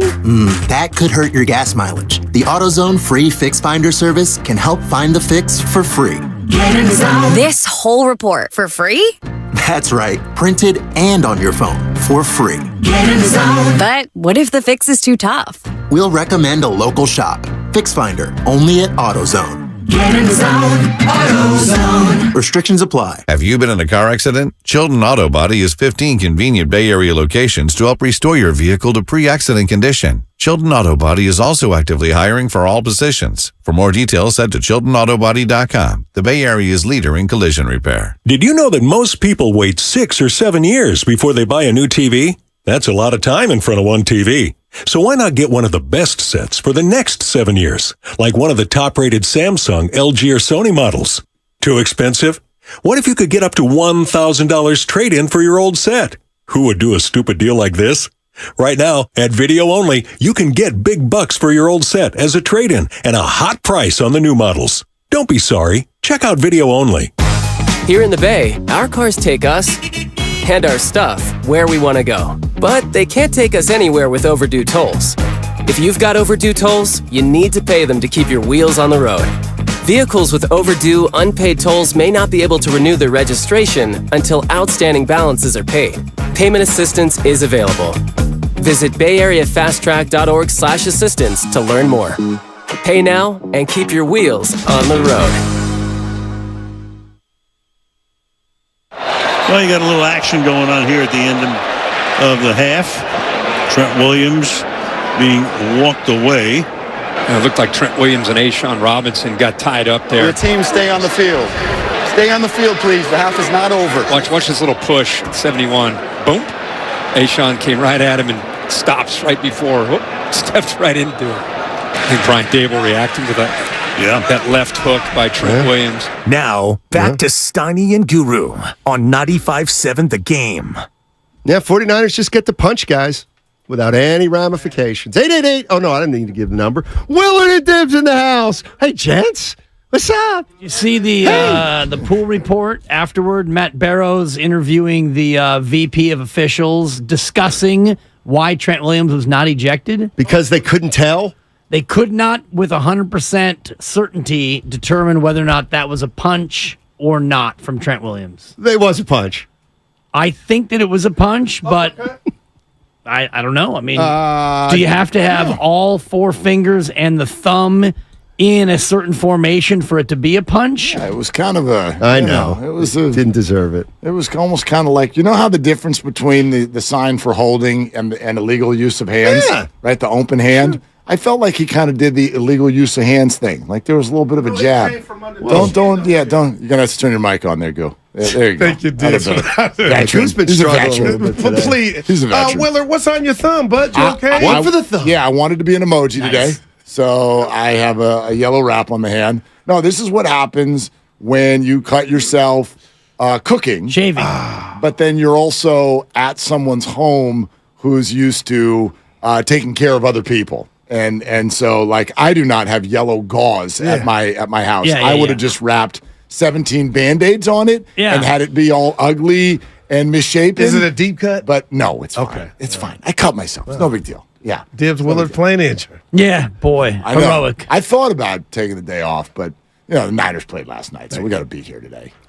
I think all three of us were in the house. Yeah. Where were you? Where'd you say? 225. Okay. Found out Bonte was at 227, but it's a football game. That's why we didn't see each other. But sun comes up, Niners score 30 with their B minus whatever game you want to call it. I don't know about what grade you would give the entire team, but the defense, they get an A again. Yeah. And in the second half, and I just did my rewatch here. I got in about 10:15 and locked myself in the lab, Guru style. And because, when you go to the game, I don't feel like I am able to digest it in the way that I want to digest it. So, last night, by the time I got through my post game, my fifth quarter, and made it all the way home, it's 11 o'clock, and I'm not staying up to spend 3 hours. And so you get up early and you watch it. And watching the defense today, they just don't miss. And they don't make mistakes. There was one first down that New York got in the second half before that last garbage time drive, and it was a great play by the Giants, and they got, I have it here, 14 yards on a swing pass. Oh. And that's all you got, New York. Can't have that. We cannot have that. No, but someone's got to get back in the lab and fix that. And they did have, a couple of penalties. Diamador Lenore with the PI, which led to the touchdown that maybe for a brief moment gave you the thought of, Giants, maybe? Well, it gave me exactly. It gave me the thought of, I'm going to lose my bet. And then that thought went away. Channeling my inner Mark Willard, there was never one point in that game where he thought the 49ers might lose. That's true. I know. Was it not? No, you already said you felt that way too, right? Yeah, so the Giants score. They don't get the two. It's 17-12, but it didn't feel like the momentum had shifted at all. Niners get it. and they go, they should have gone 75 yards for the touchdown, but that would be the only thing you could look at, I think, yesterday in terms of red zone. Right. The red zone efficiency was below par. But in general, I don't know what you would look at and say, that's got to change. How about real quick, the news? The news of the day is that Kyle Shanahan and John Lynch, they've got contract extensions. I know Kyle was through 2025 before the extension, so he's got to be gone through 2027, 28 at this point. At least, yeah. So it means that it's not as catchy, but I'm still working on this. Guru, I go into your lab. I got to work on it. We've only had an hour to work on this, but it's not Super Bowl or bust. It's, all right, see if you guys like this. Super Bowl or try again next year.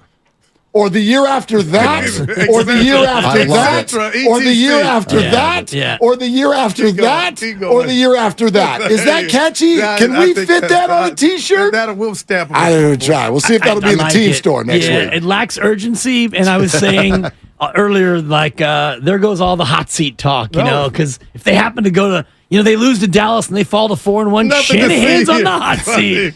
Dude's got probably 5 more years. But he had his team in the Super Bowl in 2019, so this is not new in regard to the success. They've been a bully for a while. Yes, but now it's not Super Bowl or bust. It's Super Bowl we must, and that's. I think I said that. I think I said that at the summit.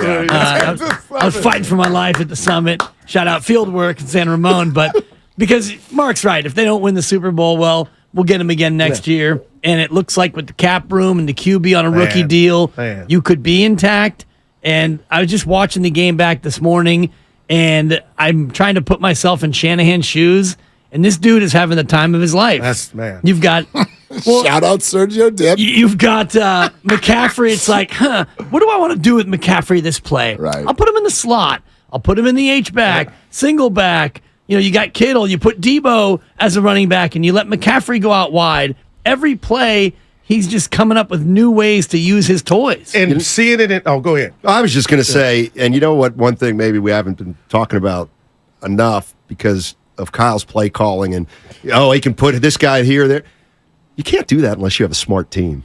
Correct. They have smart players, and there's no way he would be able to run this intricate stuff if McCaffrey were a dummy or Debo Samuel couldn't figure stuff out. I would say not just a smart team, but this was actually a conversation that I became privy to yesterday. I can't throw out too many names, but let's just say a relationship with somebody, a relationship with somebody who spends a fair amount of time inside the 49er facility and locker room. Right. And I think that this will only confirm a perception we already have, but allow me to confirm it for everybody. This team is egoless.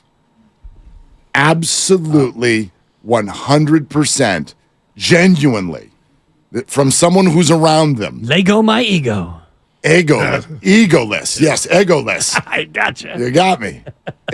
And I know, right? It feels that way, but then sometimes you're like, well, that's just how they talk when they're in front of a microphone. I believe it will. And I think that is complimentary, Steiny, to what you're saying, because they don't care. They don't care who gets the ball. Bosa, even though a lot of people thought it was a line, defended and talked about. I hear the hate in regard to the shade towards my quarterback, and that's real. Yeah. I believe that. And for you to say that, that's how this thing works. They are there for each other. They are not worried about the numbers. They are singularly focused, common goal, all that stuff that you love to hear about a football team and sometimes feels cheeky or cliched. But when you talk about a team that is so star-laden, I don't think that's to be undersold. That's not an automatic that Brandon Ayuk in a contract year isn't going to be behind the scenes being like, I need the damn rock. Yeah. Especially at that position, I got a contract. where there have been plenty of dudes who have played it like that through the years. So I find that to be a huge key to this whole thing and very comforting. Good example of both you and Steiny's point is Kyle Juszczyk, and I haven't checked the exact snap counts, but he didn't play nearly as much as he normally does.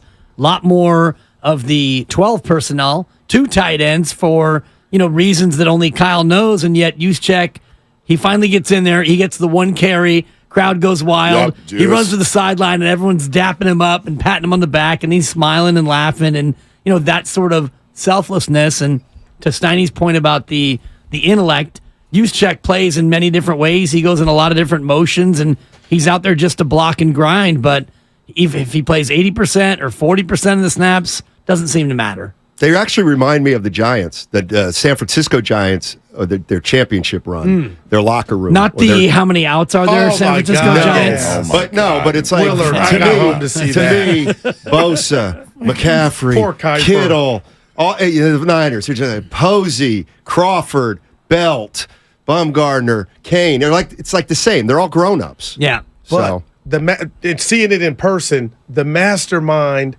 that Kyle is in regard to say, I'm going to draft Deebo Samuel, and I have a vision of how I'm going to implement how we get him the ball. 3rd and 15, the luxury to just throw it to Deebo and have guys act like they're allergic to tackling.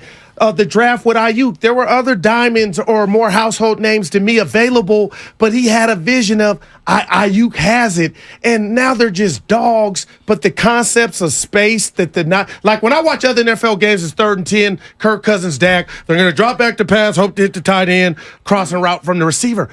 Kyle has this other thing, like you can't put your finger on it, but it's like the vase. There's so many things that could crack you. McCaffrey. It's incredible right now, man, and it's unique and different. You're listening to 95.7 The Game, KGMZ FM in HD1 San Francisco, always live on the free Odyssey app, Twitch, and YouTube, powered by First NorCal Credit Union. Third down's kind of fun. It's actually kind of fun. And I don't mean the defense. I mean the offense. If it's 3rd and 3 or less, I'm kind of always like, okay, they're going to convert this, and I wonder how. Someone's going to end up out in the flat.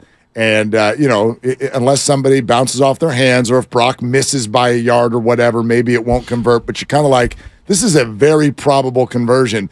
And if it's 3rd and 6 or more, I look at it more almost in a like quizzical way of, all right, what are you going to dial up? And sometimes it's oddly simplistic what then works. Like they converted that, was it 3rd and 14 or something like that? And it was just like about the 3rd and 15. just like here, Christian, boop. That was 3rd and 13. And it just down the sideline and no one's there. Deebo was 3rd and 15. Oh, Yeah, man. Incredible. And Deebo's tackle breaking last night was just on display at the highest level that it ever is. That play over the middle, I just don't even know. I don't even know what to say about that. We had a caller say, the most natural, I'm paraphrasing, receivers Ayuk. That's fine. What Deebo does is so unique and different. He's a party of one. Together, they're the super friends. Yeah, it's incredible. In the league, he's a party of one. And you know what? I was listening to you guys earlier, too. Someone called in and was just freaking out about the contact. And I was thinking to myself, I get it. Our fan base is very, very wounded based on the high-profile injuries that we've watched in recent years. And they are a physical team, even for football, and then have offensive players that seem to enjoy it. Kittle and Deebo look for people to put their shoulder into. So I'm going to say, I understand the vibe, but it's also funny to me. We get through these wins, and people are like, we've got to stop the contact. This is it's just the NFL. Yeah. They're like, we've got to stop this idea of we can't let them get hit.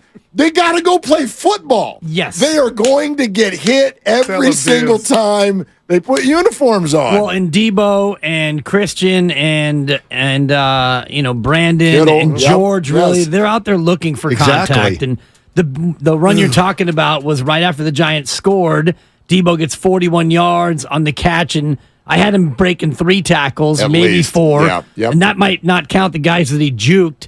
And the way he runs, he takes these little steps and he holds it so high, but he's impossible to tackle. You have to high-low him every time. He's so strong, his lower half, and he dragged those guys across midfield. And so any thought that, Giants within 5, maybe a 3 and out here, and he goes for 41 yards, and it's night-night. Well, and I think when you also look at, can they come back, this is not really the moment to say anything against him, but when you watch Daniel Jones in a game like that, it sort of speaks to what I've been saying this week about him not being worthy of that contract. I get that the Giants were in a spot, and so maybe they didn't feel like they had any other options. And I know they've got an out after next 40 year. of them. But I mean, when you look at that, it's like, what are you paying the guy for? Are you paying him because that's your best option and you want to be viable?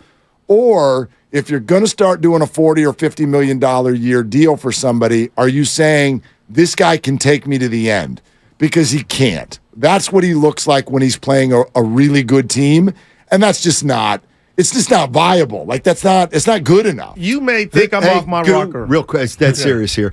Vince Galvin has paid $50 for a super chat. Oh, I've never seen that. Yeah, is that a record? There's a number one next to it, so I think it's the highest paid for. So biggest one I've ever seen. And Vince says the crossover's my favorite. All four guys joking around. But I had to make sure to get this in before 2, so Steiny had something to brag about. Thanks, guys. Appreciate it, Vince. Oh, thank you, Vince. Vince, thank you. $50 for that. And that's a little bit of a Roger Federer backhanded compliment for Steiny because he's implying that Steiny can't wait to get out of here at 2 o'clock. Where are the proceeds for the people in the back?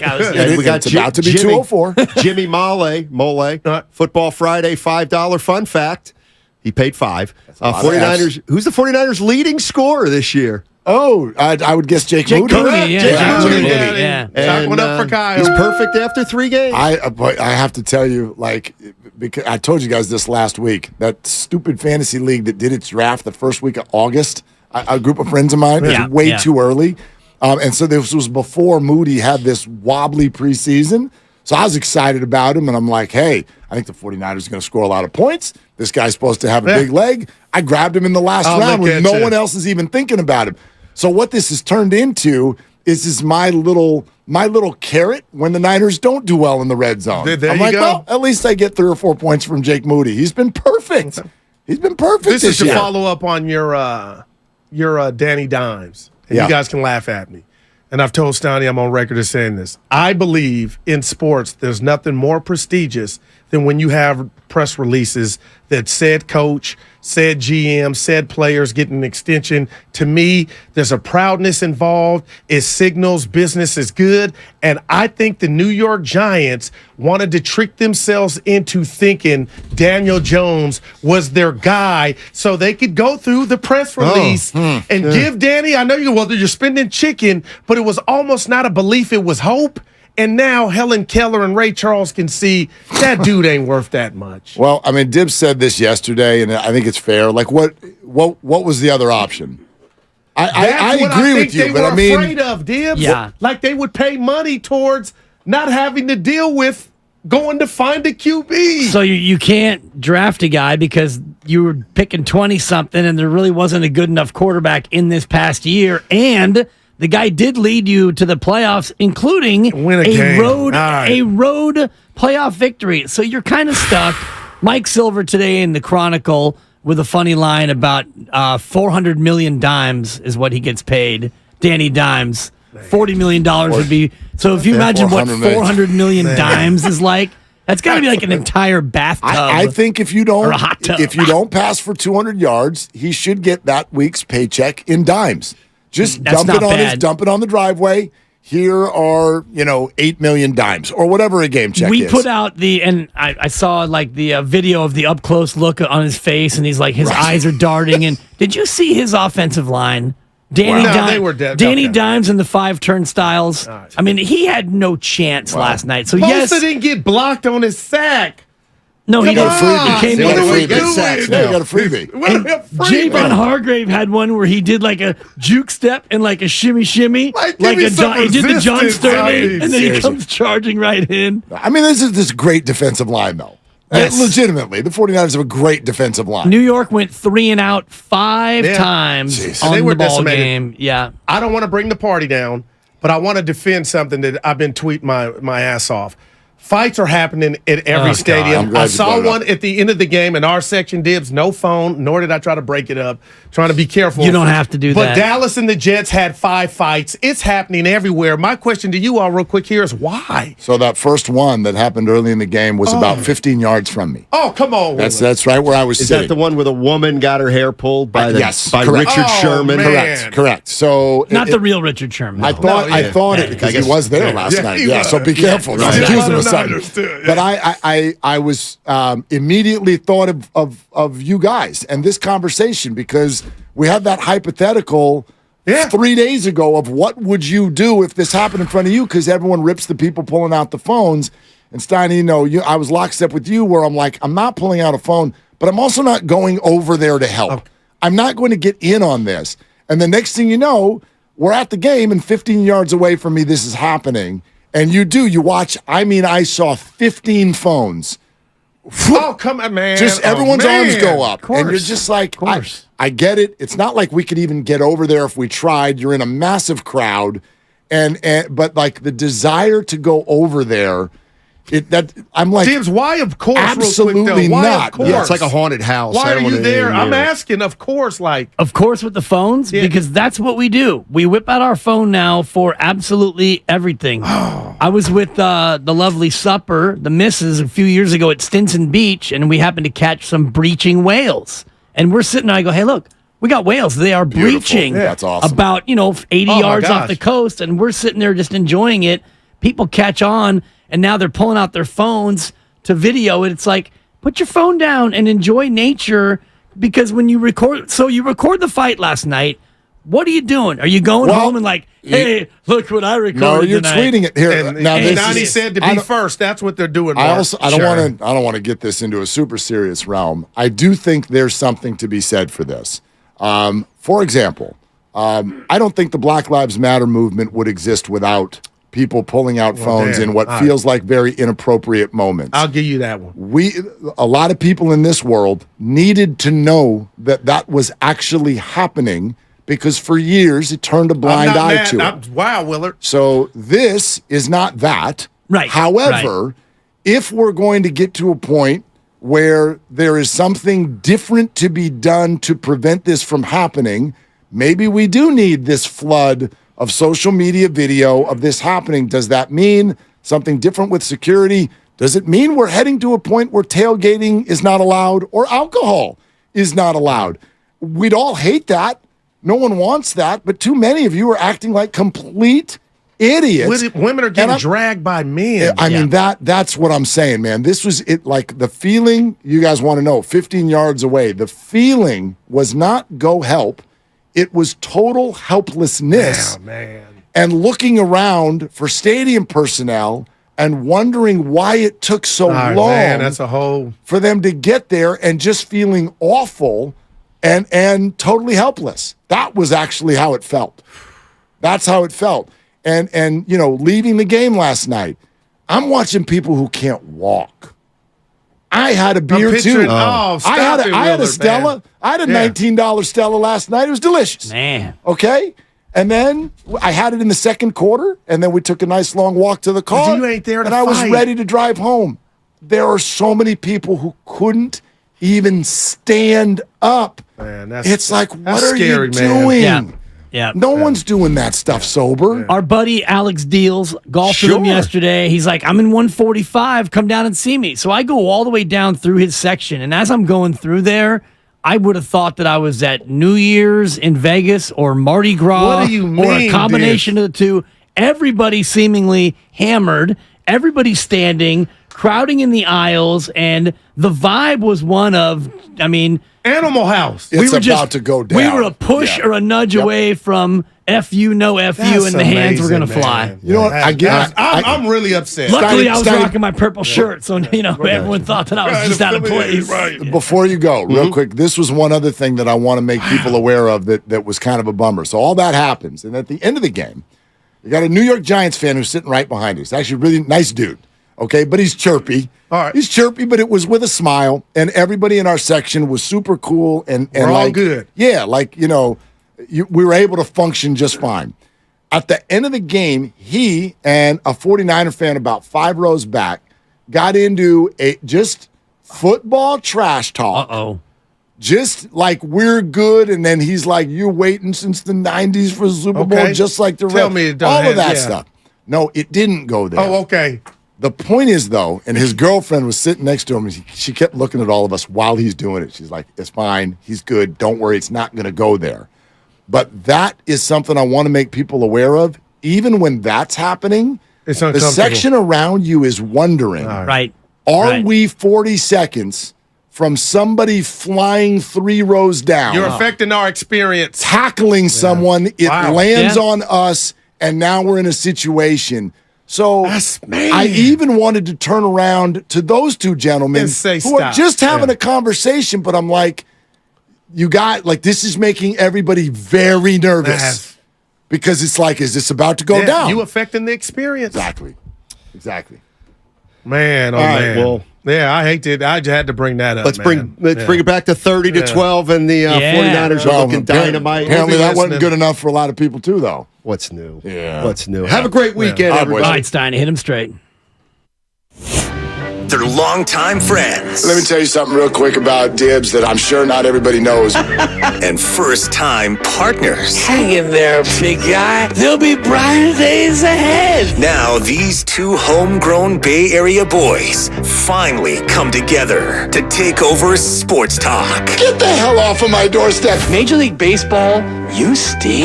It's Willard and Dibs on 95.7 The Game. Should be a celebration sensation. That's what it should be. That's $1 is what that should be. It is a buck. I'll pay it, man. I'm feeling it. Niners are 3-0. People are scoring 30 points no matter what the scenario Are is. they 3-0 though, They're Mark? 3-0. Are they really? They are. They feel like they're, 2.5 and a half because that 30 points a game and an 18-point win, Mark, I'm not happy about it. It's not good enough. I love that you sound sarcastic. Totally. I wish that everyone I was talking to who said stuff like that actually was being sarcastic, so I need your help. Okay. I need your help, and listeners, I need your help. You need to cut these people out of your life. I think maybe, except for one. I'm related to one of them. You live with one of and them. another one of them is like one of my closest friends. But honestly, That's like, funny. I want to let the Niners are scoring 30 points, apparently, whether they look good or bad. They go to Pittsburgh and they're like, that's the most amazing team we've ever seen. They scored 30. Next week, they score 30. They're like, Brock missed some throws, though. Okay, next week after that, they score 30. And a lot of people are like, I think they look like crap. And I'm trying to figure out, what are you actually looking for from this team? And you know our question the day after games. We're going to do it all year long. So 888-957-9570. What'd you think? Okay, so we can play with that. But I'll tell you, bud, good friend of mine texted us during the game, and he knew we were there. So he's like, how's the crowd? Because on TV it sounds quiet. And I did say, you know what? There is a little bit of sitting on hands because the crowd feels like they're waiting for something to help them erupt, but they haven't seen it. It was a plodding 30-12 win, if such a thing exists. Okay?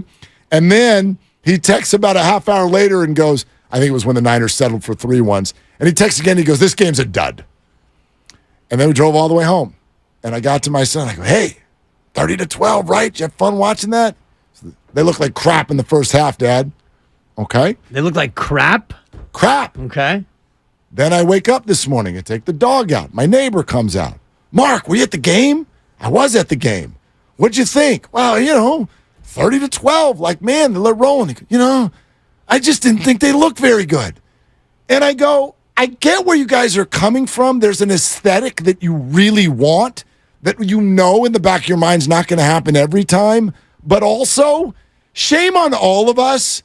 What are you really looking for here if 30-12, right, 310 yards through the air, 0 turnovers, what are we looking for if this isn't it? So, I know that's not everybody by any stretch. I wonder what the percentage is. There's plenty of it. And I know you got hit in 3 different tiers. You got hit by a good friend texting. You got hit by a teenage son who's a diehard who watches as much football as anybody. Yeah. I'm not going to minimize his intellect when it comes to the game. And you got hit by the neighbor who's a passionate, super passionate, as I'm told, totally fan of the station and of the local team. So it's not like you got it from just one faction. I will say this, that the thing that might make me feel like the game was a dud, and I don't think that the game was a dud, but when you get to the red zone and you settle for 3 and it doesn't feel like you're able to really punctuate with touchdowns, it's hard to get excited. Moody was great. He converted every kick. Offensively, you had your way with it. And, Brock went over 300 yards, but a lot of it was on Yak. He made some good throws deep down the field. A couple of beautiful throws. McCaffrey had a drop on one. Not really a drop. It was a tough one. It was over the wrong shoulder. He had to turn and make a tough play. But I thought Brock Purdy overall, after a shaky start, very shaky start, I thought he had a good game. Agreed. But yes, like effective in the end. Did he get away with some early? Sure. I thought Kyle Shanahan, for those who wanted to listen or were sober enough to after the game, I thought he made what was a very fair point, which is you have a player who's in his 11th game, and you've got 3 days to prepare, and the New York Giants employed the most heavy blitz strategy in the history of the NFL. I wonder if everybody caught that. That was the number. What do you mean? That they blitzed more at a higher percentage than anyone in any game ever in the history of the league. They blitzed almost 90%. In other words, they blitzed.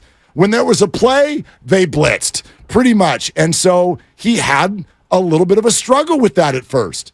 And it did lead to some quick throws and maybe some wobbly decisions, inaccurate throws. Kittle had to bat away what was a sure interception. Yeah. There's no two ways about it. He started off shaky. But then he figured out what they were doing. They adjusted, and he played a very steady game. I will tell you one thing I haven't heard anyone bring up. That throw to Ronnie Bell, that was right where we were sitting. And I'm telling you, that thing with a blitz in his face, and it was a duck and throw all at once. Total anticipation. Bell was not even into his break yet. He threw it to the pylon, and Bell broke, and the ball was right between his eyes. Great throw. And I'm like, that is a phenomenal play for a 23-year-old kid. You got to point out those kinds of plays definitely that go with the wobbly start. But I don't know, man. When you that also was on a 3rd down as well. Yeah, 3rd and 5 from the 9. Jeez, I mean, I don't know, man. He made some good throws. What are we asking for? Well, we're not asking for perfection, but I feel like some are. Well, and that's going to be the lunatic fringe. And I would love to hear from people today. 888-957-9570. It's a Victory Friday, which is the second best Friday, only to a Payday Friday or a Victory Payday Friday, which we might have. I don't know if we're working the day after Thanksgiving, but that'll be the next chance at a next chance at a. Oh, we'll be live and local. We'll be live and local, but that'll be the next chance for a Victory Friday. So, I mean, how you feeling, 49er fans? Are you part of the lunatic fringe that Mark is describing, where 30-12 and you're still not feeling really that jubilant? Because I sat with the great Mike Girangelli and Ed Ferrero of Girangelli's Pizza, my former bosses from 37 years ago. Wow. So I sat with them for the fourth quarter, and, the game was mostly in hand, but the vibe up in that section was pretty happy. People were pleased. Sure. People weren't, going bananas with joy. That game never really had much drama to it, I don't think. They were pretty much in control start to finish. It never got scary. Brock was wobbly early, but they still got points out of that drive. Yeah, I mean, I loved it. They were terrible in the first half. So they had 17 on the board, a double-digit lead. 17 points per half averages out to 34 points per game. Right. That's a high level of output. And they had almost tripled the Giants in total yardage. It was 244 to 88. Correct. And of the 88, the Giants got the majority of that on the opening drive. They did that for the whole game, too. The yardage at the end of the game, they tripled, essentially, the Giants. Mm-hmm. They won by 18. They covered. Everyone who said Brock Purdy never throws for 300 yards, he did. And oh, by the way, may I make a point very quickly, because I know I am Brock's biggest stan. But I would like to actually feed that animal one more time and say something that I hear. And in fact, our good friend, Alan Stiles, if you're listening, feel free to call in. I'd love to bat this around with you for 5 minutes. I'm sort of out on what all of you know is the passive-aggressive junk that you're doing on social media under the guise of it's not really passive-aggressive. So here, for instance, and I'm not reading word for word, but Alan, and he's only one example of thousands who did stuff like this yesterday. Alan goes, look, Brock Purdy's doing a great job. All I'm saying is... That's like the new butt. It must be really nice to have Christian McCaffrey and Deebo Samuel on your team. That's all I'm saying. Now, it must be. It must really be. Nice. There's nothing untrue about that. However, I also would argue we know what you're doing and we know what you're saying. And I grew up at a time when the 49ers had either Joe Montana or Steve Young as their quarterback. And those Hall of Famers, what did they have around them? I can tell you, for those of you who are too young to remember when Joe Montana was quarterback, here's something that no one ever would have said in a public scenario. Joe Montana is good, but wow. Jerry Rice, John Taylor, Roger Craig, and Brent Jones, am I right?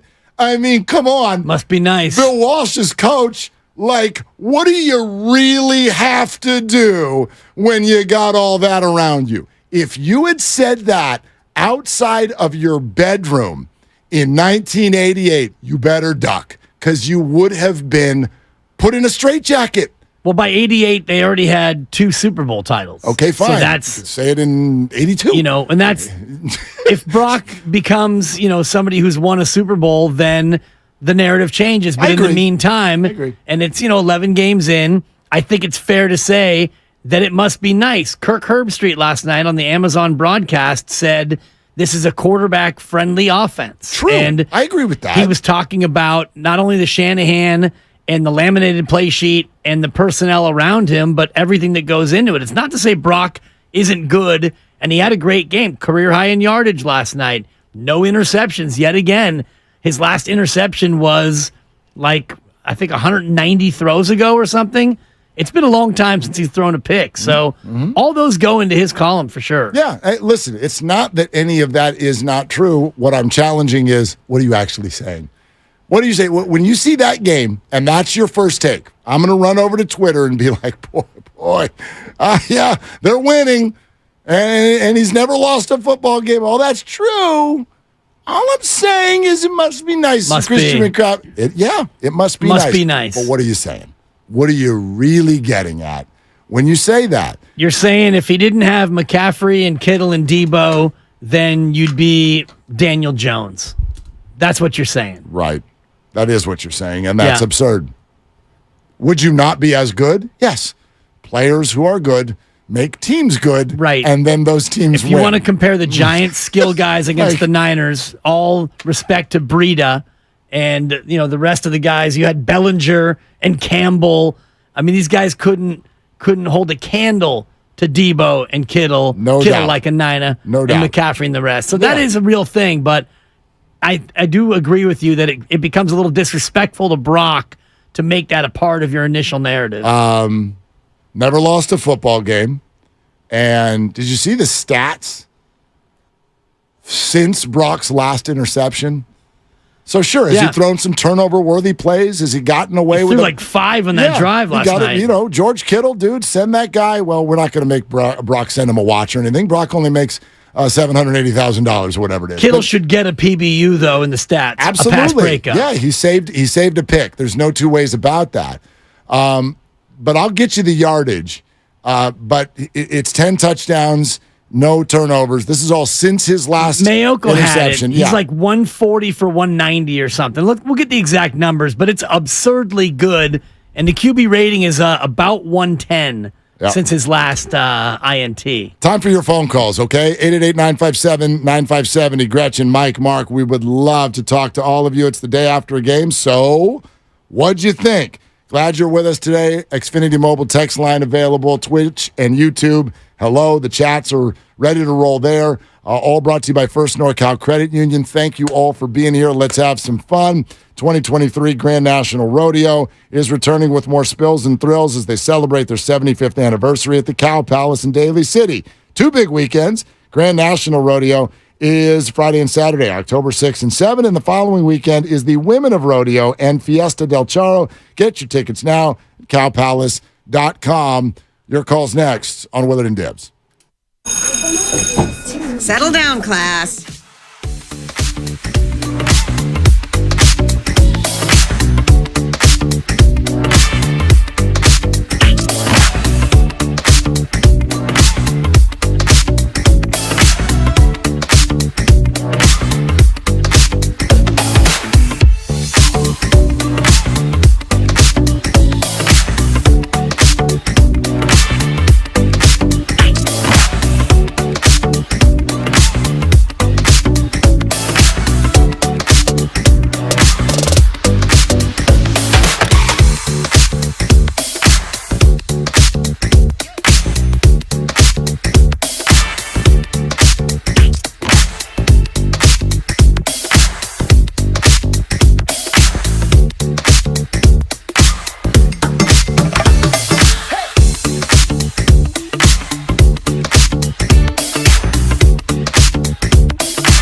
From the 10-yard line, look out! And that's Nick Bosa. And they're going to spot it just outside the goal line at the 1. That's where forward progress was for him before he got smothered. And that's Bosa's first sack of the season and his first sack going back to last year in postseason in 6 games. Now, back to Willard and Dibs on 95.7 The Game. Obviously, that's Al Michaels on Prime.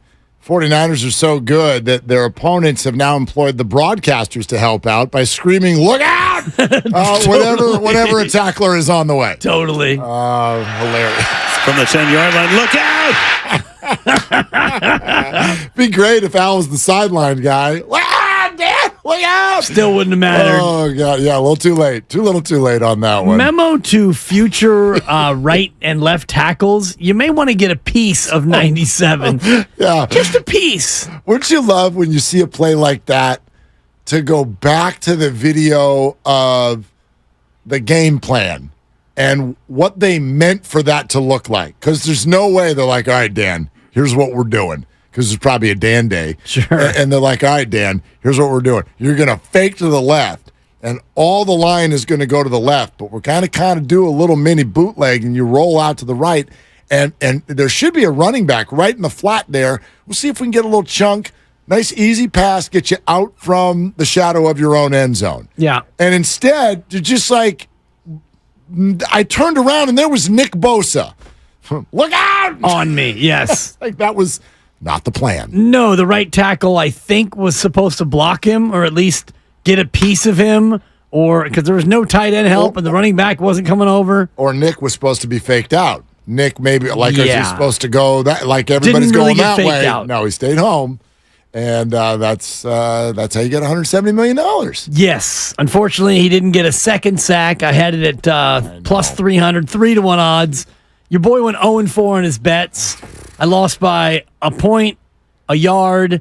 The Daniel Jones one was just a bad bet. I thought he would run the ball more. He ran it once, I think. The Niners, but they didn't even try. The Fred Warners of the world, the Tashawn Gibsons, they're too good. They're ball hawks. They don't miss tackles. True. And so maybe they thought that was not part of the game plan or whatnot. But I tell you what, 2 carries for Danny Dimes, 5 yards. I knew during the game, I'm like, gosh, Dibs is getting some near misses here because I knew you had the over 43.5. Yep. And obviously 30 plus 12 is 42, and the Giants went for a 2-point conversion that they didn't get. And I was like, and then at the end, guy. You're thinking, all right, Niners, how about just one more little cheapy field goal or punch in another touchdown? But then they got into kneel down mode. It's like, this thing's over. Yeah. Eli Mitchell over 43 or 43 and over rushing yards. He had 42. 42, yep. So it's one of those days. Had a good time, though. I just rocked the Niners minus 10.5. That worked out. It was like, keep it simple on this one. Not quite Ottoman, but it got to a point where... Yeah, even when they kicked the field goal to make it 23-12, you're like, all right, we're up by a half point here. I think they can shut him out the rest of the way, but until Debo score, didn't feel too comfortable. All right, 888-957-9570. A reminder, everybody, every day this week, but today's the last day, your last chance to win a pair of tickets to see Adam Sandler at the SAP Center, courtesy of Live Nation. Listen in the 4 o'clock hour for your chance to win, okay? Make sure you're with us there. Gretchen in Oakland leading us off today here on Willard and Dibs. Hey, Gretchen, what are you doing? Hey, I was just checking in, but I have to say, first of all, I love Al Michaels, so he just makes me feel that all is right with the world. But second of all, I think it all has to do with, I'm a big fan of low expectations. If you look at what happened with Brock, the reason everybody was so over the moon about him is because we had zero expectations that he was going to do as well as he did. Yep. And so everything was fantastic. And then, Bosa, you have huge expectations, and then you get disappointed with maybe 1 sack. So I think it all has to do with keeping expectations low and being super happy when things go well instead of being disappointed that they didn't have a complete blowout with the Giants. So that's my take on it. Yeah, I think you're spot on, Gretchen, and thank you. However, what I guess I would add is if you wanted a blowout, it felt like some of you walked out of the building going, they didn't do it. And I would argue that 18 points in the NFL is an unbelievable blowout. Now, I know it didn't feel that way the whole game. You wanted them to just be 21-zip at half. and it was 17-6. And Brock was wobbly at times in the first half and feeling out what the Giants were doing to him. They had an interesting game plan. He's a young quarterback, and they were like, we're going to jump in his lap on as much as possible and see if we can shake him into a mistake. It's a smart game plan. He didn't make the mistake. He almost did, but he didn't. Yeah. And then he figured it out, and then they were good. I don't know, man. For me, that's good enough. 30-12 is about what I was thinking this would look like. Right, and I don't know what constitutes a blowout in people's mind. To me, a blowout is anything that's, 3 scores, and 18 is not quite 3 scores, I guess. Or 3 touchdowns. Okay. Depends what kind of a score you're talking about. 3 safeties would be a 6-point difference. Right, that would be 3 scores. Anything north of 16. Like, it's 3 possessions. Sure. They would need 3 possessions in order to tie the game. Right, 30-12, and just the feel of the game was such that it never felt like the Giants had the upper hand or were going to have it. I will say this, the opening drive for the Niners in the second half was a little bit shaky. They had that fumbled snap. I don't know who you give the blame to, whether it was a snap that Brock never got or if he just dropped it, but that's twice now that Brock has had trouble on a center exchange, something to keep one eye on, and then you end up with you get a kick-catch interference on the punt, and then Lenore commits a PI. So over the span of like 5 or 6 plays, they made 3 pretty significant mistakes that you hate to see. Ultimately, it didn't cost you the game, but the Giants did get their lone touchdown, and it was based in large part on those 3 consecutive mistakes. Yeah, they gave him an incredibly short field. I think the drive started on the 37-yard line. 37, yeah. Yeah. So that you give an NFL team that short of a field, you'd be shocked if they didn't at least get points. Right. I mean, you should absolutely, at minimum, get a field goal. And it's a 22-yard PI on Lenore, and he just never... It was PI. He just never turned around. You could see him kind of frustrated with himself right away, and then Breida the Cheetah goes in, and it's like, oh, geez, okay. Well, got a ball game. I will tell you, this is also interesting because that PI was, again, same corner. That's Your corner. Right in front of where we were sitting.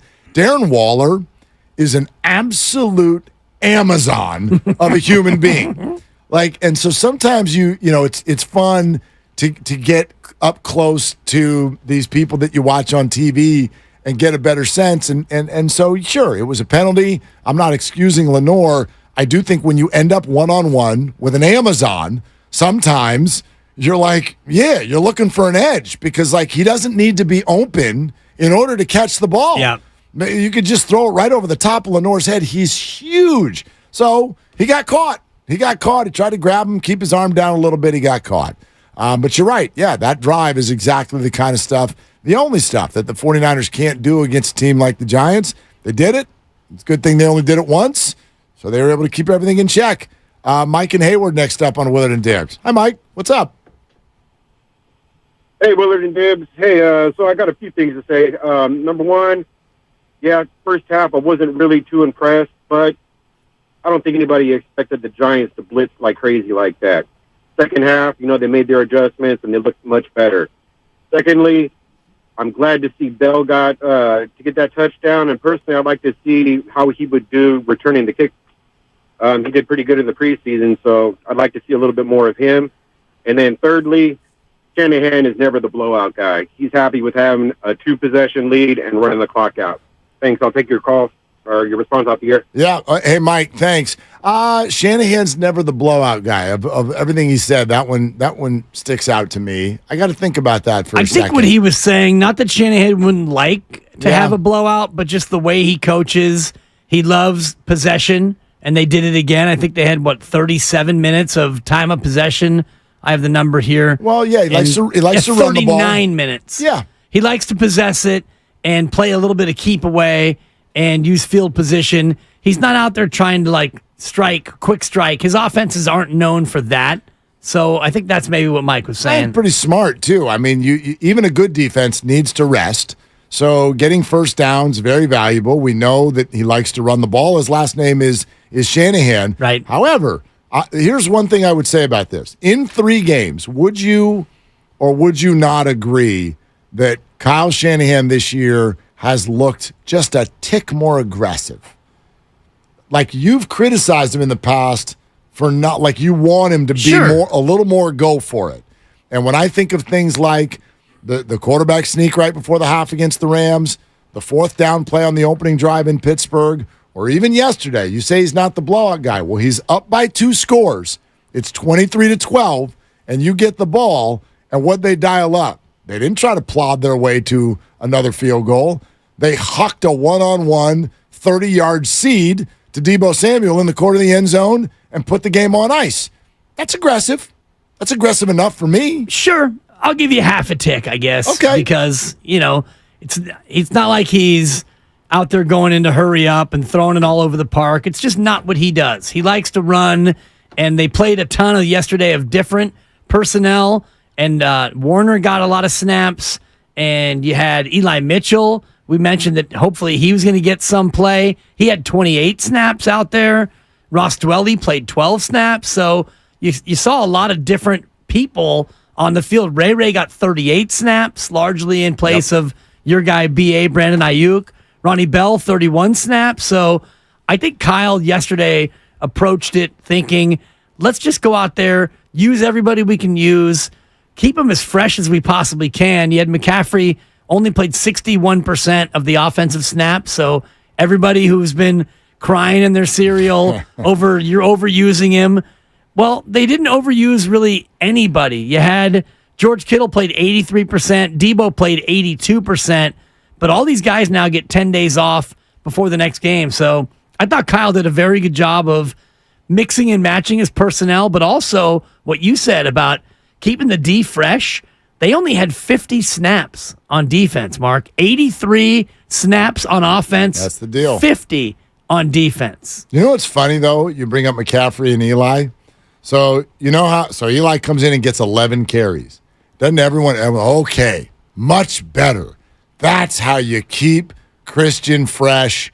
We got to rotate. Yeah. He's got to be ready for January because through the first 2 games, the guy was averaging 23 touches a game. Yeah, that's too many, Mark. We got to lower that. So how many do you have this game, Dibs? I see, 5 catches and, 18 rushes, 18 with 5, carry the 1. He had 23, Mark. Exact same number. 23. But these were a lot easier, these carries, I mean, he had all those plays on the sideline when he was, he would have been out there, running around and not doing anything. And he was running people over again.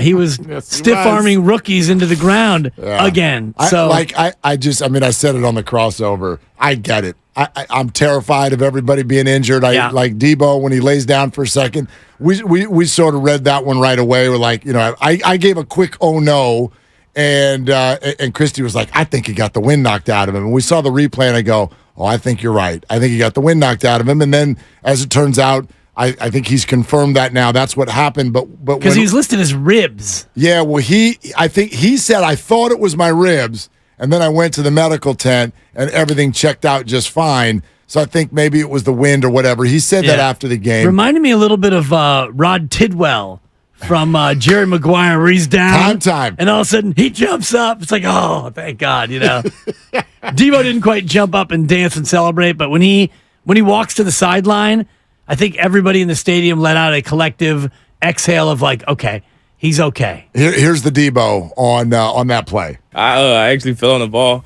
and I thought it was my ribs. I think the wind got knocked out of me, but after going in the 10 and everything, checked it out, fine, I was good. Yeah, good to go. Good to go. But I get it. When you see one of those names, I mean any name, but if it's a Trent Williams, a McCaffrey, a Deebo, an Ayuk, I ain't even going to bring up the quarterback, a Kittle, a Warner, a Bosa. If you see one of them down, it's like, hey, stadium, stop. Stop what you're doing for a sec. Yeah, really quick, Kyle Shanahan has said today Deebo had his ribs checked out, no break. He's pretty sore today, so they're listing him as day-to-day at the moment. All right. Well, there's where it's good that the Niners played on Thursday night. You got an extra 3 days to get ready for their next game in a week and a half. But, yeah, it stops you. It stops you. But as a fan base, we got it makes me laugh. We got to stop all this contact. Yeah. We got to then choose another sport. That would be your option. Well, choose another sport. Choose another approach because these guys, and I think you can say Kittle, McCaffrey, and Deebo primarily, not that Brandon Ayuk plays soft at all, but the three guys formerly named in this bit are physical, and they want, like, Christian McCaffrey is looking for you so he can show you his stiff arm and put you in the ground. George Kittle loves contact, and we saw Deebo Samuel. He's out there trying to break every tackle he can. If when I die, I go to hell, I've decided it's going to be George Kittle giving me a stiff arm. That thing is lethal. I cannot tell how many linebackers, because it happened again last night, and that was Kittle's best game of the year by far. How many linebackers have you seen? Kittle gets the ball, and they're like right on him, and then that arm comes out, and they just are like whack. Yeah. They just go flying. That thing, remember the 4th and 2 in New Orleans a number of years ago? That stiff arm is lethal. Yes. But you're right. They love it. They look for it. And that's what this team is built on. It's built on physicality, both sides of the ball. Dre Greenlaw flagged for a late hit, which debatable. That was debatable. I mean, of all the calls, I thought the refs, Sean Hockley, son of Ed, did a great job, his crew, but that was the one where it's like the player's still in the field of play, and the whistle hasn't gone yet. No whistle. No whistle. Yeah. Player still on field. Standing up. Not tackled. Right. And he's supposed to not come in and pop. But that's what Greenlaw does. I would argue, too, and I know that by the letter of the law, was it Williams who got flagged for unnecessary roughness on Purdy? Is that who it was? Yeah, that was body weight. Okay. Letter of the law, correct call. Yep. So I'm not blaming the refs. But I have absolutely, you and I have had this conversation. It's a terrible rule. It's like... I'm sure Brock's like, good call. Yeah, good call. This dude's 312 and I'm pounds. sure that this 320-pound man, you're like, okay, get your body weight going as fast as you can. Yeah. Go get that guy. And when you get there, stop your body momentum. It's not possible. I know you're supposed to do some sort of like there's a fire, stop, drop, and roll. I don't know what they're supposed to do. So, yes, good call, in my opinion. Bad rule. Sure. Or, at minimum, one of those rules where you're asking defensive players to do something that at times they're just not going to be able to do. Right. And that's a lot of rules in football. And Trent Williams actually got 3 penalties yesterday. One of them was for ineligible man downfield. And he's supposed to know instinctively off the snap that I can only get a yard away. And you're supposed to be able to feel how far that yard is. And he went 3 or 4 yards down. It was a pretty easy one to call. But those are the other ones where, go out there and play full speed. But you got to be able to see eyes in the back of your head when the ball comes out, and then you're able to go more than a yard down. It's tough. Very, very tough. And it gets seemingly, I know he's an offensive player, seemingly to me it gets harder on the defensive players every year in this league. Mark in San Jose on Willard and Dibbs. Hey, Mark, what's up? Hey, guys, how you doing? Good, man.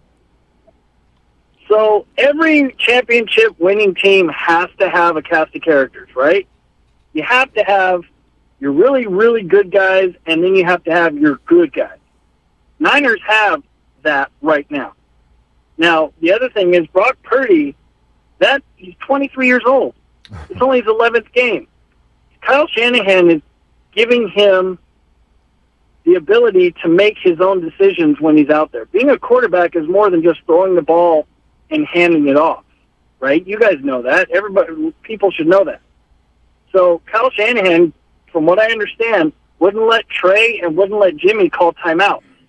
But he's letting Brock call a timeout on the field. Now, I don't know if it's just a philosophy change, but to me, that means he has that much confidence in Brock Purdy and what Purdy is doing. Well, Mark, I would, and thank you so much. Great call. I would answer that this way. We're beyond it being offensive to just Brock Purdy's a better player than Jimmy Garoppolo and Trey Lance. Yeah. So when you achieve something in any job and you have shown, oh, you can do this, and then it's like, oh, you can do that. Oh, you can do that. Well, then the boss gives you more rope, gives you more leeway. Right. Starts to give you more responsibility. Maybe when Brock starts losing games, if that day ever comes, maybe he loses his ability to call timeout. I love when you have to put that caveat out there. You do. And I still feel like, as much as I know that probably 88% of you are fully on the Brock bus, but like, he's never lost a football game when he played in it. That's absurd. Right. 3rd longest streak to start a career as a starter in terms of winning streak. Big Ben we know about. Yep. Mike Tomczak, I hadn't realized really? had. Yeah, That's this is crazy. something that the Niners released in their overnight notes. And I think he won, is it 12 or 13 to start his career? And so here's Brock now sitting at not counting playoffs. Yeah, well, like I'm adding in, obviously, the 2 playoff games, and I give him the Miami game because it was first quarter. But yeah, the number of actual regular season starts, I think, is now, is it 8 or 9? It's either 8 or 9. That's the technical. 8. Okay. 8. Tomczak had 10. There you go. Roethlisberger had 15. So, and this is consecutive wins by a quarterback to begin a career since 1970. He's at 8. Jeez. Tomczak had 10 with Chicago, which it's hard to remember that. Post McMahon, that was in 86 and 87. So they win the Super Bowl, best defense ever. McMahon out, Tomczak in. He wins 10. It wins 10, and then since then they haven't had a quarterback. I did enjoy this. I didn't get the gentleman's name, but I ran into a listener when I was getting a Stella and some nachos last night at halftime. And he's right behind me, and he's like, Willard, right? Hey, and he shows his phone, and he's got the Willard and Dibs app up, and he's listening. Nice. And I'm like, fist bump, man. Thank you. Really, really appreciate you. And then he leans over. He goes, hey, I want to tell you something. I go, what's up? He goes, Purdy's overrated. And I looked at him, and he just kind of gave me a wink, and then he's like, yeah, we're good. I'm just kidding. I'm like, I was about to come after you, man. We were about to do this right here. That's funny. So if you're listening, I didn't get your name, but it was good to... you better be careful. Totally. And then David Maraza, super chat. Is the offense better than the defense yet? I know how you'd answer that. Oh, no. I mean... Yeah, not yet. I mean, just They're both pretty good, though. No, both very good. Yeah. And the fact that it's a debate on a 3-0 team tells you that your team is probably pretty good. Presented by Fremont Bank, full service banking, no compromises. Paul, Joe, you're next up, 888-957-9570. We're taking your calls. And oh, by the way, right before we started today, there was very big breaking news for the 49ers. If you haven't heard it yet, we'll jump into that next on Willard and Dibs.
Purdy throwing. It's caught. Touchdown. And a flag is down on the far side at the 11-yard line. So for the moment, Ronnie Bell gets into the end zone. Now, back to Willard and Dibbs on 95.7 The Game. I'd like to point this out. I look up to him. I think he's a phenomenal broadcaster. However, I'd like to say that Al Michaels has officially arrived at what I like to call Pat Summerallville, which is that he calls touchdowns with 4 words. Purdy throws, touchdown. Economy 49ers. of words. Yes, I love it. It's awesome. Both of the touchdown passes last night. Purdy, end zone, touchdown.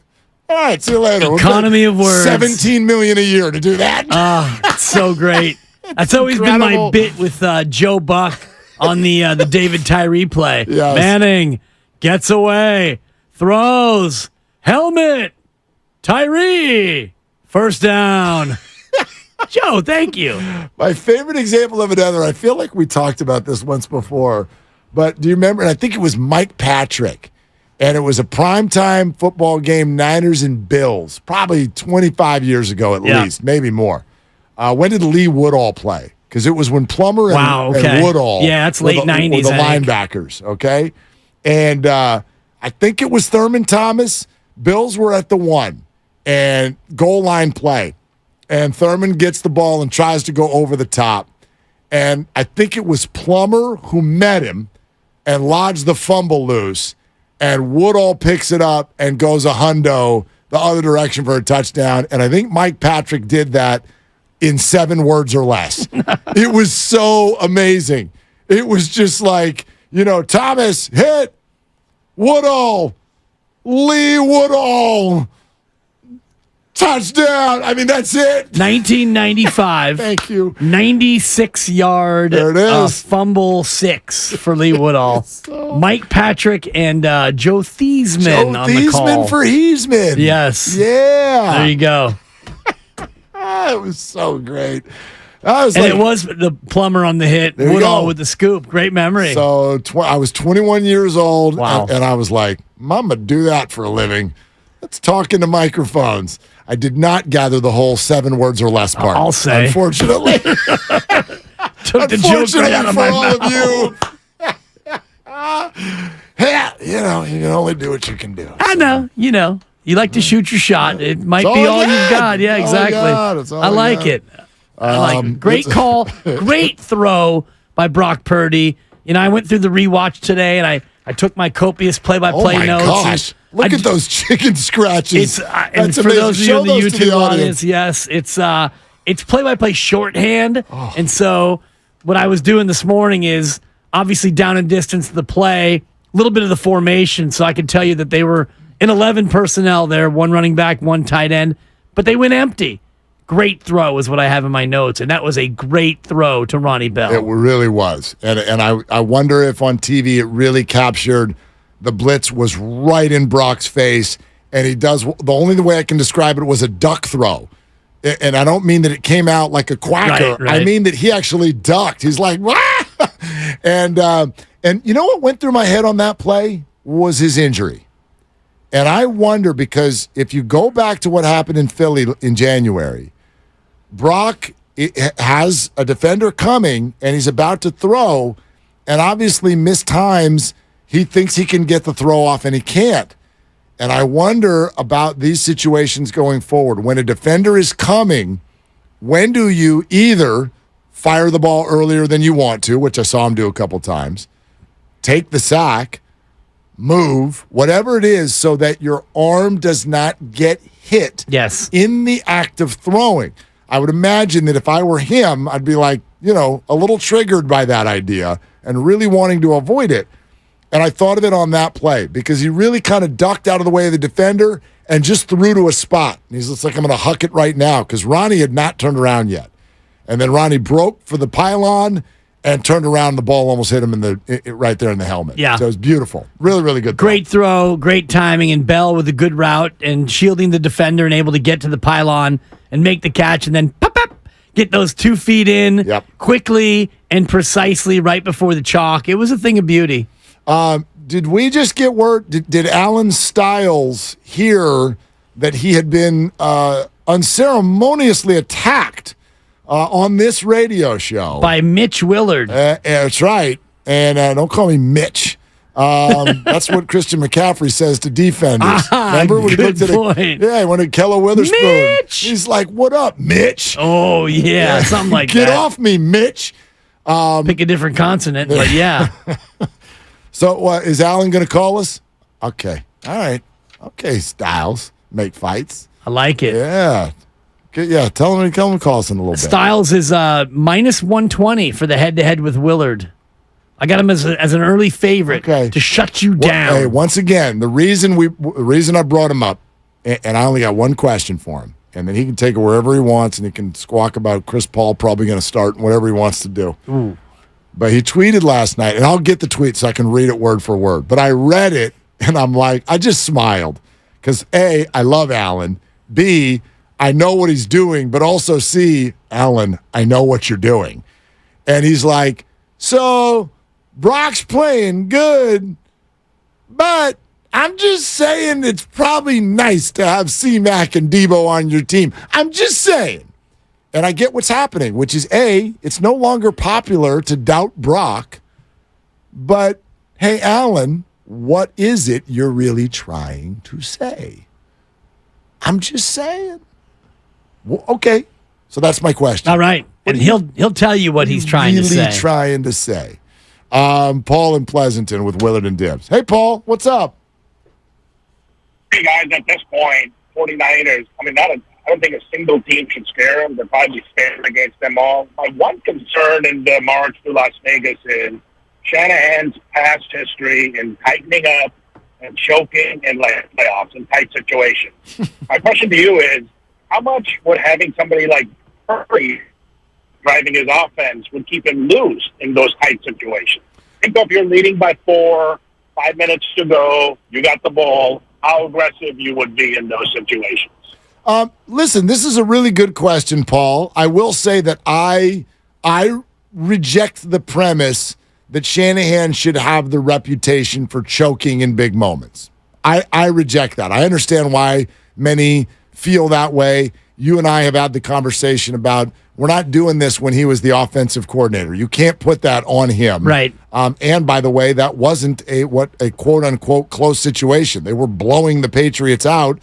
I put that more on the Falcons defense. But some of the big moments, let's go to the Super Bowl against the Chiefs. I put that more on Jimmy, and not because of the Emmanuel Sanders throw. It's because of certain things he didn't see that were run open, and it was a turn down. He didn't throw it to George Kittle in a play that probably would have ended the game. But anyway, that's maybe splitting hairs. The bigger question he's asking is, would that change now that Purdy's the quarterback? I'll say this, I do think there's probably at least a developing new level of trust. Kyle Shanahan seems to be someone that probably has a hard time trusting the quarterback. Absolutely. And wouldn't you argue we're going to hit a new level of trust in the quarterback with Brock there as opposed to anyone else he's worked with the Niners. And if you watch what Brock did last night, you mentioned the stat earlier about it was the highest percentage of blitzes in the history of defense since they started tracking things like blitz rate, and Brock Purdy made the right read most of the time. Now, early in the game, you had he forced one, and McCaffrey was open for what would have been an easy touchdown, and he didn't see it. But by and large, throughout the game, he got better against the blitz. He made the right reads, and Kyle Shanahan started to design and draw up great screen plays on that touchdown drive that ends with Ronnie Bell in the corner. They converted 3rd and 15 on a screen to Debo and 3rd and 13 on a screen to CMC. So Shanahan does trust Purdy more, and Purdy's seeing a lot more of what he needs to see out there. I wonder if this does get somewhere toward the end. I also want to say, hey, it's a little early to be like, there's nobody out there who can scare the Niners. 2 weeks is on the phone. Let's see. I don't think anybody has seen anything in Dallas that looks anything short of elite this year. I understand that this has been the Niners ball game in the past couple of years, and I'm not saying they're scared of them, But I also have not. I don't think the Niners are like so far head and shoulders above the rest of the league, right? That it's just like, hey, Vegas, here we come. 3 weeks in, I don't know. Let's see. If they're both 4-0 in a couple of weeks, yeah, I can't wait to take a look. If you're scouting opponents on Sunday, you're probably watching Dallas as opposed to watching Arizona, even though Arizona comes up next. Yeah, I agree. As a fan, Shanahan's probably doing it differently, but as a fan, I'm more interested in Dallas than Arizona. For sure we are. So, all right, we're sponsored by Lucky California. Plenty of time for more of your phone calls. As always, the day after a game, the question is, what'd you think? 888-957-9570. And now that I've explained it, has the line moved at all with Alan Styles, or you still have him at -125? Yeah, it's actually moved to -130. Okay. Styles, heavy favorite. Money is coming in. On Styles. All right, he'll give us a call here in a little bit. It's Willard and Dibs. Monopoly Kick-Off the Savings Game is now at Lucky. This week, earn bonus game tickets with Nabisco, Oreo, or Snack Crackers. Select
simple online application process.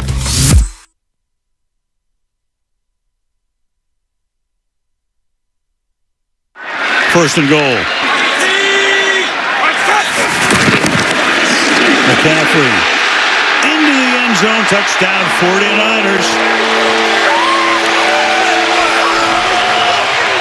McCaffrey now has scored a touchdown in 12 consecutive games, including the playoffs.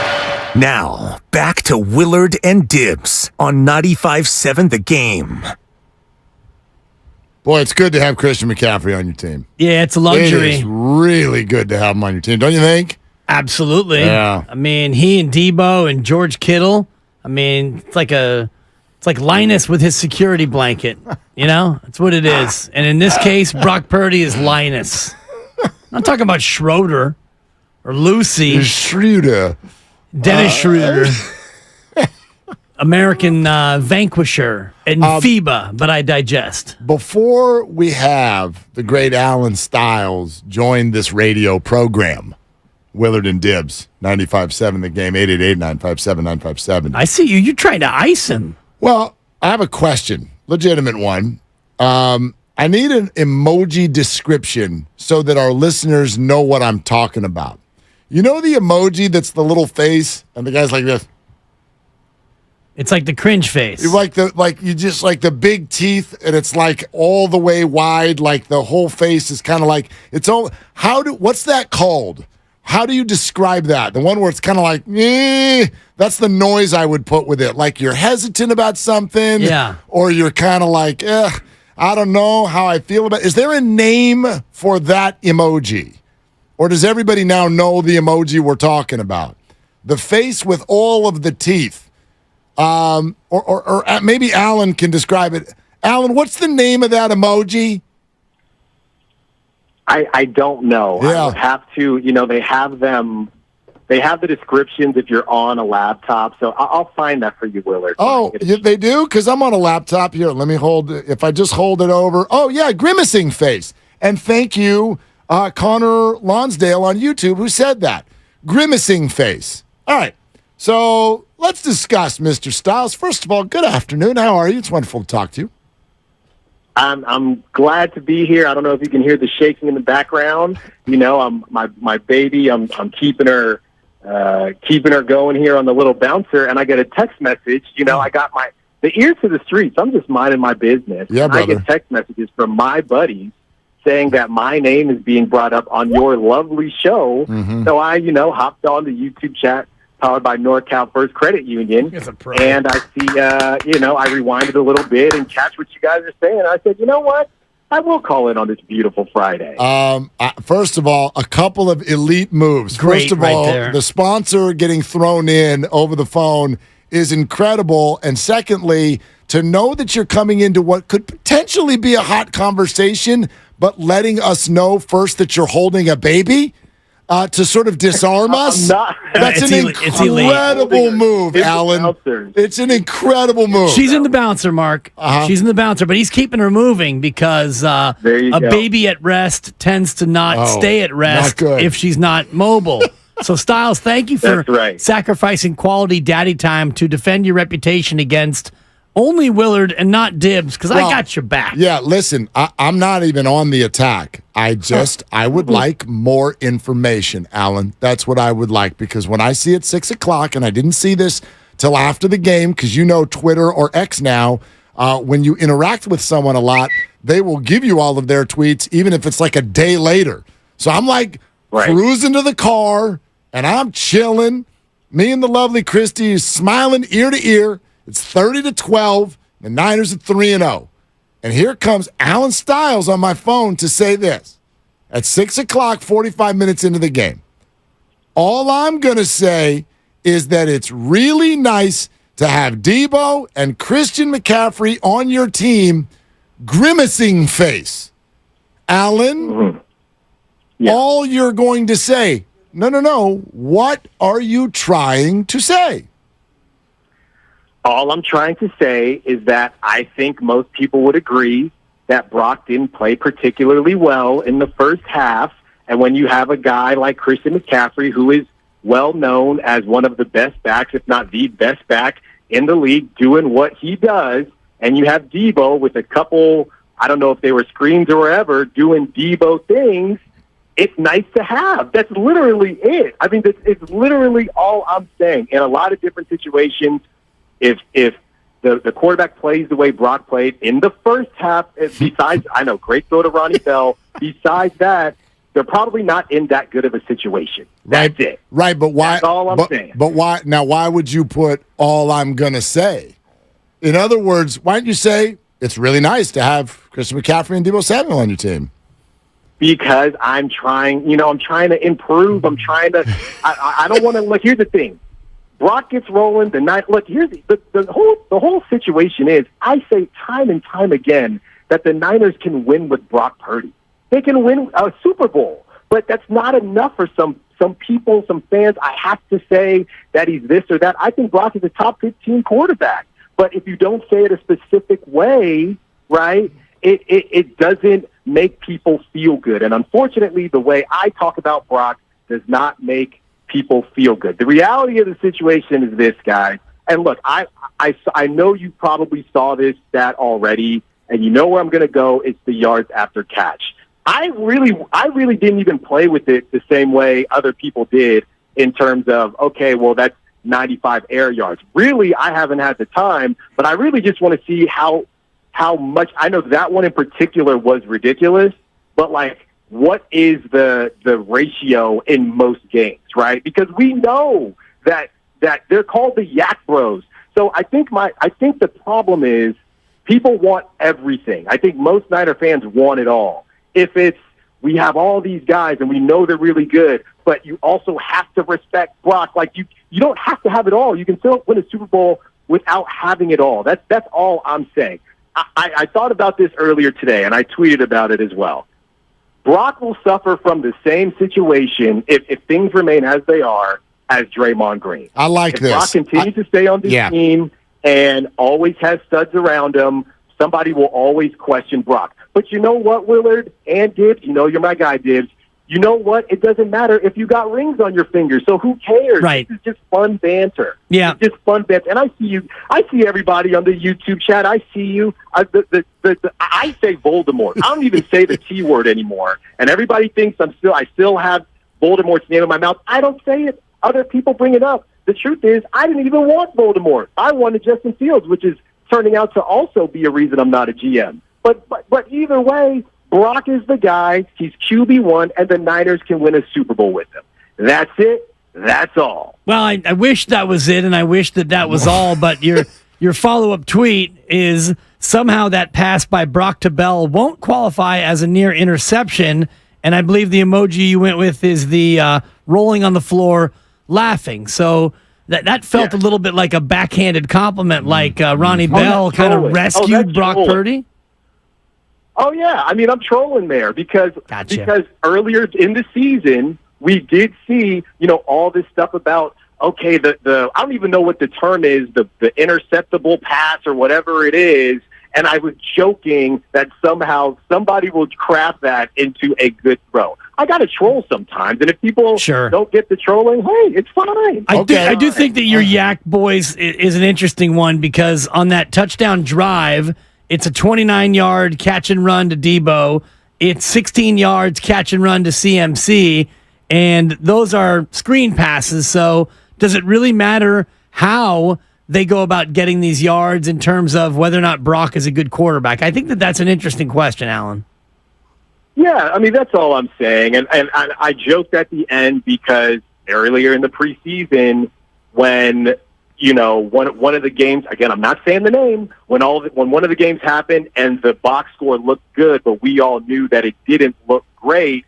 Last night, it turned into, well, if Brock didn't play well, look at these stats. And I said, wait a second. I thought you guys said it's not all about the stats. And again, trolling a little bit, but that's what I do. That's what I do. Quote, if I said Brock Purdy is Jimmy G without the sacks and picks, people would say I'm hating. But Jimmy G without the sacks and picks wins you a Super Bowl with this roster. I feel like I'm right. getting audited here. All right. Yeah, you are being social media audited right now, Alan Stiles. Like, there's two things about that comment. If I said Brock Purdy is Jimmy G without the sacks and picks, first of all, I would argue two things. Both, that doesn't say enough about Brock Purdy and what he's achieved. And then secondly, I clarified a little later. Yeah, but see, too late. Follow it down. Too late because the original. I can see your impressions, Alan, and the original tweet has 5,000 impressions, and your follow-up has 366. It's kind of like when they put that correction in the newspaper the next day on the back page in tiny little print. I'm sorry, not everybody saw it. No, I hear you. Look. And what I said was the whole not taking sacks thing was a little misleading because he doesn't take sacks. Because of the fact he doesn't take sacks, he extends plays and he turns possibly negative plays into positive plays. So I should have clarified that better.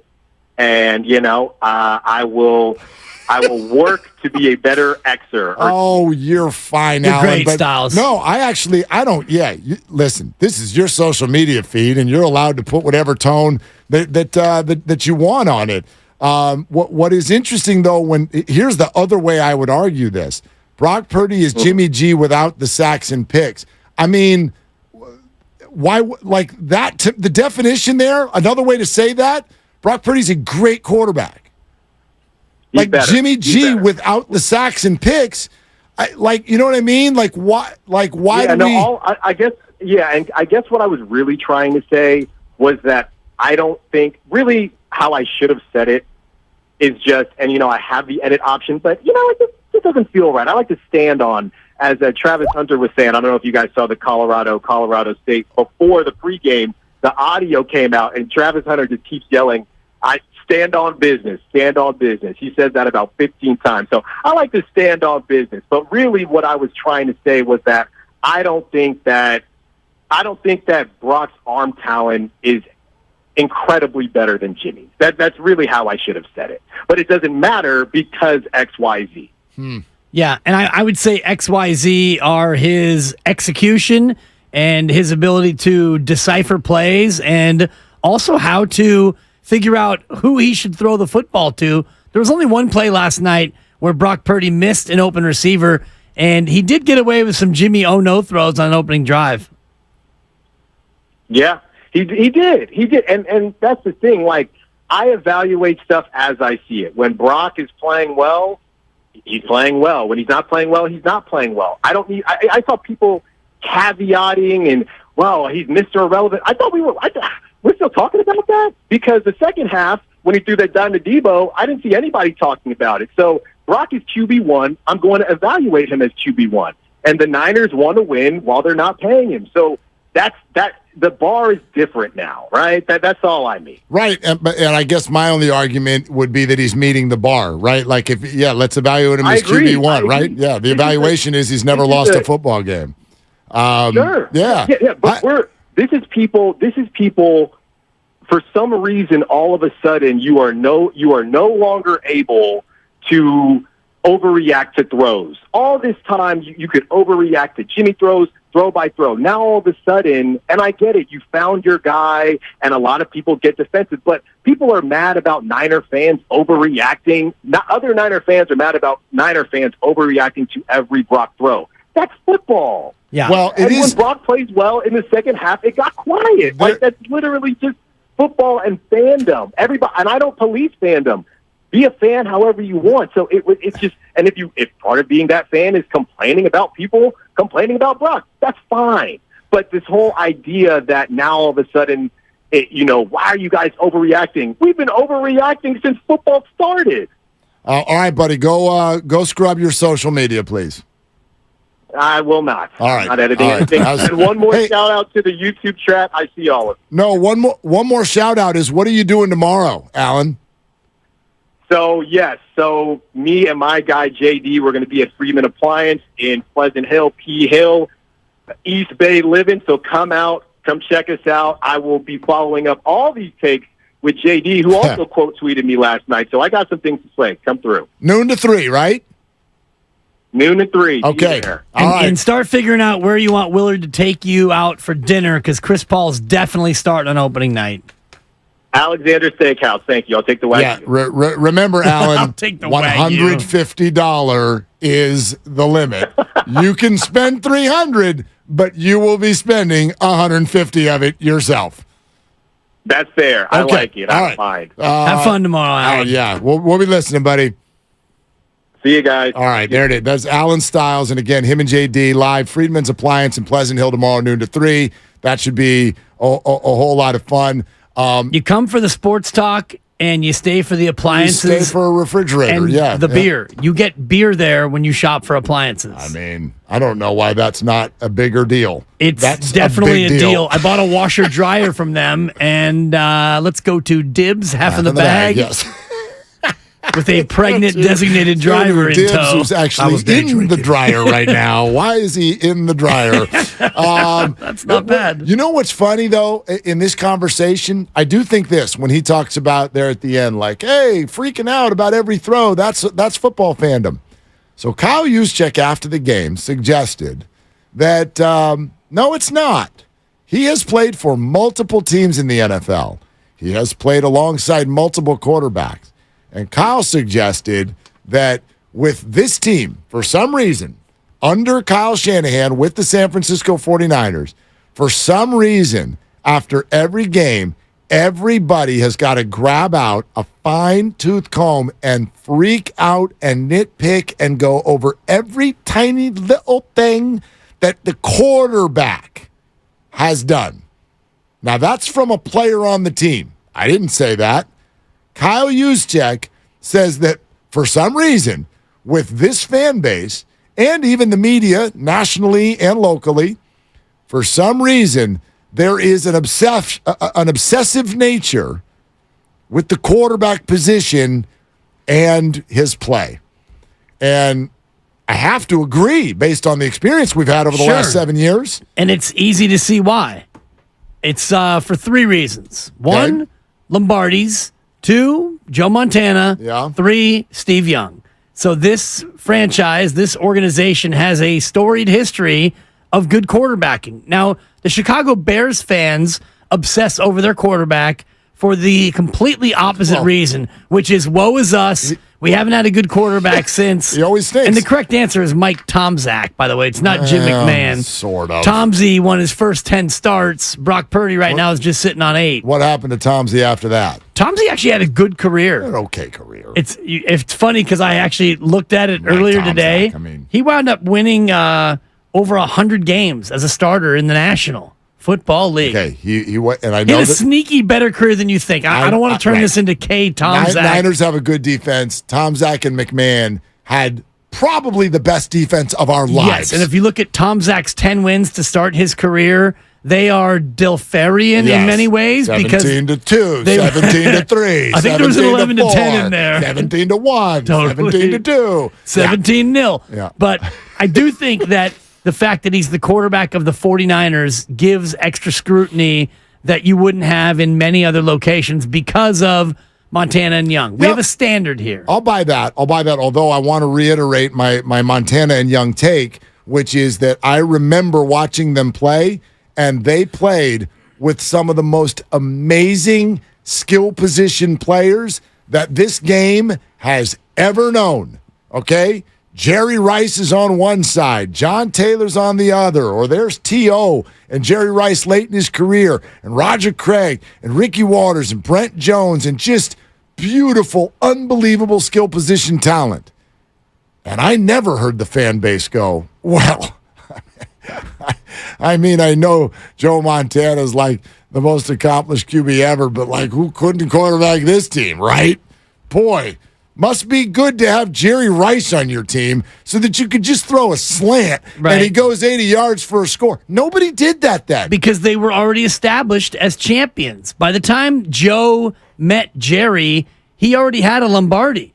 He won his first one without Jerry. That's a good point. And so by the time you get to that point, he's already a champion.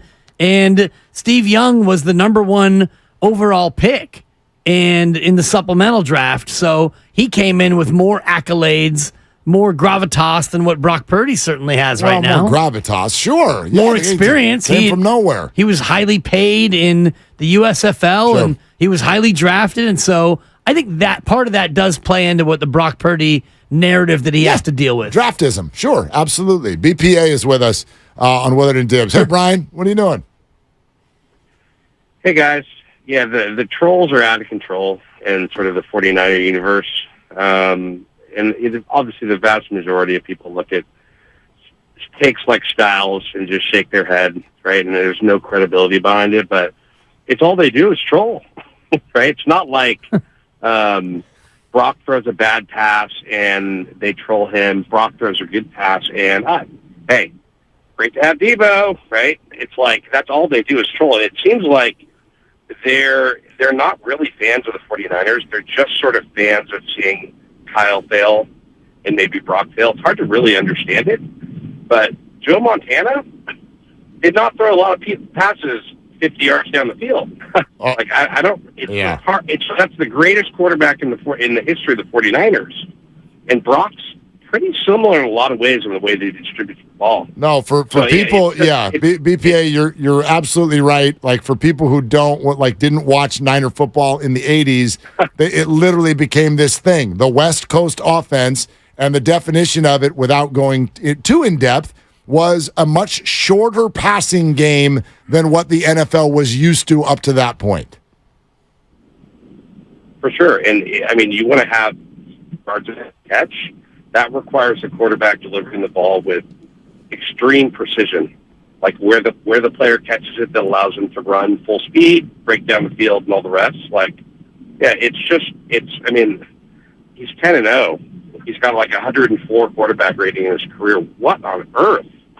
Yeah, I'm with you, Brian. I do think, though, that not all yak is created equally, and last night's a great example where the two big plays on the touchdown drive that, cashed in with Ronnie Bell, those were both just screens, garden variety screens where Debo and McCaffrey did all the yak on their own. Sure. First half, first drive, Brock was very shaky. Second half, Brock was near perfect. He was 11 of 14 in the second half after the intermission. And I was looking through my notes on that opening drive. He throws behind Debo. We had the pass breakup by George Kittle. He throws behind Jawan Jennings, who made a great catch, turning wrong shoulder for 24 yards. He had another one that was knocked down, a bad throw to Debo late in that drive. And then he did kind of settle in with the blitz. So it's not to say he was bad. He was a little shaky early, but once he got his footing, I think he was 3 of 8 on that opening drive, which means he wound up, with like a 75% the rest of the way. I don't disagree at all. I just point out that, and this is true, Brock Purdy seems to take more hits on the chin for being shaky for a quarter than Josh Allen does for a whole game. Yeah, I'll buy that. Yeah, and not even a whole quarter, a drive. Josh Allen messed up an entire game, and it was the first game of the year, and very little to be said. And he doesn't have a Super Bowl. He hasn't even been to a Super Bowl. Brock was 5 of 11 on the first 2 drives, 20 of 26 the rest of the way. Damn, yeah. So that's the breakdown. We're presented by Fremont Bank, full service banking, no compromises. We keep going with your calls. Coming up next, it's a day after a game. So, question is, what'd you think? And we also get into the big breaking news right before our show today. Kyle Shanahan and John Lynch, multi-year extensions. What does that mean and why? All that coming up next on Willard and Dibs. My little brother's friends have been...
Pressure.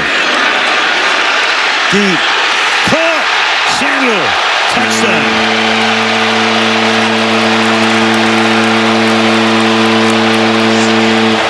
They blitz and get burned. 27 yards. Now, back to Willard and Dibbs on 95.7 The Game. See what I mean? Al Michaels has reached a point in his career where he puts a period at the end of every word. Can we hear that one more time? Can you rack that back? Listen to this now. Throw 27 yards. Debo caught, touchdown. Let's hear it again. 2nd and 8. Pressure. Deep. Caught. Samuel. Touchdown. 5 words.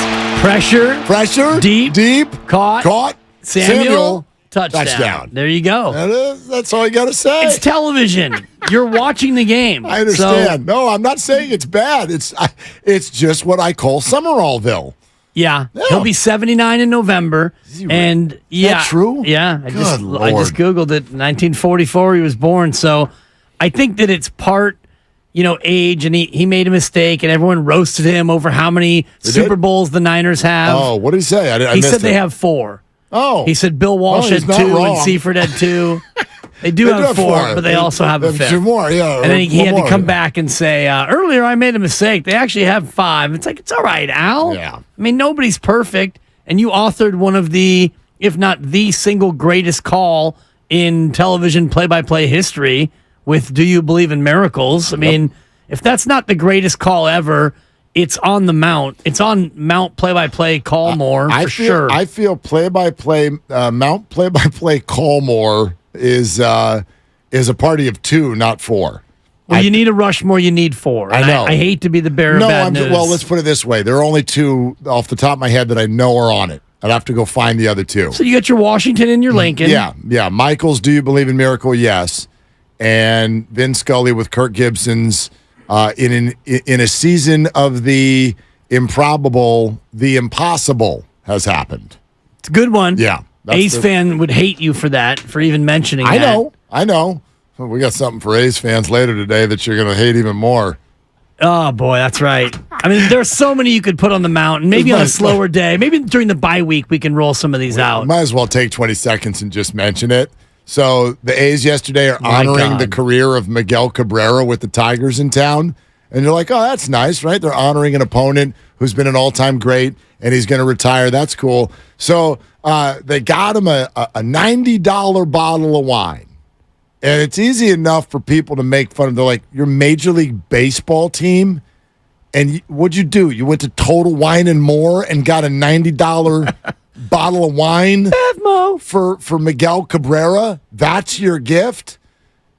And then it gets worse. It's a decent bottle of wine, though. I mean, not a bad bottle. Nothing against a $90 bottle of wine. Yeah. For you and me, that's pretty fancy schmancy. For the A's and Miguel Cabrera, not so much. And then you add into the whole part of Miguel Cabrera being a recovering alcoholic. Oh.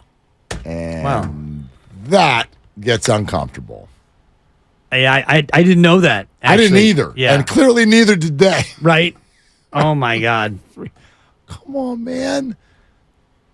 Could this year get any worse? Sure. I don't want to ask. I don't want to ask. The Dodgers got him his own Hollywood star on the Hollywood Walk of Fame. Mm-hmm. So that's probably better than cooler than a bottle of wine. Yes. The Angels got him a custom surfboard. Cabrera known to hit the waves every now and again. Custom and the surfboard's got his American League Triple Crown winner and 2-time MVP. It's pretty cool. Nice looking surfboard. Custom guitar from the Guardians. Custom saddle. Get him a saddle. He's a horse. Saddle up. The Marlins got him cigars, a cigar box, and his favorite rum. So apparently the A's aren't. And this is favorite rum. This is right. Maybe a little too favorite. This courtesy TMZ Sports. So I don't know the complete veracity of the list, but he used to play for the Marlins. He played for the Marlins. Correct. The A's are worth more than $1 billion, and they sprung for a $90 or an $80 bottle of wine. Anyway, the hits keep coming. Good year for Bay Area baseball. That was fun. Yeah, not over. Oh, yes, it is. I'm gonna act like it is at least. Well, the math doesn't favor us. No, but it doesn't. Remember when Mike Yastrzemski acted like the inning was over? Oh my God. Anyway, good Lord. Thank goodness I was knee deep in Levi Stadium. I didn't even see that live. 2-2 tie against the Dodgers. That was one of those fun ones to see, though, before you went to bed. It's like, wait, what? So you watch the clip, and it's like, I don't get it. And you watch again, it's like, oh, 1 out. Oh, for crying out loud. Yikes. Okay. All right.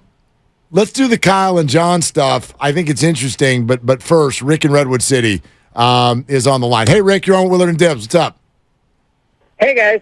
Just a couple nuggets here for you. So actually, Diddy, you like Al Michaels, you were close, but not quite with your that Joe Montana won a Super Bowl without Jerry Rice, which is true. He actually won 2, Super Bowl 16 in Detroit and then Super Bowl 19 at Stanford with both sans Jerry Rice. Then just a quick little thought about last night. Gosh, the thing that impressed me the most was that, they had kind of a rocky start on offense. The offensive line on the right side was getting their booties kicked, and Trent Williams with the punch and everything. And then the defense wasn't getting home on the other side at first. But then throughout the game, the Niners' brain trust and the players were able to make adjustments and fix those things, and then they ended up 30-12. It wasn't, a 10 out of 10. Maybe it was an 8 or a 9 on the rating for the game, but for style points. But wow, that adjusting on the fly like that was super impressive. Well, Rick, I certainly agree with that, and it's a big part of why the 49ers are good, and they're going to have a great season if blessed with health, because I wonder if everybody notices this. Again, I keep reminding everyone that all of the teams the 49ers will play this year, this is true for all of them now, they all pay millions of dollars for their players and coaches too. You sure? I'm positive. Okay. I've looked it up. All and right. so with that being the case, those teams show up with game plans. They're aware of what the 49ers do, and they show up with a game plan. And the Rams showed up with a game plan. We're going to get the ball out of Matt Stafford's hands before anybody can get to him. And we got this Puka guy who's going to really right? We're going to see if we can move the ball down the field. We've got a good quarterback too, okay? Almost worked, but didn't. Giants showed up and went, we're going to blitz him on every play. Every play. Let's see if this kid can handle it. If we just create chaos, we might leave some people open on the back end, but that's going to be our game plan. And it worked for a minute. But it didn't work longer than that, and that's the problem. I think that teams are going to come in. They're going to show the Niners different things. They're going to throw everything at them, and it's likely not going to work for 4 quarters. The 49ers will adjust, and here's the biggest compliment for the defense is that, do you notice, nobody even tries chunk plays. They don't even try. Against the Niners defense? The Niners safeties have been thrown at the least amount of any team in the NFL. Mark, exactly. Especially when you have a porous offensive line against that front. You don't have time to try chunk plays. So how are you going to get north of 24 points against this team? You're going to have to get a bounce pick 6, or you're going to do stuff like that. You're going to have to get turnovers. Yes. And right now the Niners have turned it over, is it once in 3 games? Is that the number? I believe they lost a fumble. Lost a fumble in Pittsburgh? And they haven't thrown a pick. We know that. And yeah, I think believe you're right. it's so 1 giveaway through 3 games. And, if that's how you're going to do it, then it's going to be tough to beat you. Because to fully shut this offense down is difficult. Because like you said, the Giants had an approach, and it worked for more than a minute because you held them to a field goal. And then the second possession was not a 3-and-out, but they got 1 first down and you punted. So it worked, but then the Niners adjusted and you didn't have another punch to throw. And if you're the Niners and you're trying to stop the opposing offense, right now, all you have to do is say, hey, you 11, go out there and play football and have fun. You don't have to really junk it up. Now, you did a little bit because the Rams had a nice plan to quick pass you, and finally in the second half, they started to blitz more, and you brought Fred through the B gap, and he was able to get home for the only sack. But last night, you didn't need to junk it up defensively because your defensive line was way better than their offensive line. Their skill guys, you said it yesterday on the show, none of them scare you. Nope. So what are the Rams going to do? You don't have a quarterback who can really beat you by himself. Your O-line is shaky, and your skill guys aren't going to be able to overpower us. Darren Waller was their best chance to do anything, and they didn't get him involved until late in the first half. Yeah, I'm looking at this right now. Like, what did the Giants do with their wide receivers in the game? I think this is a very under-discussed sort of marker in the NFL, which is getting wide receivers involved. A quarterback who's young or under duress often goes to running backs and tight ends a lot because that's the short stuff that's right there in front of you, right? So how involved were the wide receivers yesterday for the Giants? Here are the final tallies. I'm going to try to do this math really, really quickly. It's a total of 13 catches. Okay. For 45 plus 32 is 70. 77. You're talking about Campbell, Robinson, and Slayton? That is correct. Slates. That's correct. That is the sum total of your wide receiver output. 13 catches for 77 yards on a total of 6 plus 6 plus 5, 17 targets. Okay? So that tells you that the production was next to none. 77 yards for the whole core in 17 targets. So that means when they did get a catch, it was just like, you're right over there, 7 yards, boop, tackle. Yep. If the Niners play that all year, you're going to see stuff like this all year long, where the other team is somewhere in the neighborhood of 10 to 15 points at the end of the game. And if they are, the Niners are going to beat you because they're going to score, like even if things go wrong, they're going to score 20. They're going to score 20 on you. It would likely look a lot like the playoff game against Dallas did last year. It's like Dallas only got 12. Well, the Niners had a tough day offensively, but they got 19, right, and they beat you. And I think that teams that you're eventually going to face who have wide receivers who might be able to beat you one-on-one, and I've talked about the Cincinnati game a lot. It's on a short week. The Niners go from a Monday to a Sunday. If Burrow is healthy at the time, which no guarantee of anyone being healthy, but they do have a couple of receivers who can scare you on the outside and make you think a little bit in terms of, rolling your coverage up. They got guys, Chase and Higgins, who can beat you over the top. You're listening to 95.7 The Game, KGMZ FM and HD1 San Francisco. Always live on the free Odyssey app, Twitch and YouTube, powered by First NorCal Credit Union. You're not wrong. I just don't even know. Until we see the Bengals sort of look like the Bengals, right? I don't know what they've got to offer this year. The quarterback thing is obviously a problem. Jamar Chase, I think, has got, in 2 games, maybe 70 yards receiving? It's next to nothing. You know what I mean? Prayers up to those who grabbed him in the first round. Right. There's been a lot of first-round problems in fantasy this year. Kelsey missed a game. Kupp hasn't played yet. Eckler's been out. Eckler is, by the way, announced already out for this weekend as well. So he got 1 game, and it was a good one. But then now he's going to miss week 2 and week 3. Chubb, gone for the year. Chubb, is he a first round? He might have been a second rounder. Late first, early second. Yeah, wraparound guy. Wraparound pick. He's probably a first rounder in our league. 14 teams. 14 teams? I bet he was, wasn't he? I think he was. I'll do the math. I'll take a look at it. I probably would have taken him at pick 14 if he was still there. Yeah. I ended up, I took Bijan. Maybe he was. I forget. But we can look that up. Either way, we'll see what the Bengals are all about. 888-957-9570. We haven't even had a chance to talk about this much yet. So this broke at about 1 o'clock this afternoon. The 49ers have announced multi-year extensions for both Kyle Shanahan and John Lynch. This is the second time that the 49ers have announced an extension for these two guys. They were already, at least Kyle was, locked up through 2025.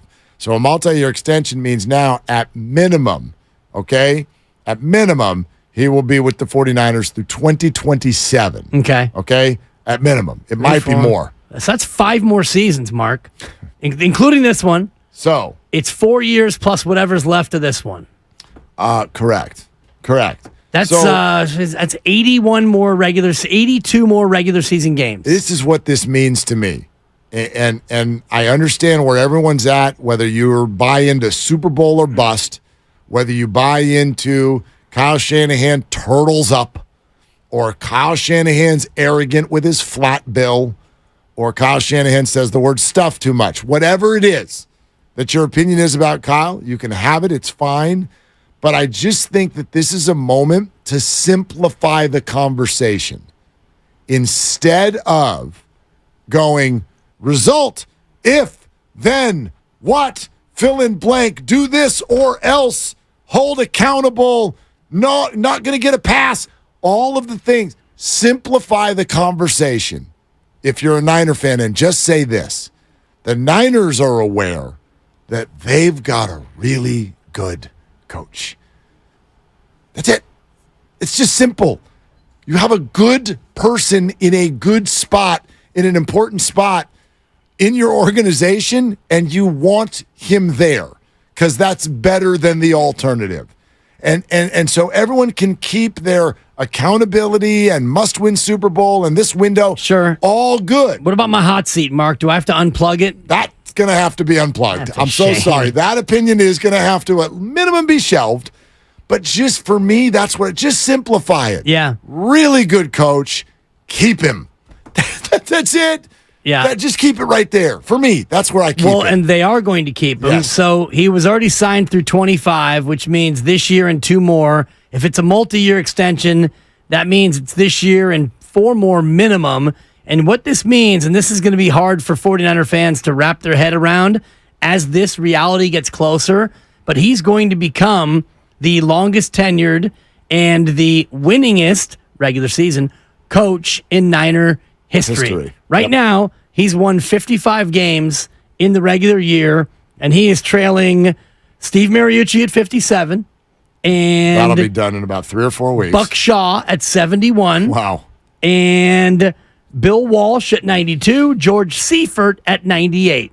So by the time he's done with, if he coaches through his 82 games he has left, 4 years at 17 is 68 games, plus 14 this year. If he wins at a clip that he's been winning at, he's going to probably get 100 career. All he's got to do is go 500 to pass George Seifert. Right. Right? Just about. He is 40. He's 43 wins behind Seifert. So, yeah, all you have to, you said he's 40, got 80 if he goes some odd games. 44 and 40, he passes Seifert. And based on... I like his chances. I do too. So 49er fans who are anti-Shanahan, you're going to have to deal with the reality that he will be the longest tenured, and he will be the winningest regular season coach. And maybe if he gets a Lombardi... Who knows? He might get 4 in a row. He could get 5 even. I mean, who knows? But this is the company that he's going to be keeping. Yes. Assuming they don't, and again, we've had this conversation, like, if it goes full calamity mode, he still is getting 2, probably 3 years before they would even think about it, because you don't want to give a guy $10 million a year to go away. I would argue that full calamity mode has already left town, and I don't want to jinx anything. I don't even want to play with this scenario because we've been over it. No, because listen, the only way that this year was a calamity, the only way is if what they set up didn't work. And you've already got your answer, the 3-0. That doesn't mean that they're going to win all the games or a Super Bowl or whatever. But a calamity would be we stuck with Brock and then we put him back out there, and it turns out it was a big old okey doke. Man. You know those magicians who pull all the scarves out of their mouth? It was crazy. Like, that's the only way it would be a calamity. Injury could happen, season could turn disappointing. Sure. All of that. But Brock at minimum, and it's why I think he's got so many more people now on the train just within the last 3 weeks. Brock has already proven this year that last year was real. That wasn't it wasn't fake. It wasn't a figment of your imagination. It wasn't because, defensive coordinators didn't see him coming, or it wasn't just some energy in the room that was going the right way. All of that has been disproven. This is now a quarterback 3 weeks in with 3 more wins and still no turnovers. And so I know he fumbled once, but lost 1 fumble, Yep. but you get what I'm saying. So I think that's already removed the idea of, will Shanahan set up a house of cards this year? A full calamity. And even if the offense were to fall into some disrepair, you look at the defense, and somebody earlier, I think on the YouTube feed, asked me, hey, is the offense as good as the defense yet? And I still say no. I think that this defense still, and it might be a 55 to 45%. It's pretty close in terms of which unit is better. But I look at last night, and that defense made it so that the offense's slow start, and it was a slow start. Brock was shaky on the opening drive. Yep. He went, and it's okay to say this and not be a Brock hater. I agree with you. He was 3 of 8 on the opening drive. They couldn't cash it in from the 11. Field goal. They get it back, and they punt. So first 2 drives, 3 points, and he was 5 of 11 throwing the ball. It was a slow start, but the defense is so nasty. They forced 5 3-and-outs, and they basically made it so the Giants couldn't beat him on the ground, couldn't beat him with crazy legs QB, Danny Dimes, and they couldn't beat him through the air. So lots of luck, New York Giants. Yeah. They had 1 drive that resulted in a touchdown, and it was fueled by penalties. I will say this. I agree with you. I still think the defense is their calling card, if you will. However, when a team scores 30 or more just about every time they play, that is certainly effective and worthy of praise. And maybe this is the biggest compliment of all, or why the excitement level should be so high for the 49ers this year. Whenever you look at the top teams around the league, you're usually talking about an elite side of the ball.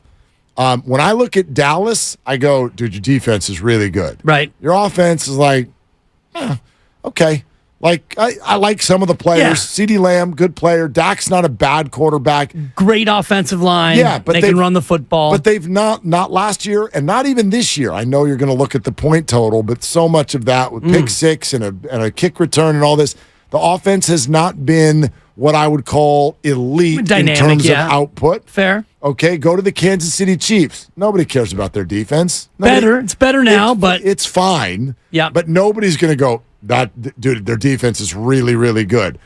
Buffalo should be the balanced team, right? They are pretty balanced. I like them on both sides of the ball. Cincinnati, no one would be like, dude, elite defense. The Jets, I mean, if they had a quarterback, you could say... Gosh, if only we could think of a quarterback. Although their offense, even with A-Rod, was not as good as the Niners, their defense might be as good as the Niners. I don't know how. What do we know what their offense would have been with Aaron Rodgers? Saw 4 snaps. What are you saying? That's a small and they sample? went nowhere. It was crazy. Exactly. But the Niners are super balanced, and you can argue that they've got elite stuff to throw at you no matter what the scenario is in the game. Whoever's got the ball and wherever you are on the field, there are players who scare you. And that, to me, is pretty unique in NFL circles right now. Eagles, I guess we could have that conversation too. Yeah. Pretty balanced. And again, it's why they're so good. It's why I think they're scarier than Dallas. It's interesting if you think about like what could happen to the Niners if it was defensive maladies and injuries or offensive injuries. Which one could they withstand more thoroughly? And, you know, I don't want to get too deep into the injury conversation because you never want to put that out in the universe. But it feels like if either one of their units was compromised, this team could still win because their defense is that good. And like you said, their offense, if they had to go out and win a game 42-40, you feel like they probably could. Well, wait, how many points a game are they averaging with Ayuk this year?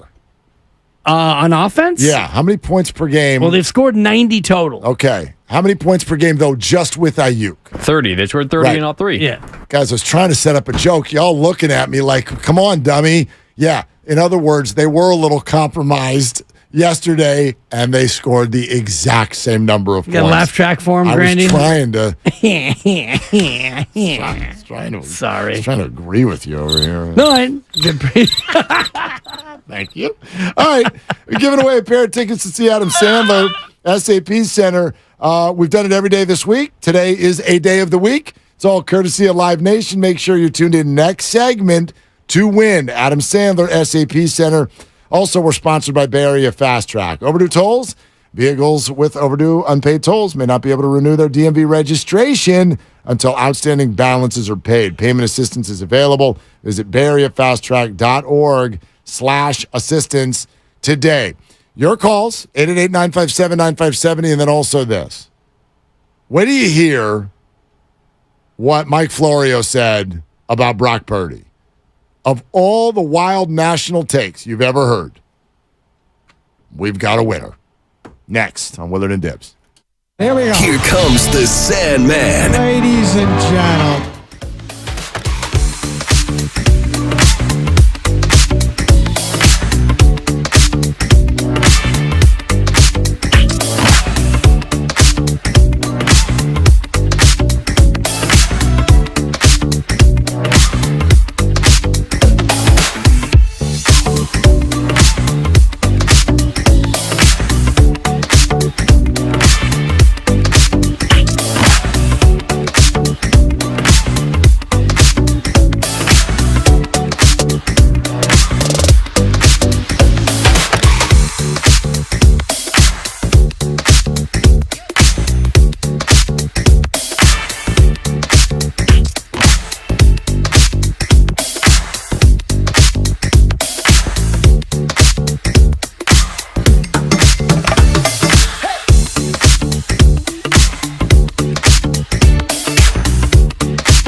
game. You're really enjoying Al Michaels today. Hufanga? Hufunga, but fine. It Fine. works. I don't want to call tomato when it's a guy's name. Right, but as you know, every name that is not your garden variety American name, there are different pronunciations based on where you are from as an individual. I try my best. Like, if you got any questions, and you have access to go, dude, you say your name. Remember the debate that raged for 8 months about Mauricio Dubon? Dubon? Right. Dubon? Right? You know what I mean? What? I actually went up to him one time and I go, is it Dubon or Dubon? And he goes, Dubon. And I go, how's mom say it? He goes, oh, Dubon. And I'm like, well, okay, Right. now, Right. now I don't know what to do. So, yeah, that's the deal. Fanga. I'll allow it. Of course we'll allow it. He's a Hall of Famer. He's got to be in multiple Halls of Fame. Do whatever he wants. He's the GOAT. Exactly. I don't know, however, if you're all going to feel that way about this gentleman. This is Mike Florio, and this is from Pro Football Talk from NBC Sports. And apparently he does not think that Brock Purdy is worthy of being the 49ers franchise quarterback. Why? Well, take a listen. I think this is part of it. You may disagree with me, and that's fine. Wouldn't be the first time. I think when you think of a franchise quarterback, you think of Joe Montana, Dan Marino, right? Brock Purdy is just kind of a weird name. It doesn't sound like a franchise quarterback name. Purdy's a little too close to Turdy. I just think people have a hard time looking at that name and saying that's a franchise quarterback. I know when I first saw that name, that easily is the most ridiculous point you've ever made. That's easily the most ridiculous point you've ever made. Yes. That's absurd. That's one of the silliest things I've ever heard. I guarantee you I'm not the only person that's like, well, that's not a quarterback name. I guarantee you are. I guarantee you are. Now, I think about it this way. And by the way, the other voice was Peter King. Yeah. So friend of the program. Next Tuesday, we'll be like, hey, Peter, what's up with your friend Mike? I'm not asking him that. I will. It just, you could tell that Peter was kind of annoyed. You people are full of crap. And I don't blame him for being annoyed because of all the things that you can talk about. We're 3 weeks in, week 3 in the NFL. We're excited about football. Let's talk about football. Let's not talk about the man's name as any bit of a mitigating factor on whether or not he's a good quarterback. It's just nonsensical. And I like nonsense, Mark. You know that. Okay. And tomfoolery. Here's one thing I would ask. Hijinks. Yeah. I got to think that something like this, you and I have talked about it before. There's a game that gets played. Tim Kawakami just tweeted out like a week or two ago something that was just like, hey, local journalism. Local journalism. Local journalism. And there's a reason why. A lot of the stuff that comes from a national standpoint is not quite as well researched, but I also find this. Depends on the outlet. I'm certainly not saying that all national outlets do this because they don't. But depending on the outlet, there are certain shows and certain members of the media who are not giving actual opinions. They're playing a game. Skip Bayless does not think that LeBron James stinks. He doesn't think that. Do I believe that Stephen A. Smith the other day, when he threw out the first pitch at a Yankee game, do I think he bounced it on purpose to go viral?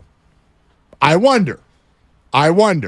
Because as much as you and I will sit here and go, that's embarrassing, he doesn't think that. Well, that's his brand, is to be in your mouth. None of the $8 million that he makes per year is embarrassing him. None of it. So when I listen to Mike Florio say something that Peter King is right, and you and I are right, that's embarrassing, he might go, ha, you just played it on your show. Exactly. And you're not going to play it on your show if Mike Florio goes, Oh, Brock Purdy, I don't know. I still got questions. It's only been 11 games. A little wobbly in the first quarter. Sure. That's all stuff that everybody's saying. But he's like, how about if I say something that no one said? Purdy rhymes with turdy. Ha ha. What? Yeah. What are you, 4 years old? It's absurd. But I realize that I may well be a cog in the game. You are. By even bringing this up. And you're part of the problem is what's happening here because, did you hear what Mike Florio said about Brock Purdy? And it's laughable. And I hadn't heard it until you just played it now in real time because this sort of stuff, like the fact that his name rhymes with turdy, so that's why he's not very good. Okay, I think we can do better as a sports media society. And, Mike Florio just trying to, I guess, keep his brand out there. And he's known for opinions that are definitely kind of off the mainstream.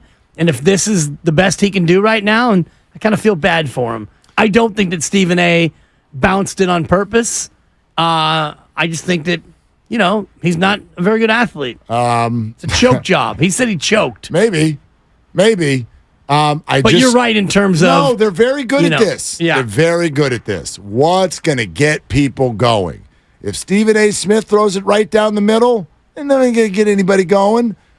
50 Cent can throw the thing sideways. We're still watching it 8 years later. Yeah. You know what I mean? Mariah Carey, same thing. Exactly. Like, I don't... And the only reason I say this also is because I do at least think enough of Mike Florio that there's no way that's really a thought. There's no way. Which, by the way, two things. First of all, it would be absurd even if his name was like Neil McNerdy, like a name that actually you're like, wow, that's a quarterback. Or what if it was like Michael Pick instead of Michael Vick? There's literally a guy named Kenny Pickett in the league. Exactly. So is he not a good quarterback because he's named after an interception? No, but it is funny. Right. But to say it is funny. He's on with Peter King, the venerable information maven of the National Football League, and that's what he chooses to waste Peter's time with. It just it's infuriating to me. It's embarrassing. I think it is too. But by the same token, it's also inaccurate. Like Brock Purdy is actually one of the most playable, fun names for an athlete. Like, think of all the Purdy puns. How about the fact that it rhymes with 30 and they score it every time? Yeah. I think a Purdy 30 is pretty cool. What if they do this 14 more times in a row and they score 30 in all of their games? I think there's a story there. I don't know, man. Like, where are we going with this? Where is this conversation going next? To the point where Mr. Irrelevant has walked in the league. He's 23 years old. We're in season 2. He's never lost a game. And the conversation is still hovering in the, can he play? Is he good? Is he Jimmy Plus? His name rhymes with turdy. Like, what? I don't know, man. What? Sometimes I look at this and I'm like, what is it exactly that's happening here? It's a very, very odd start to his, quite frankly, illustrious early career. Right, and I think what's starting to unfold on a national basis is what we saw last night, which is twofold. One, national exposure for a guy who has never lost a game in the regular season that he has started. And two, the additional narrative of something that we've talked about on our show and on our station, that he is in many ways a byproduct of the laminated play sheet and the talent around him. Next Gen Stats put out something that Alan Stiles had retweeted, friend of the program, that very good one. I think like 68% of the passing yards last night were via the Yak. Yep. So having that come from a national organization does feed into the narrative that we've talked about, that Brock Purdy's good and winning every game is remarkable. Has the third longest start of wins to a career in NFL history behind Ben Roethlisberger and Mike Tomczak.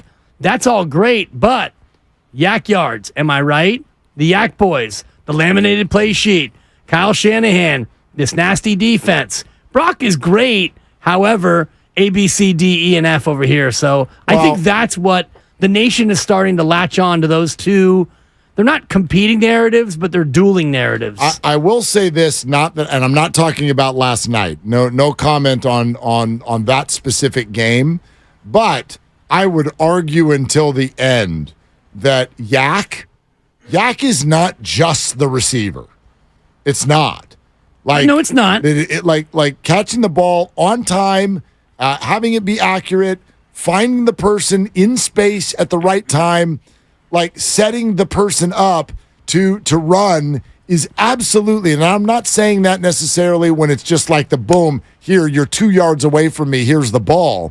But like, come on, man, like Yak, that the quarterback does have a hand in that. So does the play caller. Absolutely. And last night, and the receiver. The only play that the Giants had of a positive nature in the second half was a swing pass to Brightwell where I think it was Drake Greenlaw didn't see the guy going in motion or didn't pick him up, and Brightwell got a quick little pass and he went up the left sideline and he got 14 or 15 yards before getting knocked out of bounds.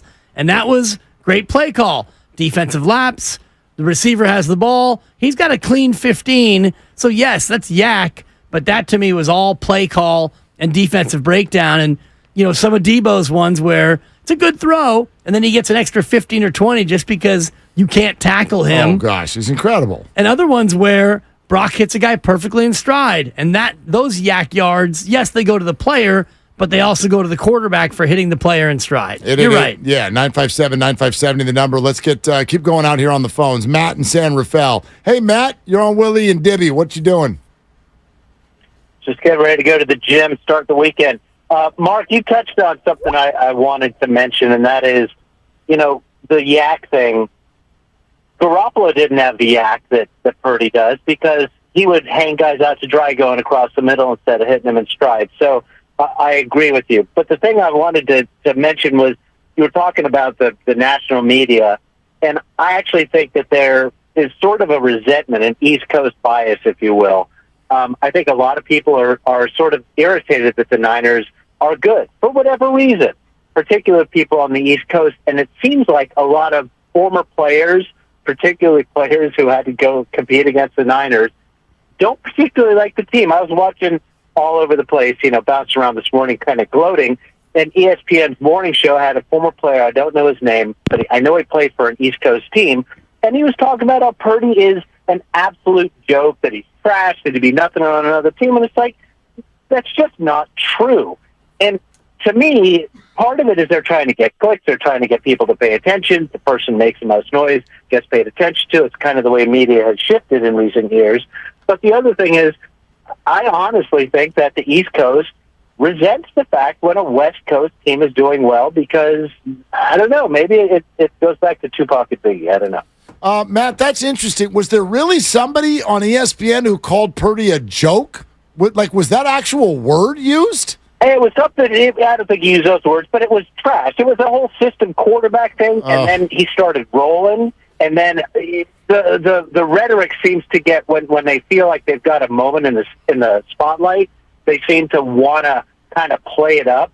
And then, you had, Greenberg. Yeah. Saying, he's not that bad. And the guy was just doubling down again and again and again. It's like, come on, man. Yeah. That's it. Okay, Matt, that's interesting. And I wonder, first of all, I don't know if it's West Coast and I don't know if it's 49ers related. I do think, by and large, it's a compliment in sports if there's sort of a hate crowd, if you will. The 49ers have a very, very big fan base. We've talked about this.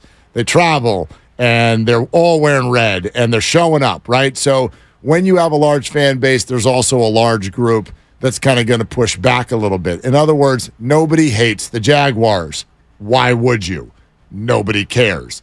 But people hate the Cowboys and the Raiders and the 49ers because they're the standard-bearing logos in the NFL. So that's a little bit of a compliment.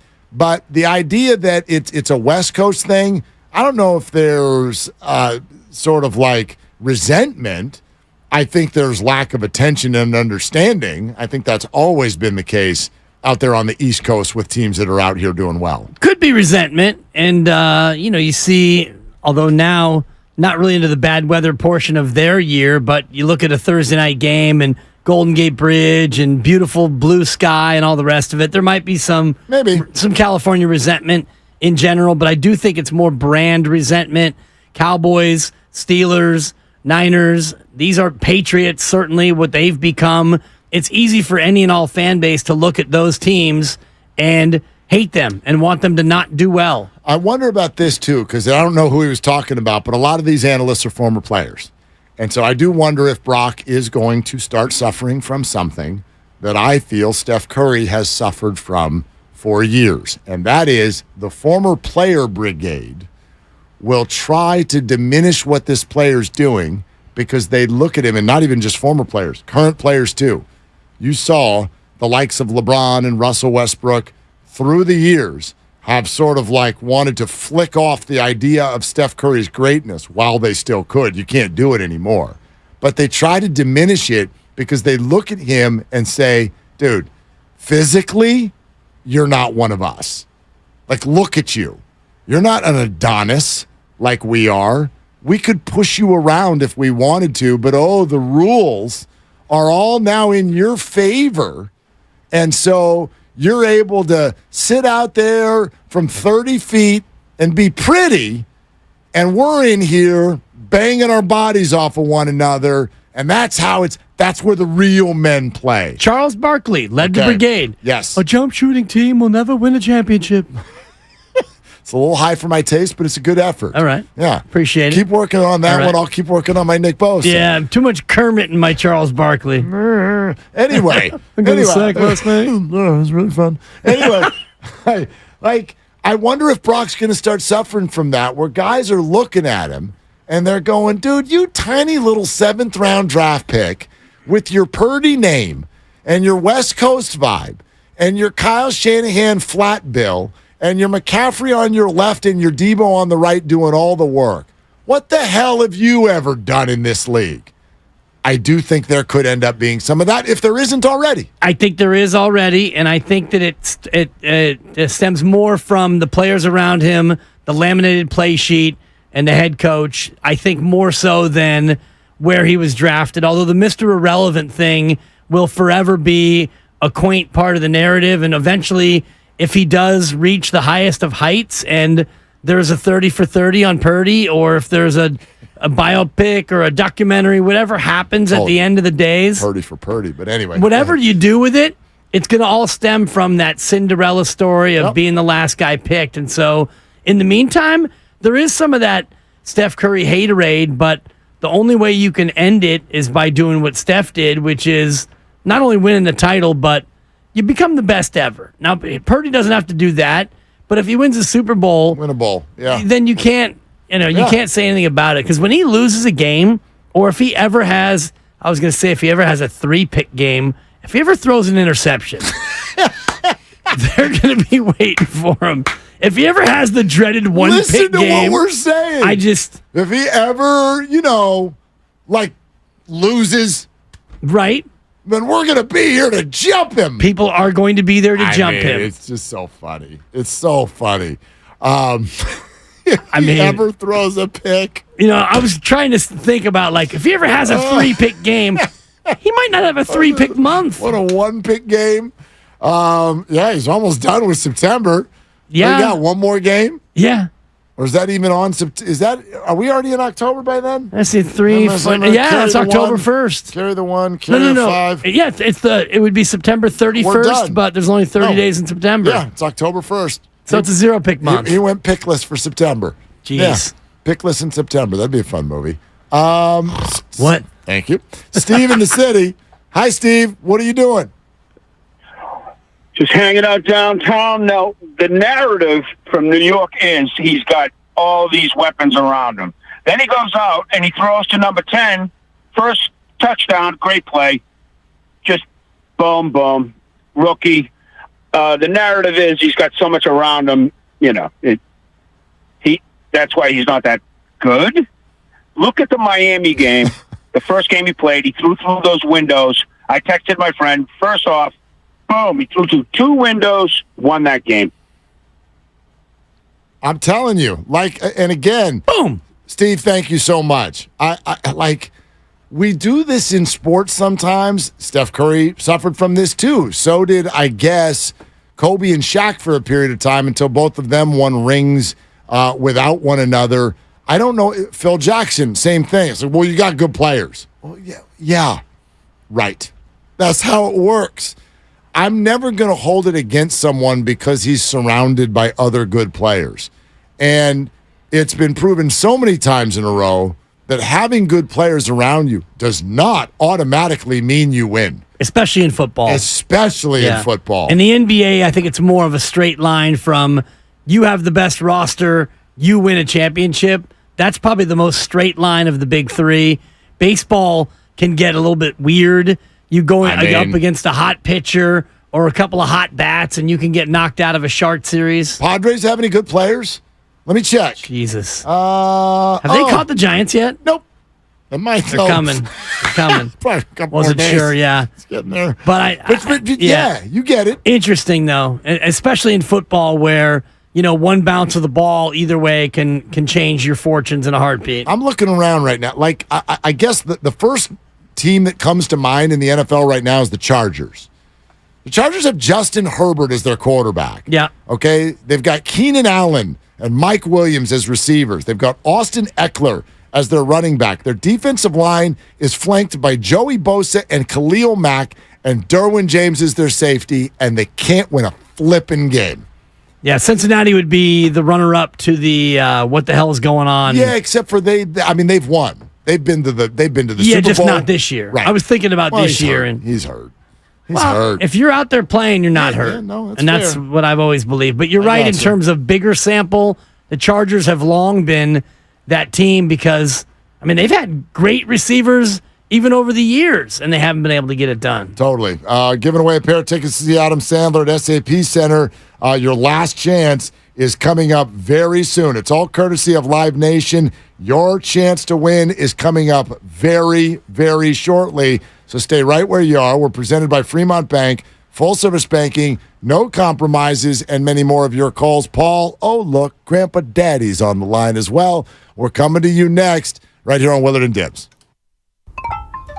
My little brother's friends have been camped out at our place for 2 days straight.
13 straight regular season wins with no more than one turnover. That's crazy. Tonight, no turnovers. Only one turnover in the game. The Giants with the pick. So the victory formation. And that will take us to 000 on the clock.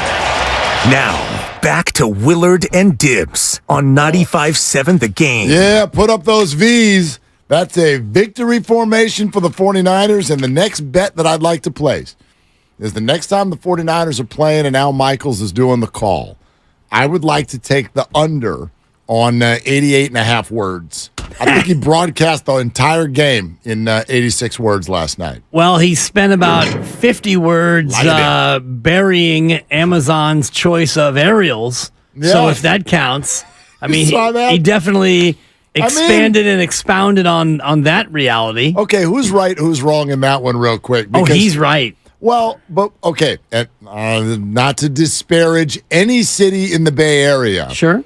But the aerial over Levi's is a business park. So what do you want them to show? We're like, look, I mean, yeah, you could just do the aerial over the stadium, but they're not wrong. They are the San Francisco 49ers. So they're showing San Francisco. Sure. I'm not offended by it. I'm not offended by it, but it is a little bit annoying. I mean, you're not in San Francisco. If you wanted to be in San Francisco, you had a place in San Francisco that you could have stayed at. You could have been at Candlestick, which I believe is on the outer reaches of San Francisco, might be bordering on being in Brisbane. Right. But, if you wanted that, and instead you chose Santa Clara, so I'll give you some South Bay aerials. But the Niners aren't choosing what the aerial shots are. That's Amazon. Amazon's choosing to do that. Right. They want to put the flavor of what somebody in New York or Florida is looking at. It's a national broadcast. San Francisco 49ers are there. Look, here's San Francisco. I mean, I understand what you're saying, too. Yeah. I just, I don't know. Of all the things to get, and I'm not saying you are, but Al, if he was hot under the collar, I wasn't listening. I heard about it. Yes. But we were there at the game. Right. Of all the things to bellyache about, I don't know if that makes my list. I don't know if it's belly aching, but you got a 78-year-old, almost 79, Hall of Famer, and I'm sure he would much rather be in San Francisco for a post-game meal. And, where's he going to go? Down to the Togos right there on Great America Parkway. I love Togos, don't get me wrong. Yeah, exactly. Give me number 27, extra avocado. But being 45, or as he said, 44 miles from San Francisco, and yet you're choosing those aerials. Hey. You know as well as I do. I know how it works. Al Michaels needs a post-game meal. Where do you go? Stay right there in the press box. You doing fine. Yeah, some good eats for sure. I had a couple of dinners. And this all started when the Warriors were in Oakland still, and they would show aerials of San Francisco. That's different to me, though. That's a little bit different. Absolutely. Because they're not called the Well, they're the Golden State Warriors, okay, well, they could show L.A., too. Exactly. But Wairika, downtown Wairika. Whether everyone's got a feeling about it or not, they are the San Francisco 49ers. And, we could do this with a lot of teams around the country, right? Like the Detroit Pistons don't play anywhere freaking near Detroit. But if you did an aerial shot... Are they still out in Auburn Hills? I think so, unless they moved. But obviously for years they were. The Lions are now right in the heart of Detroit. But for years they weren't. They were in Pontiac. You could do an aerial, but it's just a bunch of trees. Like there's nothing out there. And so it's like that for some professional sports franchises. Little Caesars is in downtown Detroit now. What's Little Caesars? That's where the Pistons play. Oh, I was going to say, I've had pizza there. I didn't know anything else. It replaced the Palace of Auburn Hills. I'm going to eat it. Yeah, Joe Louis Arena. I have. And I was just looking at MetLife to see how far that is from downtown New York to see if it was a fair comp. And that's only 10 miles out. It's about an hour and a half drive. Exactly. But it's 10 miles out. But if you go around the country, there are teams that are not necessarily all that close to either their downtowns or the sort of visual things that stand out about a city. But yeah, I don't want to go. What are you going to show me? A couple houses in the suburbs? You could show me the new Top Golf right there in Alviso. Yes, you could. Which I drove by last night on my way out of the stadium trying to find a faster route. Yep. Found myself at the entrance to the new Top Golf.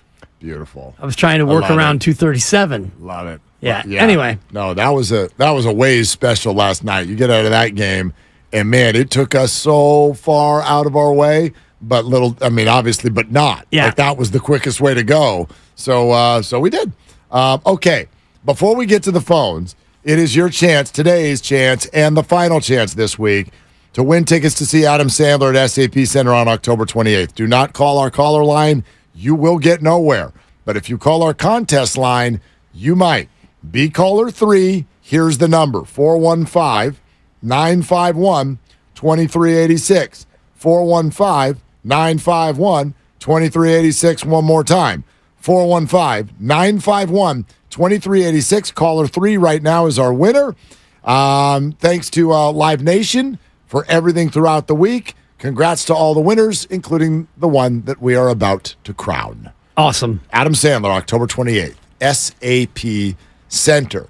All right, it's Willard and Dibbs, and as we head into our 5 o'clock hour, all kinds of room for your phone calls. I will tell you where we started today, and this is in no way, I don't have anything negative to say about a 3-0 football team that scores 30 points every time they play. But I did feel a certain kind of way about some of the 49er reaction from yesterday. Text from my buddy about third quarter.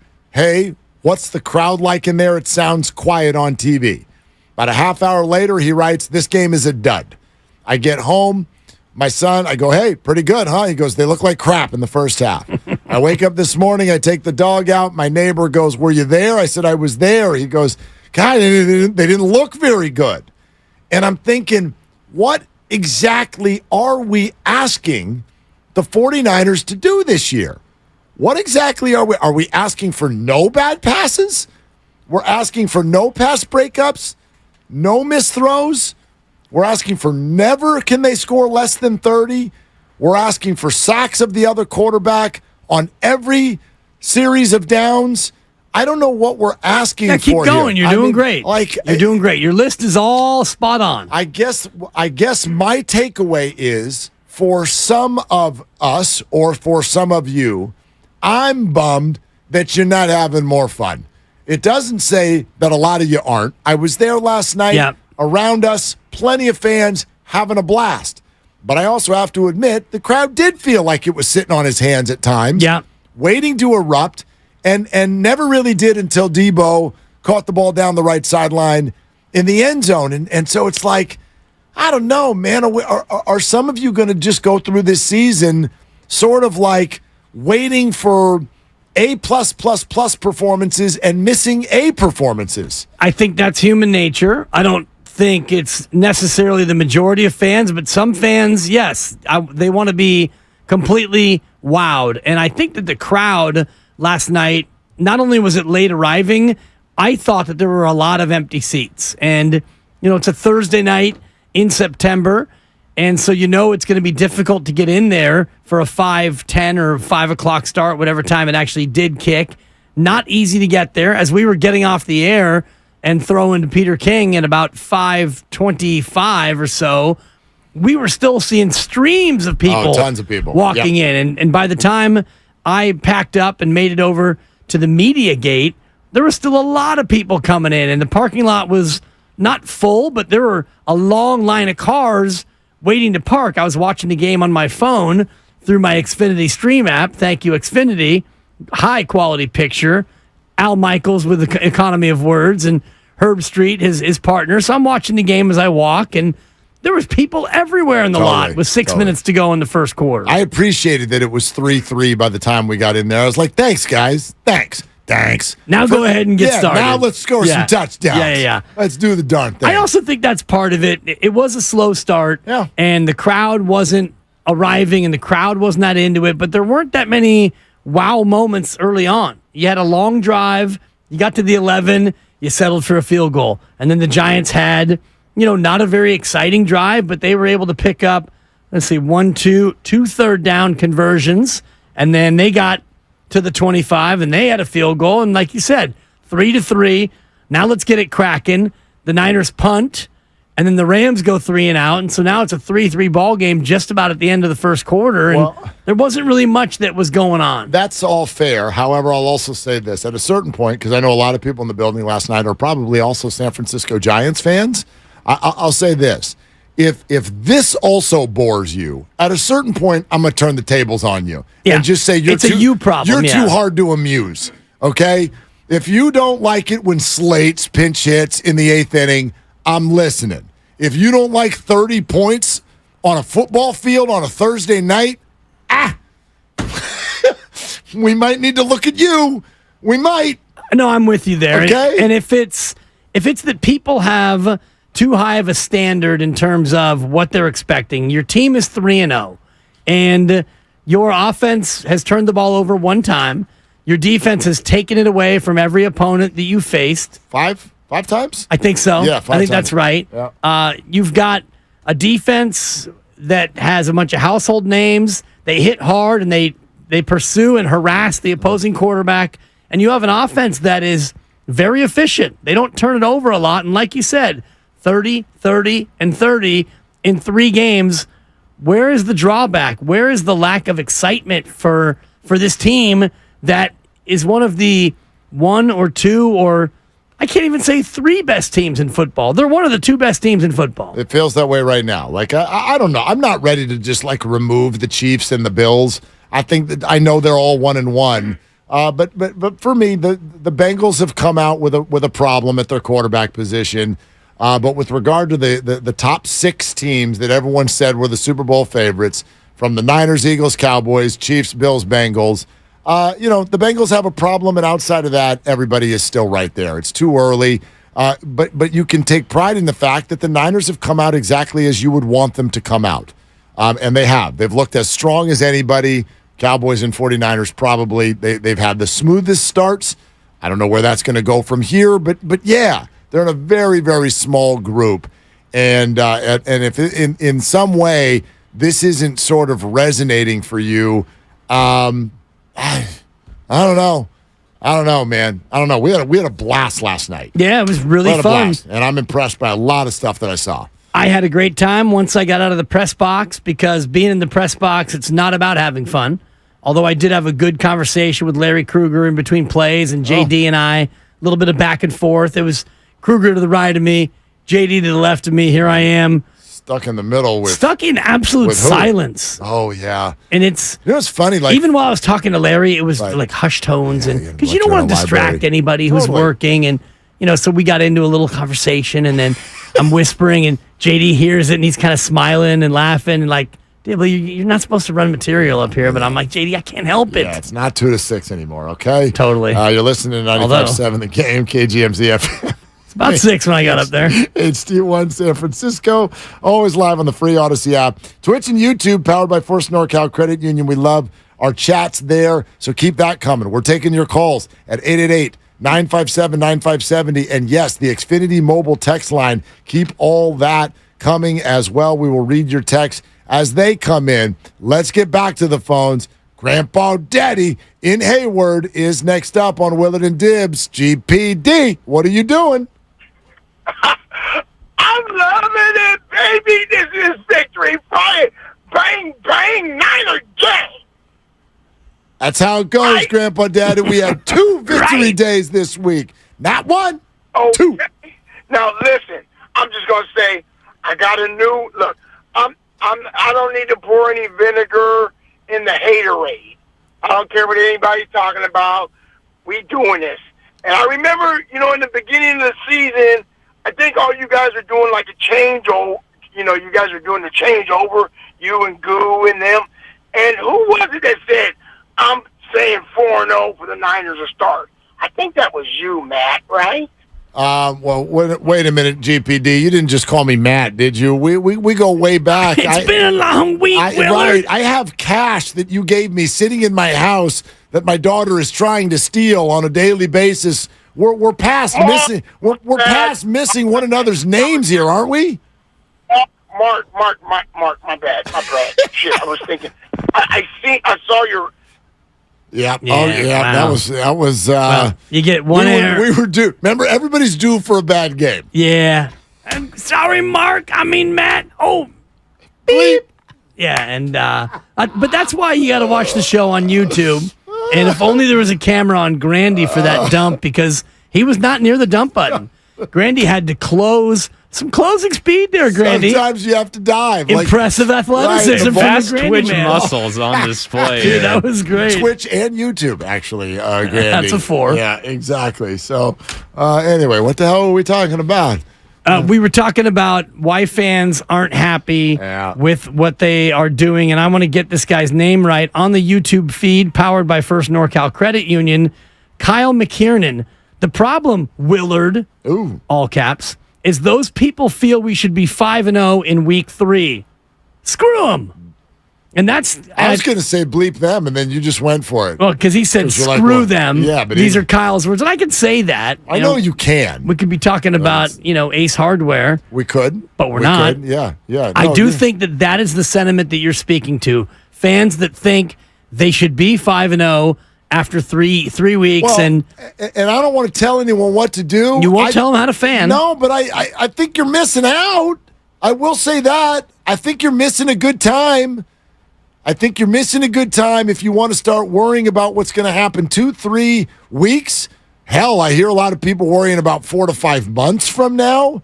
If you want to do that, and if you want to go home and feel like, they only won by 18. I don't know, man. That's high school stuff. Right. This is the National Football League. Game plans, $1 million quarterbacks, multi-million-dollar coaches. Like, everybody's throwing something at you. Okay? The Cardinals will too. They're going to throw something at you. I don't think it's going to work. But like the Arizona Cardinals have played twice. Have you taken a look at them? They're 0-2, but they put the fear of you-know-what in the Washington Commanders in a home game that ended up being really close, and they had the Giants by the you-know-whats for 3 quarters last week.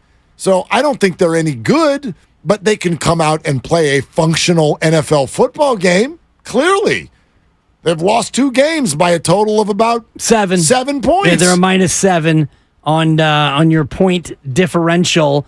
Just glancing at the look-ahead line. Look. Oh, what is it? Odds via Caesars Sportsbook. This is Niners Cardinals? This is the Cardinals at 49ers. This before Arizona played, and this... Can I guess? Yeah, can you let me set it up first? But I don't want you to say it, because then... I'll build it up. All right. Grandy will play the music, and then Mark and Matt, and then, and only then, will we kick it over. No music, Grandy? Okay, there it is. What do you think the look-ahead line is? This is released 2 days ago. So this is before the Niners victory. I'm getting these from sportsline.com. Dateline September 20th. But this is before last night's game. Correct. Okay. I don't know if I could... I don't know if the look-ahead lines... change. This is the line they set. I would imagine looking they do. ahead. I imagine they do, right? Like, I mean, if you go out and look good again and everyone comes out healthy. Right. Well, the line will officially be posted after the Sunday action. Yeah. Okay. So the look-ahead line is just the look-ahead line. What's my over-under? You get 1 point in either direction, plus or minus 1 point. Okay. The Niners against the Cardinals are going to be at home.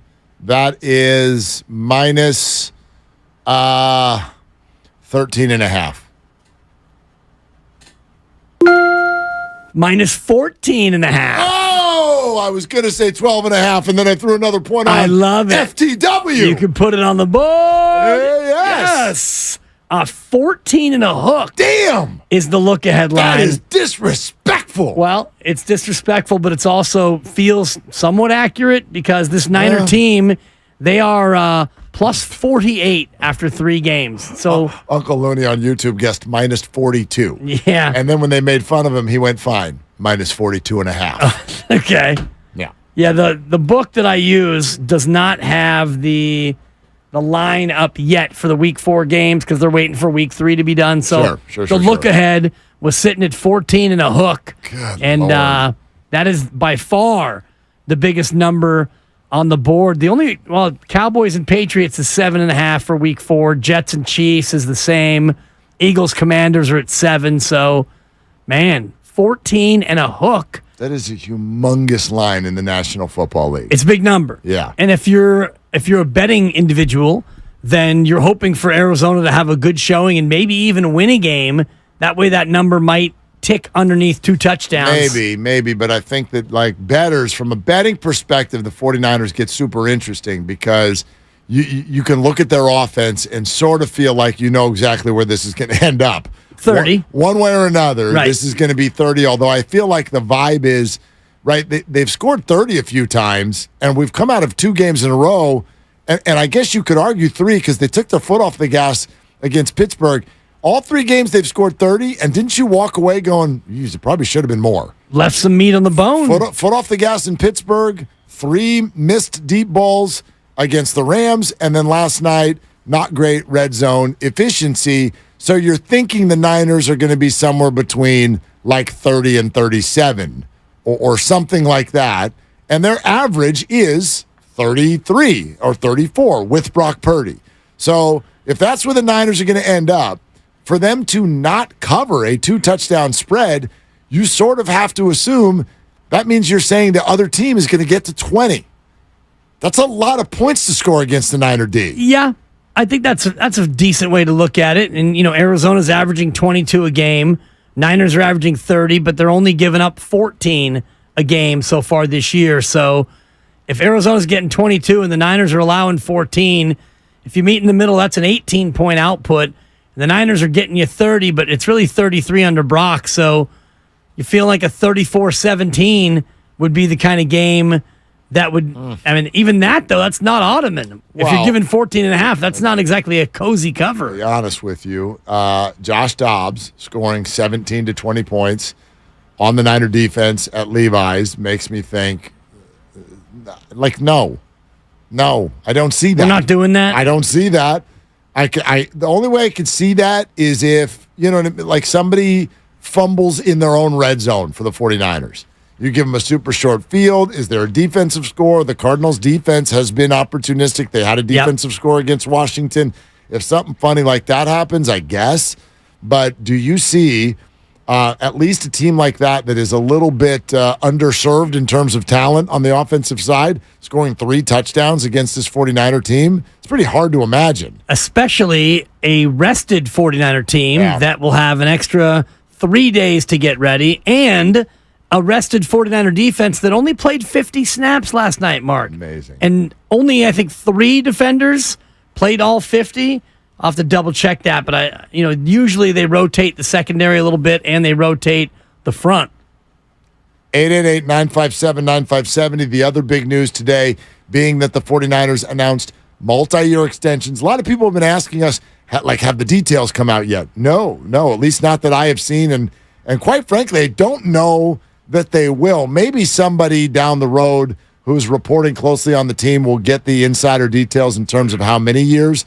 But Kyle Shanahan was already locked up through 2025. If it's a multi-year extension, obviously that means at least 2 more years, maybe more. Could be 3, could be 4. But you're looking at 2027 at a minimum in terms of how long Kyle Shanahan is signed.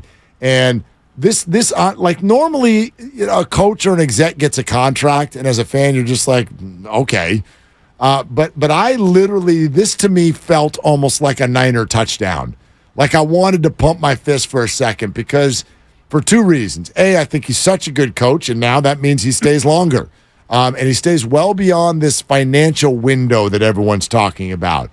Like, he's got 2 years. With Brock Purdy on a rookie deal, to win with Brock at $1 million, and if he doesn't, well, then we're going to have a conversation. And it's like, no, you're not. No, you're not. And Kyle is staying, and the organization gets it, and it's time to simplify the conversation and not make it about Super Bowl results, who you picked at quarterback, is he arrogant, and do you like his flat bill and his press conferences? Like, shove it all aside. Do what the organization just did. Recognize that you have a very good coach and you should keep him. When you have a good coach, you should keep him. That's the way I look at it. They have a good coach and they also have a good GM. and now they have planned on keeping him for a long time. And I do think it simplifies the conversation to the extent that there is no conversation. So if Kyle loses, if John Lynch drafts bad players, if he uses 3 first-round picks to trade up for a guy who turns out to not be good enough to even make it on your team in year 3, well, that's a bad thing, and they are criticized. If Kyle Shanahan blows a game through clock management or play calling, it's a thing that we can criticize him for, but the conversation will not spin now into they got to go, at least in the time being. And if you've got 5 years on your deal, which I think that's about what Shanahan has, 4 years plus the rest of this, we don't have it confirmed on the length, but the notion of fire somebody is no longer a part of the lexicon. Yeah, absolutely. 888-957-9570. I'll also ask you this. Look, I mean, you want to talk about, everyone loves to do this in media, the way too early conversations about XYZ. This would qualify for that. But if you wanted to look at, we're coming up on what would be like the first almost 20% of the season, if you will. If you wanted to look at the players who have had the kind of start you would need to get into conversations about very special seasons. And I don't just mean team, I mean individual. Particularly MVP type conversation. Who's on the list right now? Who's had that kind of a start? Christian McCaffrey. Christian McCaffrey is on that list. That's a good name because the particulars preseason, the Mahomes, the Allens, the Hurts, I would argue probably not. If not, that doesn't mean they can't win it by any stretch. It's too early. Could Brock get into the conversation? Brock Purdy? Brock Purdy. No, yeah. Who'd you think I was talking about? I don't know. I needed a moment to think about it. Could Brock Purdy get into the conversation? I'm going to say no. Okay. I don't think so. Rich Eisen on this. I bet you nobody is talking about this kid for most valuable player because he looks like he's going to a class on campus at Iowa State to learn to become a civil engineer who's going to come to your house and ask if it's okay to date your daughter. That's why. He doesn't seem like an assassin to you. But what he is perfect for this team in this moment. Okay, so like that's something we hear a lot. Like the more I think about this, all of the stuff, whether it would be an MVP award down the road or even just remember the caller earlier saying all the people on ESPN who are like just product of the environment. Are we heading down some sort of like a reverse body shaming type issue? Like no one's calling him fat, but it's like, does he need to look physically a certain way for us to acknowledge his abilities? I mean, I don't think so. I don't know. It's what I'm hearing.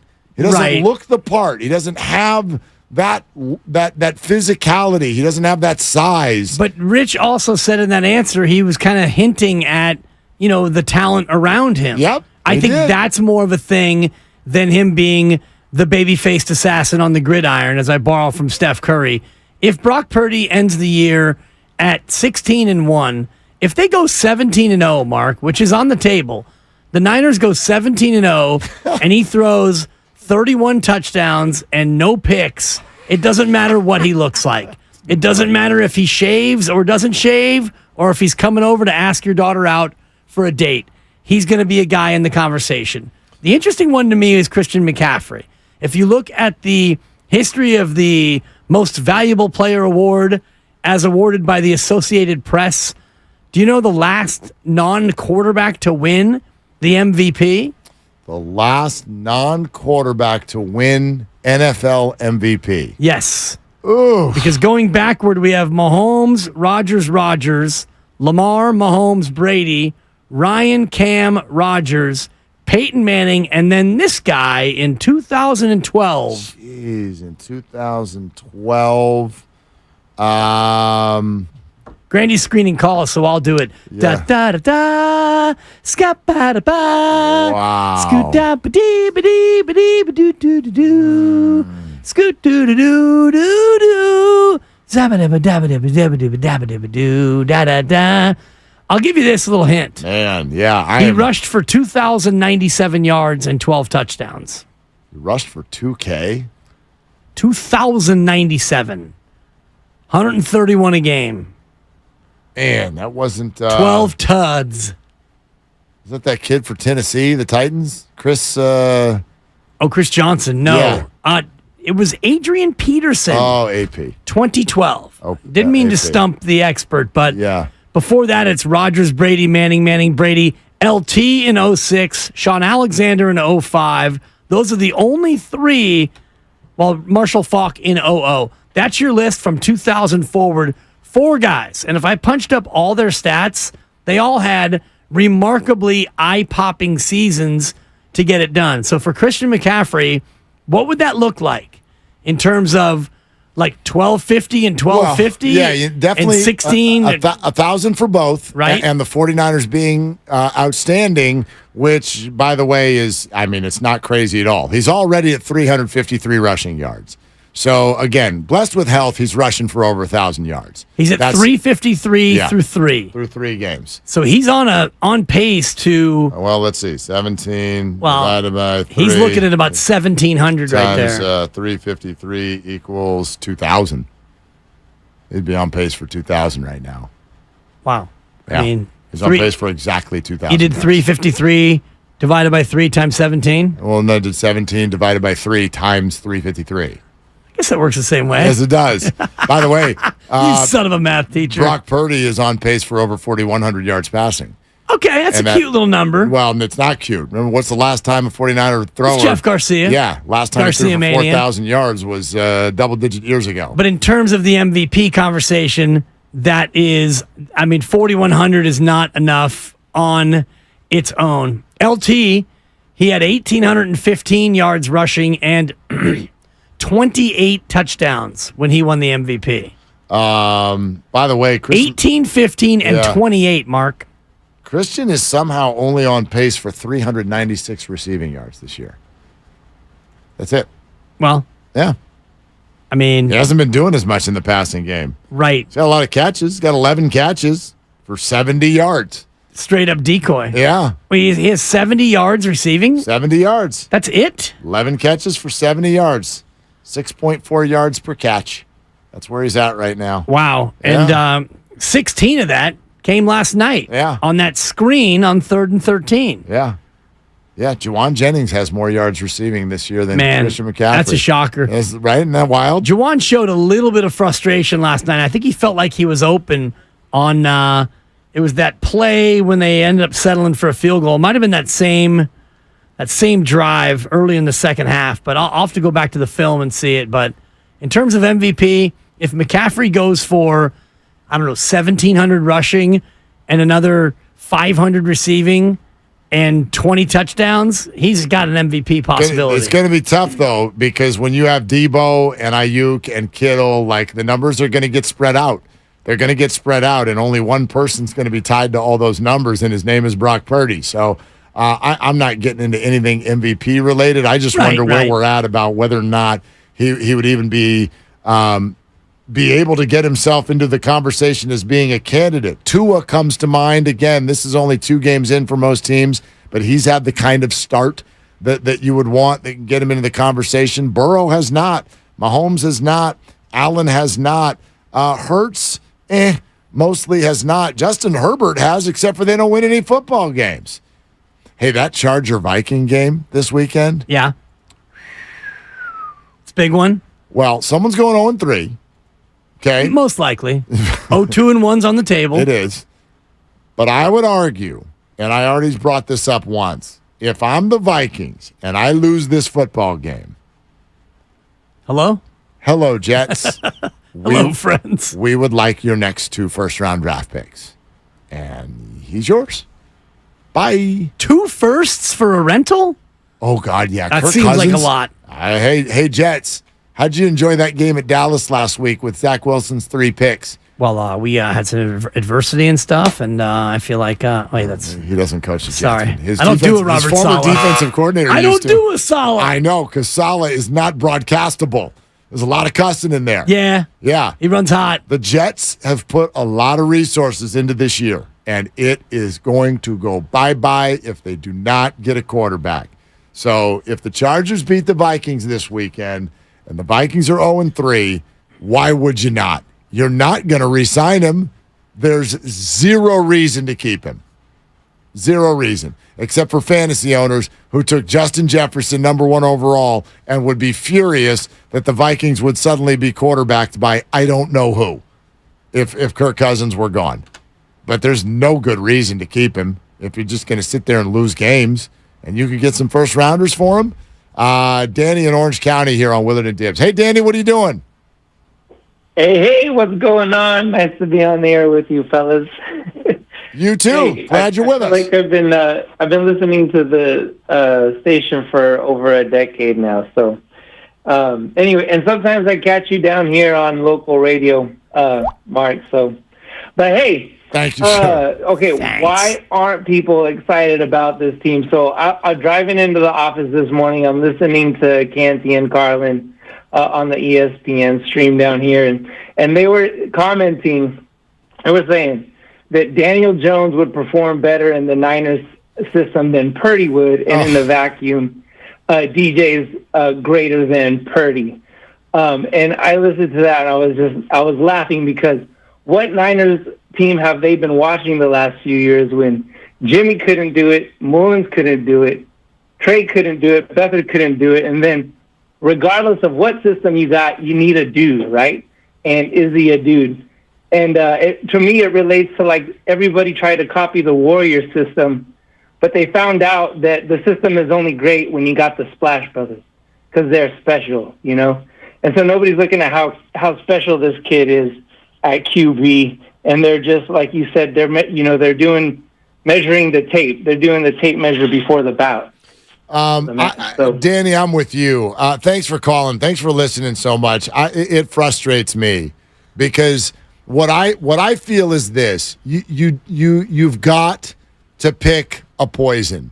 So if you want to go that route, and you can, Brock Purdy is actually not that good. There's all of this wonderful stuff around him. If you want to do that, then that's fine, but I would like your next sentence to be, and Kyle Shanahan's the greatest coach who has ever walked a sideline. If you don't say that, then you don't get to say the first part, because if this man, no matter who's on his roster, if this man has figured out how to score 30 points a game, go 3-0, win most of his football games, and repeatedly end up in the Final Four of the football weekends.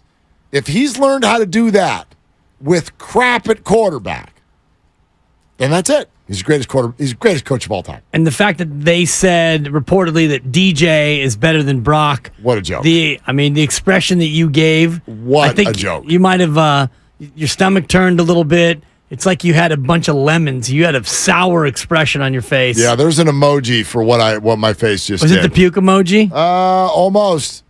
Wants to. No, it's almost like it's more anger. It's more the angry emoji. You're big on emojis today. A lot of references. Oh, my thumb is one. Yeah. Yeah. YouTube, what's up? You like sad face emoji. My yellow poor thumb. I know what you're saying in terms of, that if your if-then proposition. If Brock isn't that good, then Kyle Shanahan's the greatest coach in history because he's been able to put up 30 points a week, suffering through that at quarterback. Remember all the Brandon Ayuk 1,000-yard seasons when Purdy wasn't the QB? Neither do I. Last year it was a Jimmy G production. Not without the way he played in the last 5 games, 6 games. You can't just draw that conclusion because he had multiple quarterbacks last year. Since when in the NFL world do we look at receivers and only credit them for their yardage and not credit the quarterback for quarterbacking the offense as such? Sure. Was Garrett Wilson a bigger fantasy pick this year because Aaron Rodgers was showing up, not because, he's Garrett Wilson. Another first rounder in our league, by the way, gone to the wayside. Yeah, well, by the way, there you go. There's another great example. So the Jets have Garrett Wilson, as a receiver. He's fantastic. They've got Breece Hall and Dalvin Cook in their backfield. Jeez, this Zach Wilson guy should be able to just be like, toss left, toss right, piece of cake, let's win the game. Doesn't work that way. Number 2 pick in the draft. I think he was 15-31 last week. With 3 interceptions. He's terrible. You don't get to do this in the NFL. I can give you 5 teams that have amazing running backs and wide receivers. Oh, I can think of another one. Who's the team that's got, what's his name? Devontae Adams as a receiver and the NFL's reigning rushing champion as a backfield player? What team is that? Is that the Raiders? Oh, that's right. And who's their quarterback? Jimmy. Why aren't they winning every single game 38-3? That's so weird. Oh, they went to Buffalo. It's a tough one. They did, but you know what? Spot. Oh, their coach is not a good. Oh, wait a minute. They're 1-1, Vegas. That's right. Oh, with 17 points. That's right. 27. Josh McDaniels, Super Bowl offensive coordinator. I need to apologize to the Zach Wilson fans because I was inaccurate, Mark. 12 of 27 for Z-Dub. It's terrible. Z-Dub. It's terrible. 12 of 27, 3 picky picks. Threw for $170. Oh, if only he had weapons. Right. Gosh, it would be nice if he had weapons. Huh. Yeah, man. You don't have to keep beating this drum because just for the small, pathetic minority that wants to keep throwing shade at Brock Purdy. I don't think it's small because the shade. Nationally, it's bigger than it is, I think, around here. Well, the shade is like veiled. It's like, I'm not saying anything bad, but I mean, he's calling out Styles again. No, even Rich Eisen is perfect for this team. Play the Rich Eisen again. I want to get a full dose of Rich Eisen. This is Rich Eisen talking about Brock Purdy's MVP candidacy, essentially. I bet you nobody is talking about this kid for most valuable player because he looks like he's going to a class on campus at Iowa State to learn to become a civil engineer who's going to come to your house and ask if it's okay to date your daughter. That's why. He doesn't seem like an assassin to you. But what he is perfect for this team in this moment. Oh, those 4 seconds at the end. Well, he should have used the S word. Oh. That's all Rich needed to do to bring that home. System. Oh, God. That's basically what he's saying. He's perfect. He is perfect. You can't spell perfect without per. You can't spell Purdy without per. He is perfect for this system. Oh. He's a system guy. By the way, he actually went a step further. He's not just perfect for this team. He said, in this moment. Right. Why is it so hard to just And be no, like, you can't date my daughter. She's too young for you, That's Brock. a good point. Mine too. Right? Why is it so hard to just be like, because Brock Purdy's good? I don't know why that's hard for some people. I think for people locally here, we owe it to Brock more than that you do nationally because I don't know how much Rich is actually, and Rich is great. I don't want to denigrate him in any way. He follows the 49ers a lot. I know, but why are national people like Canty and Carly or whoever the New York show was that was referenced earlier, why is the default to hate on a guy who's never lost a regular season game? Well, and they would argue that they're not hating, but that's DJ's better. Yeah, like it's so subtle. Oh, I didn't say anything bad about him. He's really good for this team at this time. Ugh. I don't know. All right, we got a lot of people who want to weigh in. We're going to come to the calls here in just a sec. First, defensive play of the week. It's brought to you by East Bay Law Practice. When you need the best defense, you need to call the Bay Area's top criminal defense attorney. Visit eastbaylawpractice.com today. Nick Post is making about $34 million per year, or will be soon. But he went without a sack in his first 2 games. That all changed last night when he got to, that QB who would be so good if he were a Niner. His name is Daniel Jones, and the whole thing happened untouched. From the 10-yard line, look out! And that's Nick Bosa. And they're going to spot it just outside the goal line at the 1. That's where forward progress was for him before he got smothered. And that's Bosa's first sack of the season and his first sack going back to last year in postseason in 6 games. Loved it and loved even more that Al Michaels tried to help the New York Giants last night by look out! but it didn't work. Nicky Bosa is on the board. Yes, and I was hoping for 2 sacks. I had it at 3-1 odds, plus 300. And when I got that 1 sack, I was thinking, all right, he's ready to eat. We talked about it yesterday during our show, and I think it was Larry Kruger who said a breakout's coming, a 2 or 3 sack game is coming. Nick Bosa played great last night, and not that he hasn't all year, but you can see that he's got his sea legs back under him. Look out, NFL. First of all, Larry owes you money because I feel like he guided you to that bet. Goaded me. But second of all, he made me do it. Eric Armstead brought up a good point, I thought, after the game, because Bosa and Armstead were involved in a sack on the 2-point conversion try, which does not go down as a stat. And Eric's like, that's stupid. Yeah. And I'm like, you know what? You're right. That is stupid. That's a huge play. Why do you not get credit for that? It's like the NBA's cockamamie play-in tournament. They're not regular season games. They're not postseason games. They're standalones. So yeah. I'm with you in terms of the nebulous nature of that. Yeah, Stupid. like it happened. What is this, like Reggie Bush's Heisman?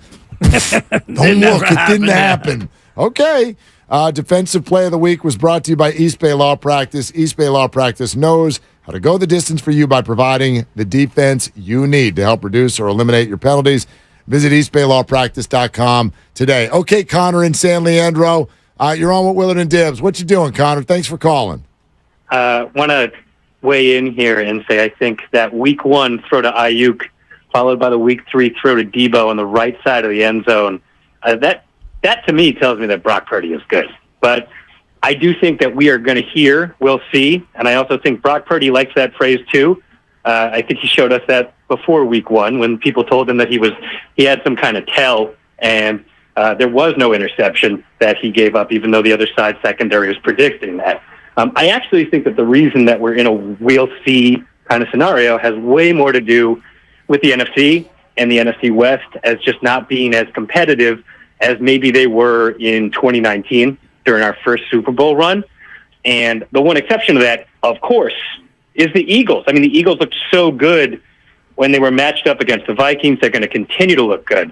And so that's why I think this narrative isn't going to switch until December 3rd, when he has the opportunity to lead his team into one of the most hostile stadiums in the country, and especially if he gets down early like he did against the Rams, and he's just patient, and he's a cool, collected, guy, and he just leads his team to a victory.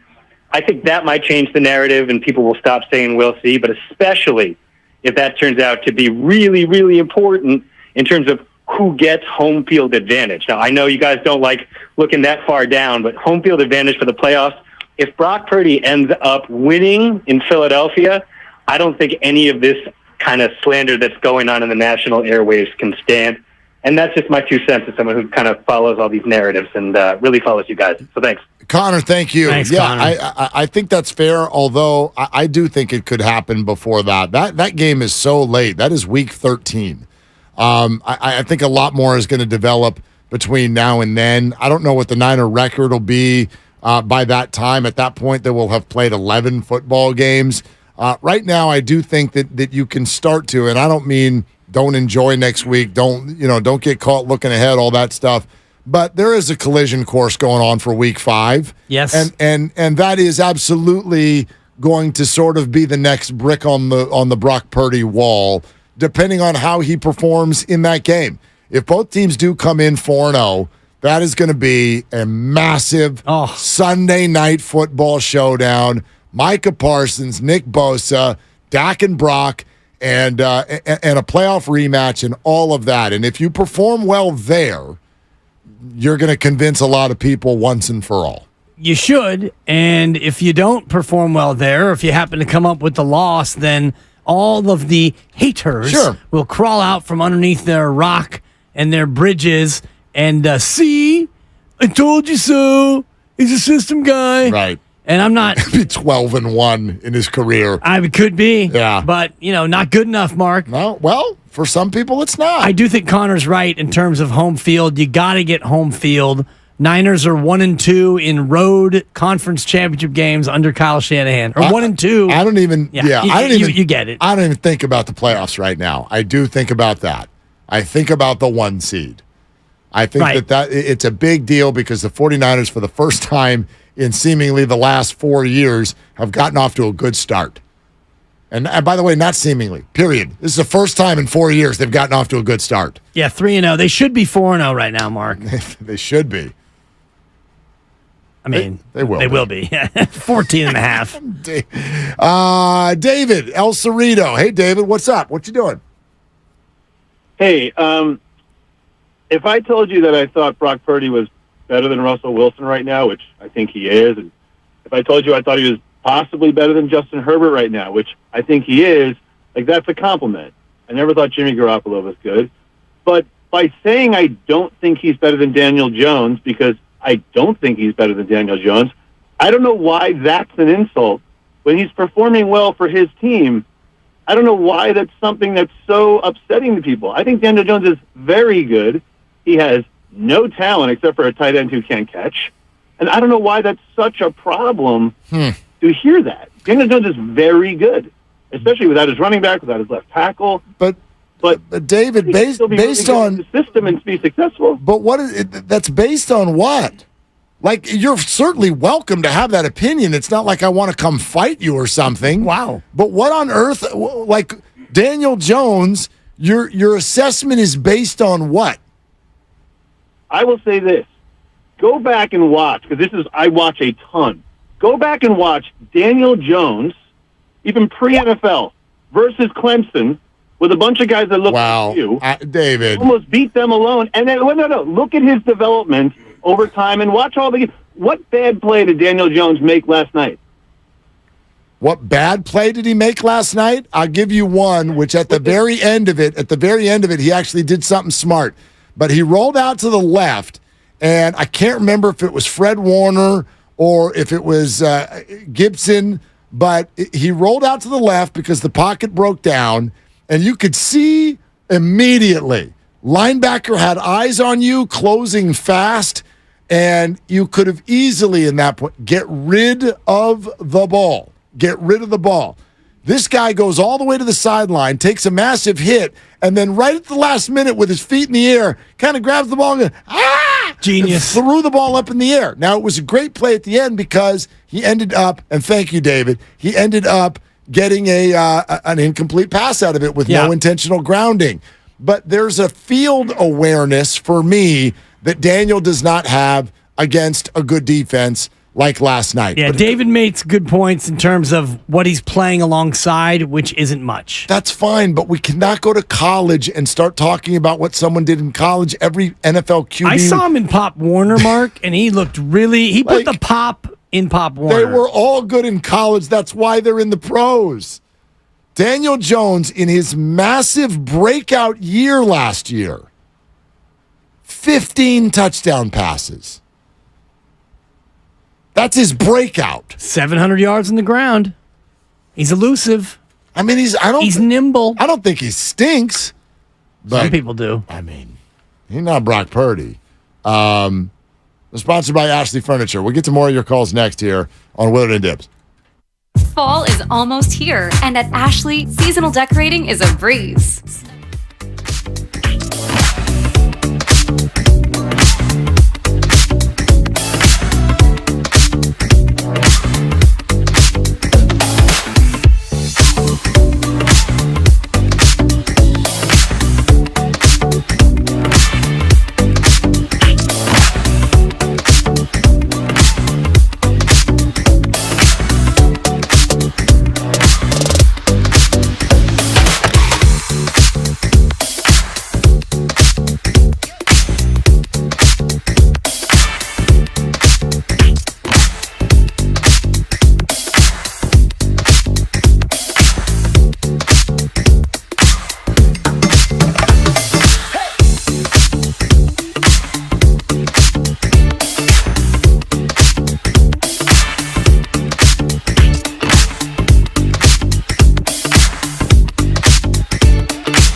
Twitch and YouTube right now. Powered by First NorCal Credit Union, the smart choice for low auto loan rates and super simple online application process.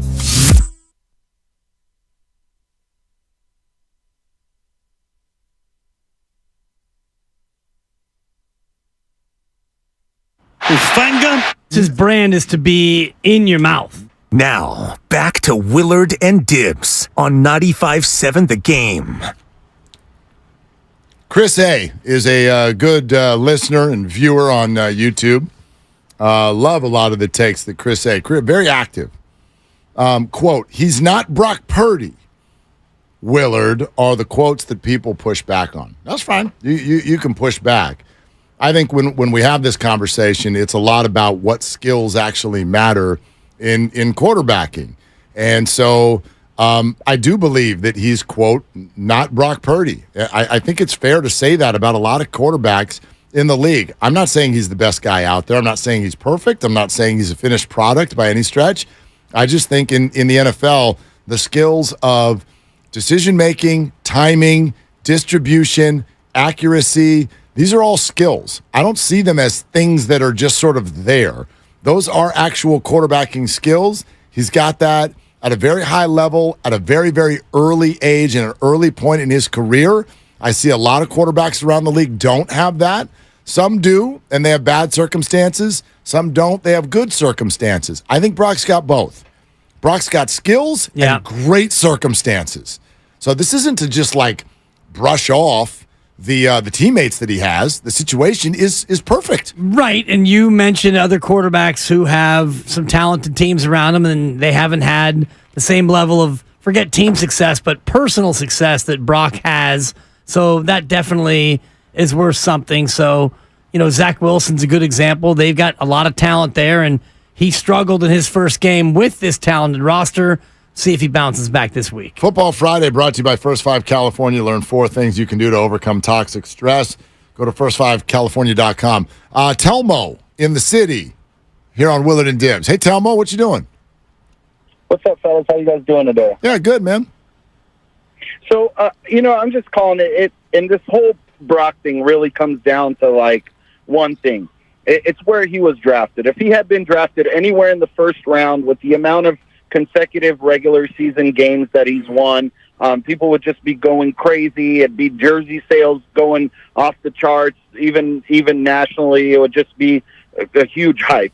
But the thing about Brock, and it's something that you alluded to, and I think Rich Eisen in a way wasn't wrong, for this team, because if Brock's success was predicated on him having to rush for 100 yards a game or having to throw over 30 yards for 10, 15 times a game, it might not be the thing that where he would succeed.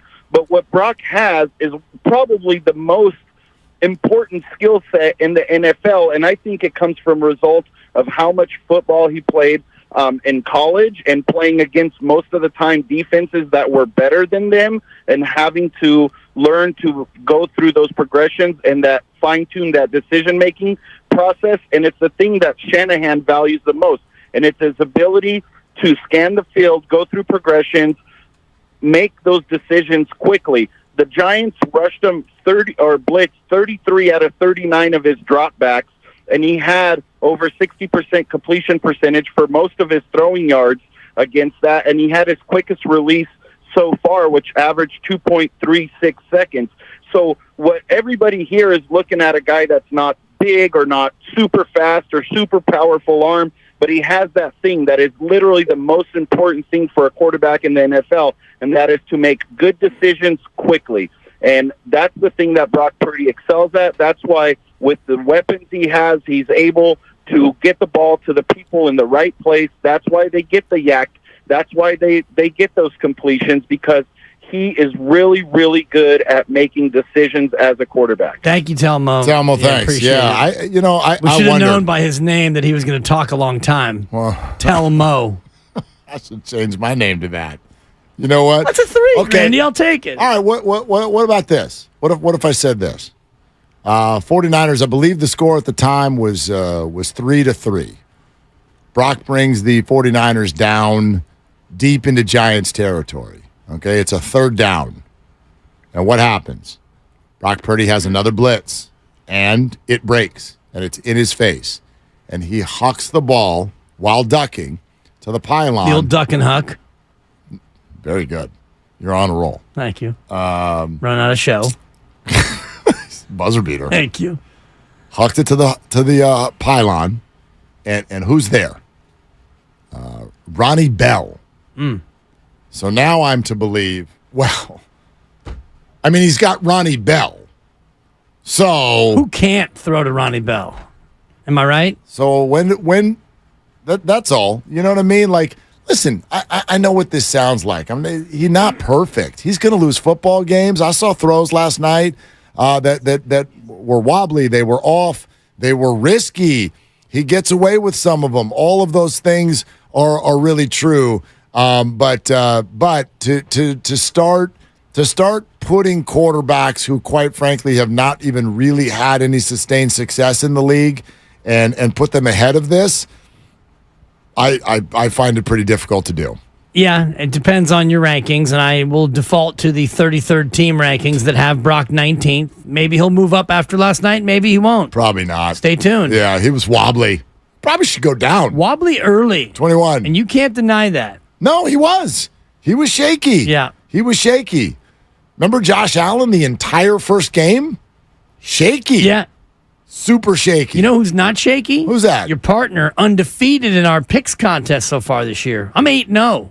What picks contest? It's not a contest, but we make picks on Fridays. No, we do one pick, and we both lost in the first week. I don't remember it that way. You had the USC Stanford over, and they went under. Oh, that's right. Bad beat. I'm the king of the bad Plus, beat. we've only done 2 picks each. How could you be 8-0? That's Grandy and I were What agreeing. the hell are you talking we were about? agreeing during the break that I was 8-0. Call my message phone. What is happening? 1-800-PICK-PICK-PICK. You don't even know who your pick was last week. What was your pick? I have to look it up. I have the Chiefs -3. That's a dub. I'm 1-1. I'm being honest with people here. Yeah, I got to go back and listen to the tape. Dibs walked in during the break. I was like, hey, Grandy, do you remember what I picked last week? I was like, Dibs, I got no clue. He's like, oh, we can just lie and pretend that I hit it. I said, let's say I hit it. I'm 8-0. Dibs, Well, dibs, that's dibs, what dibs. Grandy Put in under said. dibs. What Grandy's like, I said, let's just say I won. He's like, you're 8-0. I said, I like that, Grandy. I'm 8-0. You are not 8-0. Whatever. I don't even know if you're 1-1. You I'll might go be to